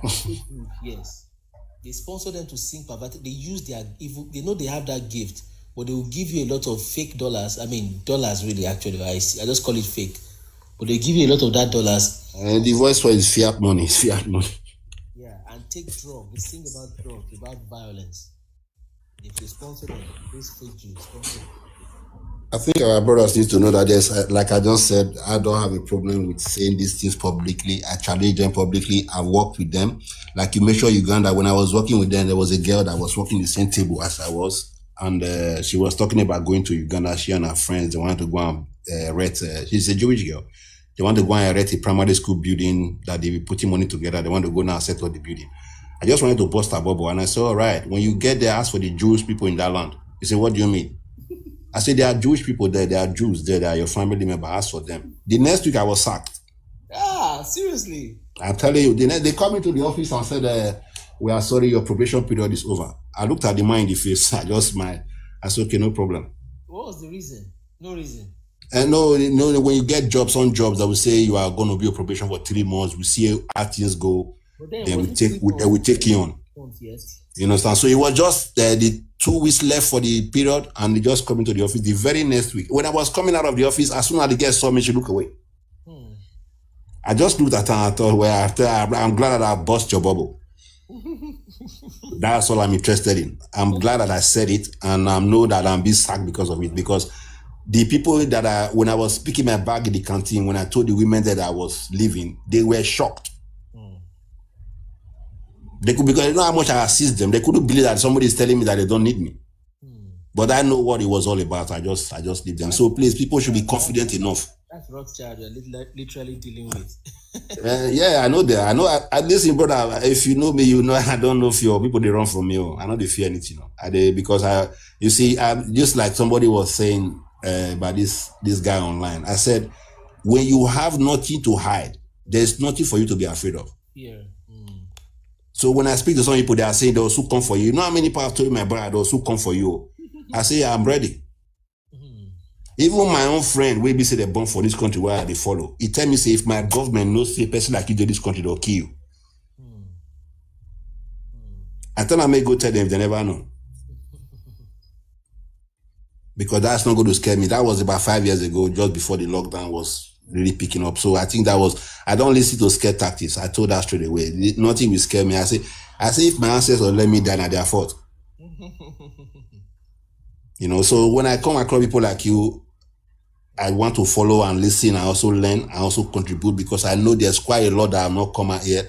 And what I'm saying, I'm just saying, anybody that's listening to me, I say, if you are still in fear, don't be afraid. Listen, brother, can I take this to another level? Listen, spiritually, let me just tell you this. Whether black people like it or not, they'll wake up. By prophecy, by timing. Yeah, exactly. Whether they like it or not, you are going to wake up. But it is said that this time, I told somebody that now you be the dry bones. Whether you like it or not, it tells you wake up. So I think our people will start to take away fear from their mind and know that this is the time. A lady that I follow her video, she's a psychic medium. Some few years back, this is about 8 years ago, I still follow her today because of that truth that she told. Because not a lot of white people come out and tell that truth. She said she was going to a transit, a very strong energy seized her. She couldn't understand what was going on. Then all of a sudden, she got a relief, and then she could ask, who are you? Then all of a sudden, she started smiling. She started to ask him, are you smiling? The force that took over her said, yes, he's smiling. Who are you? He said, take a pen and draw. I will enable you to draw me. The master started to draw. He started to see the figure. He thought, wait a minute, I don't know your people. I don't hang around your people. I was born in Connecticut. I'm not racist. I'm not a bad person to people. He say he told her that, no, I know. That's why I come to you. And I know that everything I tell you are going to tell people. You will not hide it. So this is what I'm trying to say. He said to this woman that we have scanned the world. We have been here for about some years. We have scanned the world. We see how our people are being treated. They will wake up and they will change. Their oppression is not going to work anymore because your oppression, you are oppressing them, is affecting the entire cosmos. That they smile, they don't smile for nothing. Their smile was given to them to heal the cosmos. And as you are oppressing them, that the entire world will be in suffering. So we are here to stop it, and we are going to go around the whole world and pick people among them that will wake them up. So this awakening, people shouldn't play with it. This is not something, this is not child's play. These things for the matured mind, and people should start growing this mature mind to follow this information and know that this is not child's play. The people that know it's not child's play know it. People should look at what they are doing. They are going schizo because they know. I told people all those things they pack and hide in one place and say they are used to go to the fight themselves. It is to fight us, nobody else. Exactly. Because they know that how many people know that we use to scare our leaders? If you don't do this, we'll bomb you. If we don't do that, we'll bomb you. Do our people know that? So this is how our leaders comply. Yes, because there's military. Well, of course. So I always see, brother, I really appreciate you. And there's one, like I said, there's one that Yoruba guy online, and it gives a lot of information like this. Why I'm saying this is that a lot of people from the Yoruba race are saying this thing one way or the other, but where I come from is quite hard to say this thing. So that's why I keep coming home and give you kudos and appreciating. Hopefully they come on this line and hear it, and they start accepting it, because there's too much in Edo land to prove who they are, but they will never accept it. Just to finish, the first king of Israel, the northern kingdom, his name is Rehoboam. I want you to Google that word and look for the Hebrew meaning. It's Yariba. Okay. Rehoboam. The meaning of your Rehoboam, right? The first king of Israel, northern kingdom. Yes, that's his name. So the etymology. What's the first Rehoboam Bible? First 12. 12. Like I said to people before, the name, I feel, this is my own hypothesis, I believe that was that person's real name. And because most of the kings, like today, last we see do it, our kings go by title. They have a real name, but when they come into the throne, they now have a title that they go by. So I think that name that he goes by was a title, and it's not his real name.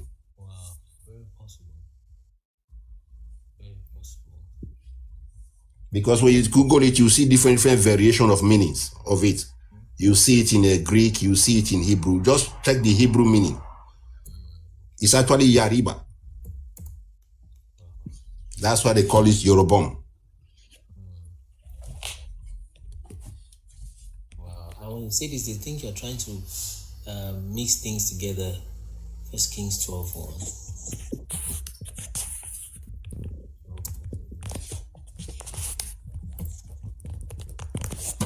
I just thought I would say that just to conclude, because there's quite a lot to say, so there might be other people that want to come on and have their own opinion and views on these things.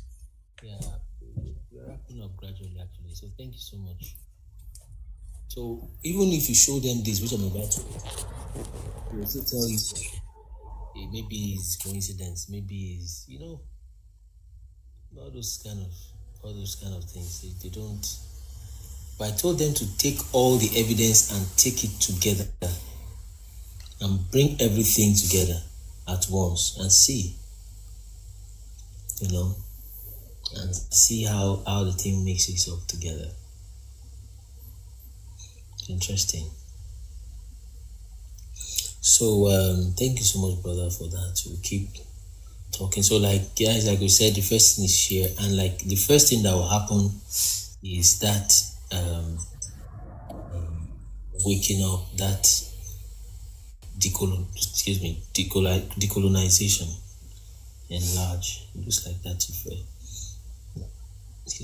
So the first will be that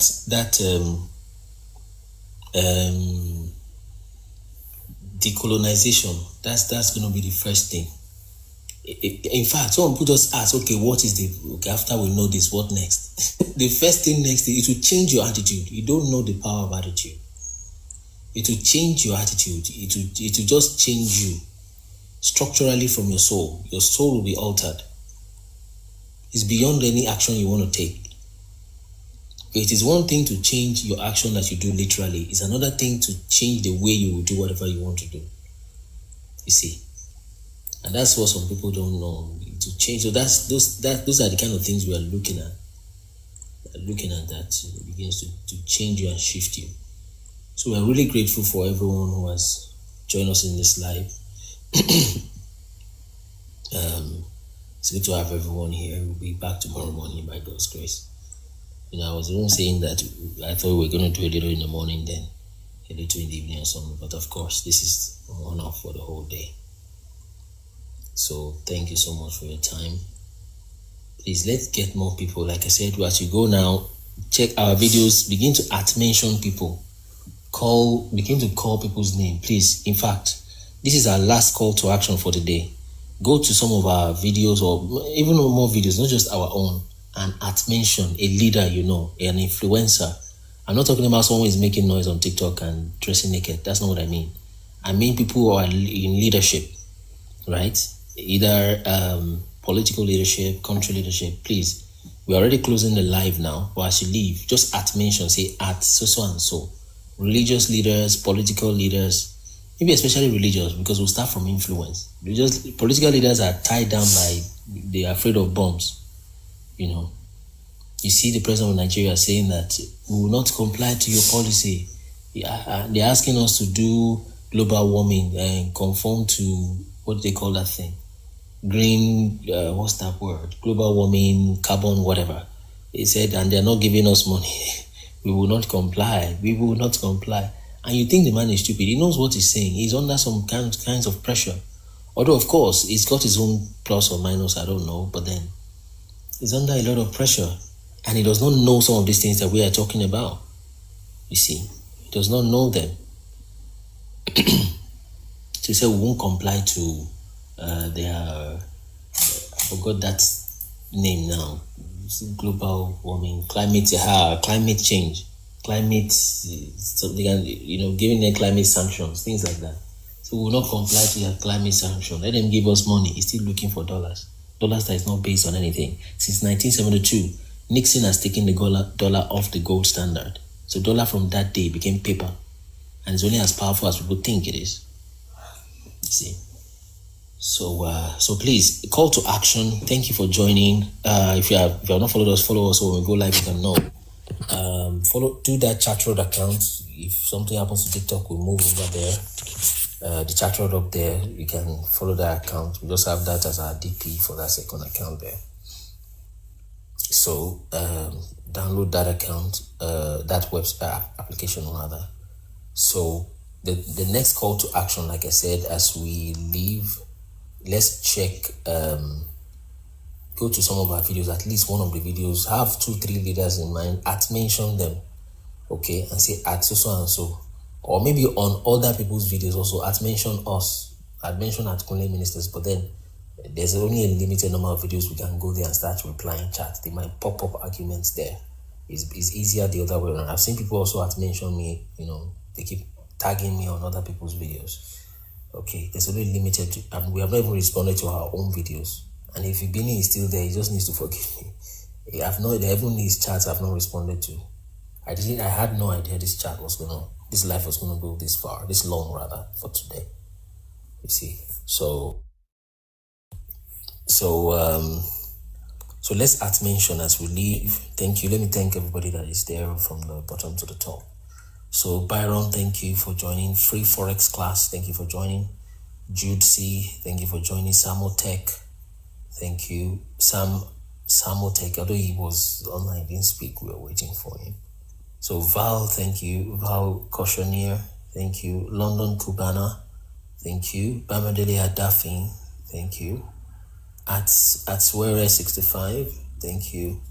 can also drop your notes. Yeah. Yeah, so we'll see tomorrow.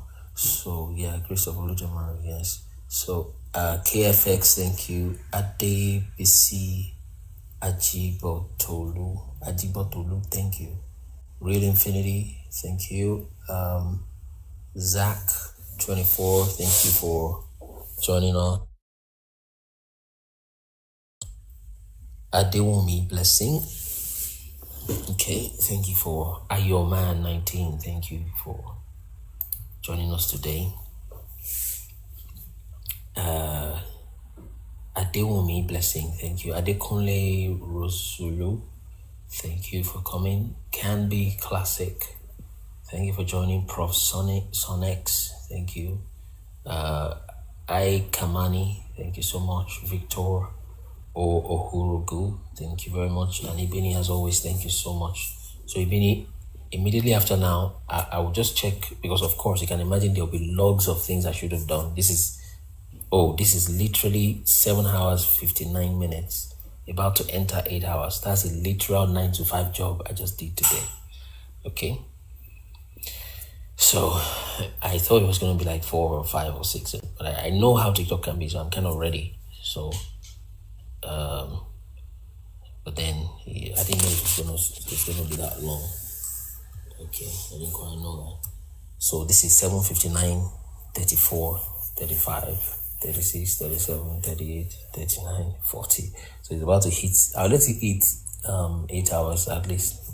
Maybe pushes something off the barrier.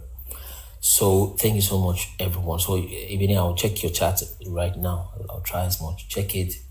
Try to reply. Maybe even if it will be a voice note, then we'll keep moving like that. So so thank you, everyone. We are going to see you tomorrow by God's grace.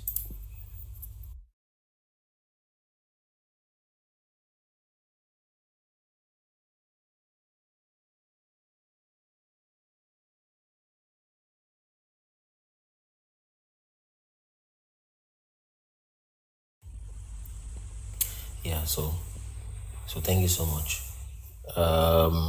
Yeah, to God be the glory, absolutely. And also pray for us, support us in many ways, especially in your prayers. Prayers primarily. Well, sponsorship, yes, also maybe. Okay, but I tell you, at every point in time, God would always supply what we need, and He has been doing that.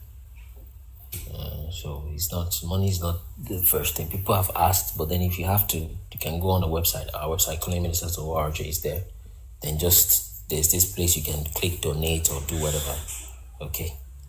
It helps sort some things. Even though their money is fake money, we can still use it as a tool to do fix 1 or 2 things.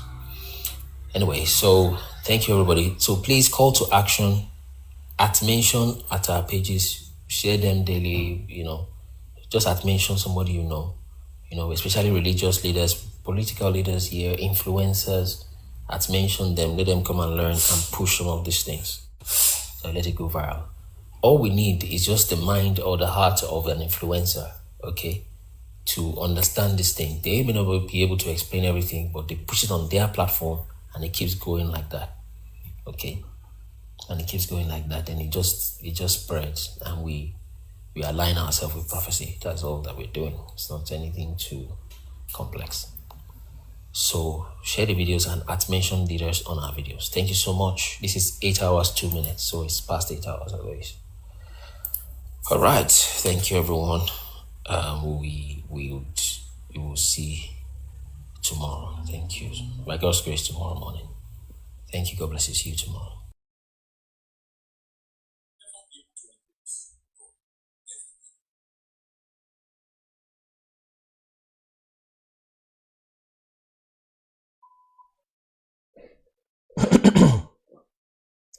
Good morning, everyone.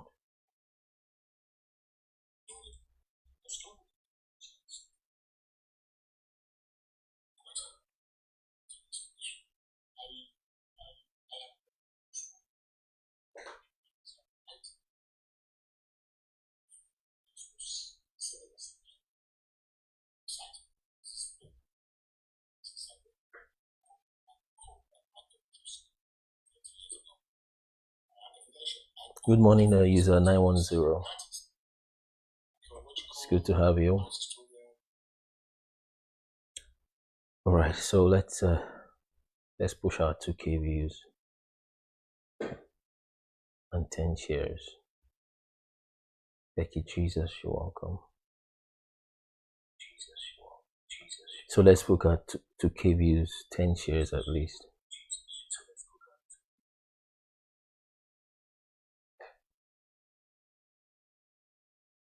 Ten shares so that we start for the day.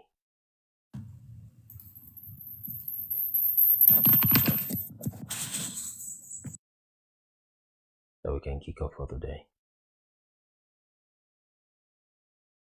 Let's power tap. Riyomi Nimasham, you're welcome. Bruce Wheezy, welcome. Pete Piri, welcome. Let's power tap straight up. Let's power tap. Good morning, Easy. Let's power tap already so that we can push this live.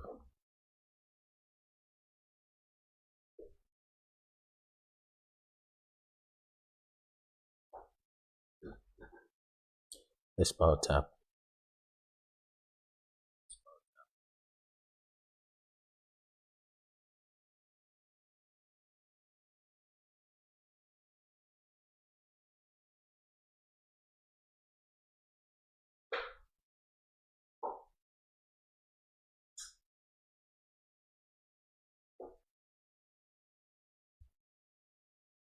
Let's power tap to let's do our first Monkey the Love, welcome.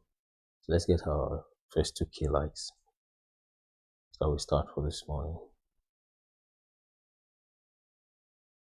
And 10 shares.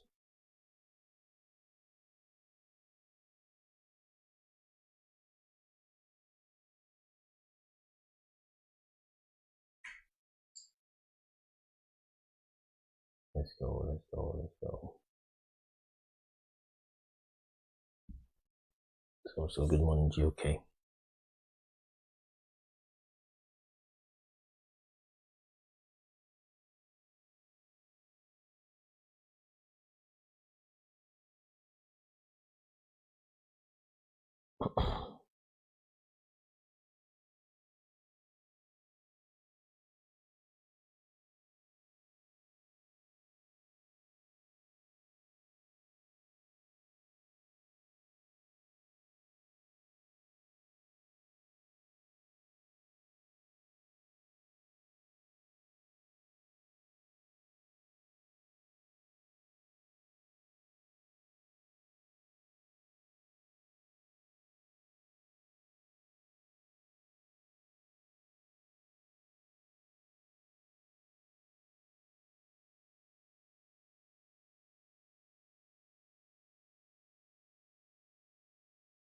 Let's also do some F1 comments. Let's hit 2K likes, then F1 comments. So we start. Yes, good morning.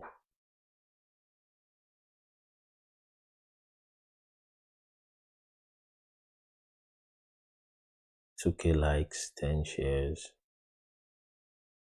then F1 comments. So we start.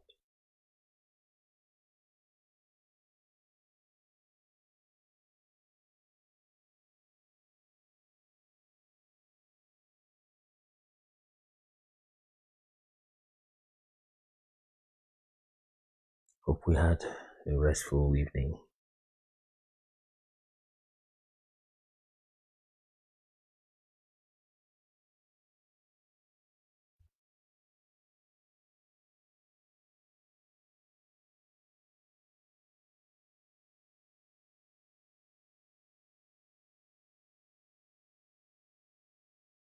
Right. So today's live, let's welcome maybe anybody joining us for the first time, so they have an opportunity to say one or two things.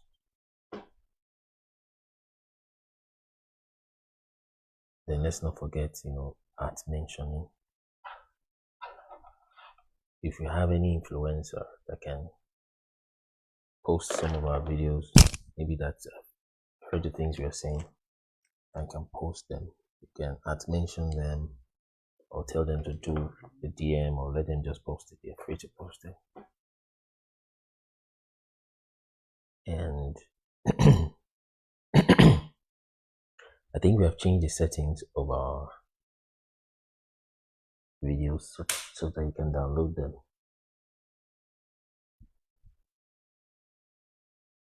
They can be downloaded.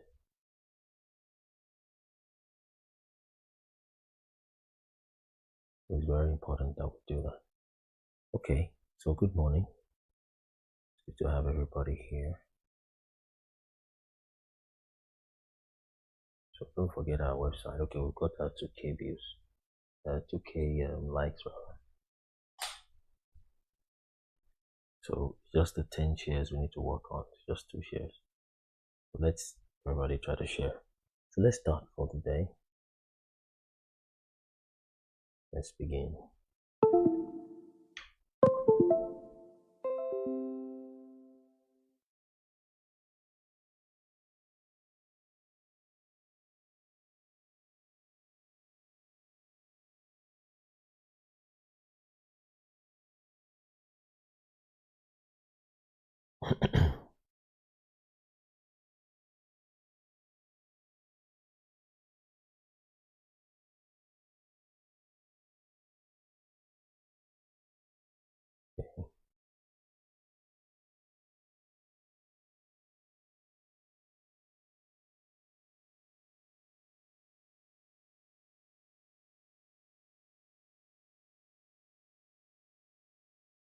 So we'll just do maybe a few hours today. Maybe then possibly come back in the evening. If it's not long, if we go short, then we may just come back in the evening. But if it is go too long, then we'll just have to come back in the morning.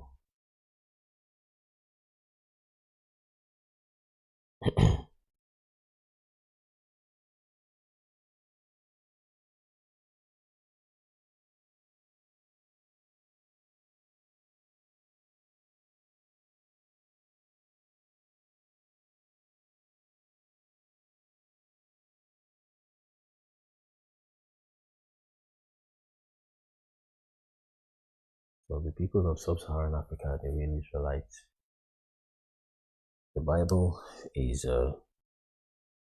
true, and it's not somebody that just put it together to deceive. It doesn't seem so. It seems more like it's just real human history, and that is why we tend to disagree with science on that basis.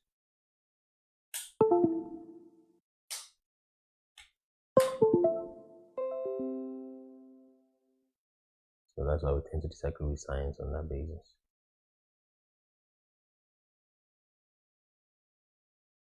But it can't be true that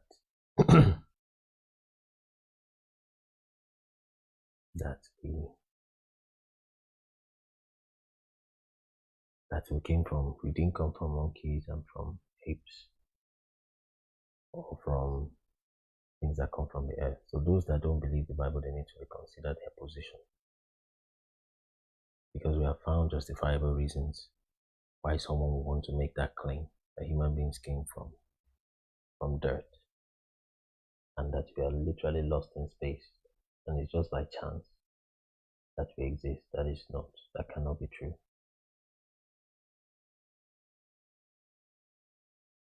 That can't be true, because what science tries to tell you.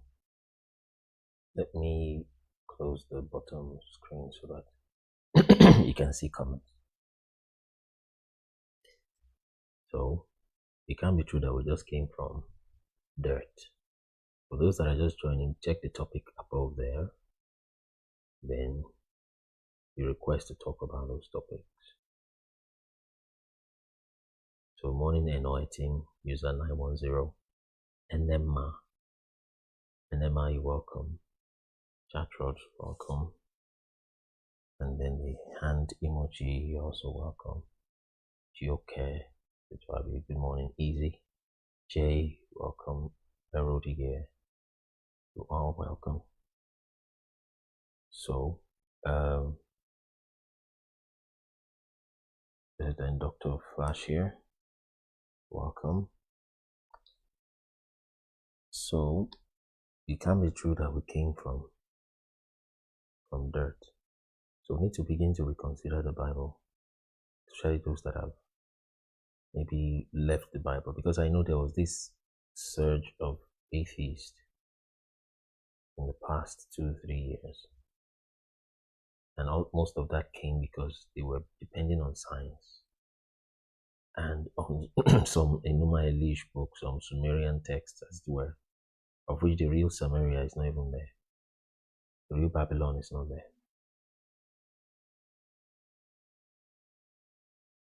So when you understand some of these things that we discussed, it just tears down so many things. Tears down so many things. So science tries to tell us that you know that we came from dirt. That cannot be so. Doesn't make sense. The probability of that happening does not make sense.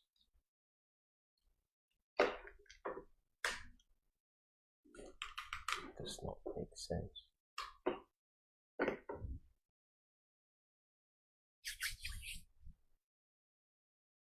Okay, so we can look at a few locations before we read scripture. So let me see if there's any guest requesting.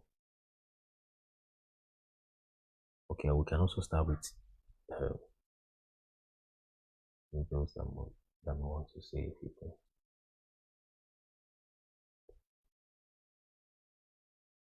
Unstoppable, you're welcome.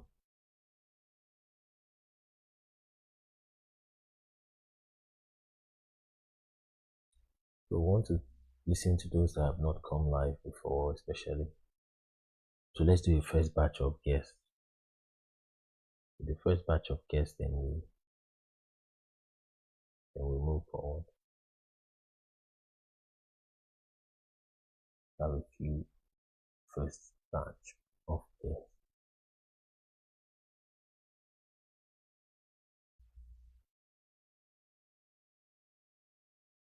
So I've sent some invitations out. If you get it, you can just come say hi. Then we continue today.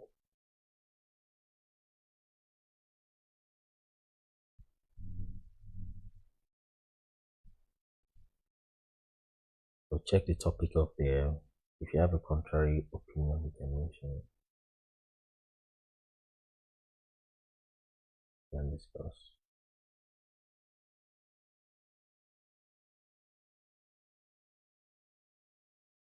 So we'll do just about a few hours quickly. So we want people that have not spoken before to speak. Check the topic there. If you've heard it before, if it's strange, or if you. So Lisa, you're welcome.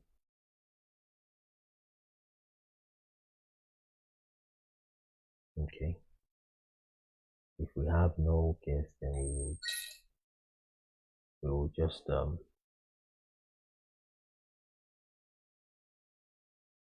let's see. Okay, that's a refund. Yeah. Okay, if we don't have guests, then let's start. Hey brother, you're welcome. I say greetings, Rabbi. So let's good morning, brother. Good morning, Rabbi. How are you today? All right, I am in a noisy place, so but I so much love what you're doing. So when I get to a good place, I have so much to contribute and also learn from you. Thank you. All right. Thank you so much, brother, for coming out. Okay. Any other new person that has not, or even if you've been with us before, you just want to say something, or you have a fresh question that is not too difficult. If your question is too difficult, I'll just say I don't know, because I really don't know. So don't ask questions that are too difficult, please. The question is too difficult, I'll just say I don't know. Omioye, you're welcome. Yeah, thank you. Good morning. Good morning.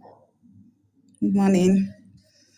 Yeah, I've been watching your programs, very, very educative. And actually, I've been on this route for the past 8 years precisely. And I'm very grateful that things like this are really coming up, because at the time I discovered some of these things, it was like you couldn't mention it out so much, because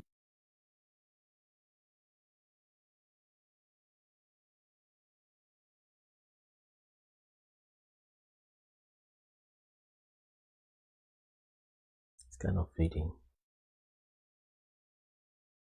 It's kind of fading. I think we lost you from the point of mentioning it out. Umir, can you still hear? If you can still hear, we're not hearing you. Good morning, Jude. Oh, Umir, you can dial back in. I think she lost connection there. So if it's your first time or you just want to say something, this is the time to say it. Bishop, you're welcome. Bishop Timmy Law, Thinkers, you're welcome. Louise Owens, you're welcome. So let's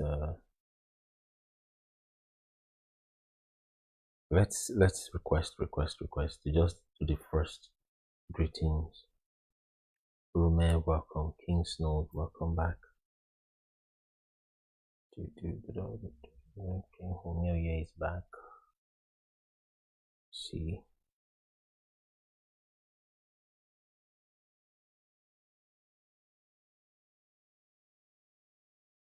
So it's still loading. I'm just gonna through soon. I think it was a network. Okay. Hello. Yes, hello. I think it was a network. Oh, yes, I guess so. Yes. Okay. So what I was saying, right, I was like, what blew my mind was when I started watching your podcast on, I think it was with 91 Productions. Okay. And when you said Jesus had come, and immediately I went back to read the letter because I've read a lot of books, so many. And immediately I went to read the letter and I was blown away, And I went back to the scriptures again. We know something about these letters, these books. When you read it and you go back to the scriptures, your eyes are opened. You now begin to realize the missing link, And I was actually blown away and I was like, wow. I was actually shedding tears, And because of the level of deceit in the church, in so many things, the system, And because of this, I find it difficult to go to the mainstream, the church, to sit down and listen to a lot of things which I know aren't true. And I think because of the exposure I have had, I've been investigating for the past 8 years. I have inculcated to my kids, and even my son says things that are so deeper when he begins to say the eater, the bridegroom, and all those stuffs. But I just want to appreciate the work you're doing and the confidence and boldness you have to come out to speak the truth out there, which most of us didn't have the the boldness to come to, to speak out. I remembered a vision I had late last year. I just want to appreciate you. I had a vision, and the vision I was with, my name was being called. I was like on an altar, and I saw a female coming out, calling my name and giving a lady, which I later knew was an angel, books, and was telling me, speak the truth, speak the truth, speak the truth, And, but I never had that boldness to come out just the way you were doing to speak the truth. So I just want to say, I really appreciate the work you're doing. You're really speaking the truth out there, and I know the ones that are being chosen, it's the time for them to awaken from slumber. I really just want to appreciate you for all what you've done. You're doing a fantastic job. Well done. Kudos, sir. Thank you. Yes, sir. Thank you very much. So let's have. All right, Rabbi. let me ask question. This character called Jesus, did it ever exist? Number one. Number two, is there anything like spiritual power? Thank you. That's my question. All right. Yeah. So, of course, the person of Jesus just must have existed. He must have existed. We have to, because based on the writing we have, and then the encounter, and then the writings we have, the encounters people have. The first thing is that scripture. Okay. The number two reason I believe he exists is because of the encounters, people have with him. The number three is because of history. It is too unlikely that somebody does not exist and the years are named after him, because you only name years after kings. Because you have the first year of Nebuchadnezzar the king, the third year of Darius the king, the fifth year of King Shalmaneser, like that. And that is why we get to 2025 today. It is the 2025 year of the reign of King Jesus. That's the meaning of AD, Anno Domini. Okay, because it's really Anno Domini Jesus 2025. Even though we think that year is not quite correct, that's the counting of it. But it is too unlikely that they keep naming years after a king, after a person that didn't exist. It's just too unlikely. There is hardly any king that you keep naming. Of course, some kings you still name after them, even after they are dead or something like that. But there's hardly any king that they kept counting years after him up to 100 years, up to 1,000 years. It's not likely that there's such thing. So I think the reason why they are trying to defame Jesus is just started recently, fairly recent, relatively recent, like maybe 300 years ago.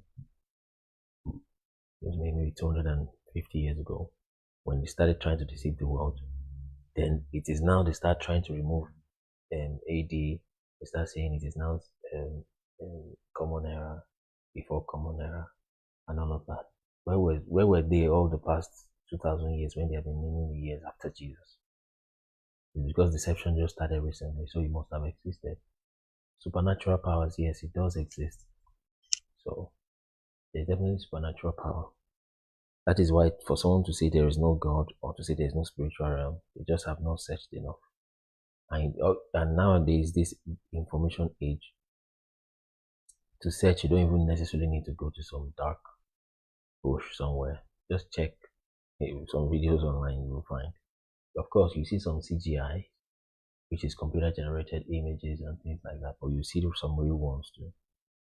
And linking those two questions together, there's been so many wonderful works that have been done in that name of Jesus. There's just been too many. You can't, and that is part of why we still hold on to that name, even though we know the real Hebrew name is Yahusha. But because of the knowledge of timeline we have, we think that Jesus must have been a new name that he got later, as it was prophesied in the book of Revelation, that he'll be given a new name. So we are thinking that Jesus is the new name. Now, let me pull up that scripture, because I myself have not memorized the scripture in that sense. So let's just do a search. Let me see if that's come up. Okay.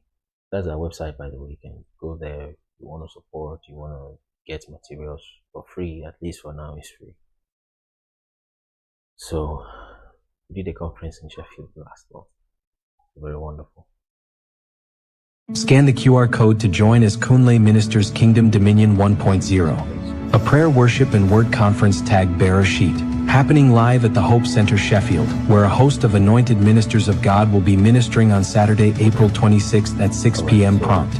It is going to be a night of powerful prophetic teaching of God's word, true worship, and fervent prayers. So come with expectancy and a list of your prayer points into that atmosphere of faith and divine encounters. Scan the QR code to register for free now.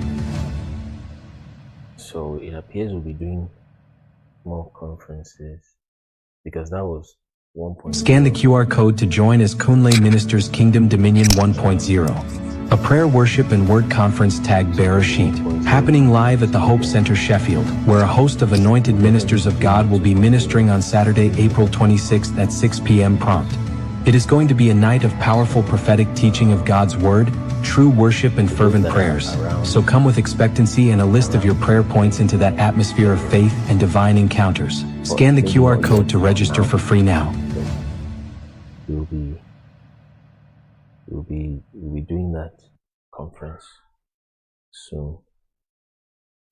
Okay, that's by the way. So you can go to our website and get some of the materials we've got there. Okay, let's not digress too far. Jesus' new name scripture. Let's see. So Revelation 3:12, Revelation 19:16. Okay. Okay. City of New Jersey. Jesus' new name. Let me put KJV in front of it. KJV. So I don't know that scripture by heart myself. 2:17. So I can't be in him, and I'll fight him the white in the stone a new name, which no man knows. The stone a new name. Do not pass.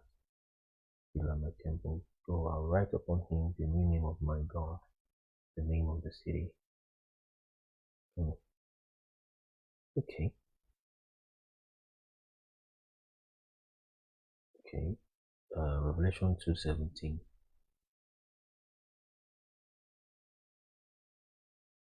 He that receives it. Okay.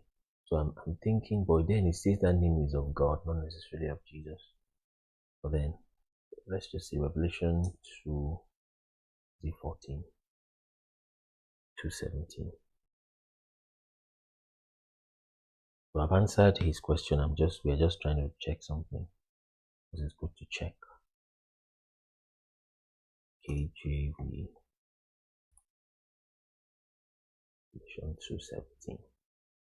So the Bible could not have been written by somebody to deceive somebody, blah blah blah. It's not likely at all.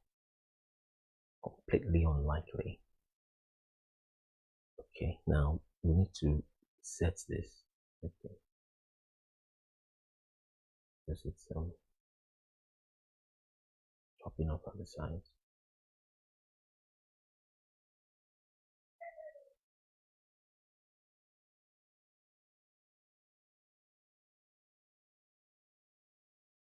It looks like, okay, proud son Jack. I'll check your comments shortly.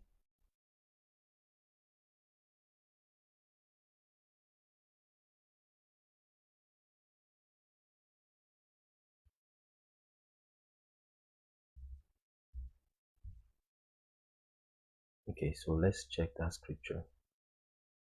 He that hath an ear, let him hear what the Spirit says unto the churches. To him that overcometh will I give to eat of the hidden manna, and I'll give him a white stone, and in the stone a new name written. Okay, which no man knoweth, saving he that receives it. So it's a new name that is written. So this may be, let's check the full chapter. Verse 17 to here, the Spirit says unto the churches, he that overcomes will not be hurt of the second death. Okay, the angel of the church in Pergamos write, the sharp sword with two edges, I know your works. Okay, so that, because these things are long ago, and it's believed that many of those things have happened, because he said there that some of the people that he's speaking to, he said, I have a few names in Sardis, meaning a few people in Sardis, the church in Sardis. All those people must be gone now, and how will it be if that's not fulfilled yet? So anyway, he that overcometh, okay, give him a new name written. Let's see, and unto the angel, okay, just went straight to the next church. Okay, so this is one of that scripture that talks about a new name. Now, we don't know if that means a new name for that person or a new name for Jesus himself. In the stone, a new name written. Okay, so the next one would be Revelation 3:12. So I would have discarded the Jesus name in that sense too, because of what people are saying and all that. But because of miracles I've seen, I won't be able to. That's the name that protects me from attacks. So let me use what I know until I don't know anything else. Like before. So I work with what I know. So I understand people got revelation and they say it's Yeshua, Yahusha, and that's technically true. And like I tell people, let me read this before I turn on the camera and we'll discuss a little bit. To him that overcometh will I make a pillar in the temple of my God. Okay, and he shall go no more out, and I'll write upon him the name of my God. Okay, the name, no, this is not a new one. Okay, great. Oh, it's there. I'll write upon him my new name. Oh, so I didn't, but that's why it's good to read scriptures and not just quote. I didn't know that he said his new name. You see, so it's good to always read scripture. And I stay with KJV generally because, like I always say, if if there's something you don't understand, then just read the context, read the thing in full, then you will get it. It's not that difficult. I sincerely do not think that we need 300 translations into the same language. That's no longer a translation. That's beginning to look like interpretation. So you yourself will see, if we begin to discuss around this name, begin to talk about the miracles of Jesus, it will change the atmosphere of this life. And that's how the thing works. So, but it's not, I don't think it's so much time to do that yet, based on what, the way I'm being guided. So let's see.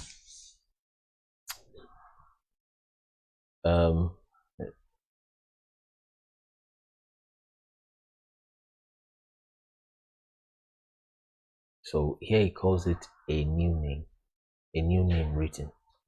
Okay.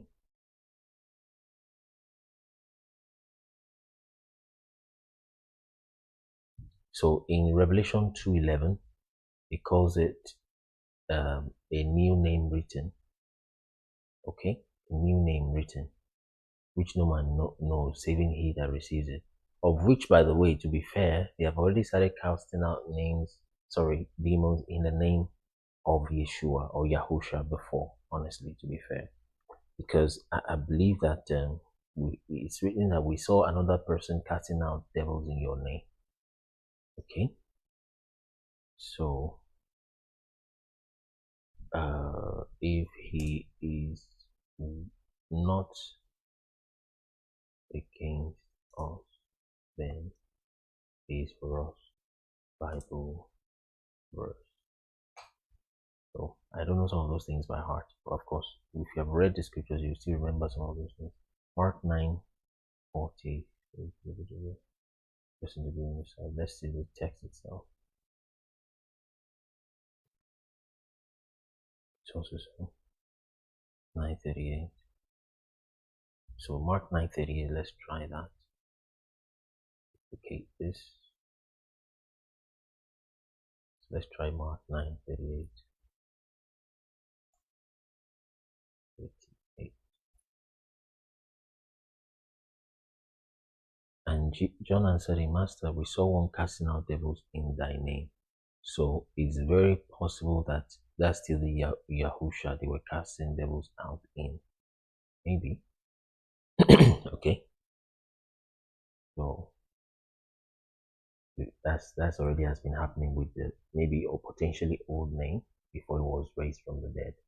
But then when he was raised from the dead, he said, this is 2:17, Revelation 2:17. It says, he that has an ear, let him hear what the Spirit says unto the churches. To him that overcometh, will I give to eat of the hidden manna. I will give him a white stone, and in the stone a new name written, which no man knoweth, save he that receives it. Okay? So then he says a new name. We're not sure what name it is. It's even tempting to think that that might have been the name given to the person that is receiving the stone, something like that. But here he seems to clarify it. Okay? And it says that, this Revelation 3:12, he that overcomes will I make a pillar in the temple of my God, and he shall go out, it shall go no more out. And I will write upon him the name of my God. That I don't think that part changed. So Yahuwah is probably still, of course, still correct. Like hallelujah. Okay, that that's not changed. And the name of the city of my God, okay, Jerusalem, okay, or the city is usually Jerusalem. So, or maybe Zion, okay, which is New Jerusalem. Oh, we said it already, the New Jerusalem. So, which comes down out of heaven from my God, and I will write upon him my new name. And the person speaking here is Yahusha. So there is a name that will be revealed after Yahusha. So I believe that name Jesus must be the name that is revealed. It just must be. It must be the name that was revealed. Let me turn that off. So it must be the name that was revealed. Okay, let me check. I think we've missed some comments. Okay. Oh, there's been a lot of comments. Let's try to check. So you can request so that we answer questions and things like that.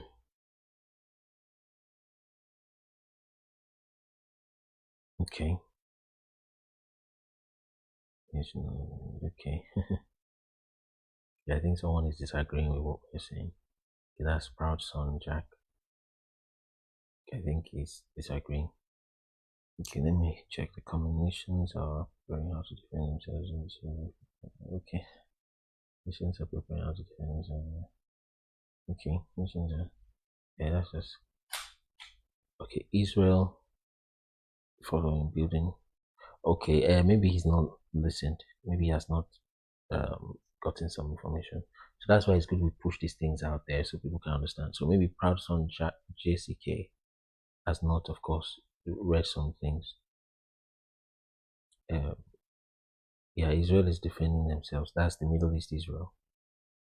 Yeah, so let's Proud Son JCK ask questions. Make this very okay. So Nigeria also needs to defend themselves really as much as they can, of course, through the government. So what's the fake news? Okay.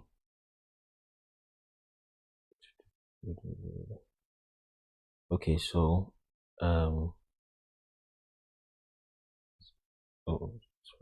so yeah, so but most times people like that won't like to come up.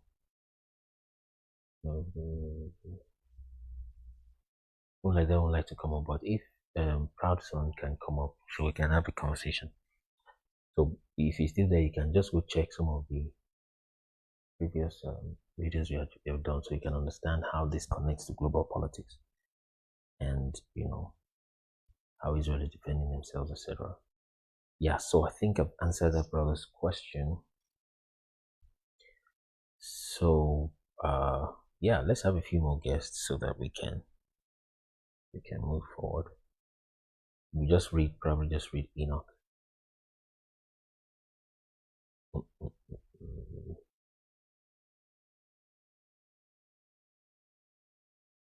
So let's see more questions. So that name Jesus is very powerful. So Niger Fusion Hall, you're welcome.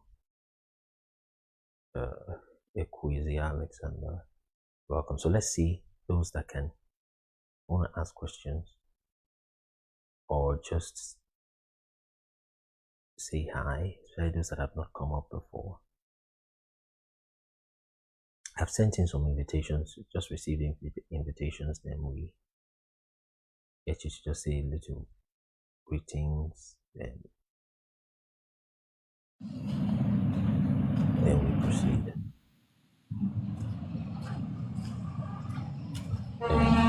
Idemutiam, you're welcome. I think you're good day, sir. Hello, brother. Yes, thank you. So yeah, you can give your comments, a few minutes if you're there. If you have any greetings, anything to tell us. Idemudiam, can you hear? You're muted, Idemudiam, if you can hear me. You're muted, so you can maybe drop a message or ask a question or anything. I think we'll just go to start Enoch after this set.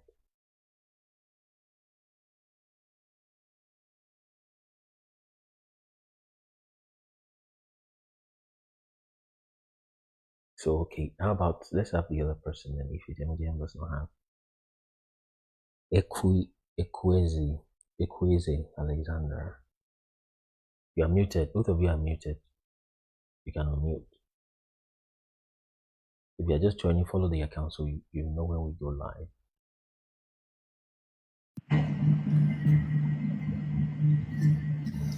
Good morning, sir. Good morning, brother. Good morning. Thank you so much for bringing me to life. For bringing me up to life. I am Ukweze Alexander, streaming from Nigeria. Oh, great. Beautiful.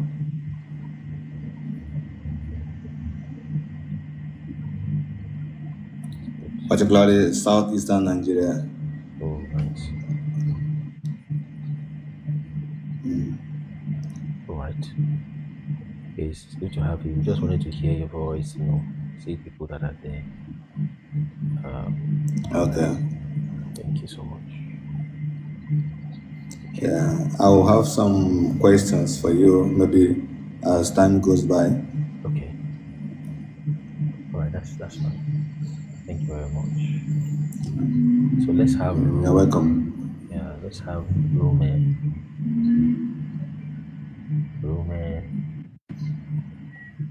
Hi, can you hear me? Yes. Good morning, brother. Good morning.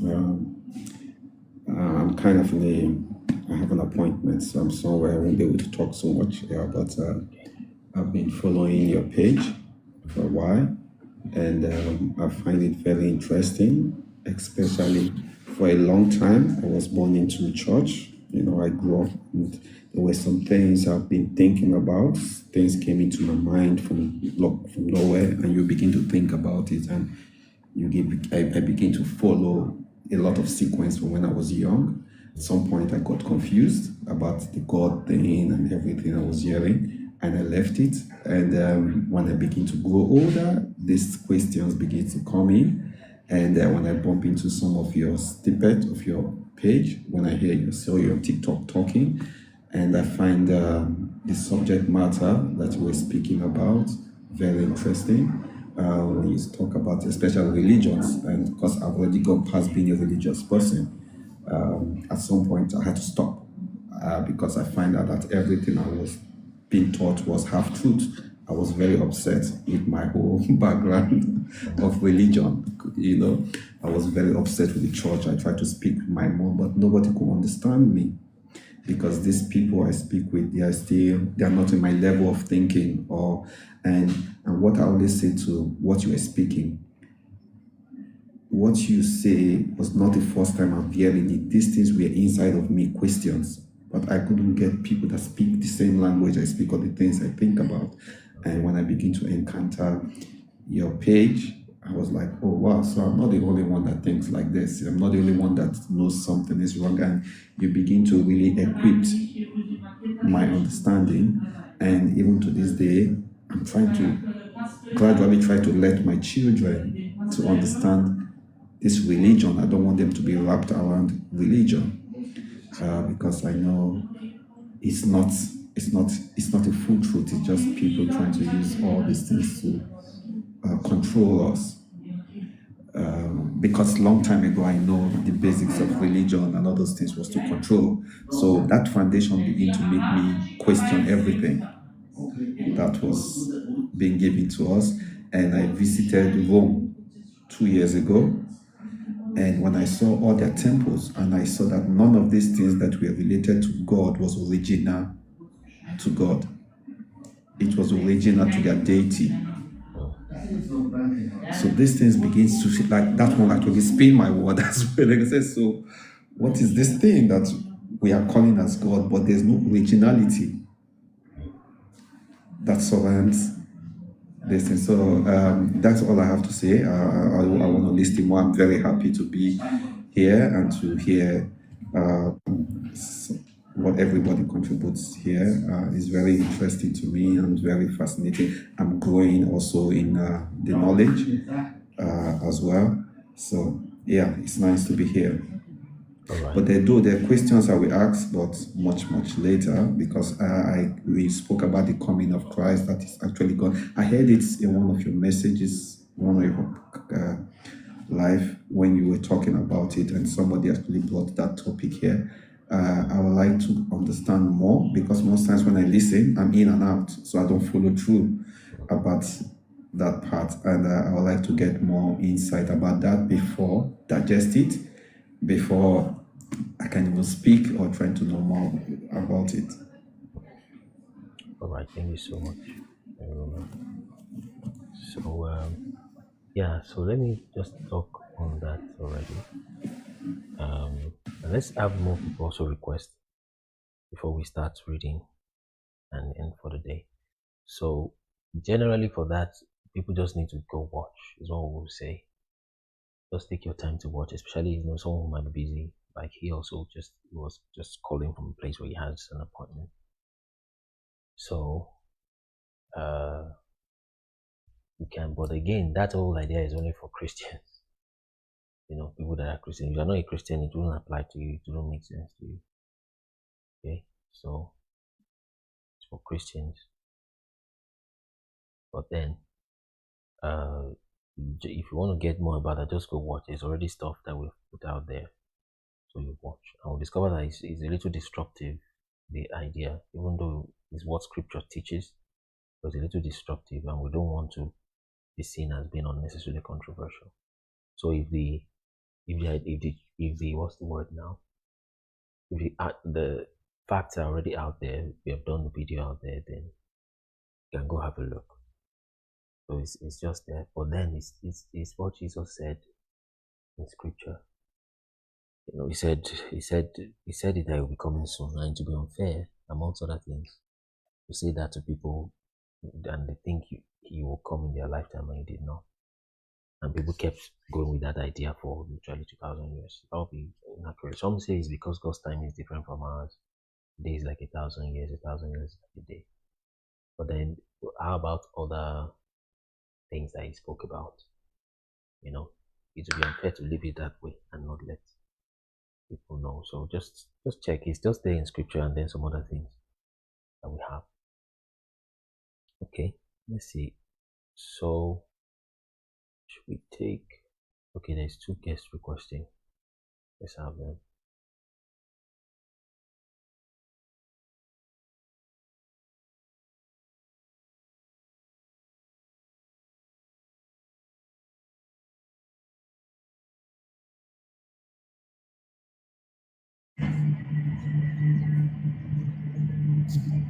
Hello.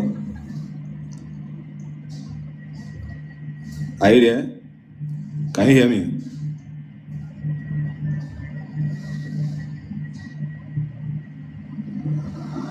Can you hear me?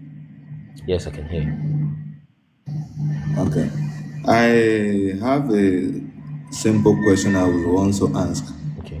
One, I want to know reasons why the lessons between the people from Nigeria and those people from Israelites, the connectivity between these two countries. Because at times they'll say the Southeasterners or the Southern people are from the Israel or the Israel. I kind of, I want to know the link between we and them.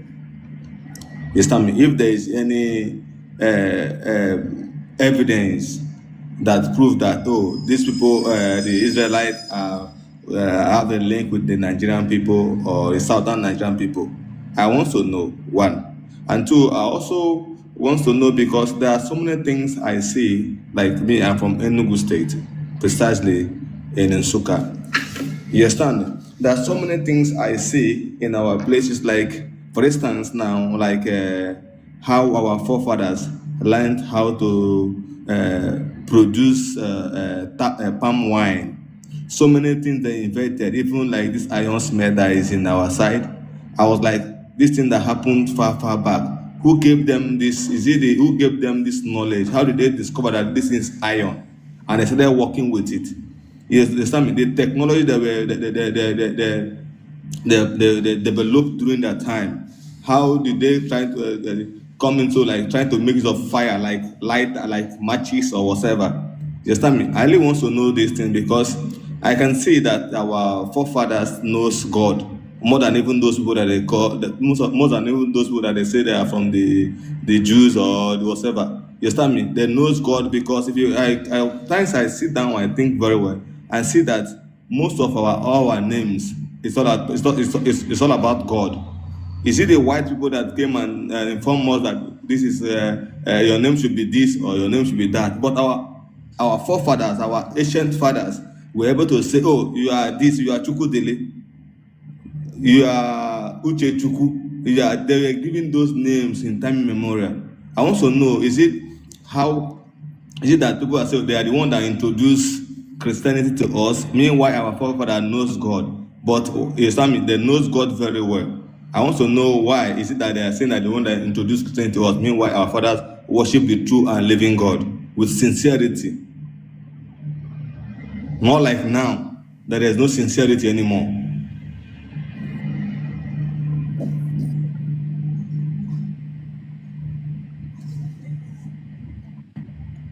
I can't hear you, please. I can't hear you. Seems like your network is. I can't hear you.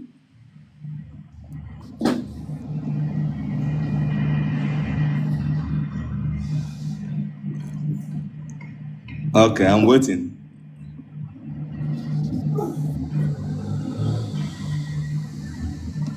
Have you heard about Obugad Naguleri? Have you heard? Yes, I've heard about him. What do you know about? Yes. Actually, they say that like they say that is the form of the head or the head of the Igbo tribe or whatever.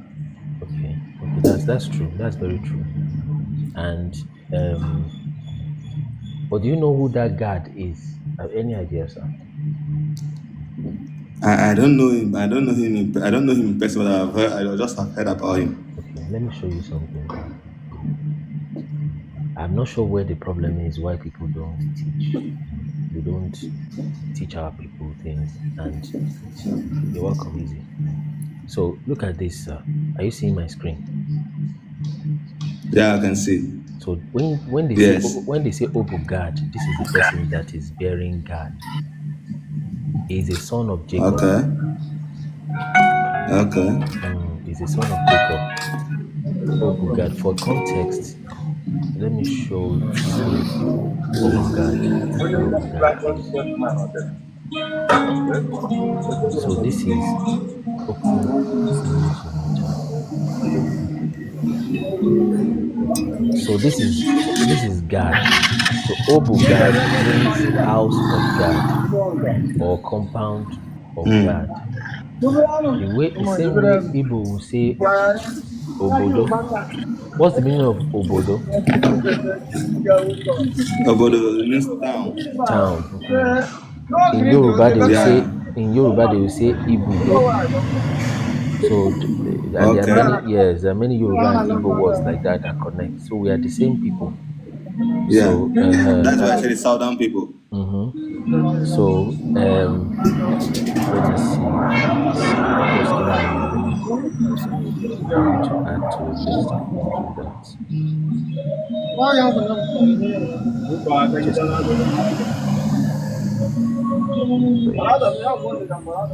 So this is the person bearing God showing on your screen.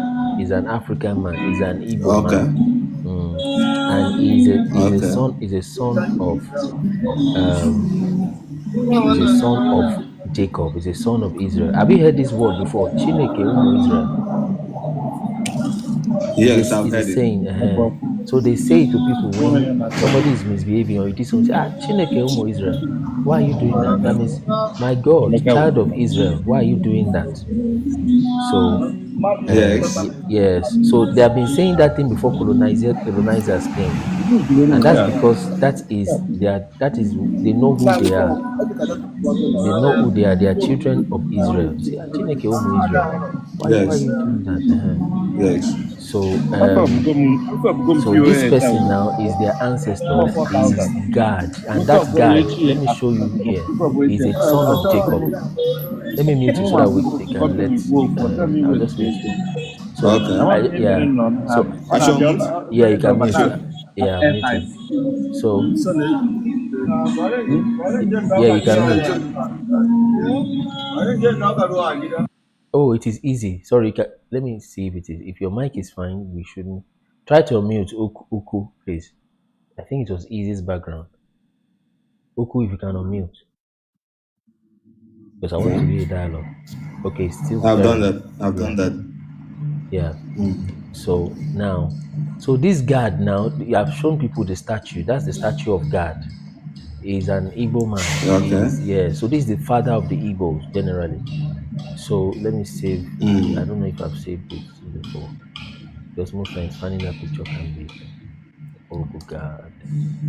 Let's put it on my desktop. Or let's put it on proofs. Okay, so that is, and this is this timeline. Now, have you heard of Owerri? Of course. You have heard Owerri? No, I've heard of Owerri. Owerri, that's the place now. Owerri. Yes. Yes. So the person that founded Owerri, let me type it here. Who founded Owerri? He came from a place called Umueri. The way they spell the name, yes. So he came. His name is Ekwem Oha. He came from Umueri village. They call it Umuri, but it's more like Umueri, and Umueri means children of Eri. I understand. So yes, kingdom. Yes. So his children his younger brother. There was a little fight. They sent him out. So he went to found a place called Unwa Eri. Unwa Eri means son of Eri. Abi? Yes, the children of Eri. Exactly. So he left a place. There are some children of Eri there. Then he went to found another place because he is still a child of Eri.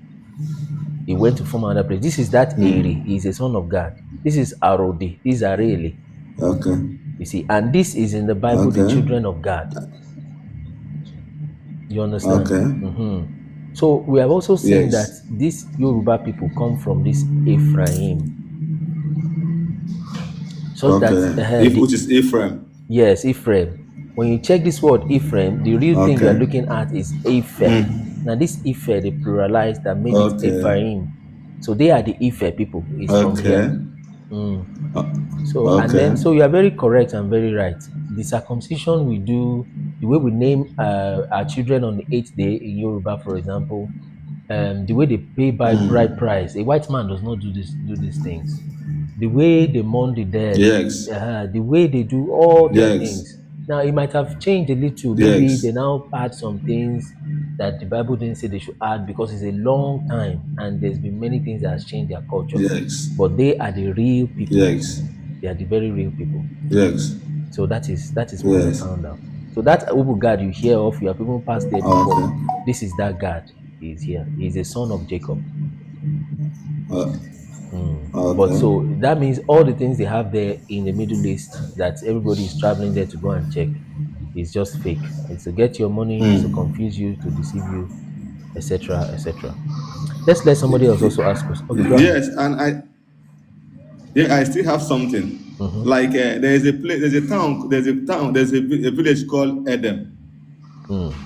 Edom, which means Edom, which is yes, there's a town called Edom in Sukkah, UNN side.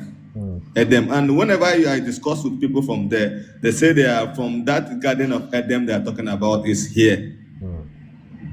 That's you interesting. understand? Edom. Yeah, the same. Yeah, Edom. There's a town called Edom. You understand? And at the point, go ahead, please. It's where this Kenneth Okonkwo is from. It's almost close to his house. Maybe after Kenneth Okonkwo's house, this author, after his house, he moved down. You are going to Edom. You understand me? I see. Yeah. Yeah, there's a town called Edom, which means, and I'm trying to answer why this answering the same spelling with Edom. You understand me? Yeah, Those yeah, there's are... a town they verify. You understand me? And they say that they are the ancient people, and these people, this Edom we are talking. This is exactly where the place is they are talking about. And there's something I realized from our people, just that I started to trying to observe some of this. I watched like my mother's grandfather, he lived about 96 years. I realized that most of his things, he always used this Star of David. Okay, his yes, clothes, yes. like there's what they put on this wooden chair. I don't know how to describe this chair. Yes, I know. This Star of David that has been put on his, we call it Kaabo in our This side. is it. Okay. Yeah. Is there a name for the Star of David? Yes. I didn't know. I didn't observe, but I do know as a young guy then. And you said Agbo. I saw all these things. He always Agbo, yeah, Agbo. What's the meaning of Agbo? Agbo is what that cloth, that white okay, wool. Okay. It's called Agbo, not that sign. Yeah, that white wool is called Agbo. You understand me? They always use to wrap their body like copper, like the way Muslims dress. It's some of their regalia and they put on. You understand me? They don't. They only need to wrap their body, and I always see the Star of David in most of those Abo. I was like, I didn't observe it, but later on I started discovering that this man of 90 something years always use this clothes. Is it that does this thing signify something about us? This Star of David or what? Because these people they like sun. At times you go to his house, you see the reflection of sun. Use it as artwork. And these days there are other people, you see the tattoo, but those tattoo is like signs. There's a symbol. They do tattoo, but even our women mostly our old women like 100 something or 90, they use tattoo. But that tattoo is not. But I forgot to ask this question. That tattoo is signs, which I don't know the meaning of those signs. I see them as they use what we call uri. Form of this thing they used to enjoy in tattoo. They call it uri. In our side, it's black. They'll put it on your body. You start to show you mark. You start to show mark on your body. You understand? They used to draw signs. You see mothers, women that in those days they used to draw something on their body with some signs. But I don't know the signs of those things that they drew on their body. But now you hardly find someone that has such kind of that kind of tattoo on their body. But it's elderly women that uses those days. You understand me? Yes. I don't know what the meaning of those tattoos are for, and the signs that is what they use signs to do it. You know, the symbol like that. But I don't know all these things. But it is now I started asking myself question: what are these signs for? What is this thing they drew on their body? What is it meant for? And what is it saying? Were they communicating? Were they trying to tell us something that we don't know, that none of us care to ask? Is there no one to ask these questions now? To know exactly what those things, those tattoos that those elderly women drew on their body stands for, and the language, the meaning of that the meaning of that tattoo, the meaning and all this, I found it difficult. I said I would want to know, because I see how our people love God so much. They talk about God, everything is God. You understand me? And I was listening to one commentary about Shanahan, the man that brought Christianity in eastern part of Nigeria. When they were his documentary, he said that the people that he came to meet here knows God before them. Yes. Even when they're trying to take over the land, those people give them so that they should not kill. They were giving them commandments. Those elderly ones he met, they were giving Shanahan commandments. Don't do this, don't do this. They said they brought education and hospital. They said okay, because they came in with education and hospital. That is why those elderly ones allowed them to settle. I see. You understand me? That's very true. I really wants to wants to know. Yeah, so that's very true. So that sign, let me just mute your mic because of the background noise. So that sign that you see is this is it. Even the British government knows it. This coin, oh dear, let me display the camera. So there's a British coin. You can go watch this video on our website. It's also on this TikTok channel. So if you can, please, everybody here, you can, well, let's just discuss it. So the British government, you see there, they made a coin. Is this thing clear? So they made a coin. Today, we want to talk about the history of West Africa and money. These coins right here are another set of evidence that the language, people, and land of the real Israel is not in the Middle East, but is in Sub-Saharan Africa. This just like we have shared on our World History series on our website, kunleministers.org. Because bring it out. Star of David, and also an Arabic inscription. 1959 Nigerian coin. 1959 Nigerian 1 penny. Okay, so look at it here. So we already have a video that covers this. Open image in a new tab. So we already have a video that covers this. You see, Federation of Nigeria. So if the British government can come and put this on your coin, they know what they are doing. Is because they know that's the land. You see. So this is Federation of Nigeria. This is 1959 coin. You see, it's put there like that. And so that's the signs that he said he's been seeing on the coin. So all those things are there. But then if you hear the way this the person I just spoke was speaking, you think, oh, maybe it's just somebody he's just wanting to be like Israel. And meanwhile they know what they're saying, because these things they're already there in the it's just there. So, and the people know. So let me check a few comments before we get the next person to speak. So someone is asking, I'm still trying to, let me check it, the comment. I'm still misunderstanding something. I want to ask if Igbo come from Israel today or Israel today come from Igbo. None of them come from each other. The Israel in the Middle East is fake. Okay, it's completely fake. Israel in the Middle East is not real. Okay, that's why they would try to call it Israel, but it's not real. The name is Yasharel. Okay, so that's why they changed it to Israel, to make it look real, but it's not real.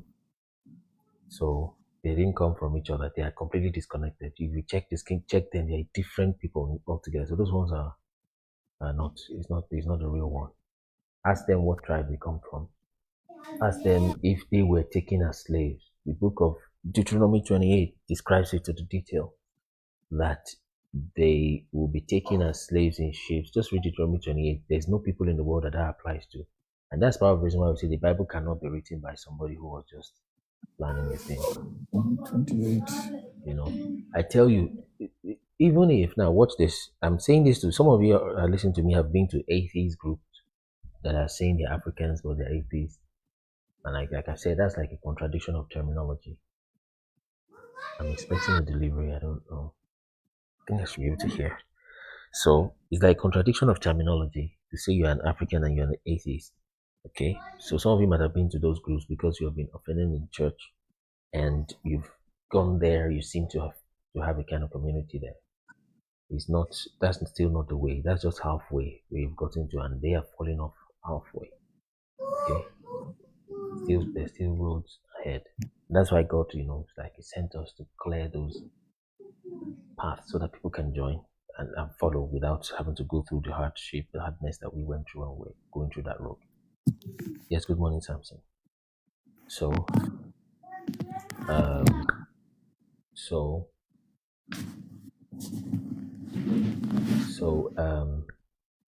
you cannot be atheist, and there was something I was discussing about. I think I missed that. There was something I was discussing.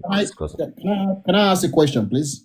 Can you first help me remind me what I was saying before I mentioned atheist? You were saying that the Israelis in Middle East and the ones in Africa are completely separate from each other. There's no connection whatsoever. Yeah, I said something else after that. So they are not connected anyway. So those ones were just they're basically just put there. It's not so. So you ask them what tribe they are from. Yes, I was talking about Deuteronomy 28. So yes, I was talking about the Bible. Thank you very much, brother. So even if, now watch this, concerning those who say they are atheists, you're African and atheists and all that. So even if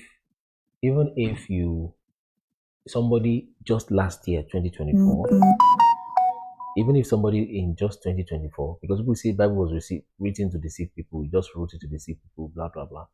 But I'm telling you, even if someone just this last year, in just 2024, writes the Bible without the help of an existing Bible, if there's an AI that can write a story of the Bible, just this last year, but without having a Bible to work with, that AI will still be a very intelligent AI because it factors in just too many things at once, of which the Bible was not written last year, see, and it was written many years. Some say it's a library, it's a combination of books, it's not just one book.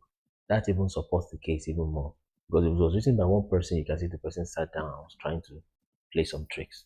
But the fact that it's written by different people across different locations, across a long timeline, describing thousands of years, that makes it even more valid.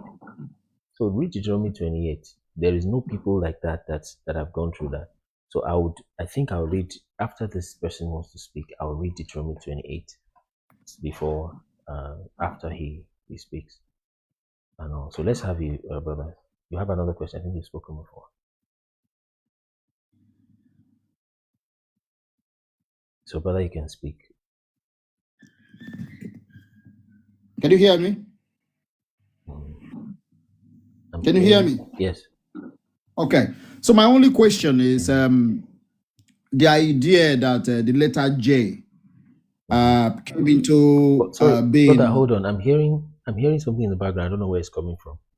It's coming from user. It's coming from user 910227. Okay, I think he's watching some of our past videos because I'm hearing. So user 910, can you mute if you can, please? So please continue, brother.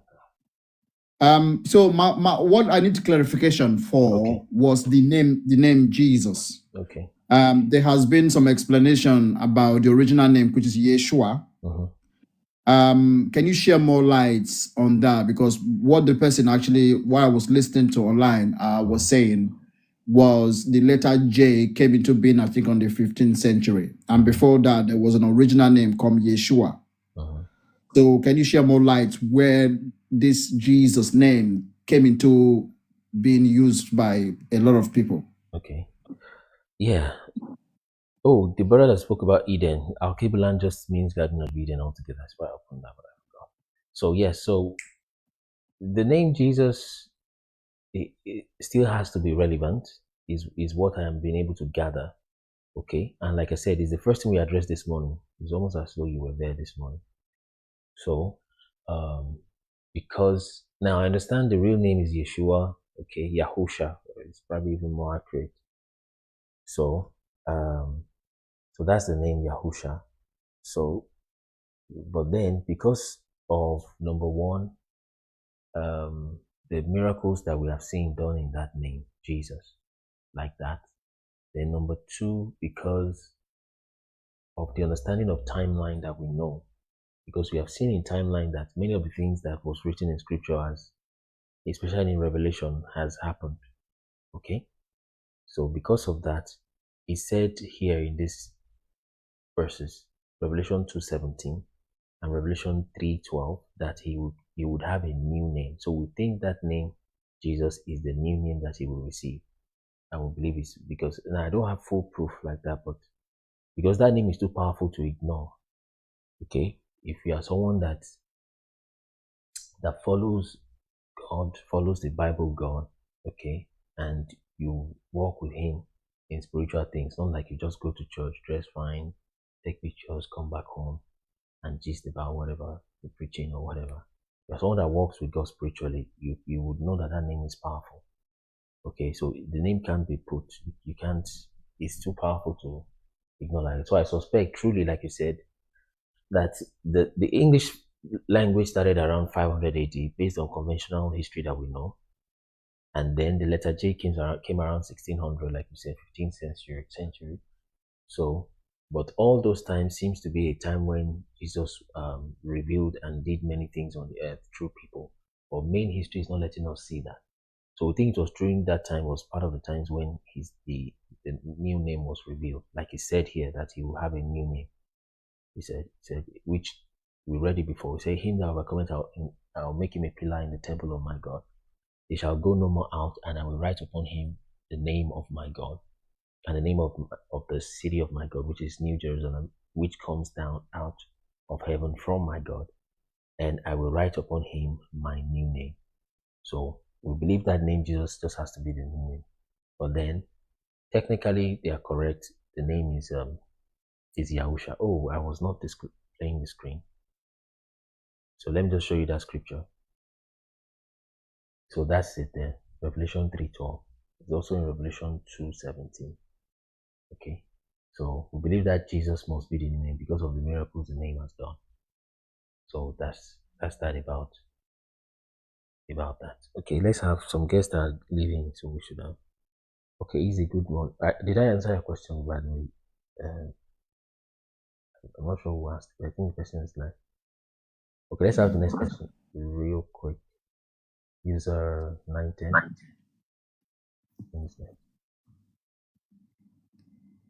User 910, if you're ready, let's go. 19. User 910. Okay, sorry, my name is Noah. Noah, okay. Thanks, I've been following you for a while, but today I was ready for 10 o'clock and I'm at 10 o'clock. I saw some differences in some of the questions being asked and to some of the things I've known before from some of the types messages here. I get to read the Bible and I get to find out some research on my own and also find out some video, I did a research one time on video on YouTube about Sodom and Gomorrah and exactly where Sodom and Gomorrah is in the Bible and exactly the burnt city, everything I saw on that one. So I'll leave that. That's not a question I'm asking.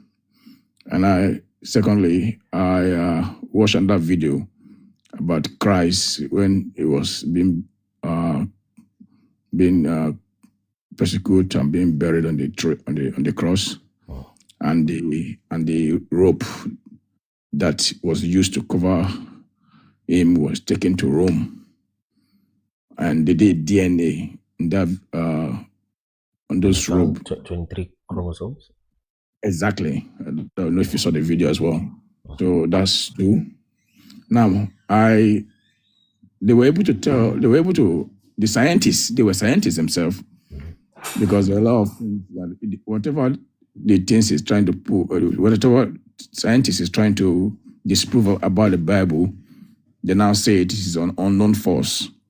But I was surprised at this time they were able to say, yes, that really Jesus Christ did exist. His DNA was linked to certain families. That's another one. The third and final one, this is my question, is King Solomon's concubine, the Ethiopian woman, was said to be buried in Nigeria in Ogun State around Jebode. What is the link? That is what I'm trying to know. Okay. Queen Sheba. Yes. That she was in the Ogun State in Nigeria and Jebode. That is my question. I want to know what's the connection. Okay, I see. Thank you so much, Baba. So I think it is likely to be true. But if you watch that video, the video looks very rough. It looks like, but the guy, he looks very rough. But then if a white man has done it, you'll probably have believed better, maybe including myself. Although for understandable reasons, but we must begin to be careful how we just believe our, I don't know, we can't say enemy straight away, but people, our enemy has used against us just so quickly. So it's very possible that she was buried there. Very, very possible. Because, and they said she's a very tall person. Okay, and you see the grave there. It looks rough. I mean, I don't know. Let's try to look at it if we can find it. But I think it's probably true, because as it is, you have to